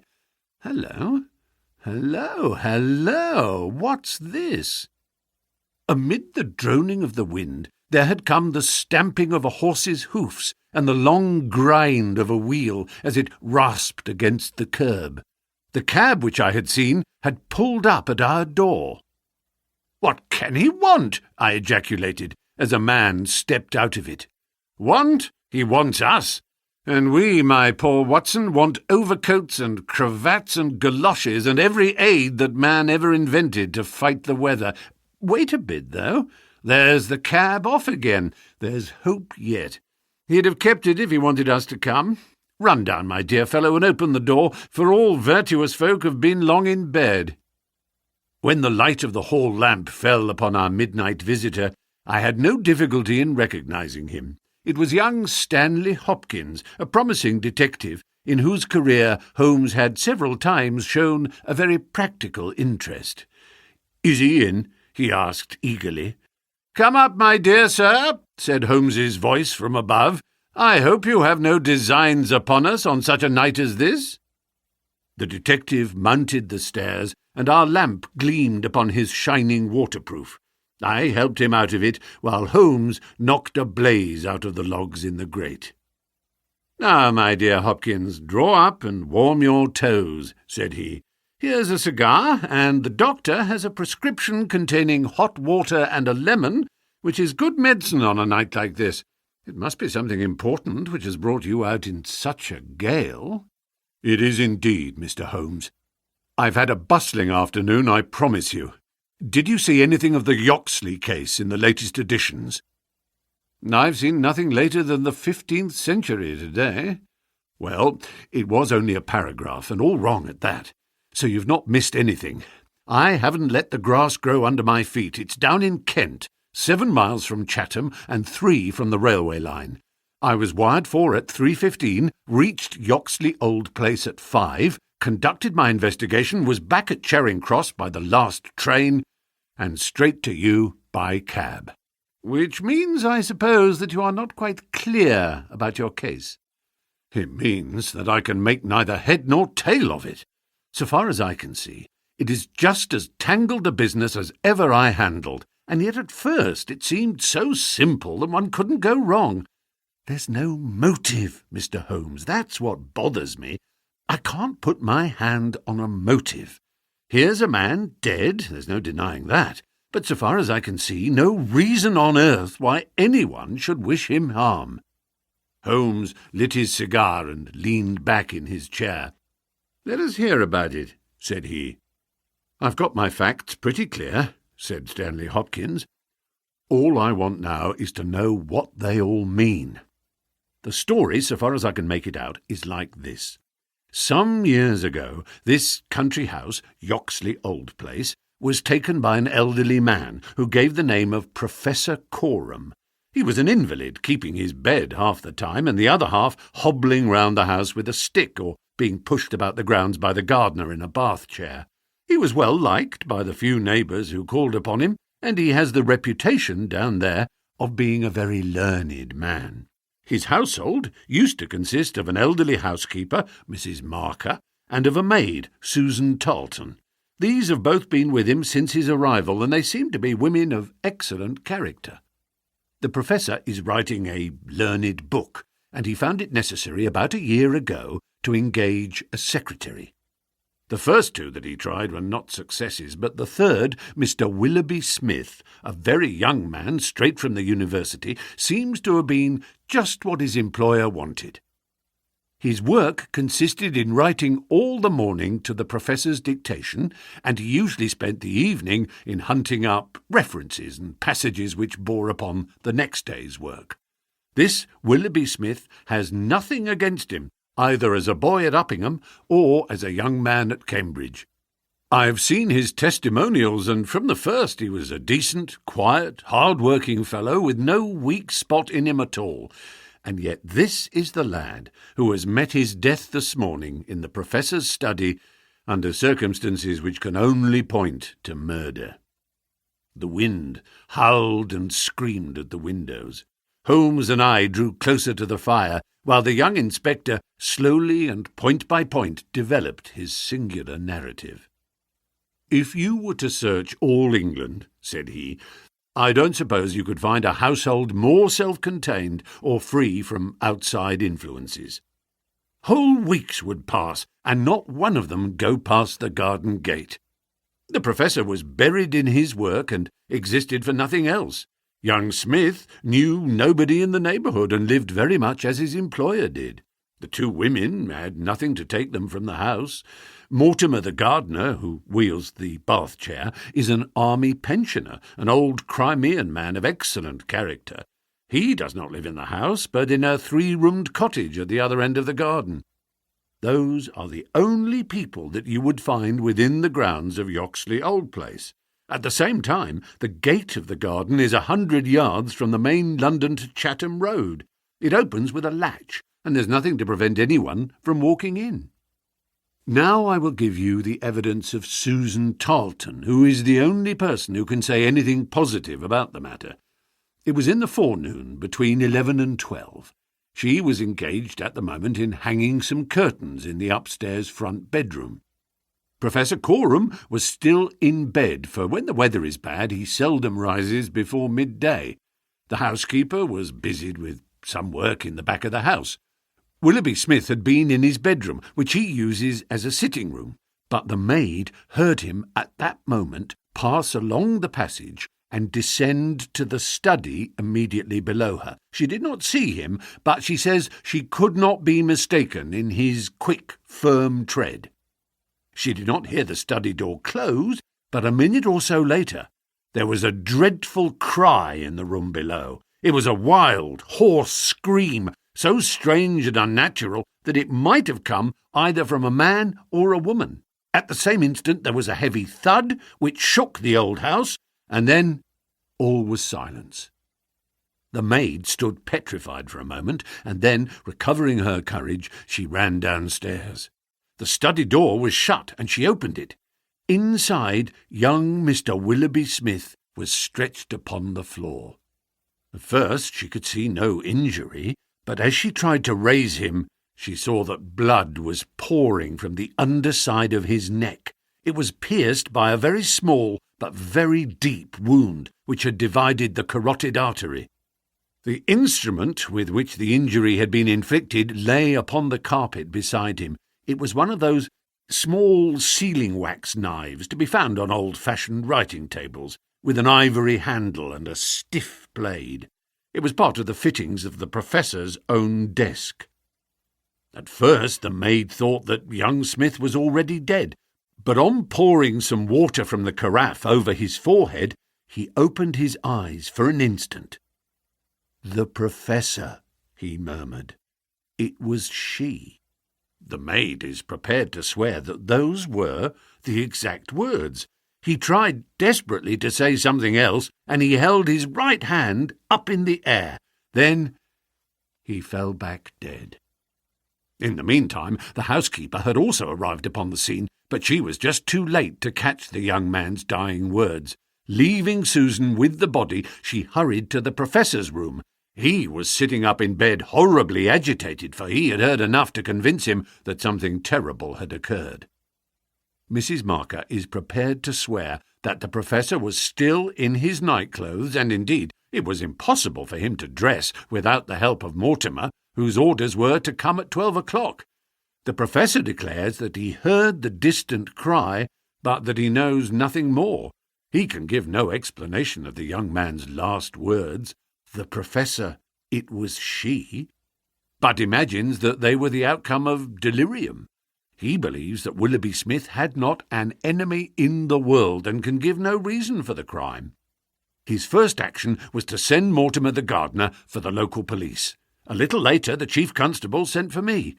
Nothing was moved before I got there, and strict orders were given that no one should walk upon the paths leading to the house. It was a splendid chance of putting your theories into practice, Mr. Sherlock Holmes. There was really nothing wanting. "Except Mr. Sherlock Holmes," said my companion with a somewhat bitter smile. "Well, let us hear about it. What sort of job did you make of it?" "I must ask you first, Mr. Holmes, to glance at this rough plan, which will give you a general idea of the position of the professor's study and the various points of the case. It will help you in following my investigation." He unfolded the rough chart, and he laid it across Holmes's knee. I rose, and standing behind Holmes, I studied it over his shoulder. "It is very rough, of course, and it only deals with the points which seem to me to be essential. All the rest you will see later for yourself. Now, First of all, presuming that the assassin entered the house, how did he or she come in? Undoubtedly by the garden path and the back door, from which there is direct access to the study. Any other way would have been exceedingly complicated. The escape must also have been made along that line, for of the two other exits from the room, one was blocked by Susan as she ran downstairs, and the other leads straight to the professor's bedroom. I therefore directed my attention at once to the garden path, which was saturated with recent rain and would certainly show any footmarks. My examination showed me that I was dealing with a cautious and expert criminal. No footmarks were to be found on the path. There could be no question, however, that someone had passed along the grass border which lines the path, and that he had done so in order to avoid leaving a track. I could not find anything in the nature of a distinct impression, but the grass was trodden down, and someone had undoubtedly passed. It could only have been the murderer, since neither the gardener nor anyone else had been there that morning, and the rain had only begun during the night. "One moment," said Holmes. "Where does this path lead to?" "To the road." "How long is it?" 100 yards or so. "At the point where the path passes through the gate, you could surely pick up the tracks." "Unfortunately, the path was tiled at that point." "Well, on the road itself?" "No, it was all trodden into mire." "Tut, tut! Well then, these tracks upon the grass, were they coming or going?" "It was impossible to say. There was never any outline. A large foot or a small?" "You could not distinguish." Holmes gave an ejaculation of impatience. "It has been pouring rain and blowing a hurricane ever since," said he. "It will be harder to read now than that palimpsest. Well, it can't be helped. What did you do, Hopkins, after you had made certain that you had made certain of nothing?" "I think I made certain of a good deal, Mr. Holmes. I knew that someone had entered the house cautiously from without. I next examined the corridor. It is lined with coconut matting and had taken no impression of any kind. This brought me into the study itself. It is a scantily furnished room. The main article is a large writing table with a fixed bureau. This bureau consists of a double column of drawers, with a central small cupboard between them. The drawers were open, the cupboard locked. The drawers, it seemed, were always open, and nothing of value was kept in them. There were some papers of importance in the cupboard, but there were no signs that this had been tampered with, and the professor assures me that nothing was missing. It is certain that no robbery has been committed. I come now to the body of the young man. It was found near the bureau and just to the left of it, as marked upon that chart. The stab was on the right side of the neck, and from behind forwards, so that it is almost impossible that it could have been self-inflicted. "Unless he fell upon the knife," said Holmes. "Exactly. The idea crossed my mind. But we found the knife some feet away from the body, so that seems impossible. And then, of course, there are the man's own dying words. And finally, there was this very important piece of evidence, which was found clasped in the dead man's right hand." From his pocket, Stanley Hopkins drew a small paper packet. He unfolded it and disclosed a golden pince-nez, with 2 broken ends of black silk cord dangling from the end of it. "Willoughby Smith had excellent sight," he added. "There can be no question that this was snatched from the face or the person of the assassin." Sherlock Holmes took the glasses into his hand and examined them with the utmost attention and interest. He held them on his nose, endeavoured to read through them, went to the window and stared up the street with them, looked at them most minutely in the full light of the lamp, and finally, with a chuckle, seated himself at the table and wrote a few lines upon a sheet of paper, which he tossed across to Stanley Hopkins. "That's the best I can do for you," said he. "It may prove to be of some use." The astonished detective read the note aloud. It ran as follows: "Wanted, a woman of good address, attired like a lady. She has a remarkably thick nose, with eyes which are set close upon either side of it. She has a puckered forehead, a peering expression, and probably rounded shoulders. There are indications that she has had recourse to an optician at least twice during the last few months. As her glasses are of remarkable strength, and as opticians are not very numerous, there should be no difficulty in tracing her." Holmes smiled at the astonishment of Hopkins, which must have been reflected upon my features. "Surely my deductions are simplicity itself," said he. "It would be difficult to name any articles which afford a finer field for inference than a pair of glasses, especially so remarkable a pair as these. That they belong to a woman I infer from their delicacy, and also, of course, from the last words of the dying man. As to her being a person of refinement and well-dressed, they are, as you perceive, handsomely mounted in solid gold, and it is inconceivable that anyone who wore such glasses could be slatternly in other respects. You will find that the clips are too wide for your nose, showing that the lady's nose was very broad at the base. This sort of nose is usually a short and coarse one, but there are a sufficient number of exceptions to prevent me from being dogmatic or from insisting upon this point in my description. My own face is a narrow one, and yet I find that I cannot get my eyes into the centre or near the centre of these glasses. Therefore the lady's eyes are set very near to the sides of the nose. You will perceive, Watson, that the glasses are concave and of unusual strength. A lady whose vision has been so extremely contracted all her life is sure to have the physical characteristics of such vision, which are seen in the forehead, the eyelids, and the shoulders." "Yes," I said, "I can follow each of your arguments. I confess, however, that I am unable to understand how you arrive at the double visit to the optician." Holmes took the glasses in his hand. "You will perceive," he said, "that the clips are lined with tiny bands of cork to soften the pressure upon the nose. One of these is discoloured and worn to some slight extent, but the other is new. Evidently one has fallen off and been replaced. I should judge that the older of them has not been there more than a few months. They exactly correspond, so I gather that the lady went back to the same establishment for the second." "By George, it's marvellous!" cried Hopkins in an ecstasy of admiration. "To think that I had all that evidence in my hand and never knew it. I had intended, however, to go the round of the London opticians." "Of course you would. Meanwhile, have you anything more to tell us about the case?" "Nothing, Mr. Holmes. I think that you know as much as I do now, probably more. We have had inquiries made as to any stranger seen on the country roads or at the railway station. We have heard of none. What beats me is the utter want of all object in the crime. Not a ghost of a motive can anyone suggest."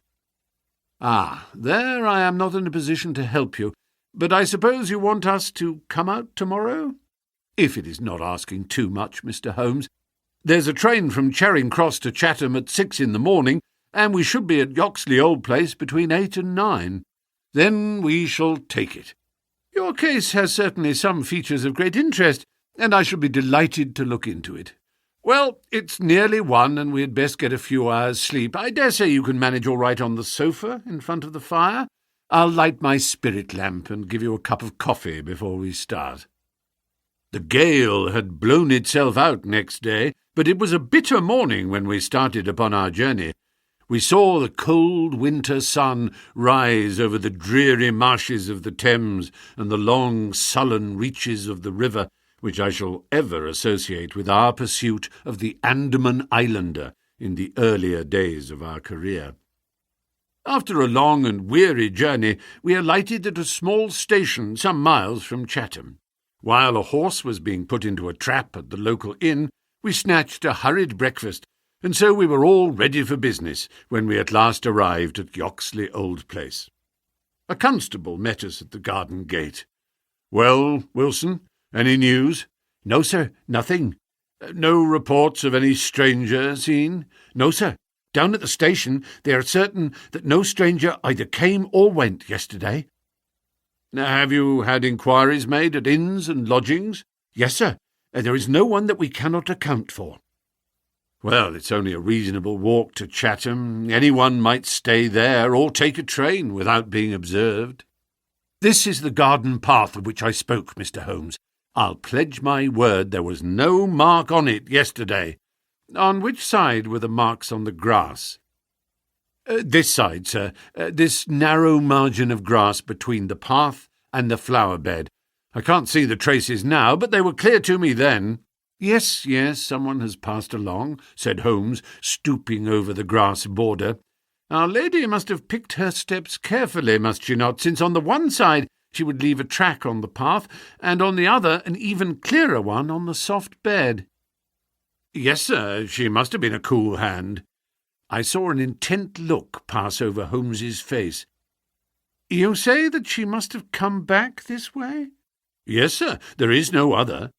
On this strip of grass? Certainly, Mr. Holmes. It was a very remarkable performance. Very remarkable. Well, I think we have exhausted the path. Let us go farther. This garden door is usually kept open, I suppose. Then this visitor had nothing to do but walk in. The idea of murder was not in her mind, or she would have provided herself with some sort of weapon, instead of having to pick this knife off the writing table. She advanced along this corridor, leaving no traces upon the coconut matting. Then she found herself in this study. How long was she there? We have no means of judging. Not more than a few minutes, sir. I forgot to tell you that Mrs. Marker, the housekeeper, had been in there tidying not very long before. About a quarter of an hour, she says. Well, that gives us a limit. Our lady enters this room, and what does she do? She goes over to the writing table. What for? Not for anything in the drawers. If there had been anything worth her taking, it would surely have been locked up. No, it was for something in that wooden bureau. Hello? What's that scratch upon the face of it? Just hold up a match, Watson. Why did you not tell me of this, Hopkins? The mark which he was examining began upon the brasswork on the right-hand side of the keyhole, and extended for about 4 inches, where it had scratched the varnish from the surface. I noticed it, Mr. Holmes, but you'll always find scratches round a keyhole. This is recent, quite recent. See how the brass shines where it is cut. An old scratch would be the same colour as the surface. Look at it through my lens. There's the varnish, too, like earth on each side of a furrow. Is Mrs. Marker there?" A sad-faced elderly woman came into the room. "Did you dust this bureau yesterday morning?" "Yes, sir." "Did you notice this scratch?" "No, sir, I did not." "I'm sure you did not, for a duster would have swept away these shreds of varnish. Who has the key of this bureau?" "The professor keeps it on his watch chain." "Is it a simple key?" "No, sir, it is a Chubb's key." "Very good. Mrs. Marker, you can go. Now we are making a little progress. Our lady enters the room, advances to the bureau, and either opens it or tries to do so. While she is thus engaged, young Willoughby Smith enters the room. In her hurry to withdraw the key, she makes this scratch upon the door. He seizes her, and she, snatching up the nearest object, which happens to be this knife, strikes at him in order to make him let go his hold. The blow is a fatal one. He falls, and she escapes, either with or without the object for which she has come. Is Susan, the maid, there? Could anyone have got away through that door after the time that you heard the cry, Susan?" "No, sir, 'tis impossible. Before I got down the stair, I'd have seen anyone in the passage. Besides, the door never opened, for I would have heard it." "That settles this exit. Then, no doubt, the lady went out the way she came. I understand that this other passage leads only to the professor's room. There's no exit that way?" "No, sir." "We shall go down it and make the acquaintance of the professor." "Hello, Hopkins. This is very important indeed. The professor's corridor is also lined with coconut matting." "Well, sir, what of that?" "Don't you see any bearing upon the case?" Well, I Don't insist upon it. No doubt I am wrong. And yet it seems to me to be suggestive. Come with me and introduce me. We passed down the passage, which was of the same length as that which led to the garden. At the end was a short flight of steps, ending in a door. Our guide knocked, and then ushered us into the professor's bedroom. It was a very large chamber, lined with innumerable volumes which had overflowed from the shelves and lay in piles in the corner, or were stacked all around at the base of the cases.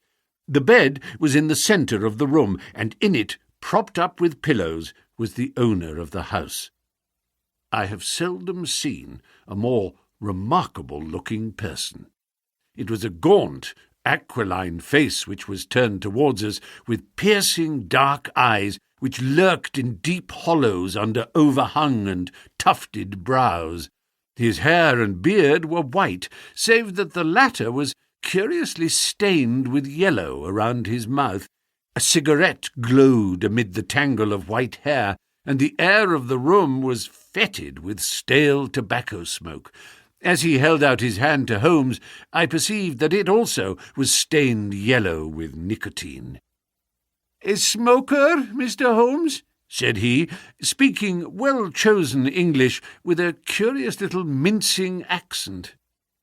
"Pray take a cigarette. And you, sir? I can recommend them, for I have them especially prepared by Ionides of Alexandria. He sends me 1,000 at a time, and I grieve to say that I have to arrange for a fresh supply every fortnight. Bad, sir, very bad. But an old man has few pleasures. Tobacco and my work. That is all that is left to me." Holmes had lit a cigarette and was shooting little darting glances all over the room. "Tobacco and my work, but now only tobacco," the old man exclaimed. "Alas, what a fatal interruption! Who could have foreseen such a terrible catastrophe? So estimable a young man! I assure you that after a few months' training he was an admirable assistant. What do you think of the matter, Mr. Holmes?" "I have not yet made up my mind. I shall indeed be indebted to you if you can throw a light where all is so dark to us. To a poor bookworm and invalid like myself, such a blow is paralyzing. I seem to have lost the faculty of thought." "But you are a man of action. You are a man of affairs. It is part of the everyday routine of your life. You can preserve your balance in every emergency. We are fortunate indeed in having you at our side." Holmes was pacing up and down one side of the room whilst the old professor was talking. I observed that he was smoking with extraordinary rapidity. It was evident that he shared our host's liking for the fresh Alexandrian cigarettes. "Yes, sir, it is a crushing blow," said the old man. "This is my magnum opus, the pile of papers on the side table yonder. It is my analysis of the documents found in the Coptic monasteries of Syria and Egypt, a work which will cut deep at the very foundations of revealed religion. With my enfeebled health, I do not know whether I shall ever be able to complete it now that my assistant has been taken from me. Dear me, Mr. Holmes, why, you are even a quicker smoker than I am myself." Holmes smiled. "I am a connoisseur," said he, taking another cigarette from the box, his fourth, and lighting it from the stub of that which he had finished. "I will not trouble you with any lengthy cross-examination, Professor Coram, since I gather that you were in bed at the time of the crime and could know nothing about it. I would only ask this. What do you imagine that this poor fellow meant by his last words? The professor, it was she." The professor shook his head. "Susan is a country girl," said he, "and you know the incredible stupidity of that class. I fancy that the poor fellow murmured some incoherent, delirious words, and that she twisted them into this meaningless message. I see. You have no explanation yourself of the tragedy? Possibly an accident, possibly, I only breathe it among ourselves, a suicide? Young men have their hidden troubles, some affair of the heart, perhaps, which we have never known. It is a more probable supposition than murder. But the eyeglasses. I am only a student, a man of dreams. I cannot explain the practical things of life. But still we are aware, my friend, that love gauges may take strange shapes. By all means, take another cigarette. It is a pleasure to see anyone appreciate them so. A fan, a glove, glasses. Who knows what article may be carried as a token or treasured when a man puts an end to his life? This gentleman speaks of footsteps in the grass, but after all, 'tis easy to be mistaken on such a point. As to the knife, it might well be thrown far from the unfortunate man as he fell. It is possible that I speak as a child, but to me it seems that Willoughby Smith has met his fate by his own hand. Holmes seemed struck by the theory thus put forward, and he continued to walk up and down for some time, lost in thought and consuming cigarette after cigarette. "Tell me, Professor Coram," he said at last, "what is in that cupboard in the bureau?" "Nothing that would help a thief. Family papers, letters from my poor wife, diplomas of universities which have done me honour. Here is the key. You can look for yourself." Holmes picked up the key and looked at it for an instant. Then he handed it back. "No, I hardly think that it would help me," said he. "I should prefer to go quietly down to your garden and turn the whole matter over in my head. There is something to be said for the theory of suicide which you have put forward. We must apologize for having intruded upon you, Professor Coram, and I promise that we won't disturb you until after lunch. At 2 o'clock we will come again and report to you anything which may have happened in the interval." Holmes was curiously distrait, and we walked up and down the garden path for some time in silence. "Have you a clue?" I asked at last. "It depends upon those cigarettes that I smoked," said he. "It is possible that I am utterly mistaken. The cigarettes will show me." "My dear Holmes," I exclaimed, "how on earth—" Well, you may see for yourself. If not, there's no harm done. Of course, we always have the optician clue to fall back upon, but I take a short-cut when I can get it. Here is the good Mrs. Marker. Let us enjoy 5 minutes of instructive conversation with her." I may have remarked before that Holmes had, when he liked, a peculiarly ingratiating way with women, and that he very readily established terms of confidence with them. In half the time which he had named, he had captured the housekeeper's goodwill, and was chatting with her as if he had known her for years. "Yes, Mr. Holmes, it is as you say, sir. He does smoke something terrible. All day and sometimes all night, sir. I've seen that room of a morning. Well, sir, you'd have thought it was a London fog. Poor young Mr. Smith, he was a smoker also, but not as bad as the Professor. His health, well, I don't know that it's better nor worse for the smoking." "Ah," said Holmes, "but it kills the appetite." "Well, I don't know about that, sir. I suppose the Professor hardly eats anything." "Well, he is variable, I'll say that for him. I'll wager he took no breakfast this morning, and won't face his lunch after all the cigarettes I saw him consume." "Well, you're out there, sir, as it happens, for he ate a remarkable big breakfast this morning. I don't know when I've known him make a better one, and he's ordered a good dish of cutlets for his lunch. I'm surprised myself, for since I came into that room yesterday and saw young Mr. Smith lying there on the floor, I couldn't bear to look at food. Well, it takes all sorts to make a world, and the Professor hasn't let it take his appetite away." We loitered the morning away in the garden.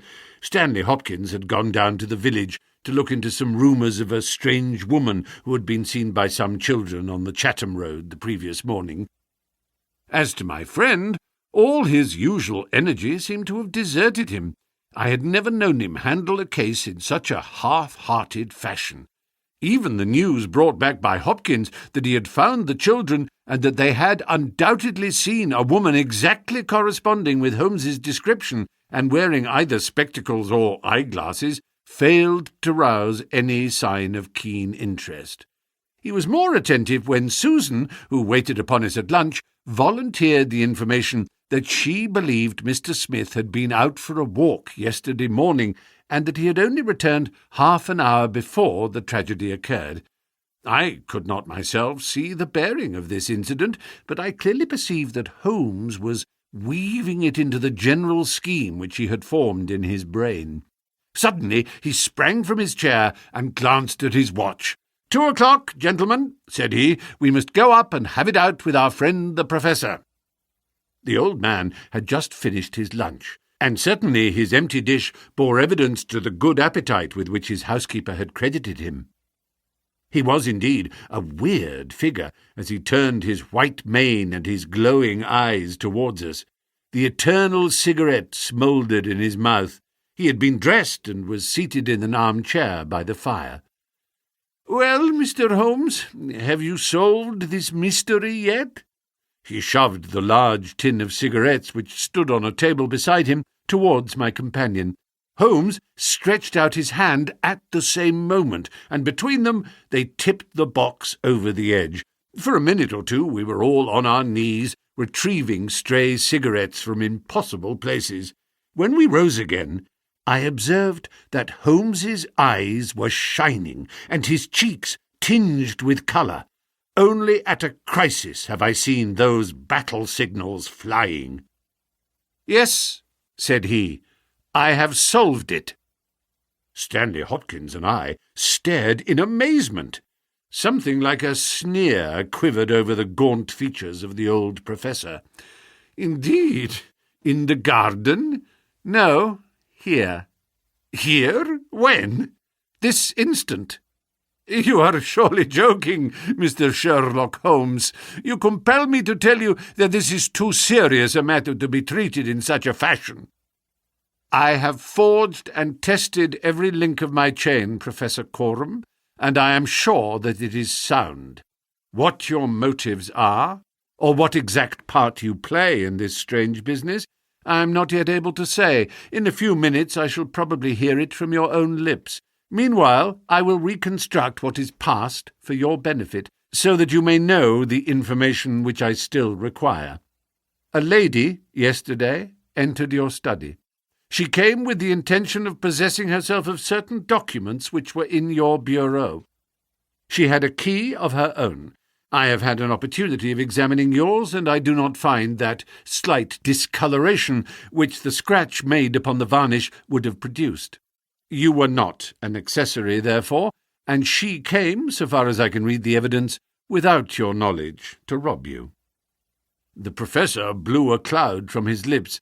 "This is most interesting and instructive," said he. "Have you no more to add? Surely, having traced this lady so far, you can also say what has become of her?" "I will endeavour to do so. In the first place, she was seized by your secretary and stabbed him in order to escape. This catastrophe I am inclined to regard as an unhappy accident, for I am convinced that the lady had no intention of inflicting so grievous an injury. An assassin does not come unarmed. Horrified by what she had done, she rushed wildly away from the scene of the tragedy. Unfortunately for her, she had lost her glasses in the scuffle, and as she was extremely short-sighted, she was really helpless without them. She ran down a corridor, which she imagined to be that by which she had come. Both were lined with coconut matting, and it was only when it was too late that she understood that she had taken the wrong passage and that her retreat was cut off behind her. What was she to do? She could not go back. She could not remain where she was. She must go on. She went on. She mounted a stair, pushed open a door, and found herself in your room." The old man sat with his mouth open, staring wildly at Holmes. Amazement and fear were stamped upon his expressive features. Now, with an effort, he shrugged his shoulders and burst into insincere laughter. "All very fine, Mr. Holmes," said he, "but there is one little flaw in your splendid theory. I was myself in my room, and I never left it during the day." "I am aware of that, Professor Coram." "And you mean to say that I could lie upon that bed and not be aware that a woman had entered my room?" "I never said so. You were aware of it.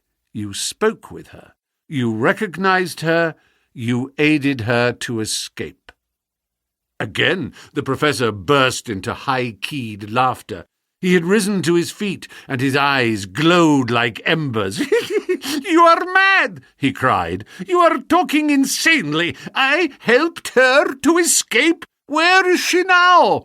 "She is there," said Holmes, and he pointed to a high bookcase in the corner of the room. I saw the old man throw up his arms. A terrible convulsion passed over his grim face, and he fell back in his chair. At the same instant, the bookcase at which Holmes pointed swung round upon a hinge, and a woman rushed out into the room. "You are right," she cried in a strange foreign voice. "You are right, I am here." She was brown with the dust and draped with the cobwebs which had come from the walls of her hiding-place. Her face, too, was streaked with grime, and at the best she could never have been handsome, for she had the exact physical characteristics which Holmes had divined, with, in addition, a long and obstinate chin. What with her natural blindness, and what with the change from dark to light, she stood as one dazed, blinking about her to see where and who we were. And yet, in spite of all these disadvantages, there was a certain nobility in the woman's bearing, a gallantry in the defiant chin and in the upraised head, which compelled something of respect and admiration. Stanley Hopkins had laid his hand upon her arm and claimed her as his prisoner, but she waved him aside gently, and yet with an overmastering dignity which compelled obedience. The old man lay back in his chair with a twitching face and stared at her with brooding eyes. "Yes, sir, I am your prisoner," she said. "From where I stood I could hear everything. And I know that you have learned the truth. I confess it all. It was I who killed the young man. But you are right, you who say it was an accident. I did not even know that it was a knife which I held in my hand, for in my despair I snatched anything from the table and struck at him to make him let me go. It is the truth that I tell." "Madam," said Holmes, "I am sure that it is the truth. I fear that you are far from well." She had turned a dreadful colour, the more ghastly under the dark dust streaks upon her face. She seated herself on the side of the bed. Then she resumed. "I have only a little time here," she said, "but I would have you to know the whole truth. I am this man's wife. He is not an Englishman. He is a Russian. His name I will not tell." For the first time the old man stirred. "God bless you, Anna," he cried. "God bless you." She cast a look of the deepest disdain in his direction. "Why should you cling so hard to that wretched life of yours, Sergius?" said she. "It has done harm to many and good to none, not even to yourself. However, it is not for me to cause the frail thread to be snapped before God's time. I have enough already upon my soul since I crossed the threshold of this cursed house. But I must speak, or I shall be too late. I have said, gentlemen, that I am this man's wife. He was 50, and I a foolish girl of 20 when we married. It was in a city of Russia, a university. I will not name the place." "God bless you, Anna," murmured the old man again.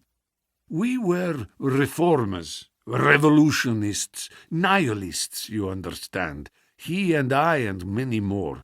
Then there came a time of trouble. A police officer was killed, many were arrested. Evidence was wanted, and in order to save his own life and to earn a great reward, my husband betrayed his own wife and his companions. Yes, we were all arrested upon his confession. Some of us found our way to the gallows, and some to Siberia. I was among these last, but my term was not for life. My husband came to England with his ill-gotten gains, and has lived in quiet ever since, knowing well that if the Brotherhood knew where he was, not a week would pass before justice would be done." The old man reached out a trembling hand and helped himself to a cigarette. "I am in your hands, Anna," said he. "You were always good to me." "I have not yet told you the height of his villainy," said she. "Among our comrades of the order, there was one who was the friend of my heart. He was noble, unselfish, loving, all that my husband was not. He hated violence. We were all guilty, if that is guilt, but he was not. He wrote forever, dissuading us from such a course. These letters would have saved him. So would my diary, in which from day to day I had entered both my feelings toward him and the view which each of us had taken. My husband found and kept both diary and letters. He hid them, and he tried hard to swear away the young man's life. In this he failed, but Alexis was sent a convict to Siberia, where now at this moment he works in a salt mine. Think of that, you villain, you villain! Now, at this very moment, Alexis, a man whose name you are not worthy to speak, works and lives like a slave, and yet I have your life in my hands, and I let you go." "You were always a noble woman, Anna," said the old man, puffing at his cigarette. She had risen, but she fell back again with a little cry of pain. "I must finish," she said. "When my term was over, I set myself to get the diary and letters, which, if sent to the Russian government, would procure my friend's release. I knew that my husband had come to England. After months of searching, I discovered where he was. I knew that he still had the diary, for when I was in Siberia, I had a letter from him once reproaching me and quoting some passages from its pages. Yet I was sure that with his revengeful nature he would never give it to me of his own free will. I must get it for myself. With this object, I engaged an agent from a private detective firm, who entered my husband's house as secretary. It was your second secretary, Sergius, the one who left you so hurriedly. He found that papers were kept in the cupboard, and he got an impression of the key. He would not go farther. He furnished me with a plan of the house, and he told me that in the forenoon the study was always empty, as the secretary was employed up here. So, at last, I took my courage in both hands, and I came down to get the papers for myself. I succeeded, but at what a cost! I had just taken the papers and was locking the cupboard when the young man seized me. I had seen him already that morning. He had met me in the road, and I had asked him to tell me where Professor Coram lived, not knowing that he was in his employ. Exactly, said Holmes. The secretary came back and told his employer of the woman he had met, Then, in his last breath, he tried to send a message that it was she, the she whom he had just discussed with him. "You must let me speak," said the woman in an imperative voice, and her face contracted as if in pain. "When he had fallen, I rushed from the room, chose the wrong door, and found myself in my husband's room. He spoke of giving me up. I showed him that if he did so, his life was in my hands. If he gave me to the law, I could give him to the brotherhood. It was not that I wished to live for my own sake, but it was that I desired to accomplish my purpose. He knew that I would do what I said, that his own fate was involved in mine. For that reason, and for no other, he shielded me. He thrust me into that dark hiding-place, a relic of old days known only to himself. He took his meals in his own room, and so was able to give me part of his food. It was agreed that when the police left the house, I should slip away by night and come back no more. But in some way you have read our plans." She tore from the bosom of her dress a small packet. "These are my last words," said she. "Here is the packet which will save Alexis. I confide it to your honor and to your love of justice. Take it. You will deliver it at the Russian embassy. Now I have done my duty and—" "Stop her!" cried Holmes. He had bounded across the room and had wrenched a small phial from her hand. "Too late!" she said, sinking back on the bed. "Too late! I took the poison before I left my hiding-place. My head swims. I am going. I charge you, sir, to remember the packet." "A simple case, and yet in some ways an instructive one," Holmes remarked, as we travelled back to town. "It hinged from the outset upon the pince-nez. But for the fortunate chance of the dying man having seized these, I am not sure that we could ever have reached our solution. It was clear to me from the strength of the glasses that the wearer must have been very blind and helpless when deprived of them. When you asked me to believe that she walked along a narrow strip of grass without once making a false step, I remarked, as you may remember, that it was a noteworthy performance. In my mind, I set it down as an impossible performance, save in the unlikely case that she had a second pair of glasses. I was forced, therefore, to seriously consider the hypothesis that she had remained within the house. On perceiving the similarity of the two corridors, it became clear that she might very easily have made such a mistake, and in that case it was evident that she must have entered the professor's room. I was keenly on the alert, therefore, for whatever would bear out this supposition, and I examined the room narrowly for anything in the shape of a hiding-place. The carpet seemed continuous and firmly nailed, so I dismissed the idea of a trap-door. There might well be a recess behind the books. As you are aware, such devices are common in old libraries. I observed that books were piled on the floor at all other points, but that one bookcase was left clear. This, then, might be the door. I could see no marks to guide me, but the carpet was of a dun colour, which lends itself very well to examination. I therefore smoked a great number of those excellent cigarettes, and I dropped the ash all over the space in front of the suspected bookcase. It was a simple trick, but exceedingly effective. I then went downstairs, and I ascertained, in your presence, Watson, without your perceiving the drift of my remarks, that Professor Corum's consumption of food had increased, as one would expect when he is supplying a second person.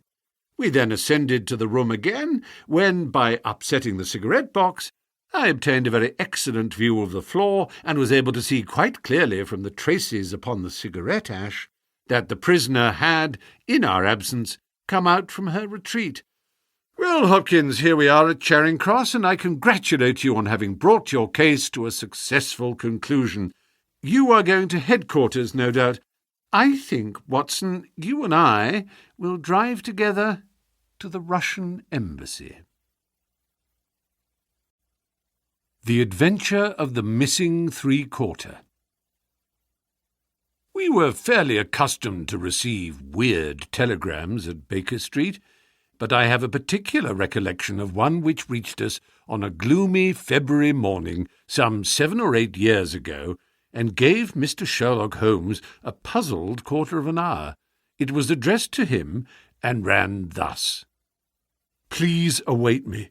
Terrible misfortune. Right wing 3/4 missing. Indispensable tomorrow. Overton. Strand postmark and dispatched 10:36, said Holmes, reading it over and over. Mr. Overton was evidently considerably excited when he sent it, and somewhat incoherent in consequence. Well, he will be here, I dare say, by the time I have looked through the Times, and then we shall know all about it. Even the most insignificant problem would be welcome in these stagnant days. Things had indeed been very slow with us, and I had learned to dread such periods of inaction, for I knew by experience that my companion's brain was so abnormally active that it was dangerous to leave it without material upon which to work. For years I had gradually weaned him from that drug mania which had threatened once to check his remarkable career.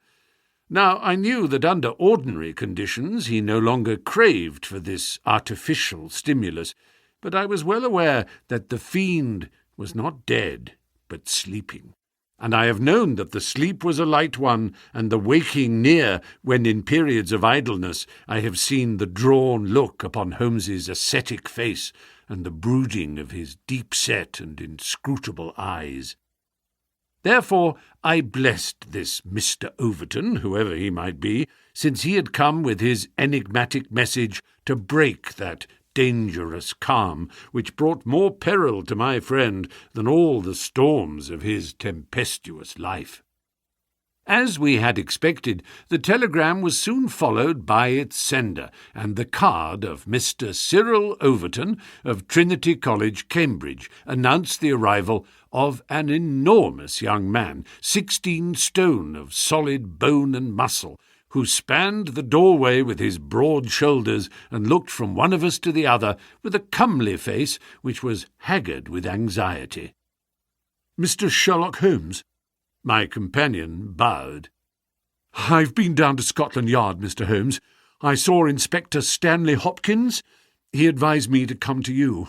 He said the case, so far as he could see, was more in your line than in that of the regular police." "Pray sit down and tell me what is the matter." "It's awful, Mr. Holmes, simply awful. I wonder my hair isn't grey. Godfrey Staunton, you've heard of him, of course. He's simply the hinge that the whole team turns on. I'd rather spare 2 from the pack and have Godfrey for my 3/4 line. Whether it's passing or tackling or dribbling, there's no one to touch him. And then he's got the head and can hold us all together. What am I to do? That's what I ask you, Mr. Holmes. There's Morehouse, first reserve, but he's trained as a half, and he always edges right in onto the scrum instead of keeping out on the touchline. He's a fine place kick, it's true, but then he has no judgment and he can't sprint for nuts.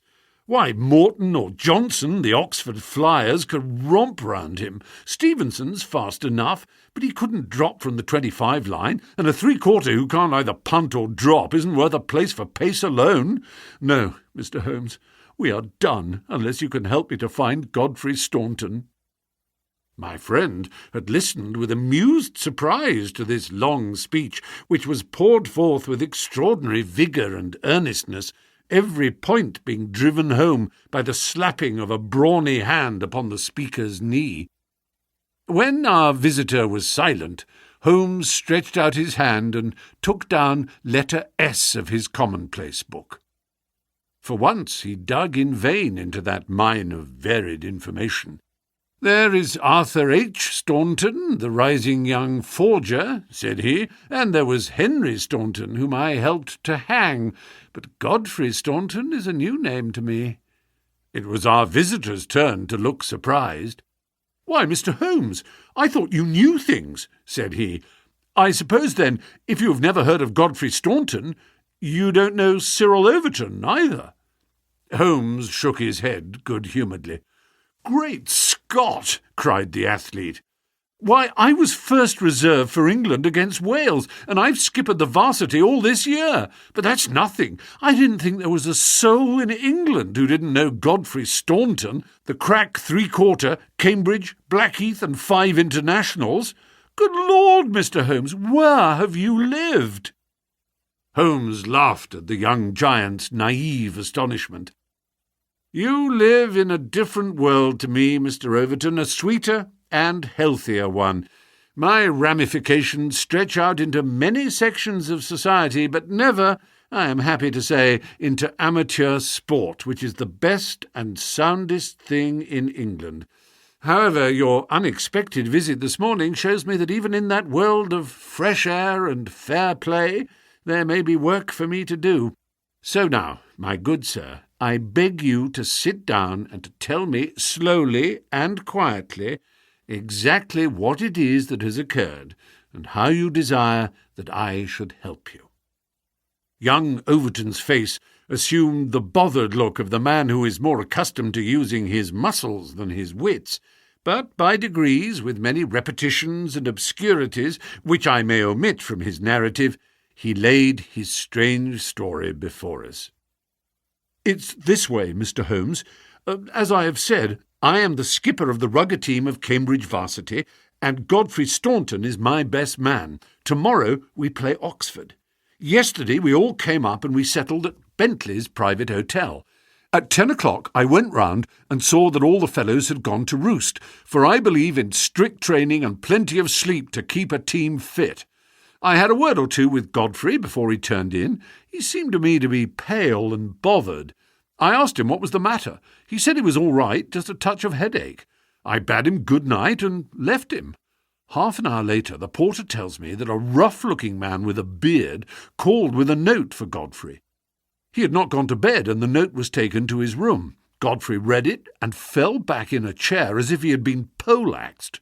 The porter was so scared that he was going to fetch me, but Godfrey stopped him, had a drink of water and pulled himself together. Then he went downstairs, said a few words to the man who was waiting in the hall, and the two of them went off together.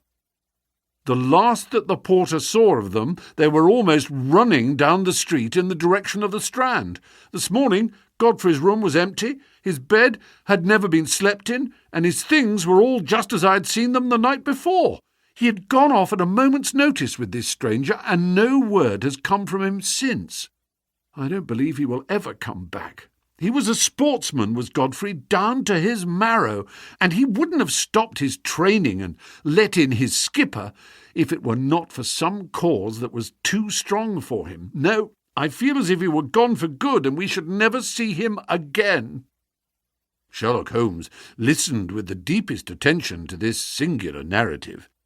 "What did you do?" he asked.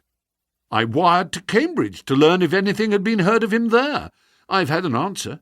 No one has seen him." "Could he have got back to Cambridge?" "Yes, there is a late train, 11:15. But so far as you can ascertain, he did not take it." "No, he has not been seen." "What did you do next?" "I wired to Lord Mount James." "Why to Lord Mount James?" "Godfrey is an orphan, and Lord Mount James is his nearest relative, his uncle, I believe." "Indeed, this throws new light upon the matter. Lord Mount James is one of the richest men in England." "So I've heard Godfrey say." "And your friend was closely related?"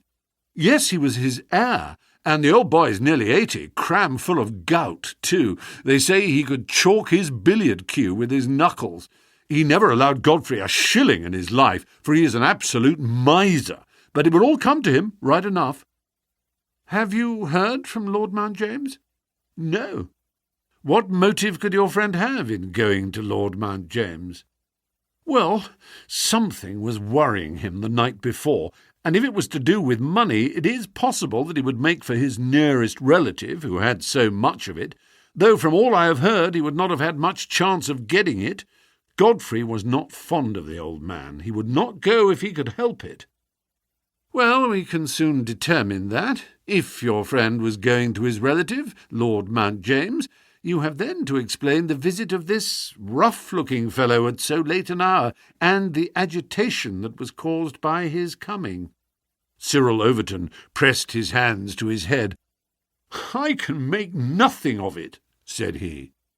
Well, I have a clear day, and I shall be happy to look into the matter," said Holmes. "I should strongly recommend you to make your preparations for your match without reference to this young gentleman. It must, as you say, have been an overpowering necessity which tore him away in such a fashion, and the same necessity is likely to hold him away. Let us step round together to this hotel, and see if the porter can throw any fresh light upon the matter." Sherlock Holmes was a past master in the art of putting a humble witness at his ease, and very soon, in the privacy of Godfrey Staunton's abandoned room, he had extracted all that the porter had to tell. The visitor of the night before was not a gentleman, neither was he a working man. He was simply what the porter described as a medium-looking chap. A man of 50, beard grizzled, pale face, quietly dressed. He seemed himself to be agitated. The porter had observed his hand trembling when he had held out the note. Godfrey Staunton had crammed the note into his pocket. Staunton had not shaken hands with the man in the hall. They had exchanged a few sentences, of which the porter had only distinguished the one word, time. Then they had hurried off in the manner described. It was just 10:30 by the hall clock. "Let me see," said Holmes, seating himself on Staunton's bed. "You are the day porter, are you not?" "Yes, sir. I go off duty at 11. "The night porter saw nothing, I suppose?" "No, sir. One theatre party came in late, no one else." "Were you on duty all day yesterday?" "Yes, sir." "Did you take any messages to Mr. Staunton?" "Yes, sir. One telegram." "Ah, that's interesting. What o'clock was this?" "About 6. "Where was Mr. Staunton when he received it?" "Here, in his room." "Were you present when he opened it?" "Yes, sir. I waited to see if there was an answer." "Well, was there?" "Yes, sir. He wrote an answer." "Did you take it?" "No, he took it himself." "But he wrote it in your presence?" "Yes, sir. I was standing by the door, and he with his back turned at that table. When he had written it, he said, 'All right, porter, I will take this myself.'" "What did he write it with?" "A pen, sir." "Was the telegraphic form one of these on the table?" "Yes, sir, it was the top one." Holmes rose. Taking the forms, he carried them over to the window and carefully examined that which was uppermost. "'Tis a pity he did not write in pencil," said he, throwing them down again with a shrug of disappointment. "As you have no doubt frequently observed, Watson, the impression usually goes through, a fact which has dissolved many a happy marriage. However, I can find no trace here. I rejoice, however, to perceive that he wrote with a broad-pointed quill pen, and I can hardly doubt that we will find some impression upon this blotting-pad. Ah, yes, surely this is the very thing." He tore off a strip of the blotting paper and turned towards us the hieroglyphic. Cyril Overton was much excited. "Hold it to the glass!" he cried. "That is unnecessary," said Holmes. "The paper is thin, and the reverse will give the message. Here it is." He turned it over, and we read it. "So that is the tail end of the telegram which Godfrey Staunton dispatched within a few hours of his disappearance. There are at least 6 words of the message which have escaped us, but what remains, 'Stand by us for God's sake,' proves that this young man saw a formidable danger which approached him, and from which someone else could protect him. Us, mark you. Another person was involved. Who should it be but the pale-faced, bearded man, who seemed himself in so nervous a state? What, then, is the connection between Godfrey Staunton and the bearded man? And what is the third source from which each of them sought for help against pressing danger? Our inquiry has already narrowed down to that." "We have only to find to whom that telegram is addressed," I suggested. "Exactly, my dear Watson. Your reflection, though profound, had already crossed my mind. But I dare say it may have come to your notice that if you walk into a post office and demand to see the counterfoil of another man's message, there may be some disinclination on the part of the officials to oblige you. There is so much red tape in these matters. However, I have no doubt that with a little delicacy and finesse the end may be attained. Meanwhile, I should like in your presence, Mr. Overton, to go through these papers which have been left upon the table." There were a number of letters, bills, and notebooks, which Holmes turned over and examined with quick, nervous fingers and darting, penetrating eyes. "Nothing here," he said at last. "By the way, I suppose your friend was a healthy young fellow? Nothing amiss with him?" "Sound as a bell." "Have you ever known him ill?" "Not a day.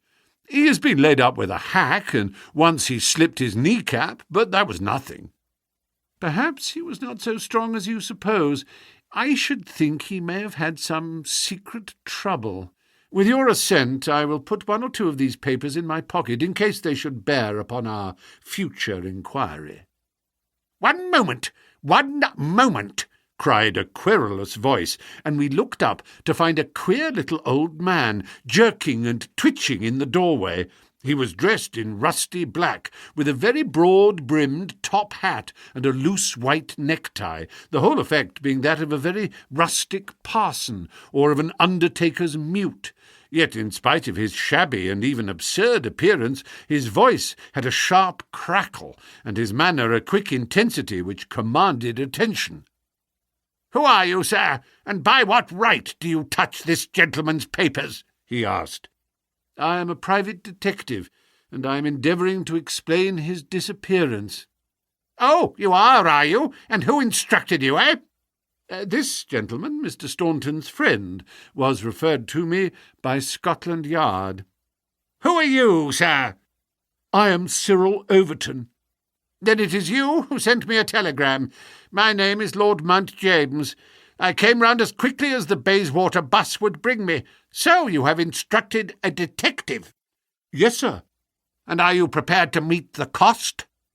"I have no doubt, sir, that my friend Godfrey, when we find him, will be prepared to do that." "But if he is never found, eh? Answer me that." "Well, in that case, no doubt his family—" "Nothing of the sort, sir!" screamed the little man. "Don't look to me for a penny, not a penny. You understand that, Mr. Detective? I am all the family that this young man has got, and I tell you that I am not responsible. If he has any expectations, it is due to the fact that I have never wasted money, and I do not propose to begin to do so now. As to those papers with which you are making so free, I may tell you that in case there should be anything of value among them, you will be held strictly to account for what you do with them." "Very good, sir," said Sherlock Holmes. "May I ask in the meanwhile whether you have yourself any theory to account for this young man's disappearance?" "No, sir, I have not. He is big enough and old enough to look after himself, and if he is so foolish as to lose himself, I entirely refuse to accept the responsibility of hunting for him." "I quite understand your position," said Holmes, with a mischievous twinkle in his eyes. "Perhaps you don't quite understand mine. Godfrey Staunton appears to have been a poor man. If he has been kidnapped, it could not have been for anything which he himself possesses. The fame of your wealth has gone abroad, Lord Mount James, and it is entirely possible that a gang of thieves have secured your nephew in order to gain from him some information as to your house, your habits, and your treasure." The face of our unpleasant little visitor turned as white as his neckcloth. "Heavens, sir, what an idea! I never thought of such villainy. What inhuman rogues there are in the world! But Godfrey is a fine lad, a staunch lad. Nothing would induce him to give his old uncle away. I'll have the plate moved over to the bank this evening. In the meantime, spare no pains, Mr. Detective. I beg you to leave no stone unturned to bring him safely back. As to money, well, so far as a fiver, or even a tenner, goes, you can always look to me." Even in his chastened frame of mind, the noble miser could give us no information which could help us, for he knew little of the private life of his nephew. Our only clue lay in the truncated telegram, and with a copy of this in his hand, Holmes set forth to find a second link for his chain. We had shaken off Lord Mount James, and Overton had gone to consult with the other members of his team over the misfortune which had befallen them. There was a telegraph office at a short distance from the hotel. We halted outside it. "It's worth trying, Watson," said Holmes. "Of course, with a warrant we could demand to see the counterfoils, but we have not reached that stage yet. I don't suppose they remember faces in so busy a place. Let us venture it." "I am sorry to trouble you," said he in his blandest manner to the young woman behind the grating. "There is some small mistake about a telegram I sent yesterday. I've had no answer, and I very much fear that I must have omitted to put my name at the end. Could you tell me if this was so?" The young woman turned over a sheaf of counterfoils. "What o'clock was it?" she asked. "A little after 6. Whom was it to?" Holmes put his finger to his lips and glanced at me. The last words in it were, "For God's sake," he whispered confidentially. "I am very anxious at getting no answer." The young woman separated one of the forms. "This is it. There is no name," said she, smoothing it out upon the counter. "Then that, of course, accounts for my getting no answer," said Holmes. "Dear me, how very stupid of me, to be sure. Good morning, miss, and many thanks for having relieved my mind." He chuckled and rubbed his hands when we found ourselves in the street once more. "Well?" I asked. "We progress, my dear Watson, we progress. I had 7 different schemes for getting a glimpse of that telegram, but I could hardly hope to succeed the very first time." "And what have you gained?" "A starting point for our investigation." He hailed a cab. "King's Cross Station," said he. "We have a journey, then?" "Yes, I think we must run down to Cambridge together. All the indications seem to me to point in that direction." "Tell me," I asked as we rattled up Gray's Inn Road, "have you any suspicion yet as to the cause of the disappearance? I don't think that among all our cases I've known one where the motives are more obscure. Surely you don't really imagine that he may be kidnapped in order to give information against his wealthy uncle?" "I confess, my dear Watson, that does not appeal to me as a very probable explanation. It struck me, however, as being the one which was most likely to interest that exceedingly unpleasant old person." "It certainly did that. But what are your alternatives?" "I could mention several. You must admit that it is curious and suggestive that this incident should occur on the eve of this important match, and should involve the only man whose presence seems essential to the success of the side. It may, of course, be coincidence, but it is interesting. Amateur sport is free from betting, but a good deal of outside betting goes on among the public, and it is possible that it might be worth someone's while to get at a player as the ruffians of the turf get at a racehorse. There is one explanation. A second, very obvious one, is that this young man really is the heir of a great property, however modest his means may at present be, and it is not impossible that a plot to hold him for ransom might be concocted." "These theories take no account of the telegram." "Quite true, Watson. The telegram still remains the only solid thing with which we have to deal, and we must not permit our attention to wander away from it. It is to gain light upon the purpose of this telegram that we are now upon our way to Cambridge. The path of our investigation is at present obscure, but I shall be very much surprised if before evening we have not cleared it up, or made a considerable advance along it." It was already dark when we reached the old university city. Holmes took a cab at the station and ordered the man to drive to the house of Dr. Leslie Armstrong. A few minutes later we had stopped at a large mansion in the busiest thoroughfare. We were shown in, and after a long wait were at last admitted into the consulting room, where we found the doctor seated behind his table. It argues the degree in which I had lost touch with my profession that the name of Leslie Armstrong was unknown to me. Now I am aware that he is not only one of the heads of the medical school of the university, but a thinker of European reputation in more than one branch of science. Yet even without knowing his brilliant record, one could not fail to be impressed by a mere glance at the man, the square, massive face, the brooding eyes under the thatched brows, and the granite moulding of the inflexible jaw. A man of deep character, a man with an alert mind, grim, ascetic, self-contained, formidable. So I read Dr. Leslie Armstrong. He held my friend's card in his hand, and he looked up with no very pleased expression upon his dour features. "I have heard your name, Mr. Sherlock Holmes, and I am aware of your profession, one of which I by no means approve. In that, Doctor, you will find yourself in agreement with every criminal in the country," said my friend quietly. "So far as your efforts are directed towards the suppression of crime, sir, they must have the support of every reasonable member of the community, though I cannot doubt that the official machinery is amply sufficient for the purpose. Where your calling is more open to criticism is when you pry into the secrets of private individuals, when you rake up family matters which are better hidden, and when you incidentally waste the time of men who are more busy than yourself. At the present moment, for example, I should be writing a treatise instead of conversing with you." "No doubt, Doctor, and yet the conversation may prove more important than the treatise.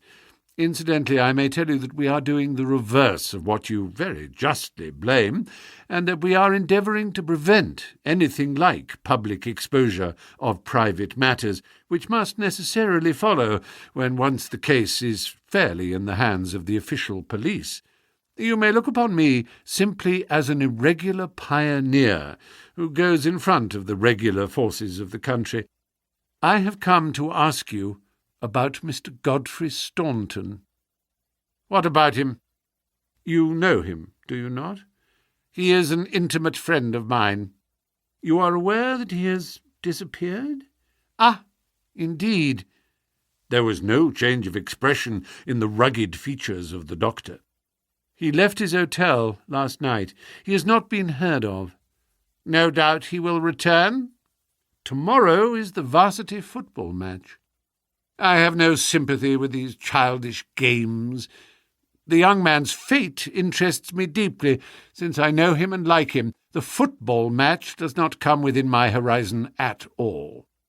"I claim your sympathy, then, in my investigation of Mr. Staunton's fate. Do you know where he is?" "Certainly not." "You have not seen him since yesterday?" "No, I have not." "Was Mr. Staunton a healthy man?" "Absolutely." "Did you ever know him ill?" "Never." Holmes popped a sheet of paper before the doctor's eyes. "Then perhaps you will explain this receipted bill for 13 guineas paid by Mr. Godfrey Staunton last month to Dr. Leslie Armstrong of Cambridge. I picked it out from among the papers upon his desk." The doctor flushed with anger. "I do not feel that there is any reason why I should render an explanation to you, Mr. Holmes." Holmes replaced the bill in his notebook. "If you prefer a public explanation, it must come sooner or later," said he. "I have already told you that I can hush up that which others will be bound to publish, and it would really be wiser to take me into your complete confidence." "I know nothing about it." "Did you hear from Mr. Staunton in London?" "Certainly not."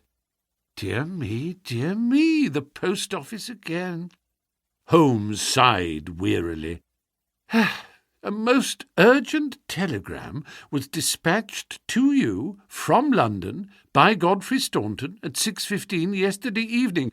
A telegram which is undoubtedly associated with his disappearance, and yet you have not had it. It is most culpable. I shall certainly go down to the office here and register a complaint." Dr. Leslie Armstrong sprang up from behind his desk, and his dark face was crimson with fury.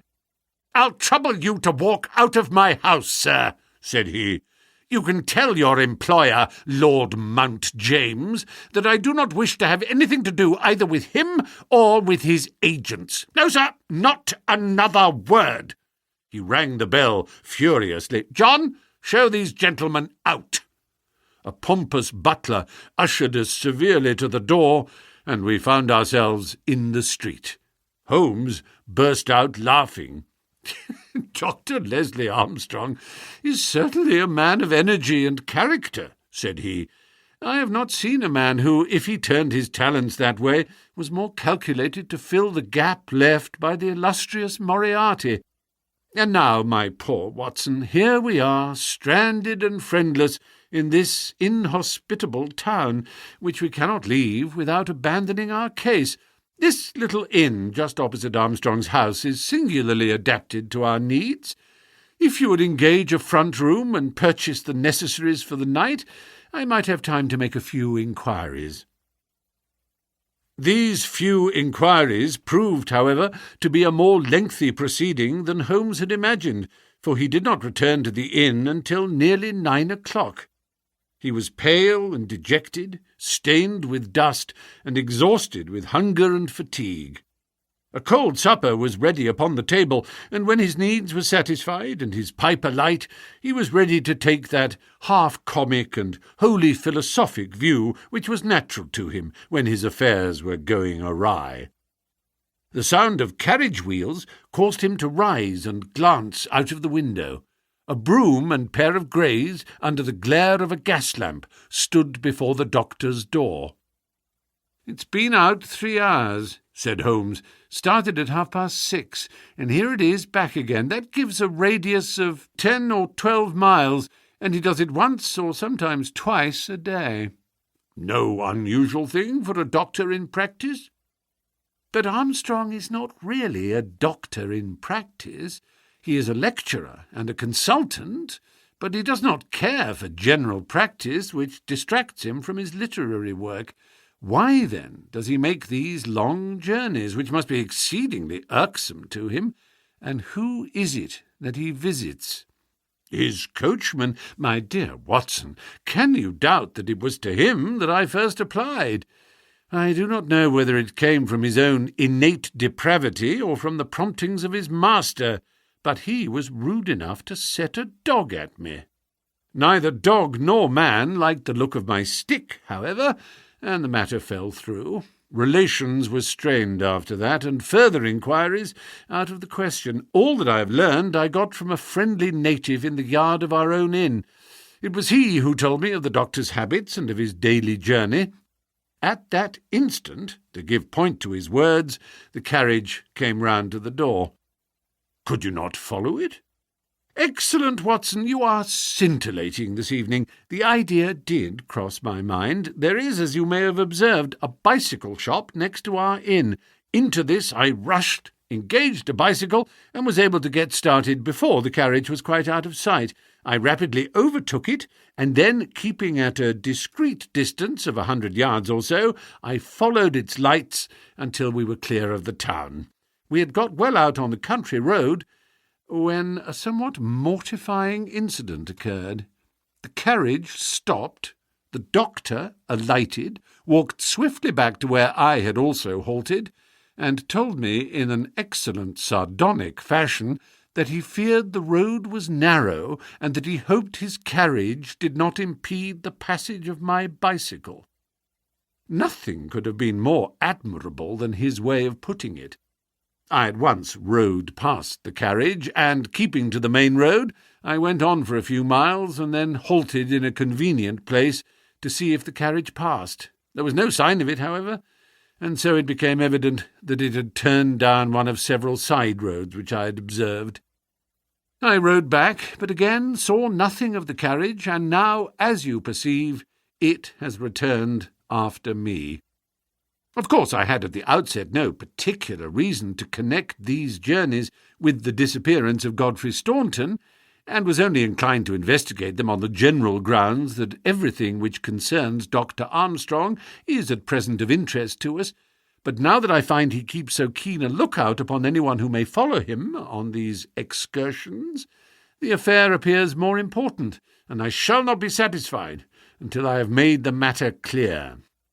We can follow him tomorrow. Can we? It is not so easy as you seem to think. You are not familiar with Cambridgeshire scenery, are you? It does not lend itself to concealment. All this country that I passed over tonight is as flat and clean as the palm of your hand, and the man we are following is no fool, as he very clearly showed tonight.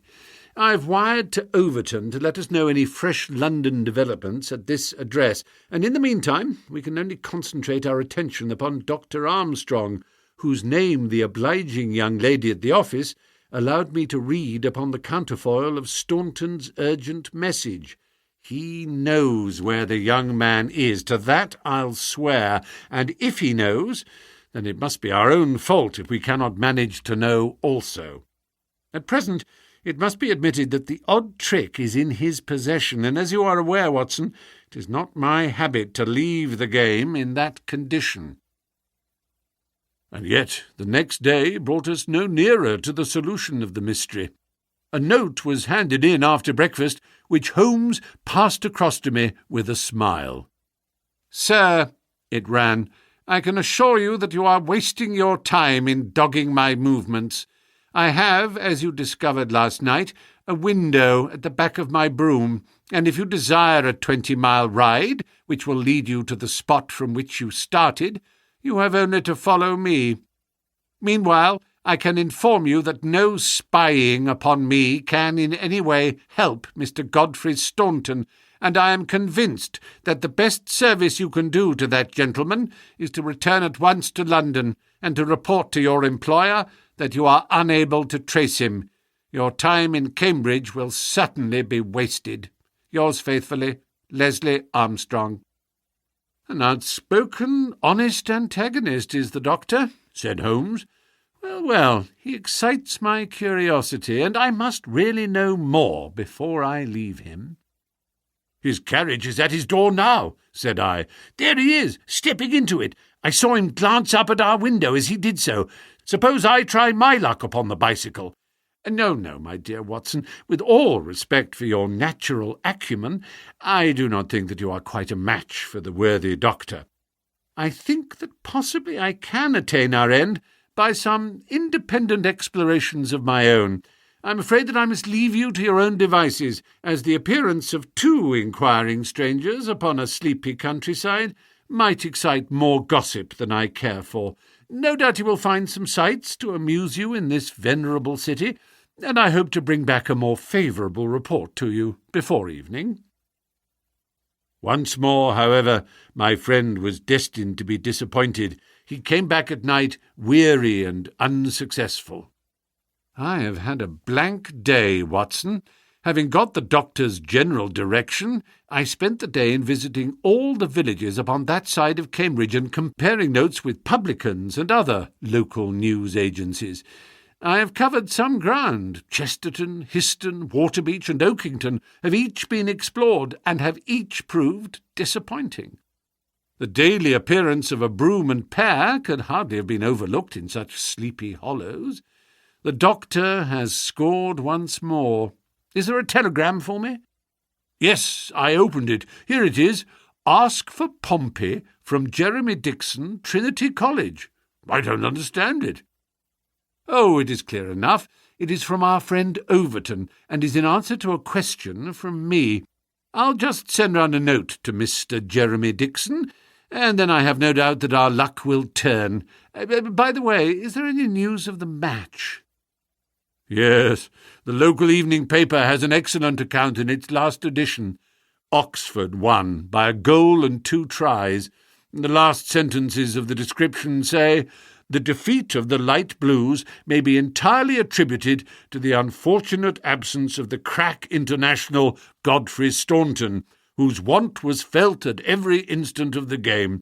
The lack of combination in the three-quarter line and their weakness both in attack and defence more than neutralised the efforts of a heavy and hard-working pack." "Then our friend Overton's forebodings have been justified," said Holmes.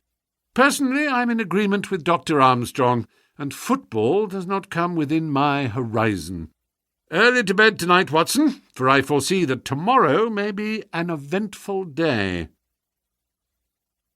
I was horrified by my first glimpse of Holmes next morning, for he sat by the fire holding his tiny hypodermic syringe. I associated that instrument with the single weakness of his nature, and I feared the worst when I saw it glittering in his hand. He laughed at my expression of dismay and laid it upon the table. "No, no, my dear fellow, there is no cause for alarm. It is not, upon this occasion, the instrument of evil, but it will rather prove to be the key which will unlock our mystery. On this syringe I base all my hopes.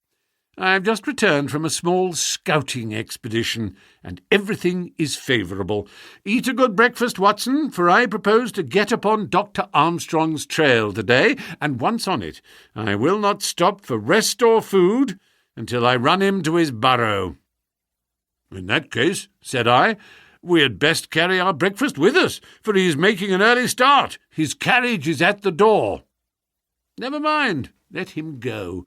He will be clever if he can drive where I cannot follow him.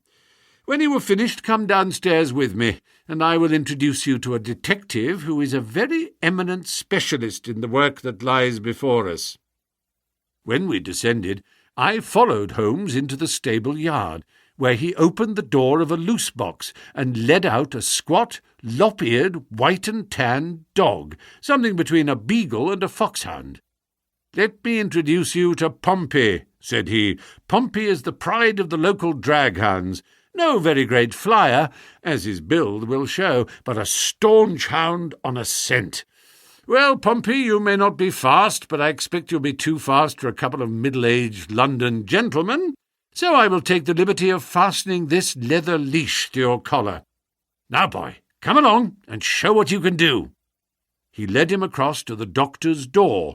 The dog sniffed round for an instant, and then, with a shrill whine of excitement, started off down the street, tugging at his leash in his efforts to go faster.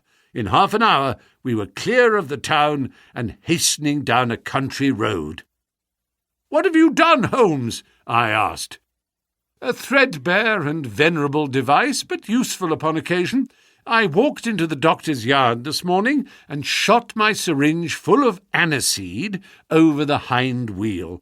A draghound will follow aniseed from here to John O'Groats, and our friend Armstrong would have to drive through the Cam before he would shake Pompey off his trail. Oh, the cunning rascal! This is how he gave me the slip the other night." The dog had suddenly turned out of the main road into a grass-grown lane. Half a mile farther, this opened into another broad road, and the trail turned hard to the right in the direction of the town, which we had just quitted. The road took a sweep to the south of the town and continued in the opposite direction to that in which we started. "This detour has been entirely for our benefit, then," said Holmes. "No wonder that my inquiries among those villages led to nothing. The doctor has certainly played the game for all it is worth, and one would like to know the reason for such elaborate deception. This should be the village of Trumpington to the right of us, and by Jove, here is the broom, coming round the corner. Quick, Watson, quick, or we are done." He sprang through a gate into a field, dragging the reluctant Pompey after him. We had hardly got under the shelter of the hedge when the carriage rattled past. I caught a glimpse of Dr. Armstrong within, his shoulders bowed, his head sunk on his hands, the very image of distress. I could tell by my companion's graver face that he also had seen. "I fear there is some dark ending to our quest," said he. "It cannot be long before we know it. Come, Pompey! Ah, it is the cottage in the field." There could be no doubt that we had reached the end of our journey. Pompey ran about and whined eagerly outside the gate where the marks of the broom's wheels were still to be seen. A footpath led to the lonely cottage. Holmes tied the dog to the hedge, and we hastened onwards. My friend knocked at the little rustic door, and knocked again without response. And yet the cottage was not deserted, for a low sound came to our ears, a kind of drone of misery and despair, which was indescribably melancholy. Holmes paused irresolute, and then he glanced back at the road which we had just traversed. A broom was coming down it, and there could be no mistaking those grey horses. "By Jove, the doctor is coming back," cried Holmes. "That settles it. We are bound to see what it means before he comes." He opened the door, and we stepped into the hall. The droning sound swelled louder upon our ears until it became one long, deep wail of distress. It came from upstairs. Holmes darted up, and I followed him. He pushed open a half-closed door, and we both stood appalled at the sight before us. A woman, young and beautiful, was lying dead upon the bed. Her calm, pale face, with dim, wide-opened blue eyes, looking upward from amid a great tangle of golden hair. At the foot of the bed, half sitting, half kneeling, his face buried in the clothes, was a young man whose frame was racked by his sobs. So absorbed was he by his bitter grief that he never looked up until Holmes's hand was on his shoulder. "Are you Mr. Godfrey Staunton?" "Yes, yes, I am. But you are too late. She is dead." The man was so dazed that he could not be made to understand that we were anything but doctors who had been sent to his assistance. Holmes was endeavouring to utter a few words of consolation and to explain the alarm which had been caused to his friends by his sudden disappearance, when there was a step upon the stairs, and there was the heavy, stern, questioning face of Dr. Armstrong at the door. "So, gentlemen," said he, "you have attained your end, and have certainly chosen a particularly delicate moment for your intrusion. I would not brawl in the presence of death, but I can assure you that if I were a younger man, your monstrous conduct would not pass with impunity." "Excuse me, Dr. Armstrong, I think we are a little at cross purposes," said my friend with dignity. "If you could step downstairs with us, we may each be able to give some light to the other upon this miserable affair." A minute later, the grim doctor and ourselves were in the sitting-room below. "Well, sir," said he, "I wish you to understand in the first place that I am not employed by Lord Mount James, and that my sympathies in this matter are entirely against that nobleman. When a man is lost, it is my duty to ascertain his fate, but having done so, the matter ends so far as I am concerned, and so long as there is nothing criminal, I am much more anxious to hush up private scandals than to give them publicity. If, as I imagine, there is no breach of the law in this matter, you can absolutely depend upon my discretion and my cooperation in keeping the facts out of the papers."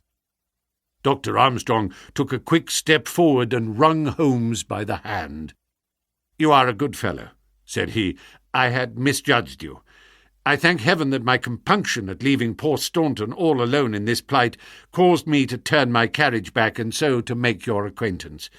Knowing as much as you do, the situation is very easily explained. A year ago, Godfrey Staunton lodged in London for a time, and became passionately attached to his landlady's daughter, whom he married.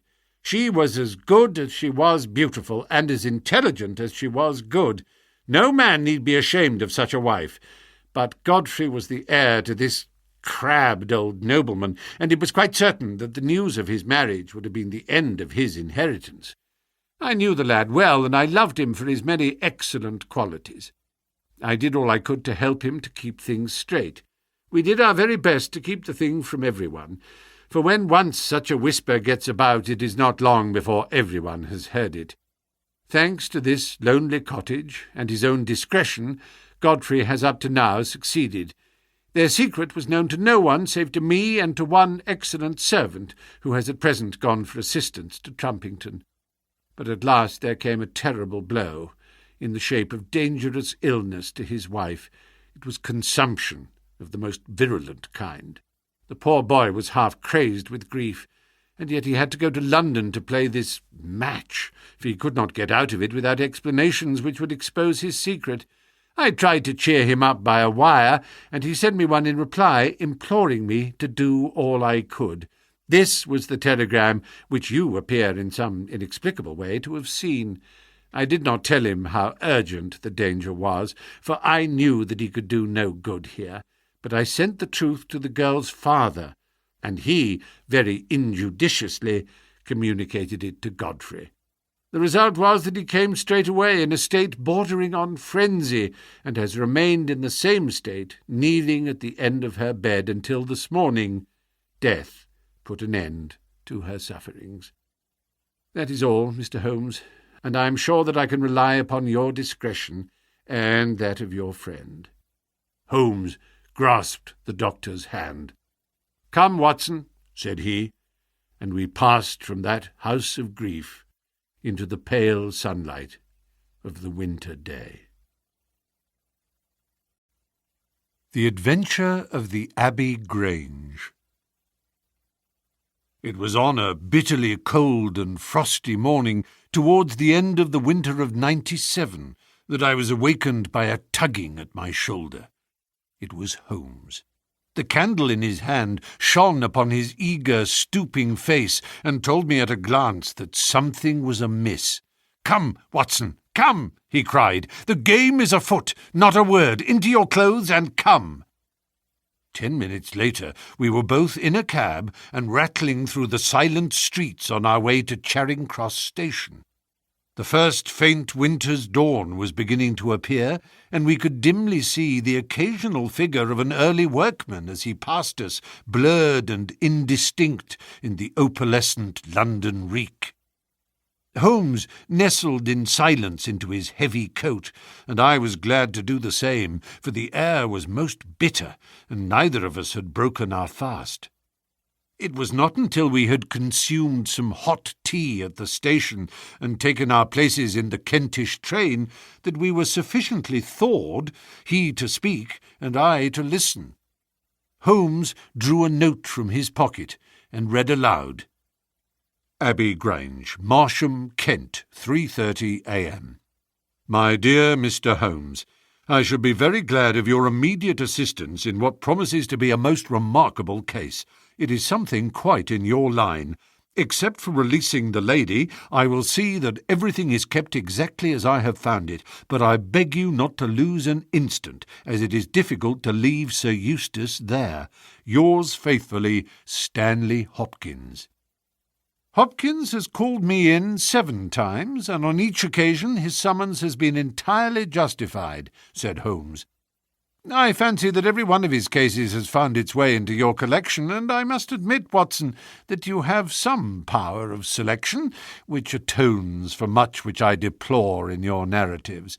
Your fatal habit of looking at everything from the point of view of a story, instead of as a scientific exercise, has ruined what might have been an instructive and even classical series of demonstrations. You slur over work of the utmost finesse and delicacy, in order to dwell upon sensational details which may excite, but cannot possibly instruct the reader.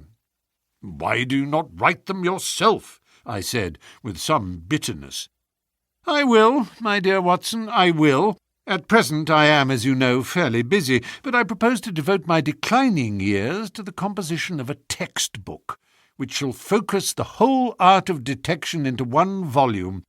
Our present research appears to be a case of murder. You think this Sir Eustace is dead, then? I should say so. Hopkins's writing shows considerable agitation, and he is not an emotional man. Yes, I gather there has been violence, and that the body is left for our inspection. A mere suicide would not have caused him to send for me. As to the release of the lady, it would appear that she has been locked in her room during the tragedy. We are moving in high life, Watson. Crackling paper, E.B. monogram, coat of arms, picturesque address. I think that friend Hopkins will live up to his reputation, and that we shall have an interesting morning. The crime was committed before 12 last night. How can you possibly tell?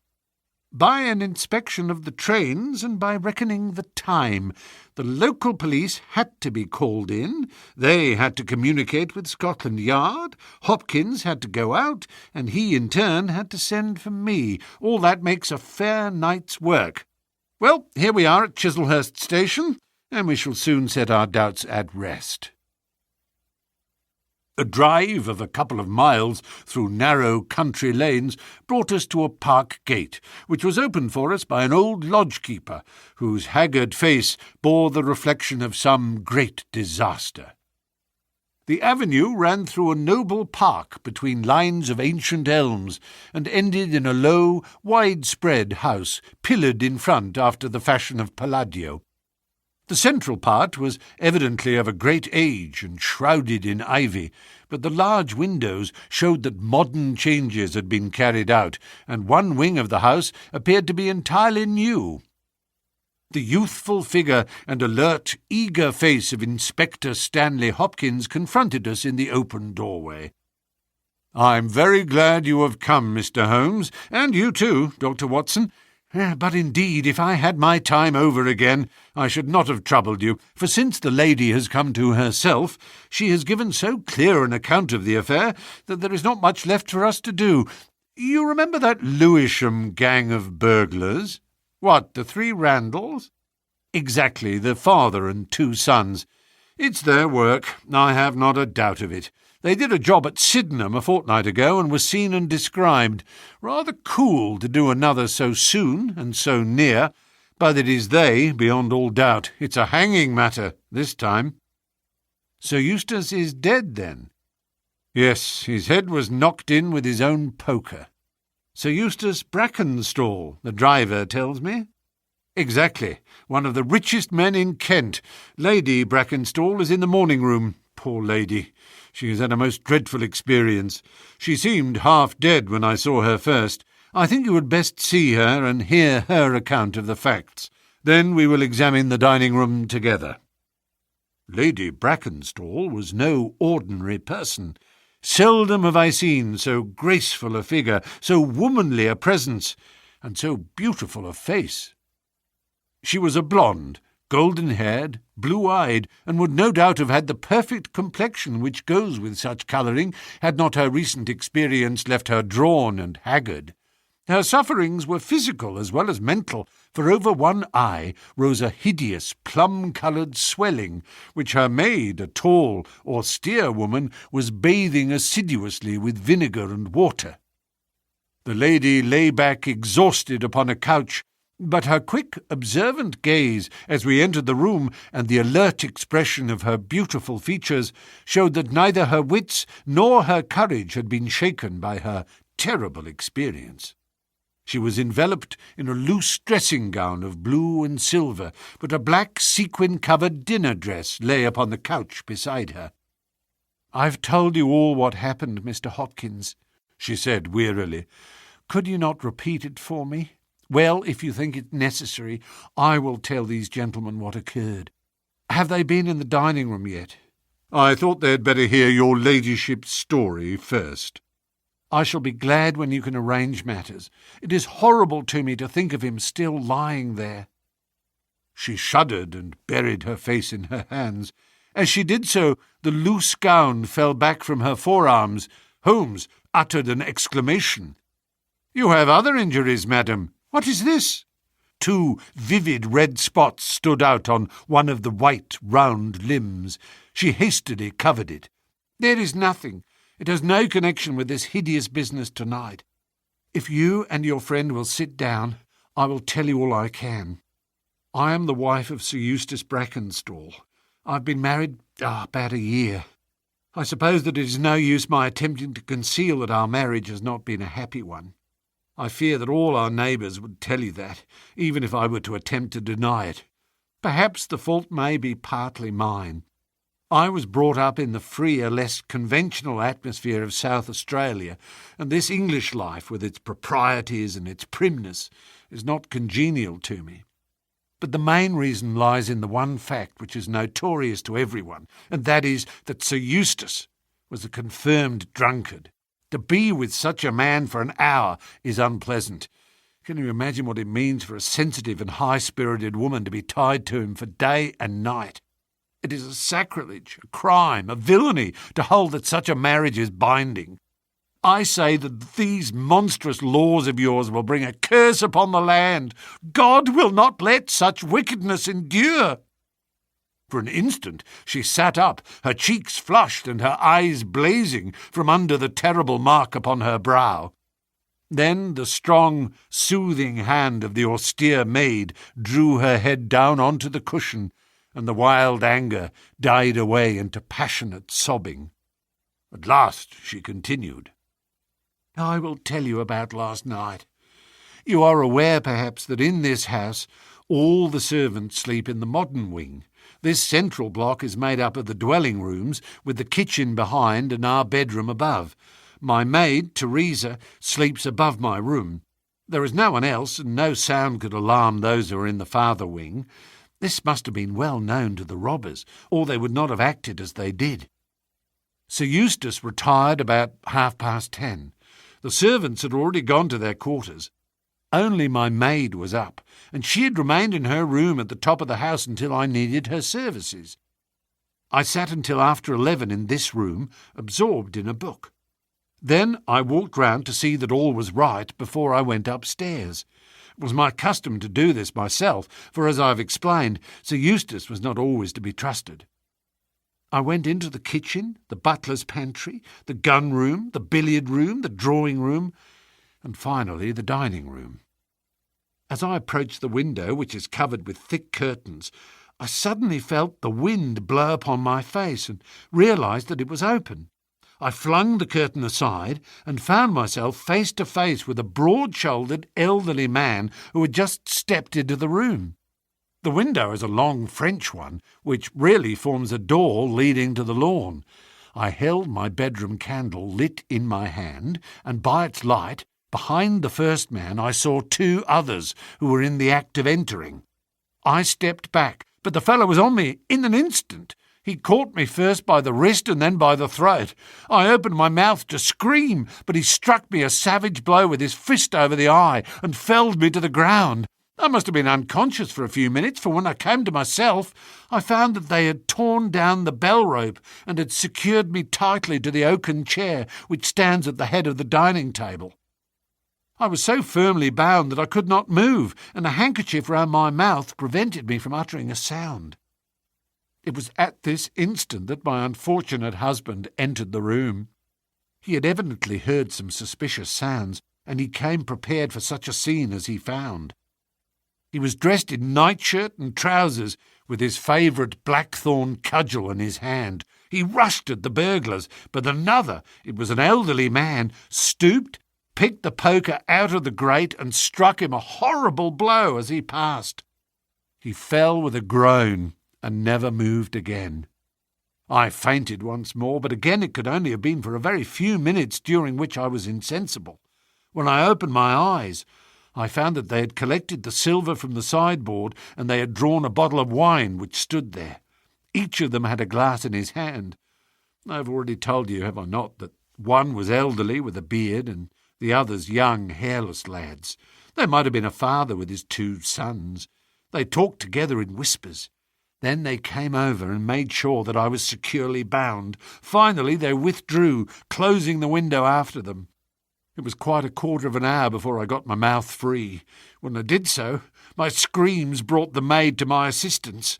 The other servants were soon alarmed, and we sent for the police, who instantly communicated with London. That is really all that I can tell you, gentlemen. and I trust it will not be necessary for me to go over so painful a story again." "Any questions, Mr. Holmes?" asked Hopkins. "I will not impose any further tax upon Lady Brackenstall's patience and time," said Holmes. "Before I go into the dining-room, I should like to hear your experience." He looked at the maid. "I saw the men before ever they came into the house," said she. "As I sat by my bedroom window, I saw 3 men in the moonlight down by the lodge gate yonder, but I thought nothing of it at the time. It was more than an hour after that I heard my mistress scream, and down I ran to find her, poor lamb, just as she says, and him on the floor with his blood and brains over the room. It was enough to drive a woman out of her wits, tied there, and her very dress spotted with them. But she never wanted courage, did Miss Mary Fraser of Adelaide, and Lady Brackenstall of Abbey Grange hasn't learned new ways. You've questioned her long enough, you gentlemen, and now she's coming to her own room, just with her old Teresa, to get the rest that she badly needs." With a motherly tenderness, the gaunt woman put her arm round her mistress and led her from the room. "She's been with her all her life," said Hopkins. "Nursed her as a baby and came with her to England when they first left Australia 18 months ago. Teresa Wright is her name, and the kind of maid you don't pick up nowadays. This way, Mr. Holmes, if you please."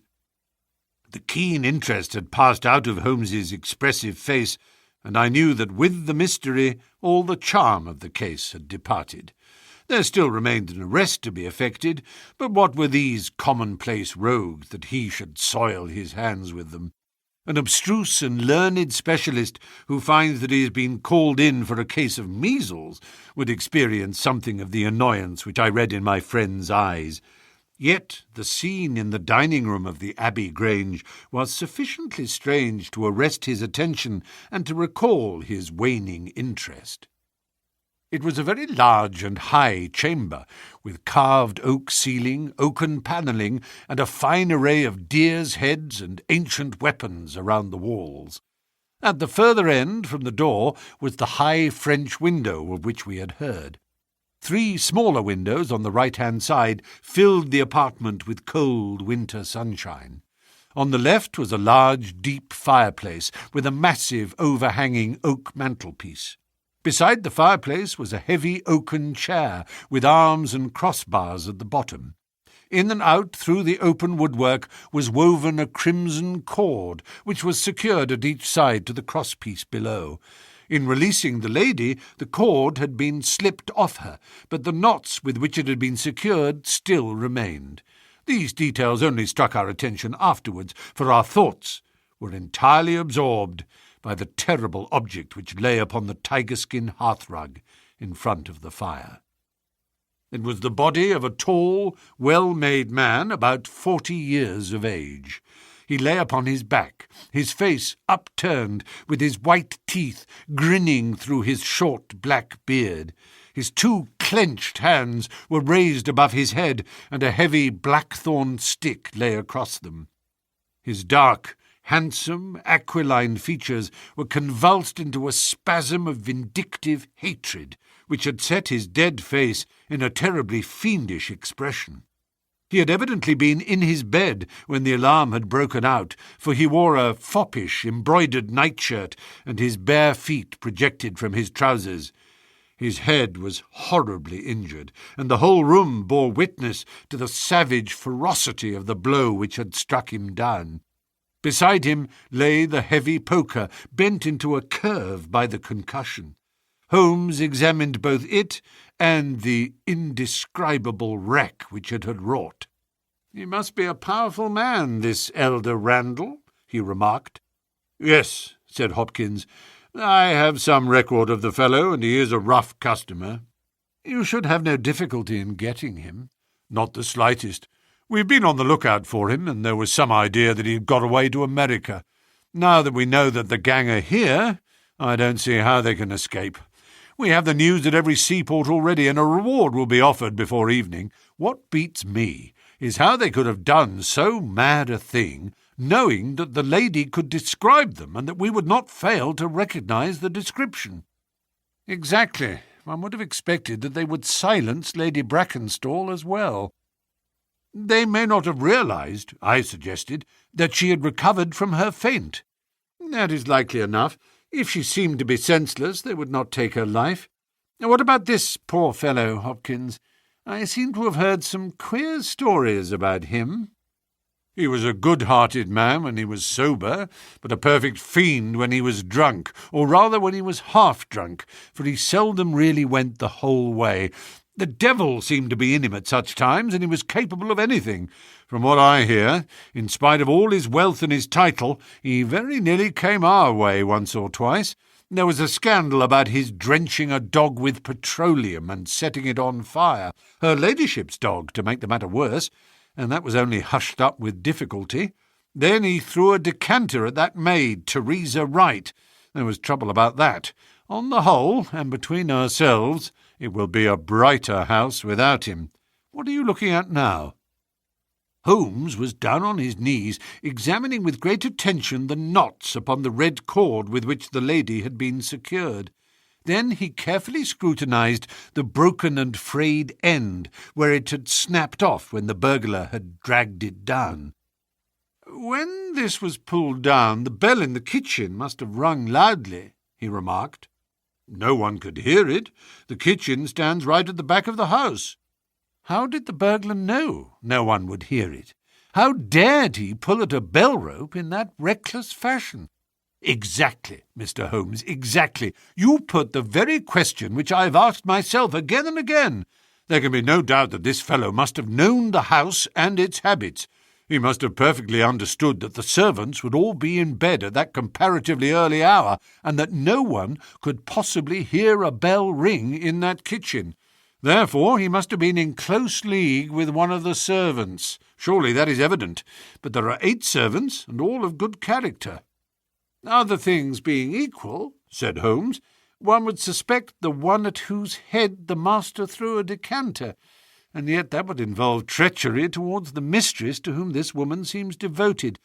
Well, the point is a minor one, and when you have Randall you will probably find no difficulty in securing his accomplice.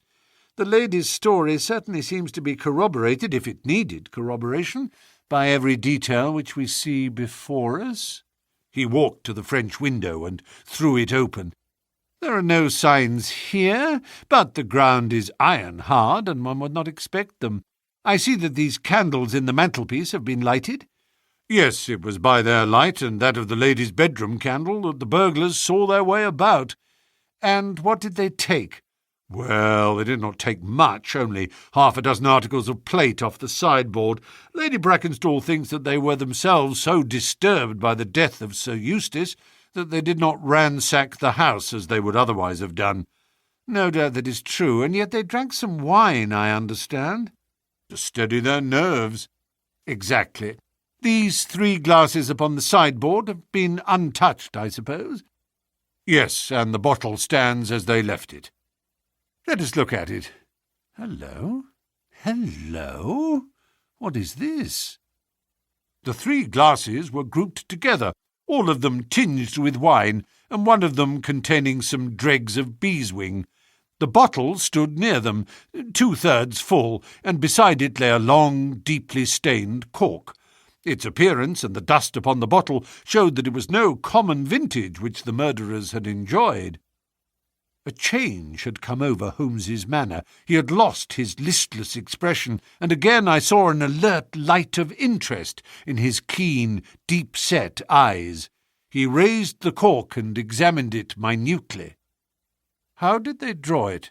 he asked. Hopkins pointed to a half-opened drawer. In it lay some table linen and a large corkscrew. "Did Lady Brackenstall say that screw was used?" "No. You remember that she was senseless at the moment when the bottle was opened?" "Quite so. As a matter of fact, that screw was not used. This bottle was opened by a pocket screw, probably contained in a knife, and not more than 1.5 inches long. If you'll examine the top of the cork, you will observe that the screw was driven in 3 times before the cork was extracted. It has never been transfixed. This long screw would have transfixed it and drawn it up with a single pull. When you catch this fellow, you will find that he has one of these multiplex knives in his possession." "Excellent," said Hopkins.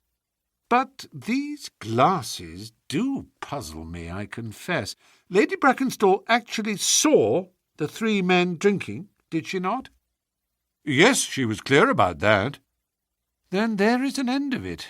What more is to be said? And yet you must admit that the three glasses are very remarkable, Hopkins." "What? You see nothing remarkable?" "Well, let it pass. Perhaps when a man has special knowledge and special powers, like my own, it rather encourages him to seek a complex explanation when a simpler one is at hand. Of course it must be a mere chance about the glasses. Well, good morning, Hopkins. I don't see that I can be of any use to you, and you appear to have your case very clear. You will let me know when Randall is arrested and any further developments which may occur. I trust that I shall soon have to congratulate you upon a successful conclusion. Come, Watson, I fancy that we may employ ourselves more profitably at home." During our return journey, I could see by Holmes's face that he was much puzzled by something which he had observed.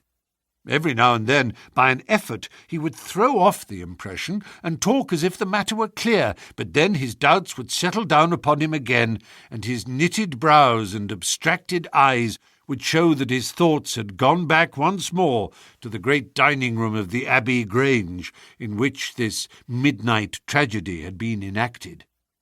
At last, by a sudden impulse, just as our train was crawling out of a suburban station, he sprang onto the platform and pulled me out after him. "Excuse me, my dear fellow," said he, as we watched the rear carriages of our train disappearing round a curve. "I am sorry to make you the victim of what may seem a mere whim, but on my life, Watson, I simply can't leave that case in this condition. Every instinct that I possess cries out against it. It's wrong.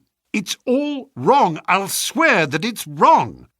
And yet the lady's story was complete. The maid's corroboration was sufficient. The detail was fairly exact. What have I to put up against that? 3 wine-glasses. That is all. But if I had not taken things for granted, if I had examined everything with care, which I should have shown had we approached the case de novo, and had no cut-and-dried story to warp my mind, should I not then have found something more definite to go upon? Of course I should. Sit down on this bench, Watson, until a train for Chislehurst arrives, and allow me to lay the evidence before you, imploring you in the first instance to dismiss from your mind the idea that anything which the maid or her mistress may have said must necessarily be true. The lady's charming personality must not be permitted to warp our judgment. Surely there are details in her story which, if we looked at in cold blood, would excite our suspicion. These burglars made a considerable haul at Sydenham a fortnight ago. Some account of them and of their appearance was in the papers, and would naturally occur to anyone who wished to invent a story in which imaginary robbers should play a part.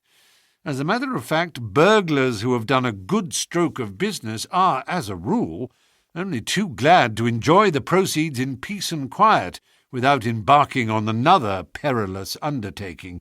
Again, it is unusual for burglars to operate at so early an hour.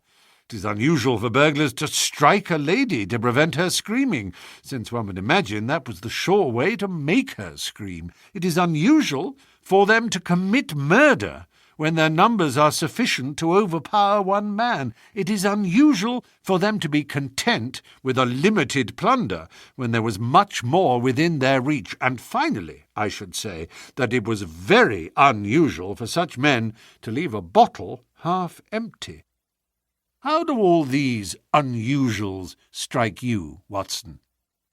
Their cumulative effect is certainly considerable, and yet each of them is quite possible in itself.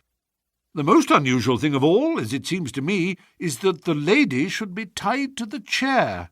Well, I am not so clear about that, Watson, for it is evident that they must either kill her or else secure her in such a way that she could not give immediate notice of their escape. But at any rate, I have shown, have I not, that there is a certain element of improbability about the lady's story? And now on top of this comes the incident of the wine glasses. What about the wine glasses? Can you see them in your mind's eye? I see them clearly. We are told that 3 men drank from them. Does that strike you as likely? Why not? There was wine in each glass. Exactly. But there was beeswing only in 1 glass. You must have noticed that fact. What does that suggest to your mind? The last glass filled would be most likely to contain beeswing. Not at all. The bottle was full of it, and it is inconceivable that the first 2 glasses were clear and the third heavily charged with it. There are 2 possible explanations, and only 2. One is that after the second glass was filled, the bottle was violently agitated, and so the third glass received the beeswing. That does not appear probable. No, I am sure that I am right. What then do you suppose? That only 2 glasses were used, and that the dregs of both were poured into a third glass so as to give the false impression that 3 people had been here. In that way, all the beeswing would be in the last glass, would it not? Yes, I am convinced that this is so. But if I have hit upon the true explanation of this one small phenomenon, then in an instant the case rises from the commonplace to the exceedingly remarkable, for it can only mean that Lady Brackenstall and her maid have deliberately lied to us, that not one word of their story is to be believed, that they have some very strong reason for covering the real criminal, and that we must construct our case for ourselves without any help from them. That is the mission which now lies before us, and here, Watson, is the Sydenham train. The household at the Abbey Grange were much surprised at our return, but Sherlock Holmes, finding that Stanley Hopkins had gone off to report to headquarters, took possession of the dining-room, locked the door upon the inside, and devoted himself for 2 hours to one of those minute and laborious investigations which form the solid basis on which his brilliant edifices of deduction were reared. Seated in a corner, like an interested student who observes the demonstration of his professor, I followed every step of that remarkable research. The window, the curtains, the carpet, the chair, the rope, each in turn was minutely examined and duly pondered.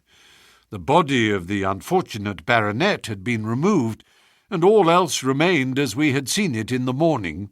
Finally, to my astonishment, Holmes climbed up onto the massive mantelpiece. Far above his head hung the few inches of red cord, which were still attached to the wire.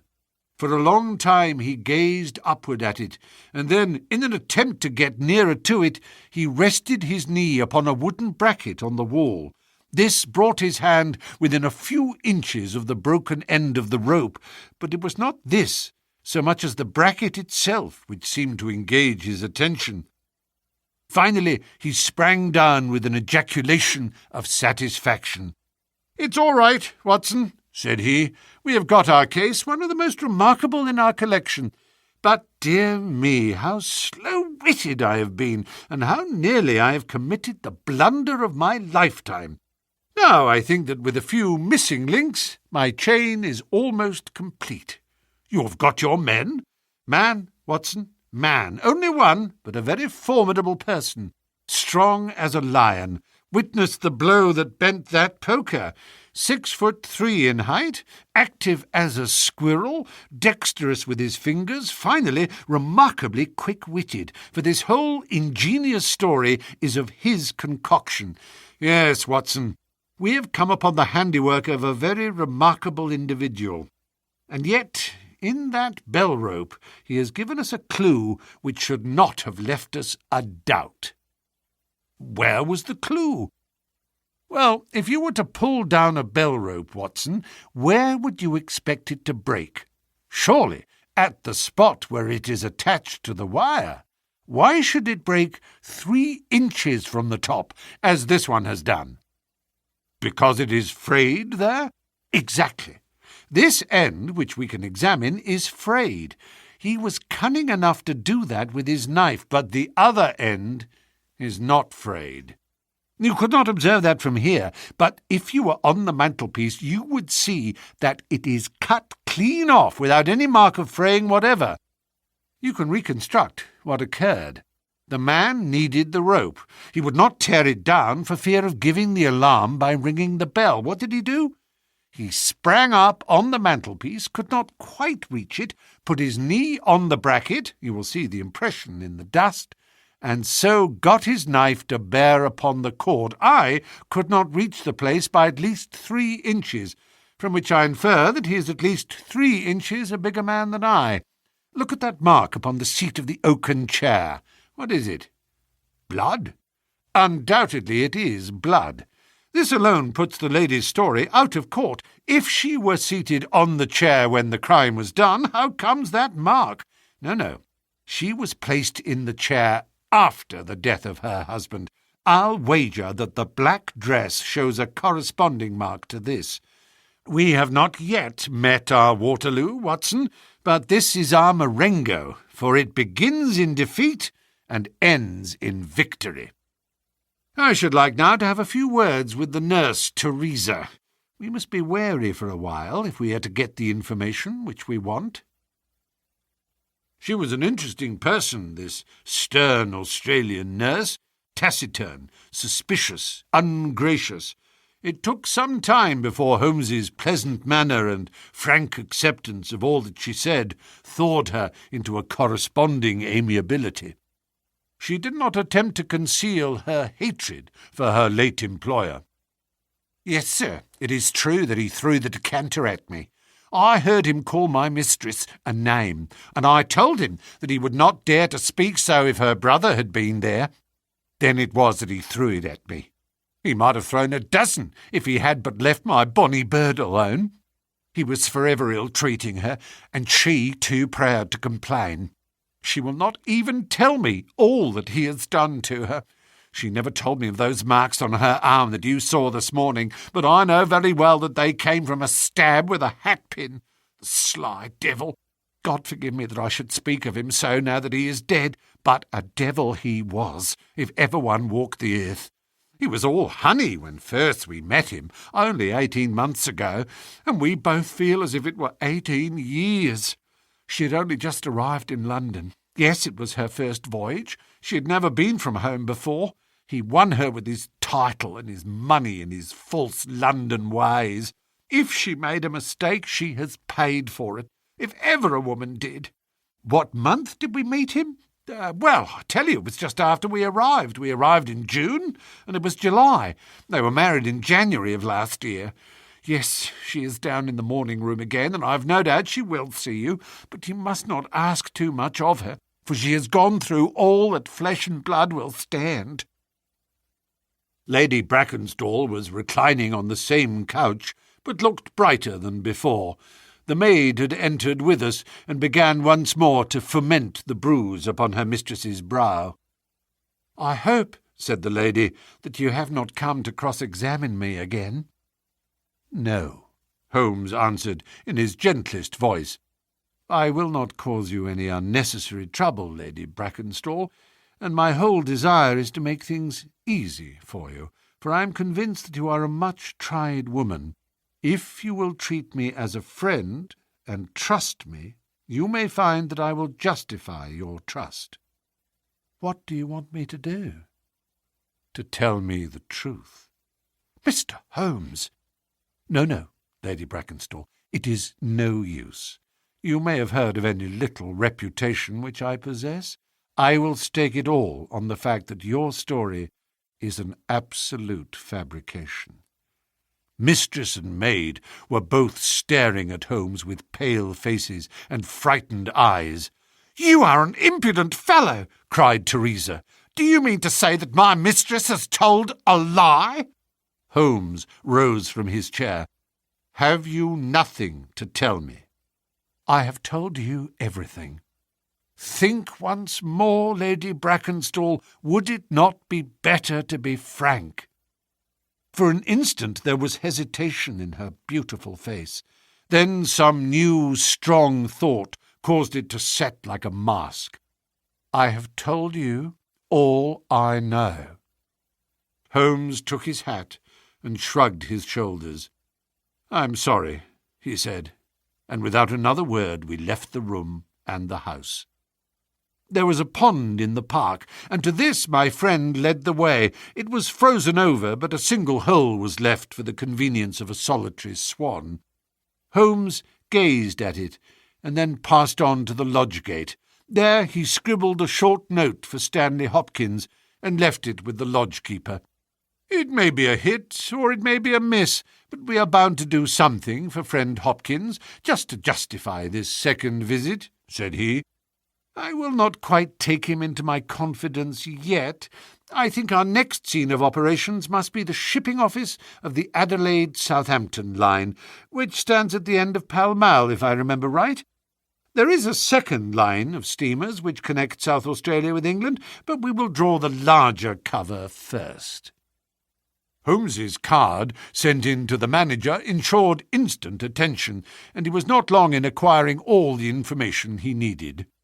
In June of 95, only one of their line had reached a home port. It was the Rock of Gibraltar, their largest and best boat. A reference to the passenger list showed that Miss Fraser of Adelaide, with her maid, had made the voyage in her. The boat was now somewhere south of the Suez Canal on her way to Australia.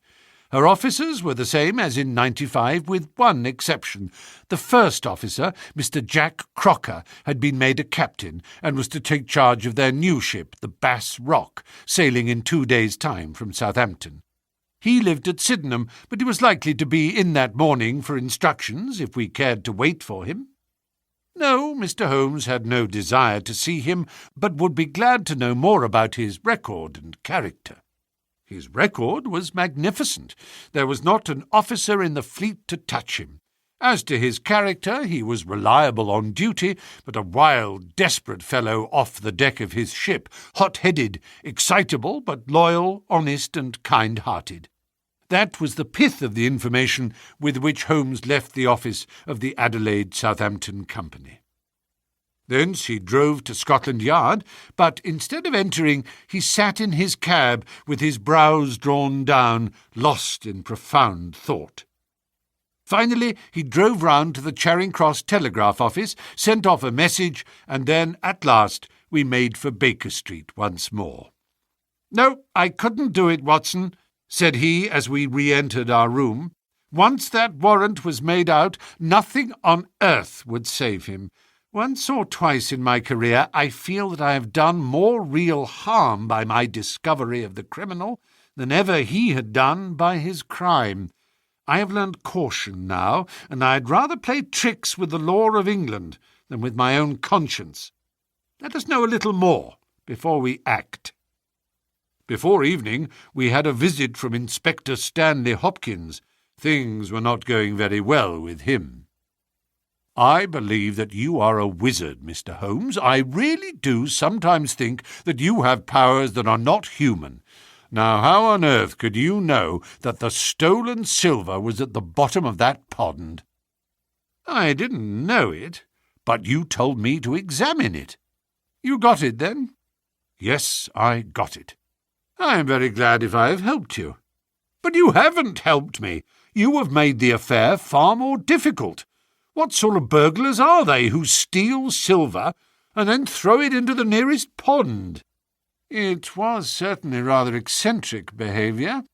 I was merely going on the idea that if the silver had been taken by persons who did not want it, who merely took it for a blind, as it were, then they would naturally be anxious to get rid of it.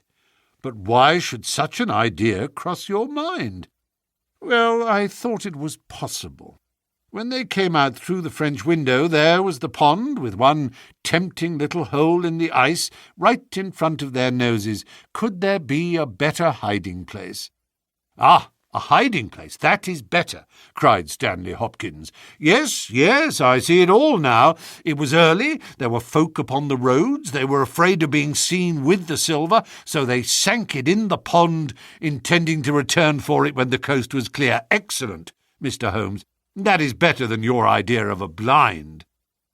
"Quite so. You've got an admirable theory. I have no doubt that my own ideas were quite wild, but you must admit that they have ended in discovering the silver." "Yes, sir. Yes, it was all your doing. But I have had a bad setback." "A setback?" "Yes, Mr. Holmes. The Randall gang were arrested in New York this morning." "Dear me, Hopkins. That is certainly rather against your theory that they committed a murder in Kent last night." "It is fatal, Mr. Holmes, absolutely fatal. Still, there are other gangs of 3 besides the Randalls, or it may be some new gang of which the police have never heard." "Quite so. It is perfectly possible. What, are you off?" "Yes, Mr. Holmes, there is no rest for me until I've got to the bottom of the business. I suppose you have no hint to give me?"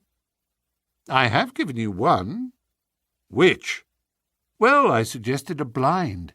"But why, Mr. Holmes, why?"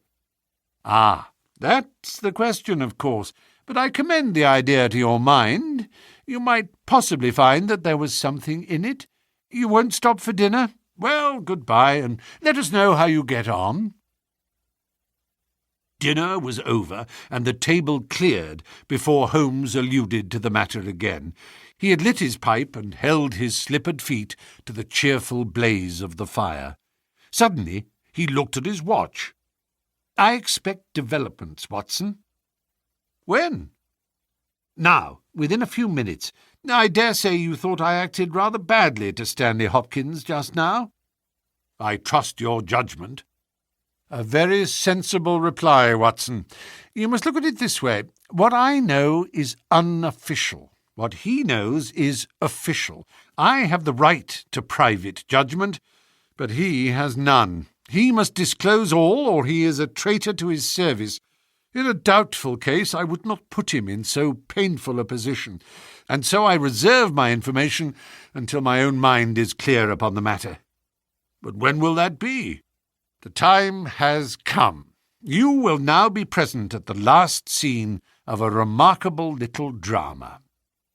There was a sound upon the stairs, and our door was opened to admit as fine a specimen of manhood as ever passed through it. He was a very tall young man, golden-moustached, blue-eyed, with a skin which had been burned by tropical suns, and a springy step which showed that the huge frame was as active as it was strong. He closed the door behind him, and then he stood with clenched hands and heaving breast, choking down some overpowering emotion. "Sit down, Captain Crocker. You got my telegram?" Our visitor sank into an armchair and looked from one to the other of us with questioning eyes. "I got your telegram, and I came at the hour you said. I heard that you had been down to the office. There was no getting away from you. Let's hear the worst. What are you going to do with me? Arrest me? Speak out, man. You can't sit there and play with me like a cat with a mouse." "Give him a cigar," said Holmes. "Bite on that, Captain Crocker, and don't let your nerves run away with you. I should not sit here smoking with you if I thought that you were a common criminal, you may be sure of that. Be frank with me, and we may do some good. Play tricks with me, and I'll crush you." "What do you wish me to do?" "To give me a true account of all that happened at the Abbey Grange last night. A true account, mind you, with nothing added and nothing taken off. I know so much already that if you go 1 inch off the straight, I'll blow this police whistle from my window, and the affair goes out of my hands forever." The sailor thought for a little. Then he struck his leg with his great sunburned hand. "I'll chance it," he cried. "I believe you're a man of your word, and a white man, and I'll tell you the whole story. But one thing I will say first. So far as I'm concerned, I regret nothing and I fear nothing, and I would do it all again and be proud of the job. Damn the beast! If he had as many lives as a cat, he would owe them all to me. But it's the lady, Mary Fraser, for never will I call her by that accursed name. When I think of getting her into trouble, I, who would give my life just to bring one smile to her dear face, it's that turns my soul into water. And yet, what less could I do? I'll tell you my story, gentlemen, and then I'll ask you as man to man, what less could I do? I must go back a bit. You seem to know everything, so I expect you know that I met her when she was a passenger and I was first officer of the Rock of Gibraltar. From the first day I met her, she was the only woman to me. Every day of that voyage I loved her more, and many a time since I've kneeled down in the darkness of the night watch and kissed the deck of that ship because I knew her dear feet had trod it. She was never engaged to me. She treated me as fairly as ever a woman treated a man. I've no complaint to make. It was all love on my side and all good comradeship and friendship on hers. When we parted, she was a free woman, but I could never again be a free man. Next time I came back from sea, I heard of her marriage. Well, why shouldn't she marry whom she liked? Title and money, who could carry them better than she? She was born for all that is beautiful and dainty. I didn't grieve over her marriage. I was not such a selfish hound as that. I just rejoiced that good luck had come her way and that she had not thrown herself away on a penniless sailor. That's how I loved Mary Fraser. Well, I never thought to see her again. But last voyage I was promoted, and the new boat was not yet launched, so I had to wait for a couple of months with my people at Sydenham.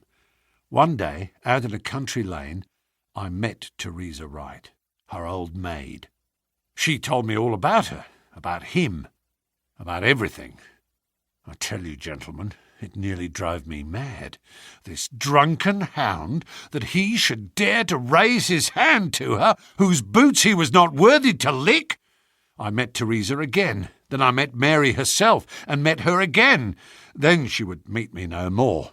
But the other day I had a notice that I was to start on my voyage within a week, and I determined that I would see her once before I left. Theresa was always my friend, for she loved Mary and hated this villain almost as much as I did. From her I learned the ways of the house. Mary used to sit up reading in her own little room downstairs. I crept round there last night and scratched at the window.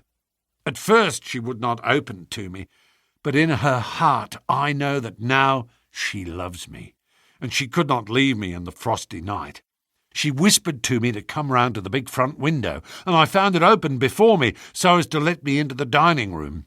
Again I heard from her own lips things that made my blood boil, and again I cursed this brute who mishandled the woman I loved. Well, gentlemen, I was standing with her just inside the window in all innocence, as God is my judge, when he rushed like a madman into the room, called her the vilest name that a man could use to a woman, and welted her across the face with a stick he had in his hand. I had sprung for the poker, and it was a fair fight between us. See here, on my arm, where his first blow fell. Then it was my turn, and I went through him as if he had been a rotten pumpkin. Do you think I was sorry? Not I. It was his life or mine, but far more than that. It was his life or hers. For how could I leave her in the power of this madman? That was how I killed him. Was I wrong? Well then, what would either of you gentlemen have done if you had been in my position? She had screamed when he struck her, and that brought old Theresa down from the room above. There was a bottle of wine on the sideboard, and I opened it and poured a little between Mary's lips, for she was half dead with shock. Then I took a drop myself. Theresa was as cool as ice, and it was her plot as much as mine. We must make it appear that burglars had done the thing. Theresa kept on repeating our story to her mistress, while I swarmed up and cut the rope of the bell. Then I lashed her in her chair and frayed out the end of the rope to make it look natural, else they would wonder how in the world a burglar could have got up there to cut it. Then I gathered up a few plates and pots of silver to carry out the idea of the robbery, and there I left them, with orders to give the alarm when I had a quarter of an hour's start. I dropped the silver into the pond and made off for Sydenham, feeling that for once in my life I had done a real good night's work, and that's the truth and the whole truth, Mr. Holmes, if it costs me my neck." Holmes smoked for some time in silence. Then he crossed the room and shook our visitor by the hand. "That's what I think," said he. "I know that every word is true, for you have hardly said a word which I did not know. No one but an acrobat or a sailor could have got up to that bell-rope from the bracket, and no one but a sailor could have made the knots with which the cord was fastened to the chair. Only once had this lady been brought into contact with sailors, and that was on her voyage, and it was someone of her own class of life, since she was trying hard to shield him, and so showing that she loved him. You see how easy it was for me to lay my hands upon you when once I had started upon the right trail. I thought the police could never have seen through our dodge. And the police haven't, nor will they, to the best of my belief. Now look here, Captain Crocker. This is a very serious matter, though I am willing to admit that you acted under the most extreme provocation to which any man could be subjected. I am not sure that in defence of your own life your action will not be pronounced legitimate. However, that is for a British jury to decide. Meanwhile, I have so much sympathy for you that, if you choose to disappear in the next 24 hours, I will promise you that no one will hinder you. And then it will all come out. Certainly it will come out." The sailor flushed with anger. "What sort of proposal is that to make a man? I know enough of law to understand that Mary would be held as accomplice. Do you think I would leave her alone to face the music while I slunk away? No, sir. Let them do their worst upon me, but for heaven's sake, Mr. Holmes, find some way of keeping my poor Mary out of the courts." Holmes, for a second time, held out his hand to the sailor. "I was only testing you, and you ring true every time. Well, it is a great responsibility that I take upon myself, but I have given Hopkins an excellent hint, and if he can't avail himself of it, I can do no more. See here, Captain Crocker, we'll do this in due form of law. You are the prisoner. Watson, you are a British jury, and I have never met a man who was more eminently fitted to represent one. I am the judge. Now, gentlemen of the jury, you have heard the evidence. Do you find the prisoner guilty or not guilty?" "Not guilty, my lord," said I. "Vox populi, vox Dei. You are acquitted, Captain Crocker.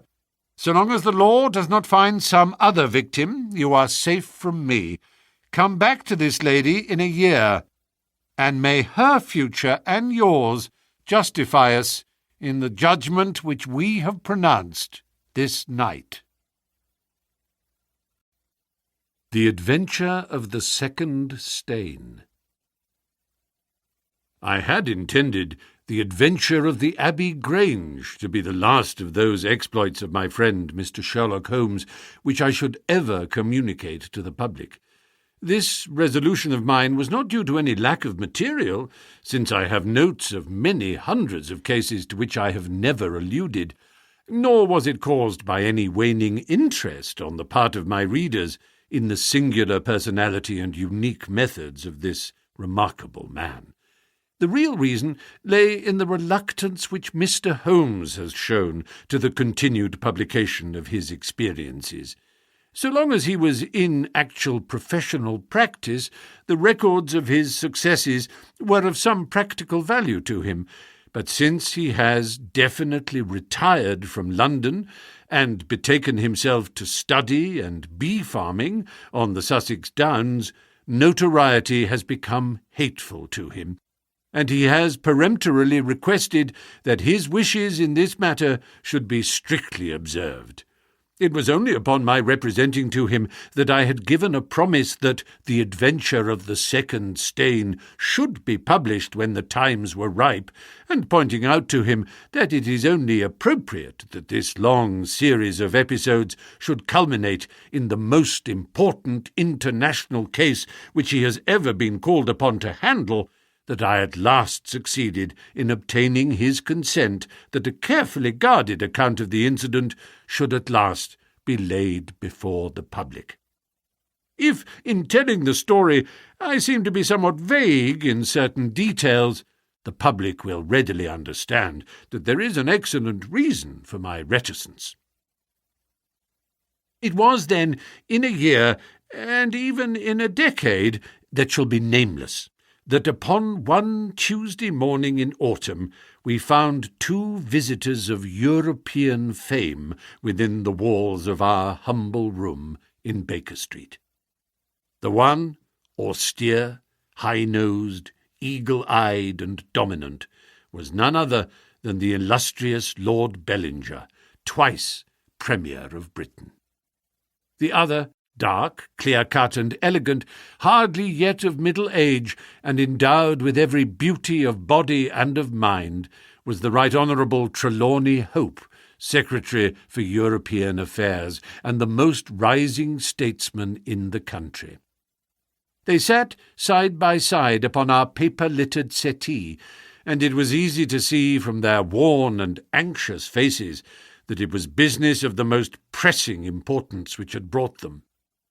The Premier's thin, blue-veined hands were clasped tightly over the ivory head of his umbrella, and his gaunt, ascetic face looked gloomily from Holmes to me. The European Secretary pulled nervously at his moustache and fidgeted with the seals of his watch-chain. When I discovered my loss, Mr. Holmes, which was at 8 o'clock this morning, I at once informed the Prime Minister. It was at his suggestion that we have both come to you. Have you informed the police? No, sir, said the Prime Minister, with the quick, decisive manner for which he was famous. We have not done so, nor is it possible that we should do so. To inform the police must, in the long run, mean to inform the public. That is what we particularly desire to avoid. And why, sir?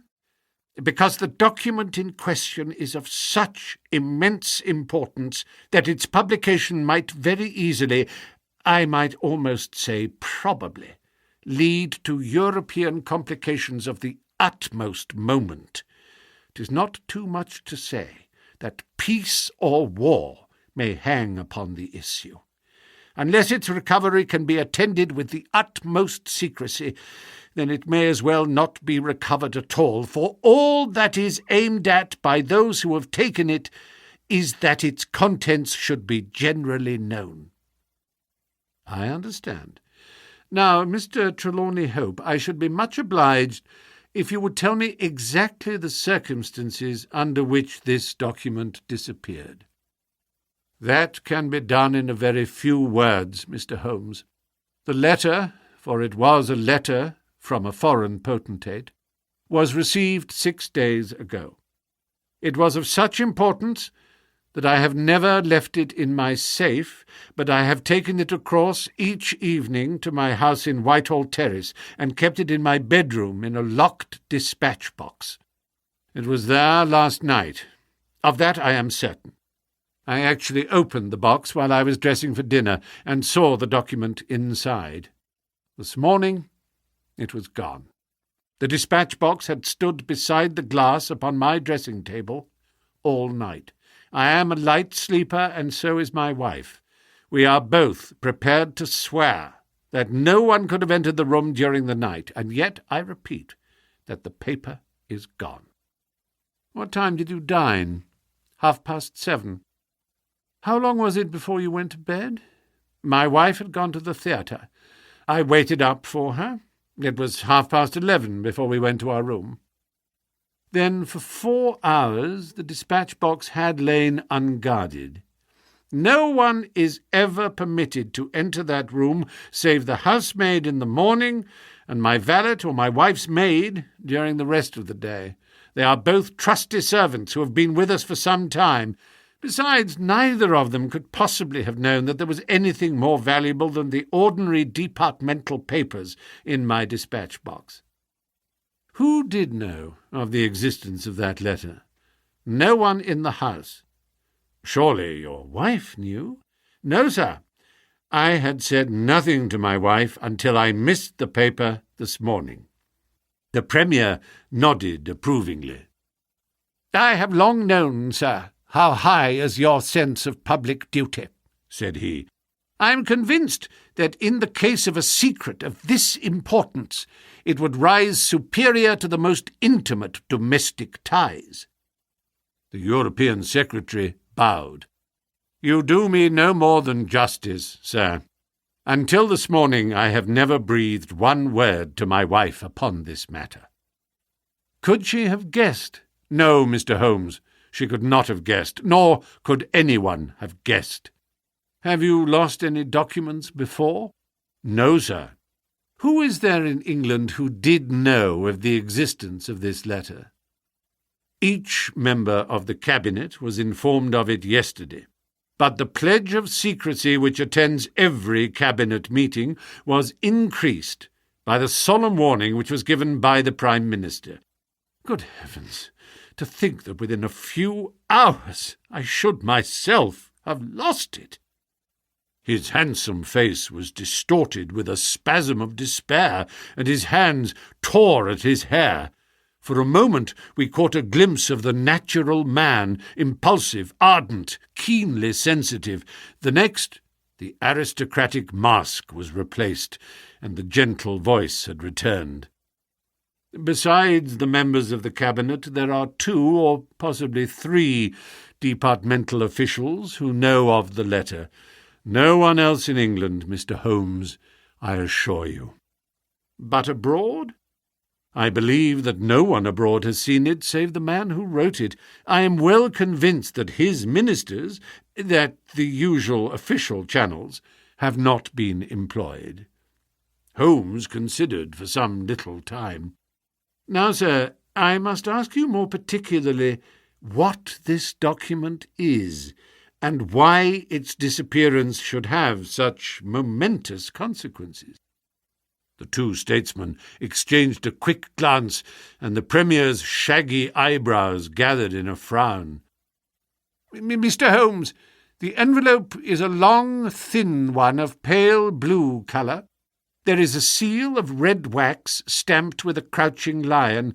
It is addressed in large, bold handwriting to—" "I fear, sir," said Holmes, "that, interesting and indeed essential as these details are, my inquiries must go more to the root of things. What was the letter?" "That is a state secret of the utmost importance, and I fear that I cannot tell you, nor do I see that it is necessary. If, by the aid of the powers which you are said to possess, you can find such an envelope as I describe, with its enclosure, you will have deserved well of your country, and earned any reward which it lies in our power to bestow." Sherlock Holmes rose with a smile. "You are 2 of the most busy men in the country," said he, "and in my own small way I have also a good many calls upon me. I regret exceedingly that I cannot help you in this matter, and any continuation of this interview would be a waste of time." The Premier sprang to his feet with that quick, fierce gleam of his deep-set eyes before which a cabinet has cowered. "I am not accustomed, sir," he began, but mastered his anger and resumed his seat. For a minute or more we all sat in silence. Then the old statesman shrugged his shoulders. "We must accept your terms, Mr. Holmes. No doubt you are right, and it is unreasonable for us to expect you to act unless we give you our entire confidence." "I agree with you, sir," said the younger statesman. "Then I will tell you, relying entirely upon your honour and that of your colleague, Dr. Watson. I may appeal to your patriotism also, for I could not imagine a greater misfortune for the country than that this affair should come out. You may safely trust us. The letter, then, is from a certain foreign potentate who has been ruffled by some recent colonial developments of this country. It has been written hurriedly and upon his own responsibility entirely. Inquiries have shown that his ministers know nothing of the matter. At the same time, it is couched in so unfortunate a manner, and certain phrases in it are of so provocative a character, that its publication would undoubtedly lead to a most dangerous state of feeling in this country. There would be such a ferment, sir, that I do not hesitate to say that within a week of the publication of that letter, this country would be involved in a great war. Holmes wrote a name upon a slip of paper and handed it to the Premier. Exactly. It was he.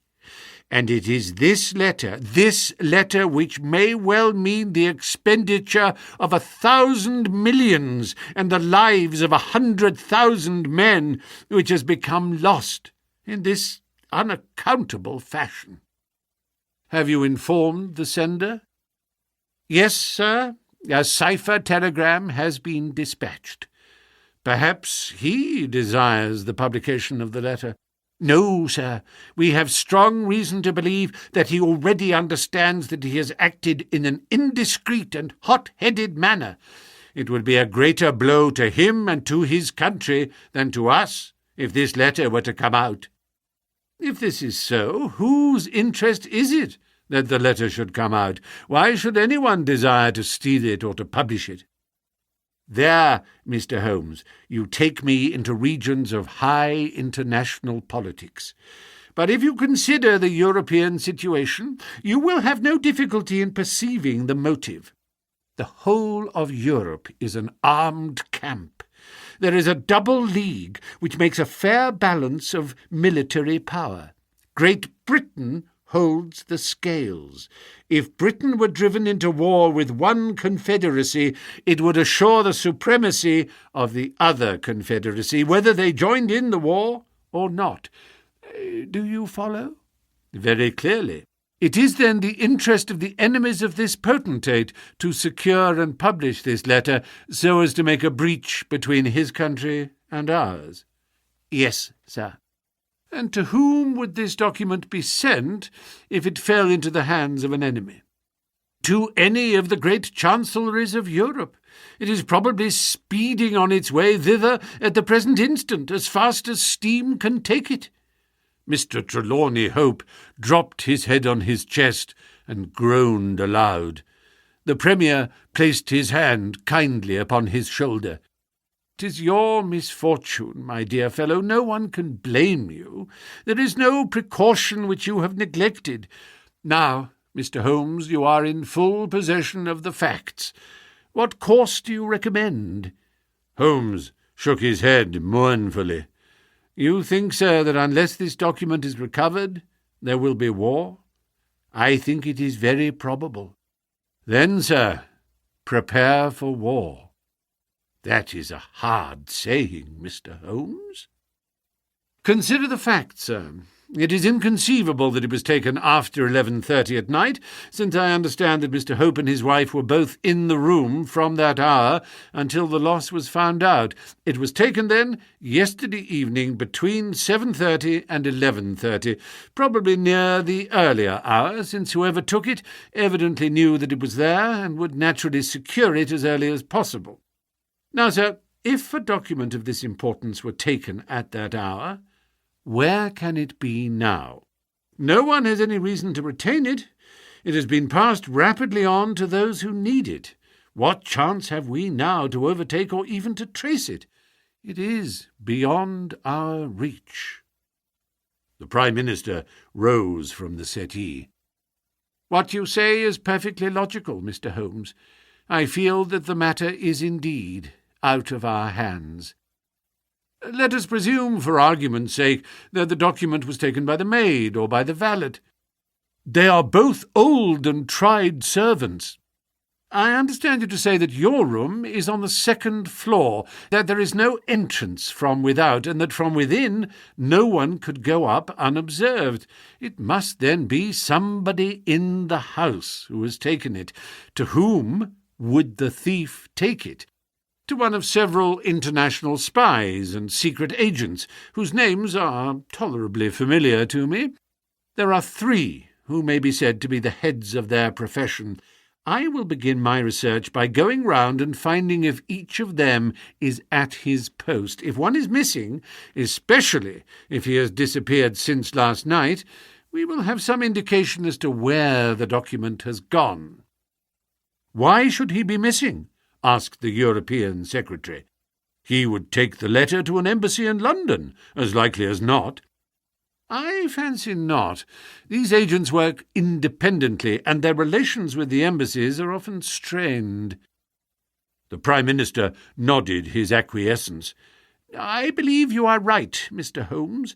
He would take so valuable a prize to headquarters with his own hands. I think that your course of action is an excellent one.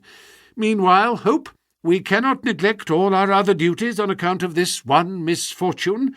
Should there be any fresh developments during the day, we shall communicate with you, and you will no doubt let us know the results of your own inquiries." The two statesmen bowed and walked gravely from the room. When our illustrious visitors had departed, Holmes lit his pipe in silence, and sat for some time lost in the deepest thought. I had opened the morning paper and was immersed in a sensational crime which had occurred in London the night before, when my friend gave an exclamation, sprang to his feet, and laid his pipe down upon the mantelpiece. "Yes," said he, "there is no better way of approaching it. The situation is desperate, but not hopeless. Even now, if we could be sure which of them has taken it, it is just possible that it has not yet passed out of his hands. After all, it is a question of money with these fellows, and I have the British Treasury behind me. If it's on the market, I'll buy it, if it means another penny on the income tax. It is conceivable that the fellow might hold it back to see what bids come from this side before he tries his luck on the other. There are only those three capable of playing so bold a game.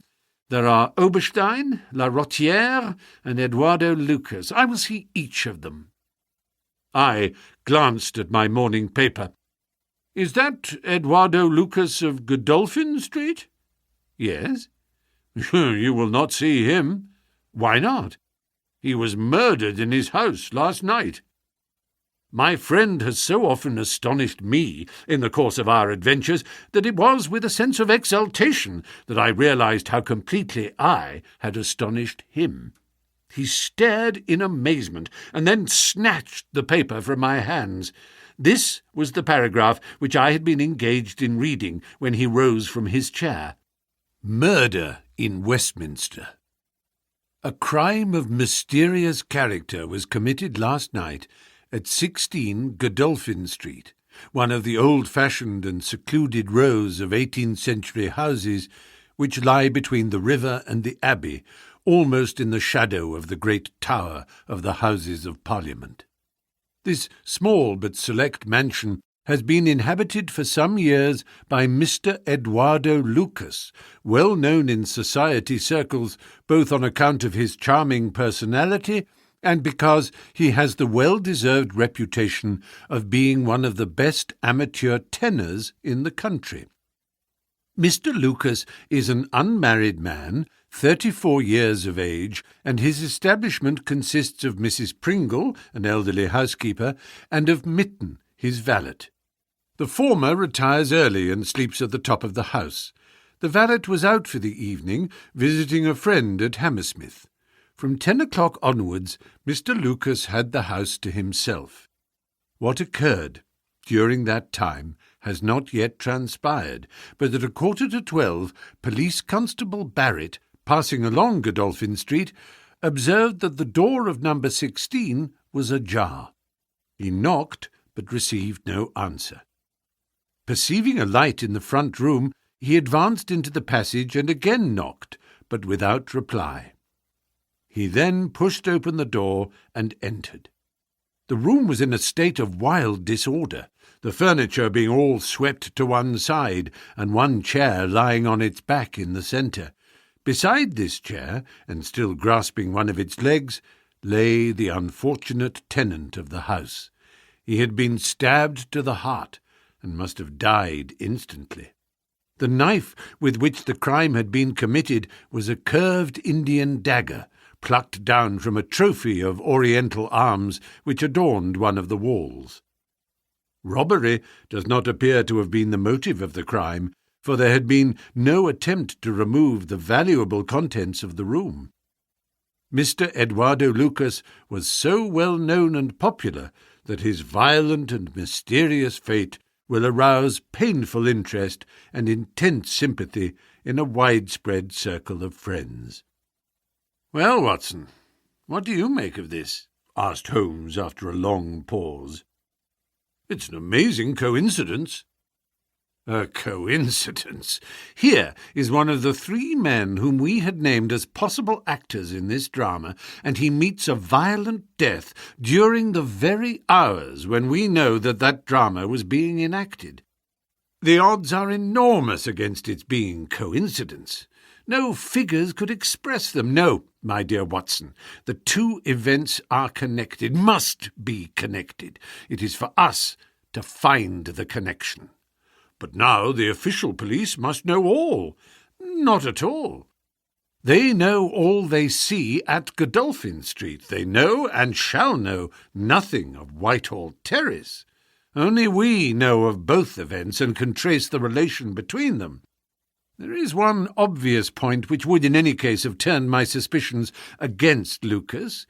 Godolphin Street, Westminster, is only a few minutes' walk from Whitehall Terrace. The other secret agents whom I have named live in the extreme West End. It was easier, therefore, for Lucas than for the others to establish a connection or receive a message from the European Secretary's household. A small thing, and yet where events are compressed into a few hours, it may prove essential. Hello, what have we here?" Mrs. Hudson had appeared with a lady's card upon her salver. Holmes glanced at it, raised his eyebrows, and handed it over to me. "Ask Lady Hilda Trelawney Hope if she will be kind enough to step up," said he. A moment later, our modest apartment, already so distinguished that morning, was further honoured by the entrance of the most lovely woman in London. I had often heard of the beauty of the youngest daughter of the Duke of Belminster, but no description of it, and no contemplation of colourless photographs, had prepared me for the subtle, delicate charm and the beautiful colouring of that exquisite head. And yet, as we saw it that autumn morning, it was not its beauty which would be the first thing to impress the observer. The cheek was lovely, but it was paled with emotion. The eyes were bright, but it was the brightness of fever. The sensitive mouth was tight and drawn in an effort after self-command. Terror, not beauty, was what sprang first to the eye as our fair visitor stood framed for an instant in the open door. "Has my husband been here, Mr. Holmes?" "Yes, madam, he has been here." "Mr. Holmes, I implore you not to tell him that I came here." Holmes bowed coldly and motioned the lady to a chair. "Your ladyship places me in a very delicate position. I beg that you will sit down and tell me what you desire, but I fear that I cannot make any unconditional promise." She swept across the room and seated herself with her back to the window. It was a queenly presence, tall, graceful, and intensely womanly. "Mr. Holmes," she said, and her white-gloved hands clasped and unclasped as she spoke, "I will speak frankly to you in the hope that it may induce you to speak frankly in return. There is complete confidence between my husband and me on all matters save one. That one is politics. On this his lips are sealed. He tells me nothing. Now I am aware that there was a most deplorable occurrence in our house last night. I know that a paper has disappeared. But because the matter is political, my husband refuses to take me into his complete confidence. Now it is essential, I say, that I should thoroughly understand it. You are the only other person, save only these politicians, who knows the true facts. I beg you, then, Mr. Holmes, to tell me exactly what has happened, and what it will lead to. Tell me all, Mr. Holmes. Let no regard for your client's interests keep you silent, for I assure you that his interests, if he would only see it, would be best served by taking me into his complete confidence. What was this paper which was stolen?" "Madam, what you ask me is really impossible." She groaned and sank her face in her hands. "You must see that this is so, madam.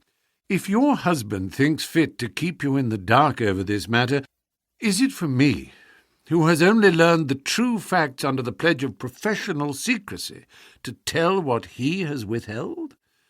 It is not fair to ask it. It is him whom you must ask." "I have asked him. I come to you as a last resource, but without your telling me anything definite, Mr. Holmes, you may do a great service if you would enlighten me on one point." "What is it, madam?" "Is my husband's political career likely to suffer through this incident?" "Well, madam, unless it is set right, it may certainly have a very unfortunate effect." She drew in her breath sharply, as one whose doubts are resolved. "One more question, Mr. Holmes.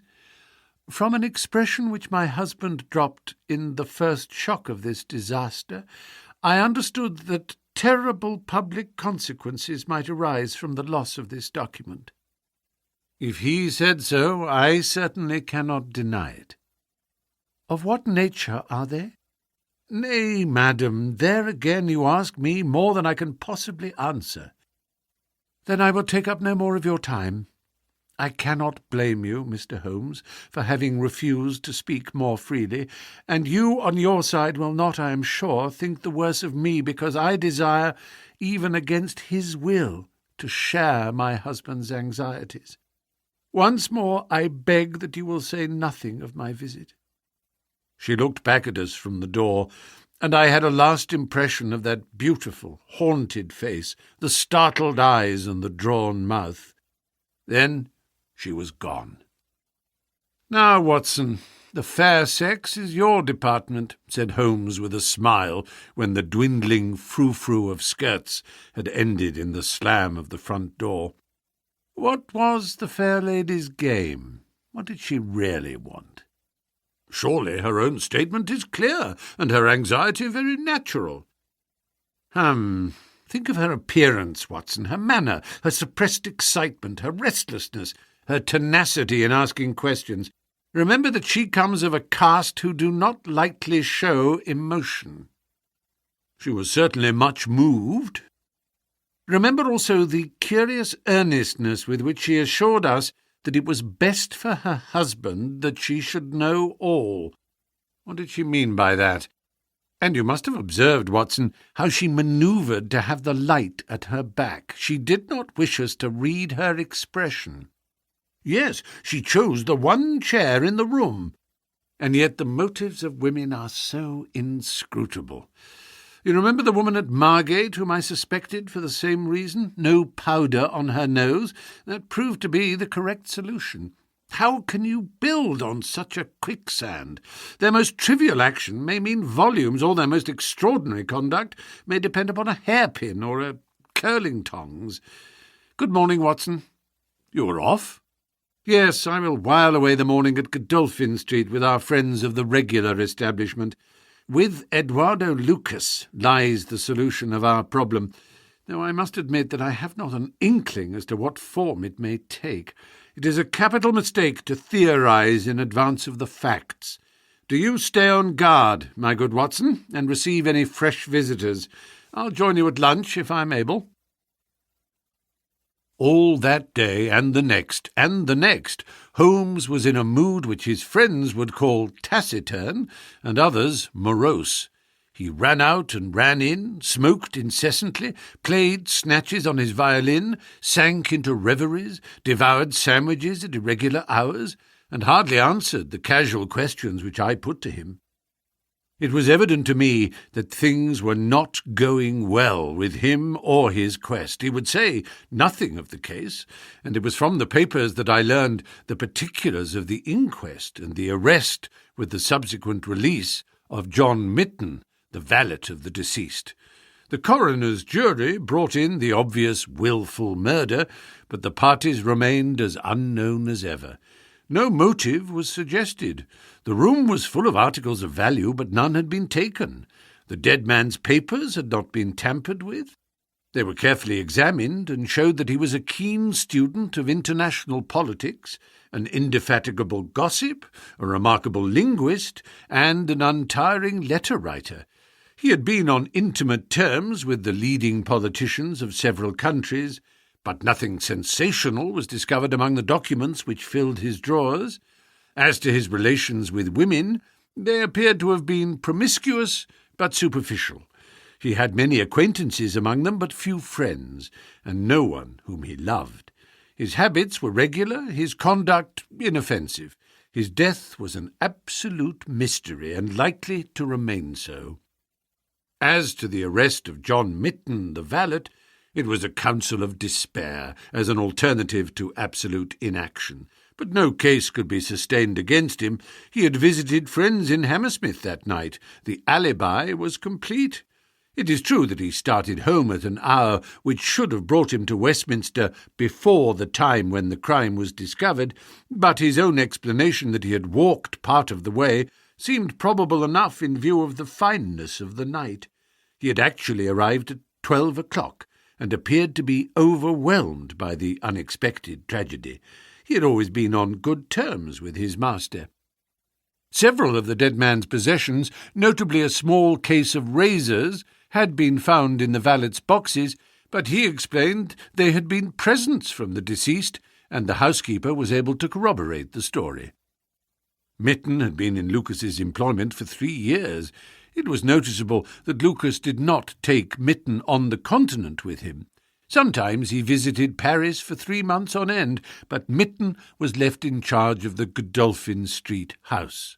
As to the housekeeper, she had heard nothing on the night of the crime. If her master had a visitor, he had himself admitted him. So, for 3 mornings the mystery remained, so far as I could follow it in the papers.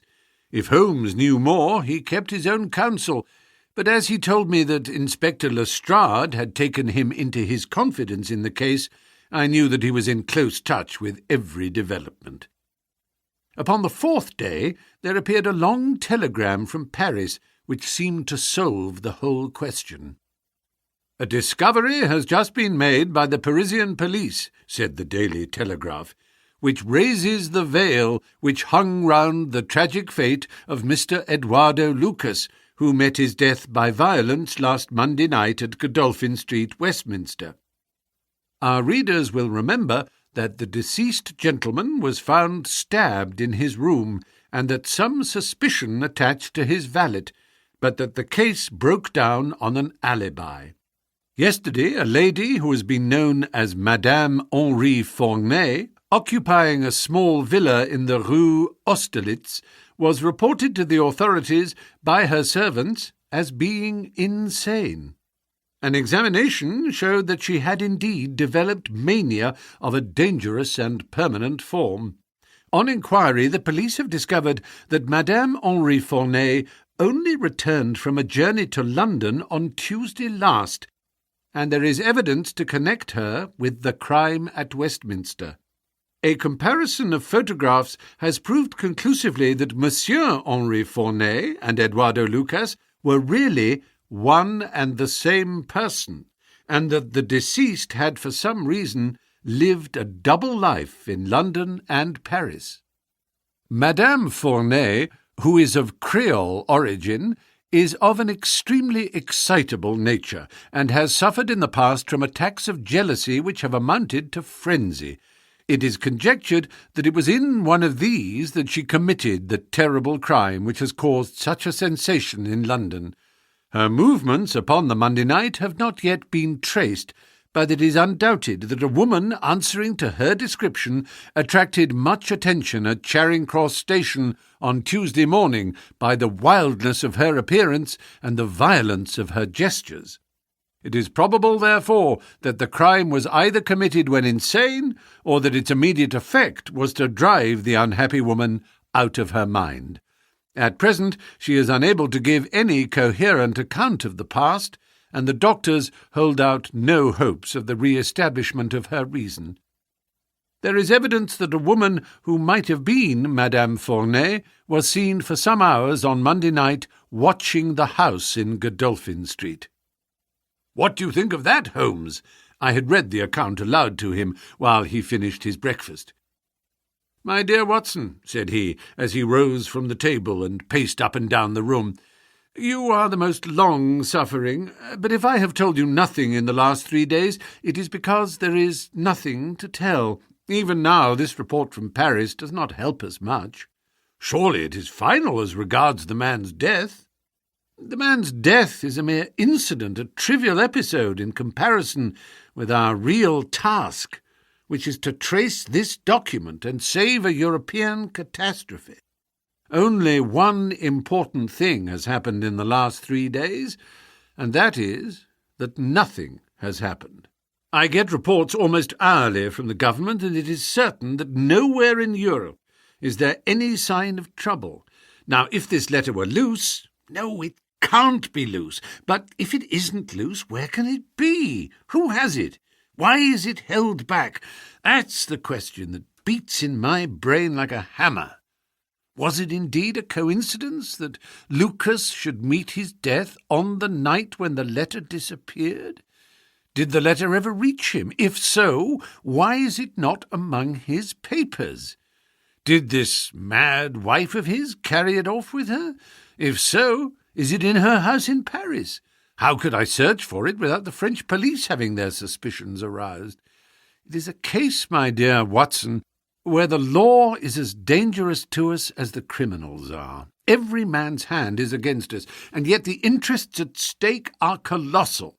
Should I bring it to a successful conclusion, it will certainly represent the crowning glory of my career. Here is my latest from the front." He glanced hurriedly at the note which had been handed in. "Hello! Lestrade seems to have observed something of interest. Put on your hat, Watson, and we will stroll down together to Westminster." It was my first visit to the scene of the crime. A high, dingy, narrow-chested house, prim, formal and solid, like the century which gave it birth. Lestrade's bulldog features gazed out at us from the front window, and he greeted us warmly when a big constable had opened the door and let us in. The room into which we were shown was that in which the crime had been committed, but no trace of it now remained, save an ugly, irregular stain upon the carpet. This carpet was a small, square drugget in the centre of the room, surrounded by a broad expanse of beautiful, old-fashioned wood flooring in square blocks, highly polished. Over the fireplace was a magnificent trophy of weapons, one of which had been used on that tragic night. In the window was a sumptuous writing desk, and every detail of the apartment, the pictures, the rugs and the hangings, all pointed to a taste which was luxurious to the verge of effeminacy. "Seen the Paris news?" asked Lestrade. Holmes nodded. "Our French friends seem to have touched the spot this time. No doubt it's just as they say. She knocked at the door. Surprise visit, I guess, for he kept his life in watertight compartments. He let her in, couldn't keep her in the street. She told him how she had traced him, reproached him. One thing led to another, and then with that dagger so handy, the end soon came. It wasn't all done in an instant, though, for these chairs were all swept over yonder, and he had one in his hand as if he had tried to hold her off with it. We've got it all clear as if we had seen it." Holmes raised his eyebrows. "And yet you have sent for me." "Ah, yes, that's another matter. A mere trifle, but the sort of thing you take an interest in. Queer, you know, and what you might call freakish. It has nothing to do with the main fact. Can't have, on the face of it." "What is it, then?" Well, after a crime of this sort, we are very careful to keep things in their position. Nothing has been moved. Officer in charge here, day and night. This morning, as the man was buried and the investigation over, so far as this room is concerned, we thought we could tidy up a bit. This carpet. You see, it is not fastened down, only just laid there. We had occasion to raise it. We found— Yes, you found? Holmes's face grew tense with anxiety. Well, I'm sure you would never guess in 100 years what we did find. You see that stain on the carpet? Well, a great deal must have soaked through, must it not? Undoubtedly it must. Well, you will be surprised to hear that there is no stain on the white woodwork to correspond. No stain? But there must— Yes, so you would say, but the fact remains that there isn't. He took the corner of the carpet in his hand, and turning it over, he showed that it was indeed as he said. But the underside is as stained as the upper. It must have left a mark. Lestrade chuckled with delight at having puzzled the famous expert. Now I'll show you the explanation. There is a second stain, but it does not correspond with the other. See for yourself. As he spoke, he turned over another portion of the carpet, and there, sure enough, was a great crimson spill upon the square white facing of the old-fashioned floor. What do you make of that, Mr. Holmes? Why, it is simple enough. The two stains did correspond, but the carpet has been turned round. As it was square and unfastened, it was easily done. The official police don't need you, Mr. Holmes, to tell them that the carpet must have been turned round. That's clear enough, for the stains lie above each other if you lay it over this way. But what I want to know is, who shifted the carpet and why? I could see from Holmes's rigid face that he was vibrating with inward excitement. "Look here, Lestrade," said he, "has that constable in the passage been in charge of the place all the time?" "Yes, he has." "Well, take my advice. Examine him carefully. Don't do it before us. We'll wait here. You take him into the back room. You'll be more likely to get a confession out of him alone. Ask him how he dared to admit people and leave them alone in this room. Don't ask him if he has done it. Take it for granted. Tell him you know someone has been here. Press him. Tell him that a full confession is his only chance of forgiveness. Do exactly what I tell you." "By George, if he knows, I'll have it out of him," cried Lestrade. He darted into the hall, and a few minutes later his bullying voice sounded from the back room. "Now, Watson, now!" cried Holmes, with frenzied eagerness. All the demoniacal force of the man, masked behind that listless manner, burst out in a paroxysm of energy. He tore the drugget from the floor, and in an instant was down on his hands and knees, clawing at each of the squares of wood beneath it. One turned sideways as he dug his nails into the edge of it. It hinged back like the lid of a box. A small black cavity opened beneath it. Holmes plunged his eager hand into it and drew it out with a bitter snarl of anger and disappointment.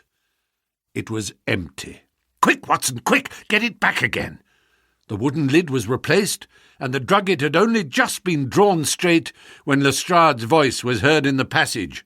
He found Holmes leaning languidly against the mantelpiece, resigned and patient, endeavouring to conceal his irrepressible yawns.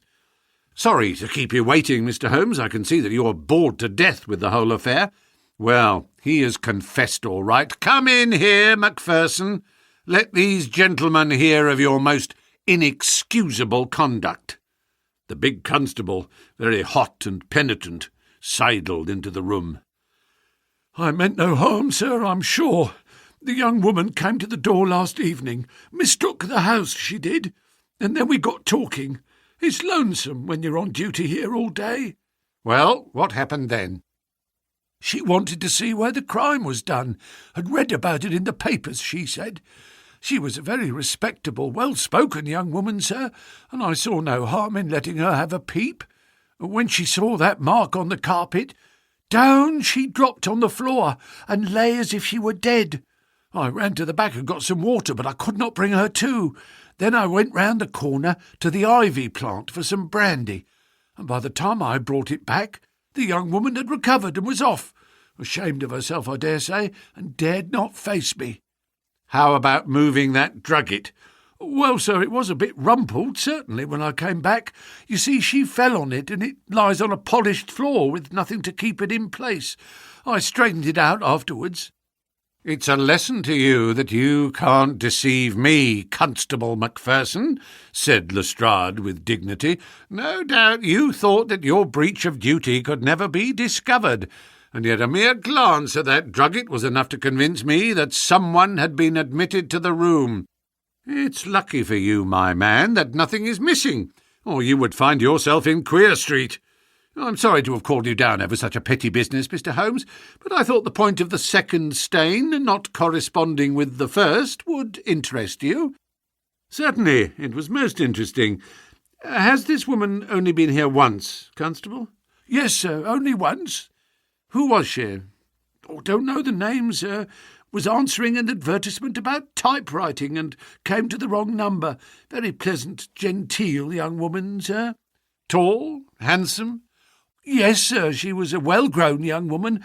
I suppose you might say she was handsome. Perhaps some would say she was very handsome. Oh, officer, do let me have a peep, says she. She had pretty coaxing ways, as you might say, and I thought there was no harm in letting her just put her head through the door. How was she dressed? Quiet, sir, a long mantle down to her feet. What time was it? It was just growing dusk at the time. They were lighting the lamps as I came back with the brandy. Very good, said Holmes. Come, Watson, I think that we have more important work elsewhere. As we left the house, Lestrade remained in the front room, while the repentant constable opened the door to let us out. Holmes turned on the step and held up something in his hand. The constable stared intently. "Good Lord, sir!" he cried, with amazement on his face. Holmes put his finger on his lips, replaced his hand in his breast pocket, and burst out laughing as we turned down the street. "Excellent," said he. "Come, friend Watson, the curtain rings up for the last act. You will be relieved to hear that there will be no war, that the Right Honourable Trelawney Hope will suffer no setback in his brilliant career, that the indiscreet sovereign will receive no punishment for his indiscretion, that the Prime Minister will have no European complication to deal with, and that with a little tact and management upon our part, nobody will be a penny the worse for what might have been a very ugly incident." My mind filled with admiration for this extraordinary man. "You have solved it?" I cried. "Hardly that, Watson.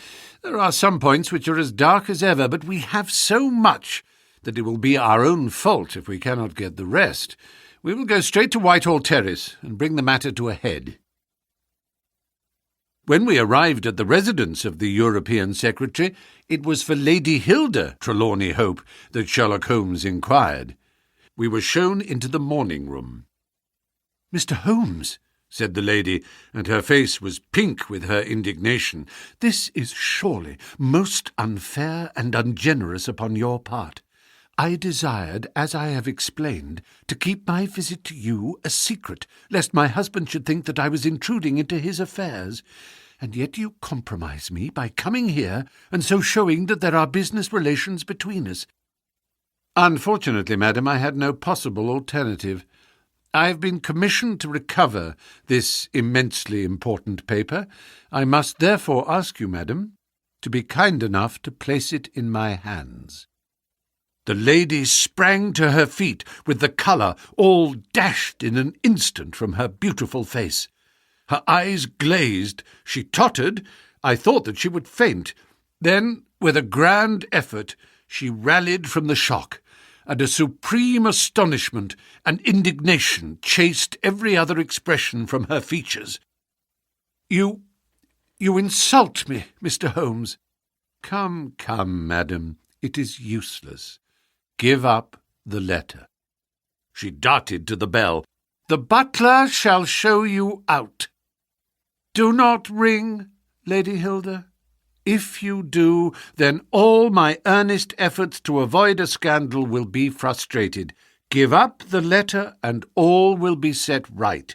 If you will work with me, I can arrange everything. If you work against me, I must expose you." She stood, grandly defiant, a queenly figure, her eyes fixed upon his as if she would read his very soul. Her hand was on the bell, but she had forborne to ring it. "You are trying to frighten me. It is not a very manly thing, Mr. Holmes, to come here and browbeat a woman. You say that you know something. What is it that you know?" "Pray sit down, madam. You will hurt yourself there if you fall. I will not speak until you sit down." "Thank you." "I give you 5 minutes, Mr. Holmes." "1 is enough, Lady Hilda. I know of your visit to Eduardo Lucas, of your giving him this document, of your ingenious return to the room last night, and of the manner in which you took the letter from the hiding-place under the carpet." She stared at him with an ashen face and gulped twice before she could speak. "You are mad, Mr. Holmes, you are mad!" she cried at last. He drew a small piece of cardboard from his pocket. It was the face of a woman cut out of a portrait. "I have carried this because I thought it might be useful," said he. "The policeman has recognized it." She gave a gasp, and her head dropped back in the chair. "Come, Lady Hilda, you have the letter. The matter may still be adjusted. I have no desire to bring trouble to you. My duty ends when I have returned the lost letter to your husband. Take my advice and be frank with me. It is your only chance." Her courage was admirable. Even now she would not own defeat. "I tell you again, Mr. Holmes, that you are under some absurd illusion." Holmes rose from his chair. "I am sorry for you, Lady Hilda. I have done my best for you. I can see that it is all in vain." He rang the bell. The butler entered. "Is Mr. Trelawney Hope at home?" "He will be home, sir, at 1:45. Holmes glanced at his watch. "Still 1/4 of an hour," said he. "Very good. I shall wait." The butler had hardly closed the door behind him when Lady Hilda was down on her knees at Holmes's feet, her hands outstretched, her beautiful face upturned and wet with her tears. "Spare me, Mr. Holmes, spare me," she pleaded in a frenzy of supplication. "For heaven's sake, don't tell him. I love him so. I would not bring one shadow on his life, and this, I know, would break his noble heart." Holmes raised the lady. "I am thankful, madam, that you have come to your senses even at this last moment. There is not an instant to lose. Where is the letter?" She darted across to a writing desk, unlocked it, and drew out a long blue envelope. "Here it is, Mr. Holmes. Would to heaven I had never seen it." "How can we return it?" Holmes muttered. "Quick, quick, we must think of some way. Where is the dispatch box?" "Still in his bedroom." "What a stroke of luck! Quick, madam, bring it here." A moment later she had appeared with a red flat box in her hand. "How did you open it before? You have a duplicate key." "Yes, of course you have. Open it." From out of her bosom Lady Hilda had drawn a small key. The box flew open. It was stuffed with papers. Holmes thrust the blue envelope deep down into the heart of them, between the leaves of some other document. The box was shut, locked, and returned to the bedroom. "Now we are ready for him," said Holmes. "We still have 10 minutes.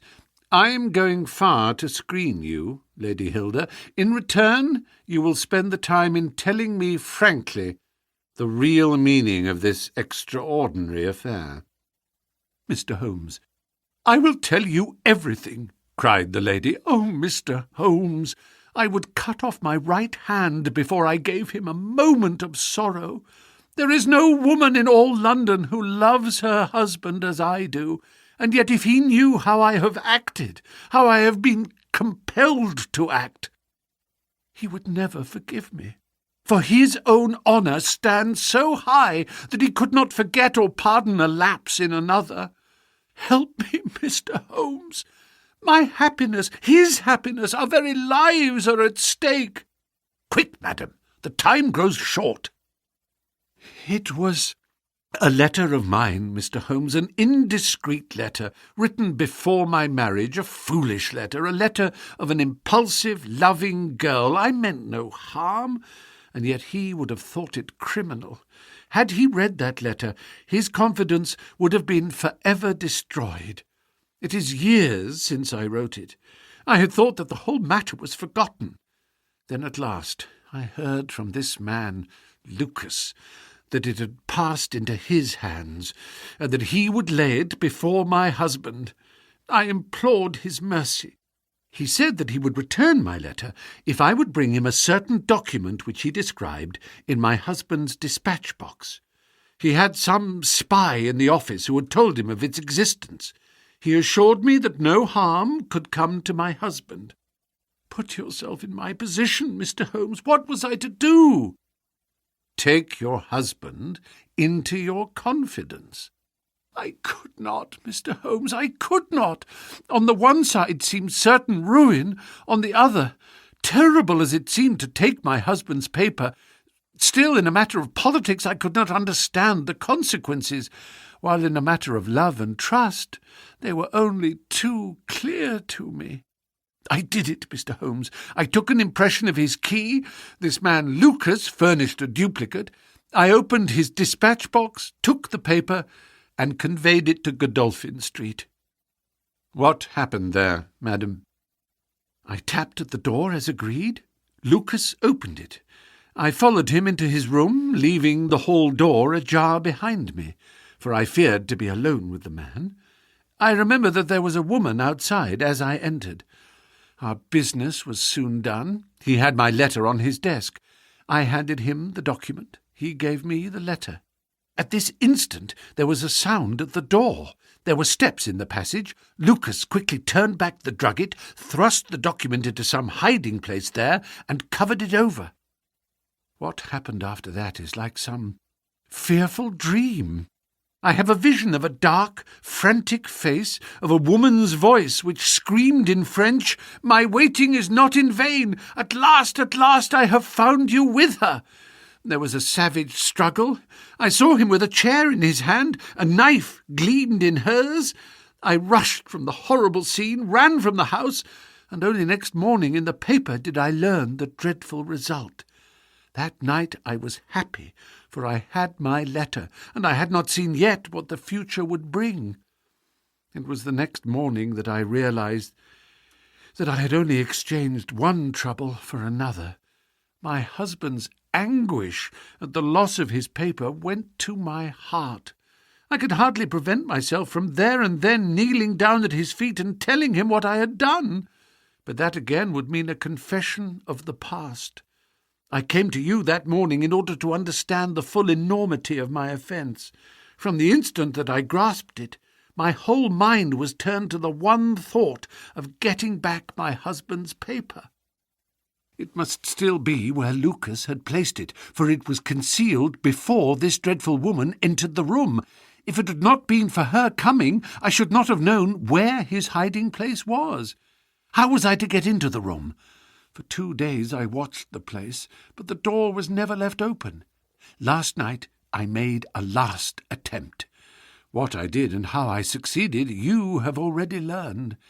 I brought the paper back with me, and thought of destroying it, since I could see no way of returning it without confessing my guilt to my husband. Heavens! I hear his step upon the stair. The European secretary burst excitedly into the room. "Any news, Mr. Holmes? Any news?" he cried. "I have some hopes."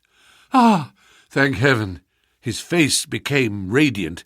"The Prime Minister is lunching with me. May he share your hopes? He has nerves of steel, and yet I know that he has hardly slept since this terrible event. Jacobs, Will you ask the Prime Minister to come up? As to you, dear, I fear that this is a matter of politics. We will join you in a few minutes in the dining-room." The Prime Minister's manner was subdued, but I could see by the gleam of his eyes and the twitchings of his bony hands that he shared the excitement of his young colleague. "I understand that you have something to report, Mr. Holmes." "Purely negative as yet," my friend answered. "I have inquired at every point where it might be, and I am sure that there is no danger to be apprehended." "But that is not enough, Mr. Holmes. We cannot live for ever on such a volcano. We must have something definite." "I am in hopes of getting it. That is why I am here.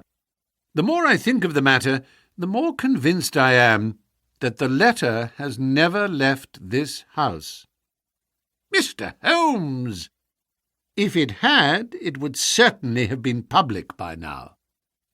"But why should anyone take it in order to keep it in his house?" "I am not convinced that anyone did take it." "Then how could it leave the dispatch box?" "I am not convinced that it ever did leave the dispatch box." "Mr. Holmes, this joking is very ill-timed. You have my assurance that it left the box." "Have you examined the box since Tuesday morning?" "No, it was not necessary." "You may conceivably have overlooked it." "Impossible, I say." "But I am not convinced of it. I have known such things to happen. I presume there are other papers there. Well, it may have got mixed with them." "It was on the top." "Someone may have shaken the box and displaced it." No, I had everything out." "Surely it is easily decided, Hope," said the Premier. "Let us have the dispatch box brought in." The secretary rang the bell. "Jacobs, bring down my dispatch box. This is a farcical waste of time, but still, if nothing else will satisfy you, it shall be done. Thank you, Jacobs. Put it here. I have always had the key on my watch chain. Here are the papers, you see. Letter from Lord Merrow, report from Sir Charles Hardy, memorandum from Belgrade, note on the Russo-German grain taxes, letter from Madrid, note from Lord Flowers. Good heavens! What is this? Lord Bellinger!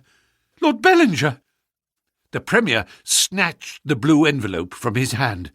"Yes, it is it, and the letter is intact. Hope, I congratulate you." Thank you. What a weight from my heart. But this is inconceivable, impossible, Mr. Holmes. You are a wizard, a sorcerer. How did you know it was there?" "Because I knew it was nowhere else."